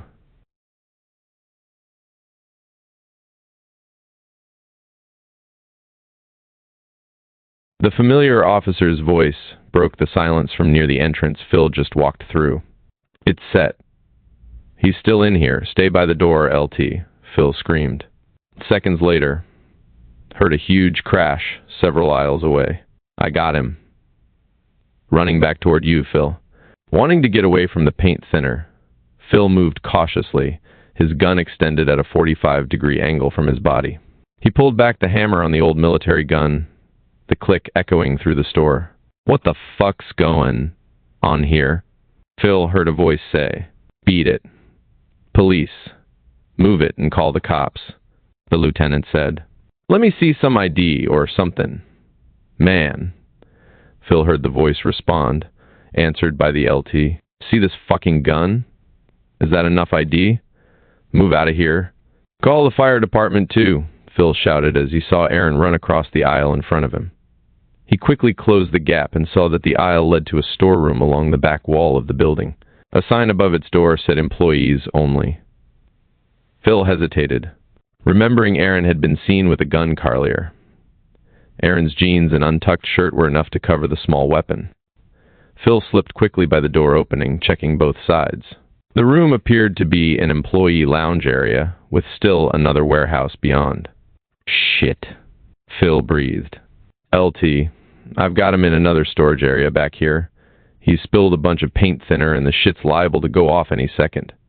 Are you still by the door? Phil? Phil heard the LT curse. Yeah, I'm still here. What do you need? Hang on a second. Phil changed sides on the door again.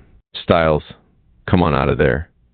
If this thing blows up, you're trapped too. How about it? Come on out. We got people outside too. No response was heard. Phil scanned what little he could see in the warehouse beyond and glanced at his watch. Over 11 minutes had passed since Aaron left his car. The device gives up to 15 minutes before it ignites, Phil theorized. LT, I'm going into the storeroom for a minute. Sound out if you see any fire, okay? Don't be stupid, man. Come on out here by me. He probably can't. Get out that way. Anyhow, it looks like there might be a rear exit or loading dock back here. I don't want this fucker getting away. I'm going in. Stay put, Phil shouted as he slipped into the dingy coffee room. His back slammed against the wall. He worked his way to the door on the opposite end of the tiny room. He stiffened as he saw a light come on in the right side of the warehouse.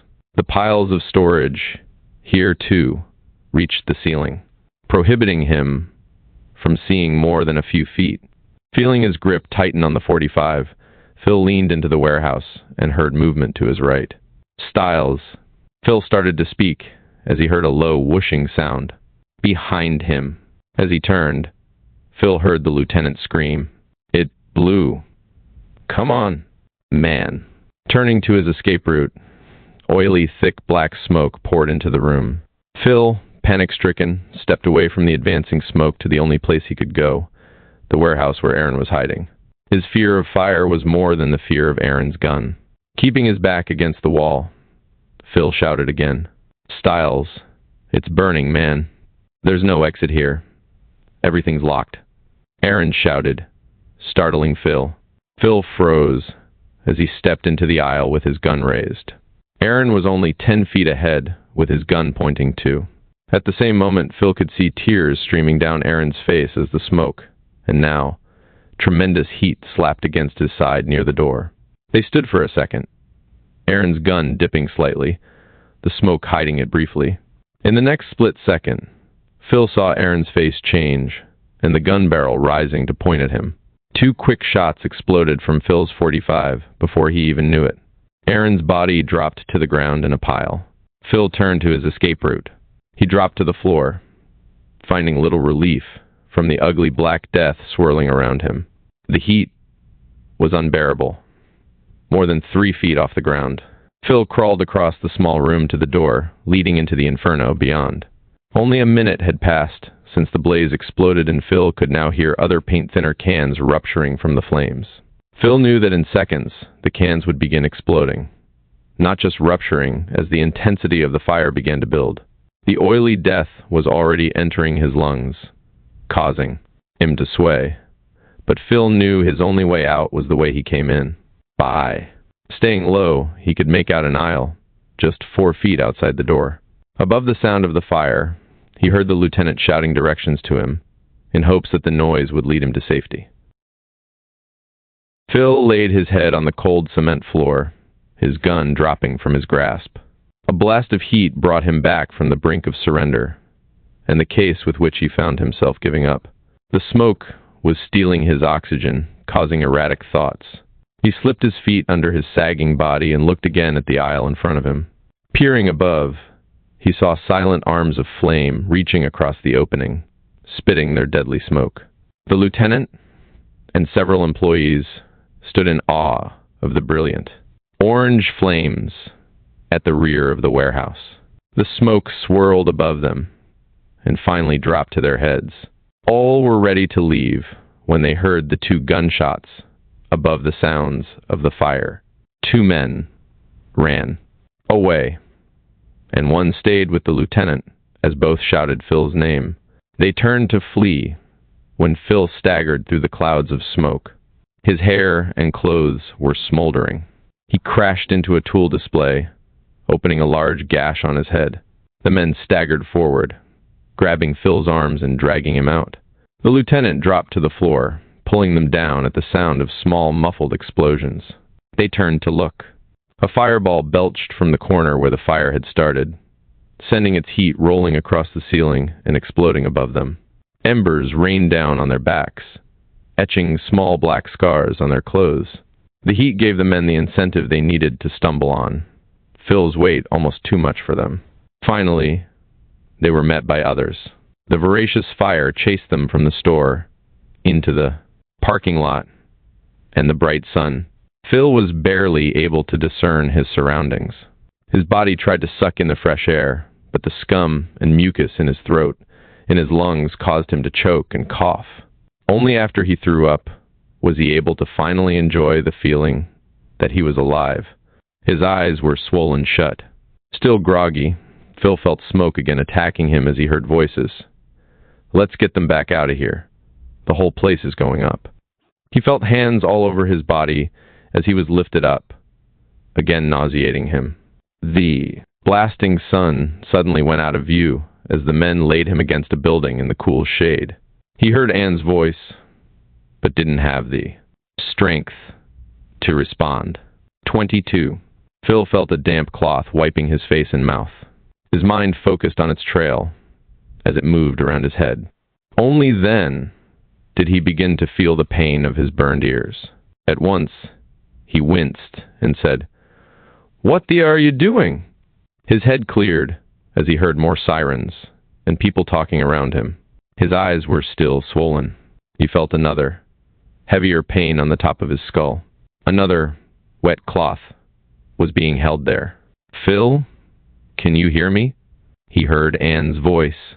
He still couldn't respond, intent on evaluating his injuries and oblivious to what was happening around him. He could smell the acrid smoke, even through his ravaged nostrils and throat. Its stench caused him to cough, again bringing up blackened mucus. He felt hands turning him on his side as the cloth wiped away the soot. "Phil," he again heard her say. He opened his eyes slightly, and through the slits, he could see her with her hands extended, wiping his face. It seemed like he hadn't seen her in weeks. His mind was still fogged. He turned his head to his right and could see the flames and feel the heat from the burning store. Heat, weakened plate glass dropped from the windows, startling him. His contracting muscles caused the arms cradling him to tighten their grip. Only then did he realize someone was holding him. Phil's eyes began to focus, and he saw the scraggly face of the lieutenant inches from his own. "Get a shave, LT," Phil mumbled. The lieutenant squeezed Phil slightly, patting his arm where his hands joined to hold him. Turning again, he saw several fire units in the process of laying hose lines to attack the fire. "I shot him." They looked at him solemnly, softly. "Twice. Or did he get a round off at you?" the lieutenant asked. "Twice. He's dead." Phil mumbled. Anne cupped his cheek. "One way or the other," she said, as she turned to look at the flaming building. They all three looked at it, smoke and flames belching out the front display windows. It's burned through the roof toward the back, Phil. A voice was heard from behind. Ash Nolan leaned forward, and Phil nodded in recognition. Ash reached his hand to Phil's, squeezing it gently. You always told me that the fire burns through the roof above the points of origin, didn't you? Yeah, I can see it in back, Phil wheezed, looking at a separate column of smoke being pushed skyward beyond the front of the store nearest them. Watch. The smoke in frontal died down in a second. He paused. The fire in the warehouse is going to suck everything back toward the origin. He again went through a fit of coughing, again spitting up phlegm. Take it easy, man, the lieutenant soothed. All eyes were on the growing fire. Let's back up some more, Anne volunteered. A line of gleaming red trucks arrived, along with an ambulance. Phil was half carried and half dragged to the street, near the park station wagon. The ambulance was directed to Phil, just as two firefighters arrived with oxygen from a nearby engine. They slipped the oxygen mask was over Phil's face. One of the young firefighters patted Phil's shoulder before he raced back with the other to resume their fight. Smoke's dropping down in front, Ash said, as the paramedics leaped from their ambulance. His head was pounding from the movement. He continued to suck oxygen from the mask covering his mouth. What's wrong with my head? Phil mumbled through the mask, reaching for the wet cloth being held by Anne. You got a pretty good knock from something as we were bringing you out, the lieutenant said. I think you might have banged into something just before you ran into us. This guy here stayed with me until the last second and helped me drag your dead butt out, he said, pointing to a burly employee nearby. Phil lifted his fist up toward the smiling man. Thanks, Phil said. A young paramedic evaluated Phil's injuries and worked to stop the bleeding head. Everyone stayed quiet while they labored. A blood pressure cuff was strapped on his arm, and leads were attached to his chest as they fed Phil's vital signs into a monitor to a base station. Hospital. Male adult. 45 years. Victim of smoke inhalation and a 4-inch laceration on the head. Respiration shallow. 26. Patient has rails bilaterally and both lower lobes. Pulse rapid. 108. She spoke into her radio. BP 140/80. No other signs of trauma, and pupils are equal and reactive. She glanced at her partner. His eyes were wide as he stared at the lieutenant's side and Ash beside him. You guys cops? He asked. Yeah. Work on him? Make him better, the lieutenant said in a low growl. He's in pretty good shape despite his outward appearance. How long was he in the smoke? The female paramedic asked. Only about 3 or 4 minutes, but he was right near where it started and the shit was really thick. He crashed into something trying to get out, the lieutenant said. His color's returning and his respiration is coming around nicely, but he'll need some stitches on his scalp. Anybody want to ride in with? Us? She said, looking around. I will, Anne said, as a gurney was wheeled over to them. Phil reached up and pulled the oxygen mask down. Can't you just patch me up here? I want to examine the body before it's pulled out. What? There's somebody still in there? The female paramedic said. The lieutenant spoke. Yeah, but he was shot twice. He's gone for sure by now, he said, looking at the inferno. A large amount of steam emitted from the front windows. A line of LA firefighters disappeared into the building, fighting the beast and knocking it down aggressively as they advanced. The column of smoke blasted out of the rear part of the store through the openings in the roof, still thick and black, being pushed aloft by the flames in the warehouse area. It'll be a while before you can get into there anyway, Phil. I'll be the guy in charge here now, and we'll try and wait until you get back. Barry and Martinez are searching Styles' car right now, so you just go and get patched up. Phil nodded. As he was being loaded into the ambulance, Phil heard Ash's radio crackle. Any unit, Hollywood, come in. Ash keyed his radio. This is 2, go ahead. Give us an update, please. We've been trying to raise you since you said the store was on fire. Ash responded, highlighting what happened in the past 15 minutes, ending with Phil's being transported and the fact that the suspect was dead and still in the store. Phil tried to take a deep breath at the end of Ash's transmission, but launched into a fit of coughing that fouled his oxygen mask, himself and the young, wide-eyed paramedic tending his head wound. As the ambulance pulled back onto Westham Avenue, Phil raised his head slightly and looked at the burning building behind. Steam was rising from the hole in the roof at the rear of the warehouse. A new column rose on the south side of the store as firefighters succeeded in cutting more ventilation holes in the maze of roofs covering the huge building. "It'll be hours before they get that thing knocked down," Phil said as he lay back down. The ride to the hospital took only minutes. A doctor met them at the emergency room entrance and talked with him and Anne as he was wheeled into a gleaming cubicle. And four that he'd had in his arm on the ride was removed and inserted as soon as he was transferred to a table, causing him more pain than the burned ears and laceration combined. Anne was ushered out of the treatment room immediately and slipped back in after 20 minutes when the doctors left him. She peeked in at first, checking the room, then rushed to his side while his eyes were still closed. "Hey, how are you doing?" she whispered, testing his level of consciousness. He stirred, opening his still, swollen eyelids, smiling slightly. "Not too bad. You still here?" She squeezed his hand. "Where do you think I'd be?" "I figured you'd be back at the hardware store trying to adjust the loss or something," he whispered. She ignored the jab. "The lieutenant came by. He said that the fingerprints on the beer bottle from Styles' house matched the prints from Trish's apartment. There's no doubt he's the one." "Yeah, but we can't clear the fire cases yet. Only the attempted murder." "What'd they find in his car?" Phil asked. "Not much. It was pretty clean. Whatever he used to make the devices was probably with him when he walked into the store and..." She stopped. "How long have I been here? I want to go back and check the body." "Just relax, Phil. You've only been here a half hour." She brought her face close to his, kissing his cheek. "Sergeant Barry and Martinez are getting a telephonic search warrant for Styles' house, and the lieutenant. And the others are working with the LA arson detectives on preserving the fire scene. They'd like you to be there, but the doctor says he doesn't recommend it." Said, "I'm feeling pretty good. Get him in here." Anne disappeared for several minutes, returning with the medic. "Understand you're adamant about leaving, Captain." The doctor. "Yeah, I don't feel too bad, and this is a major case." "I understand. Give me your supervisor's name and number." "You are a workers' comp case now, and I have to have some higher authority to release you." Phil gave him Chief Harris, name, and work number. As the doctor walked out of the treatment room, Phil pulled off the paper blanket covering him and swung himself to a sitting position. A nurse stood in the doorway watching him. "The doctor thought you might try that. Here, let me help you," she said as she moved to pull the 4 from his arm.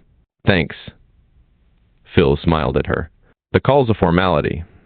You can leave whenever you want, officer." "Officer? Who told you I was a cop?"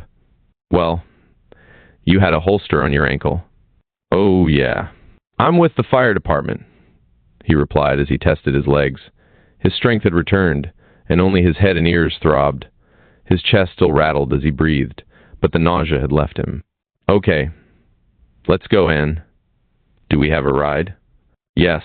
The LT sent one of the surveillance units down to stand by.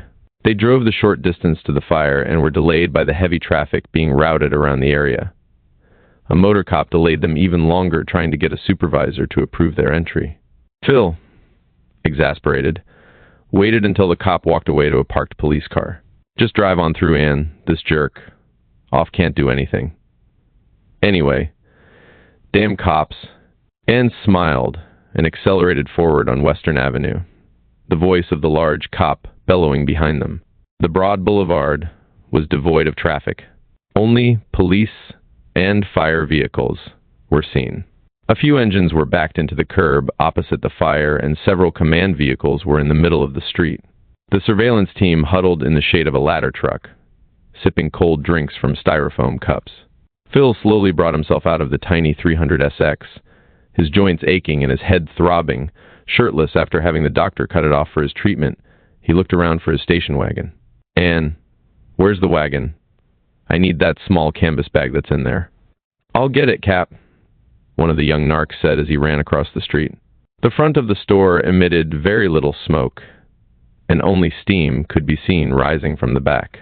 An LA deputy chief walked over to Phil. "Fred Ramon," he said, extending his hand to Phil and shaking it warmly. "How ye feelin'? I understand you were involved with this. Your men here," he said, gesturing toward the group, "said we should wait for you for an explanation. I've got my arson guys here, and their boss, Chief Miles, is also on his way. Can you brief me a little, since it'll be a while before everyone's here? I understand there's a body inside also." "Yes, there is. He's an arson suspect we tailed here from Arcadia. He set the fire, then we both got trapped as it flashed over." Phil stopped as an LAPD captain walked up. The deputy chief guided the captain to the side and filled him in before walking back to Phil and Ann. "Captain Devane, this is Langtry, right?" the chief queried as they shook hands. Phil repeated the brief scenario to the captain and added the fact that the suspect had been shot. "Open." "Shot? The fire didn't kill him?" the cop asked, his mouth hanging. "That's right. I was getting ready to get out of the place when the crook showed himself. He was pointing a small auto at me. Didn't say a thing and started to lower it when a cloud of smoke blew around us. When I could make him out again, the gun was pointed at my face." Phil paused. "Then I fired twice. One hit his chest and the other smacked him, about here as he fell." He pointed to his left cheek. Phil turned to his team. "Do they know anything else, guys?" he asked. "Nothing else, Phil." The LT spoke. Looking back at the captain in chief, Phil spoke slowly. "The dead guy, the arsonist, is a fireman." "Shit," the two men said in unison. "Yours, Chief," Phil said solemnly, holding the man's gaze. The chief walked back to his command post, picking up a cellular phone. "Langtry, I'm going to contact our officer-involved shooting team to come out here. But first, I've got to have your weapon. It's our shooting policy," the captain said. "Where's my gun, LT?" Phil said. "I don't know. I don't think you had it when we dragged you out. It must still be inside. How about your business card or some ID for now? Have you contacted your department yet?" 200. As Phil handed the cop a sweat-soaked business card from his pocket, the narc returned and dropped the canvas bag at his feet. Phil reached in and brought out a shirt, slipping it on as the captain pondered his next question. After waiting for 20 minutes in the shade, several other fire and police officials arrived, each walking over to Phil to ask questions. Annoyed, he asked them to wait until everyone got together so he didn't have to repeat his story. He was tired and irritable. He rested his canvas bag in his lap and tried to think of something else. Two LA arson investigators dressed in dark blue jumpsuits wandered over to Phil, quietly sitting next to him so as not to be seen by the fire officers at the command post. Phil recognized both and followed them to the rear of the ladder truck, away from the others. "How you feeling, man? Can we talk?" The older of the two, Marty McGuire, asked. Phil smiled and shook their hands. "Yeah. Let's make it quick." McGuire spoke first. "We were just inside in the back half of the building. One of your team said we had a body inside and said you'd been tailing this guy." "Right. He's one of your firemen, a guy named Aaron Stiles." The two LA guys looked at each other in amazement. "I don't know him, but there's over 4,000 guys in our department." Phil interrupted before they could ask anything else. "We had a shootout as the fire broke out, and he's down in the back in what looked like a loading area and warehouse. I know this is your turf, but I want to help you locate the body." "I got no problem with that, Phil. My boss just got here, and I'll just run it by him, and we can start. The crews have pretty well knocked down the fire in the back, and they're just clearing the smoke out now. Some of the roof's still intact. Have you got any tum-outs or a helmet with you?" "No. Nothing." "Can I borrow some?" Phil asked. "Wait here for a minute, and I'll clear it with the chief. I'm sure they want to clean this up as soon as possible." Less than a minute later, the lieutenant and Ann joined Phil. "Big problem brewing over at the CP, Phil," the lieutenant said, shaking his head. Before he could finish, he heard voices rising above the sounds of the engines pumping nearby. MC Guire reappeared, slightly red-faced. Phil, the brass wants a briefing before we do anything. I tried to get him to let us get started first, but they want to start covering their bases, I guess. Let's do it and get it over with, Mac. If they start leaning toward keeping me out of there, will you get me in the back after I slip away? Yeah. If it gets too heavy, just stride off back here and we'll somehow sneak you around. Thanks, pal, Phil said as they approached the big Chevy Suburban serving as the command post. The earlier crowd of 15 people milling around the CP was now whittled down to the police captain, a lieutenant, and 2 deputy chiefs. The arson battalion chief lingered nearby. Phil gave a very brief overview of the facts of the case leading up to the surveillance, as everyone listened. As Phil talked, the radio chatter on the fireground settled down, allowing him to speed to the final aspects of the case. He finally told them of the selection of Aaron as a suspect and the events that occurred in the store just over 2 hours before. As Phil's explanation ended, Mac Guire immediately stepped in and told the group that it was now imperative that the body be located and evidence seized before it was destroyed by the firefighters during their overhaul. One chief and the police captain tried to speak at once, the cop winning out. Langtree, I'll need to have one of our shooting team with you as you process your scene. We need those 2 guns recovered. Phil nodded, and the shooting team representative was waved over from a nearby unmarked police car. The man, about 40, was dressed in a tan suit and wore a solid brown tie, his shoes immaculate. Mac, you got another set of... Phil coughed uncontrollably for several seconds, spattering the ground with the black phlegm. His head throbbed as his lungs tried to expel every piece of sooty gunk lining their walls. The pain brought him to his knees as Mac Guire supported him. Riggs, I'm okay, Mac, Phil said. He wheezed as he got to his feet. You got some more turnouts for this guy? Yeah, we can borrow some boots and a helmet from one of the... Staggering to the surveillance team, Phil laughed, finding the cops sucking down donuts from a nearby Winchell's.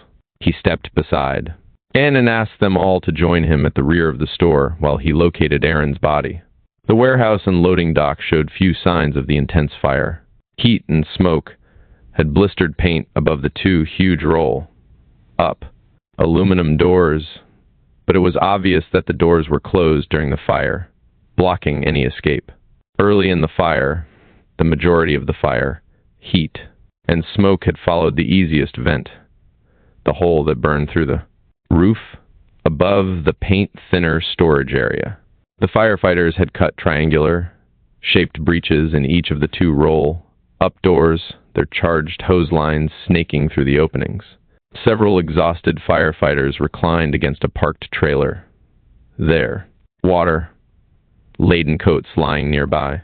Mac Guire, his partner, Phil, and the quiet cop donned helmets, gloves, and heavy boots before climbing through the triangular openings.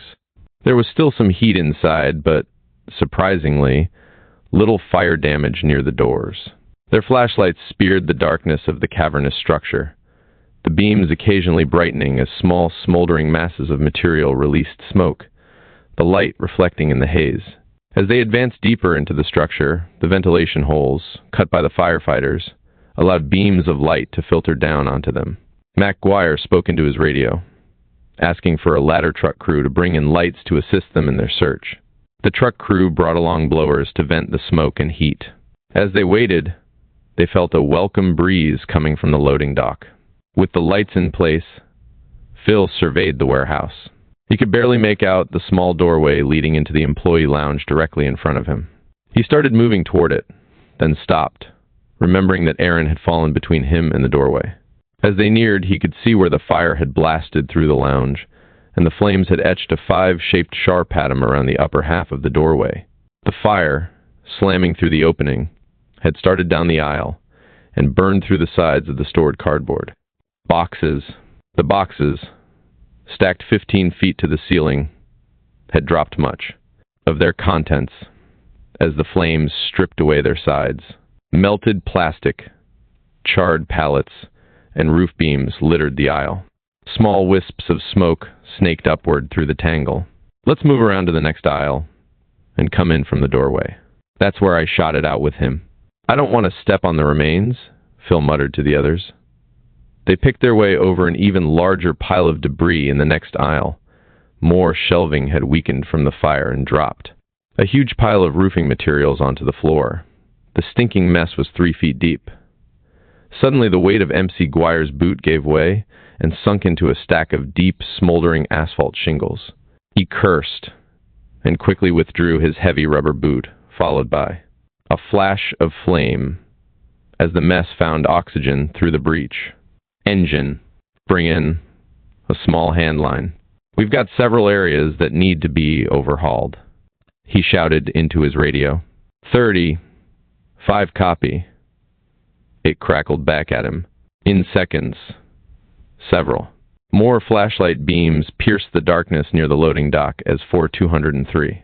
Firefighters leapt at the chance to be near the discovery of the body. They brought forward the small hose line as the flames began to spring through the pile and the smoke became almost too thick to breath. Several seconds of an open nozzle knocked the flames and smoke down. They again moved forward. Running into the lounge's wall, they turned right, again stepping over twisted steel shelving material and melted plastic. "Okay, let's start pulling some of this out of here, Mac." Phil coughed and wheezed. "Phil, why don't you just step over there and let us pull the shit out? You shouldn't even be in here without a breathing apparatus." Phil complied and stepped forward to stand in the doorway with his back to the fire's origin, as he had done when he faced Aaron. Looking forward, he tried to remember how far away he was from the banel of Aaron's gun. He looked down at where Aaron's body should be. There was over 2 feet of debris covering the area. A flash of light startled Phil as Mac Guire's partner snapped a picture of the area. In minutes, the other 2 investigators had cleared a path to the doorway. Mac Guire looked at Phil. "You okay?" "Yeah. Right there where that yellow pile starts is where he should be," Phil said, pointing. "And on the other side of this employee lounge, and to the left about 20 feet, is where the paint-thinner storage area was. It shouldn't be too hard to pinpoint the origin." Phil stepped forward and helped them as they passed back pieces of debris. One final pile of plastic had to be pried up with a shovel, its melted mass gripping the cement floor. A greenish liquid dribbled as the mass was picked up. "Looks like anti-freeze." "Yeah, see there. One of the yellow jugs is still intact there," Mac Guire said. "But no body yet, Phil." They worked their way forward, scattering debris, and stopping only so a photo could be taken occasionally. "I don't fucking understand. We should have found him by now, Mac." They were now a full 10 feet beyond where he should have been located when Mac shouted, "Here, look!" He stepped aside. Blood, maybe? A deep red stain trailed trough. The wet blackness of the water pooled on the floor. "Look back here, too, where the anti-freeze was. The guy must have still been alive after you dumped him, Phil." They moved slowly forward, the debris now only about a foot deep. "Here, a shoe. I think it's him," Mac Guire said as he dropped to his knees.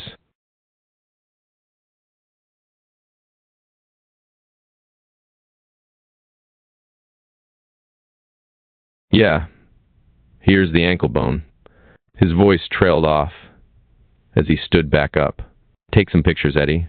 The flash washed the narrow aisle in light as Phil moved forward and assisted in carefully pulling debris off the body.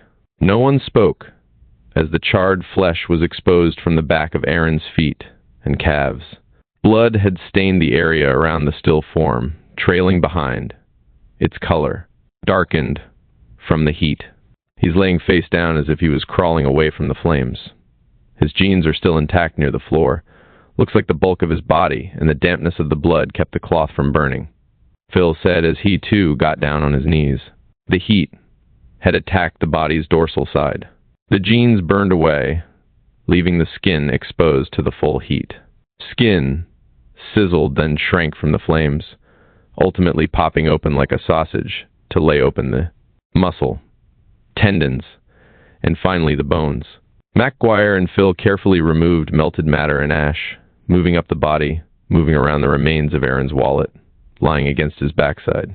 They worked like archaeologists, brushing away layers of matter to expose their find.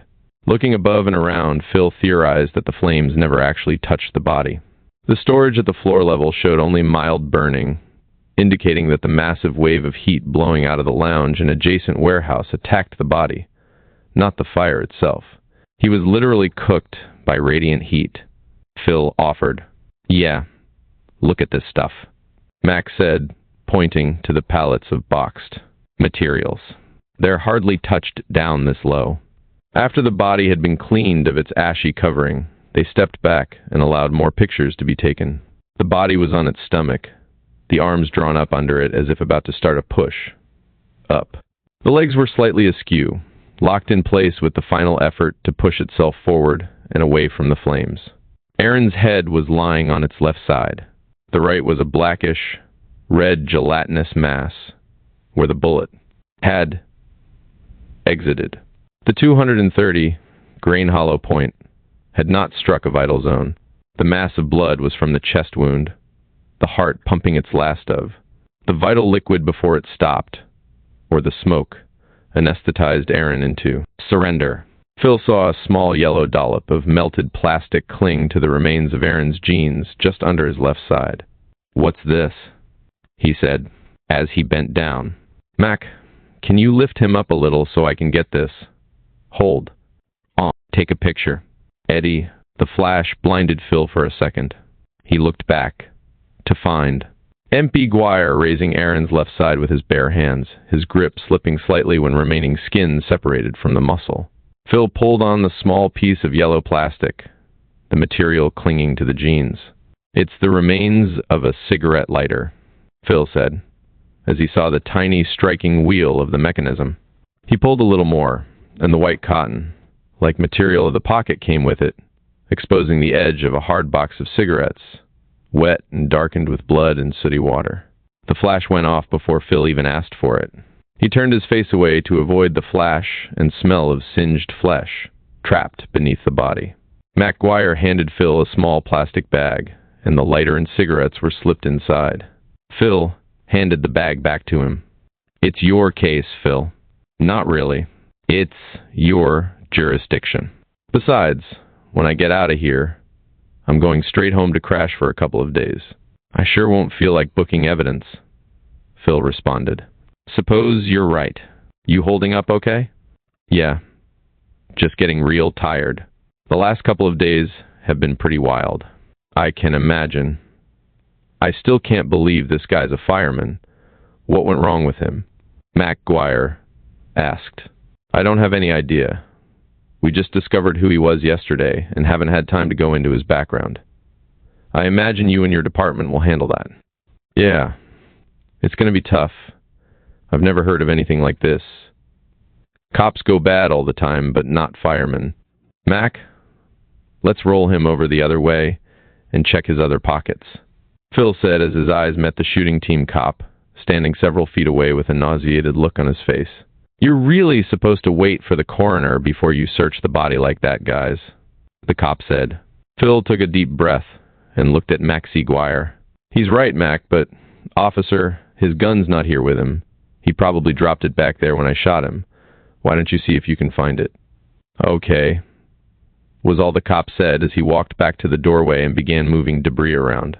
"Thanks," Phil called in the cop's direction. "I'll pick him up, Mac. You check his front pocket." Phil grunted as he lifted the now stiff body, staying frozen in its position as he shifted it. "What the hell is this doing here?" Mac Guire said as he reached toward the chest area instead of the jean pocket. Phil watched as MP Guire picked up a small gooey mass and lifted it up, several trails of spider web, like strings stretching out behind it. "It's a tube of glue, Phil. It was in his shirt pocket. He used the glue to make his devices. The cig would burn down to it and ignite whatever was around. Sometimes he'd glue coins to it, too. The coins would give it enough weight to be tossed out a car window while he was driving. Phil said, "Wait a minute. We've had several major brush fires with that kind of device over the past couple of years. It was one of our own firemen. No doubt it was him. Mac, let's turn him over again so I can check his other shirt pocket. Why don't you package that glue first? We might be able to match it up to other devices and solidify this caper." Mac Guire quickly whipped out another plastic bag, slipping the glue into it as more photos were taken. The burned body was again lifted, exposing the unburned front of Aaron's shirt. Phil reached down and tried to enter the soggy pocket, finally pulling the entire shirt away from the singed flesh so Mac Guire could lower the heavy stiff. Phil leaned back against a metal support for a shelf behind him. He felt two small lumps in the pocket of Aaron's shirt. Peeling the pocket open, he peered inside, then looked up at Mac Guire, smiling. "What?" Mac asked. Phil reached in, then withdrew his hand as he looked up at Eddie, poised with his camera. The camera flashed as Phil held the pocket open for the camera's lens. Afterward, he again reached in and delicately brought out two of the soggy yet intact devices. Phil sighed. "That's it. It's him, Mac. This clears a whole bunch of cases and maybe a couple of fatalities. I'd like to keep two devices and take them out to show my guys. Okay? You got it. Me and Eddie'll stay here and wait for the coroner and help the cop find the guns. Okay. If I drop my gun, it's probably about 15 feet back into the lounge there, near the doorway leading into that other display area where the fire started. I just can't really remember." Phil dropped his head slightly, his eyes beginning to dampen as the day's events began to catch up with his emotions. He stood abruptly and walked back out to the loading dock. As he emerged, he looked to the west, his eyes adjusting to the bright sun. The sky was crystal clear. A small amount of smog to the south was chased away by the slight mid-moaning breeze. He located Anne among the surveillance team reclining in the shade of the trailer. Their discussion stopped and all heads turned toward Phil, framed by the triangular-shaped cut in the loading dock door. He held up the small bag containing the two devices. At the same time, he brought up his right hand and made a fist, the thumb pointed skyward as he shook his head up and down, signaling the end of their task. As he stood, he looked beyond the low trees lining the store property and saw a brownish-white column of smoke pushing above the distant Santa Monica Mountains, and his slight smile faded. His shoulders dropped, and he simply shook his head and smirked as Anne walked to his side, slipping her arm around his waist. The end. A final word from the author. Subsequent to my arrest in 1991, I spent months in various jails, awaiting trials. To fill my time, I started to write a sequel to Points of Origin, using the same characters of Phil, Anne, Ash, and others. Picked up the story a month after the fatal Hollywood hardware store fire encounter in Chapter 22. Fully expecting exoneration in the first trial, I still thought I could get published. Convicted in July 1992, I was devastated and laid down my pen to work on the next arson trial in Los Angeles. Financially forced into a bad decision to accept a plea bargain to avoid the second trial, I caved in, and that resolution opened the door to a final indictment for arson murder in 1998. Again, the three sentences, excerpted from Points and highlighted in trial, convicted me wrongfully. The second paragraph of Chapter 6 refers to an ice cream cone bought for a 3-year-old who perishes in a fire. I based this scenario on a real fire, but the ice cream reference was pure fiction. Prosecutor later manipulated an interview to fit this evidence from my manuscript. As a father, I took my toddlers to stores and markets many times. I bought my fidgety kids ice cream to distract them while shopping frequently. I put this in my manuscript. Imagine a jury's reaction to a 72-year-old witness mimicking my manuscript and confirming the prosecutor's theory I was actually next to the child and his grandparents as they discussed buying a treat just minutes before they perished in a very real fire. 1. The other evidentiary sentence is the final statement in Chapter 6. Again, the look the jury gave me when this passage was read to them convinced me the death penalty was definitely in play. In reality, the 6th chapter's last sentence was based on my writing instructor's lessons. Make your antagonist, the bad guy in your novel, as mean, deceitful, and sociopathic as possible.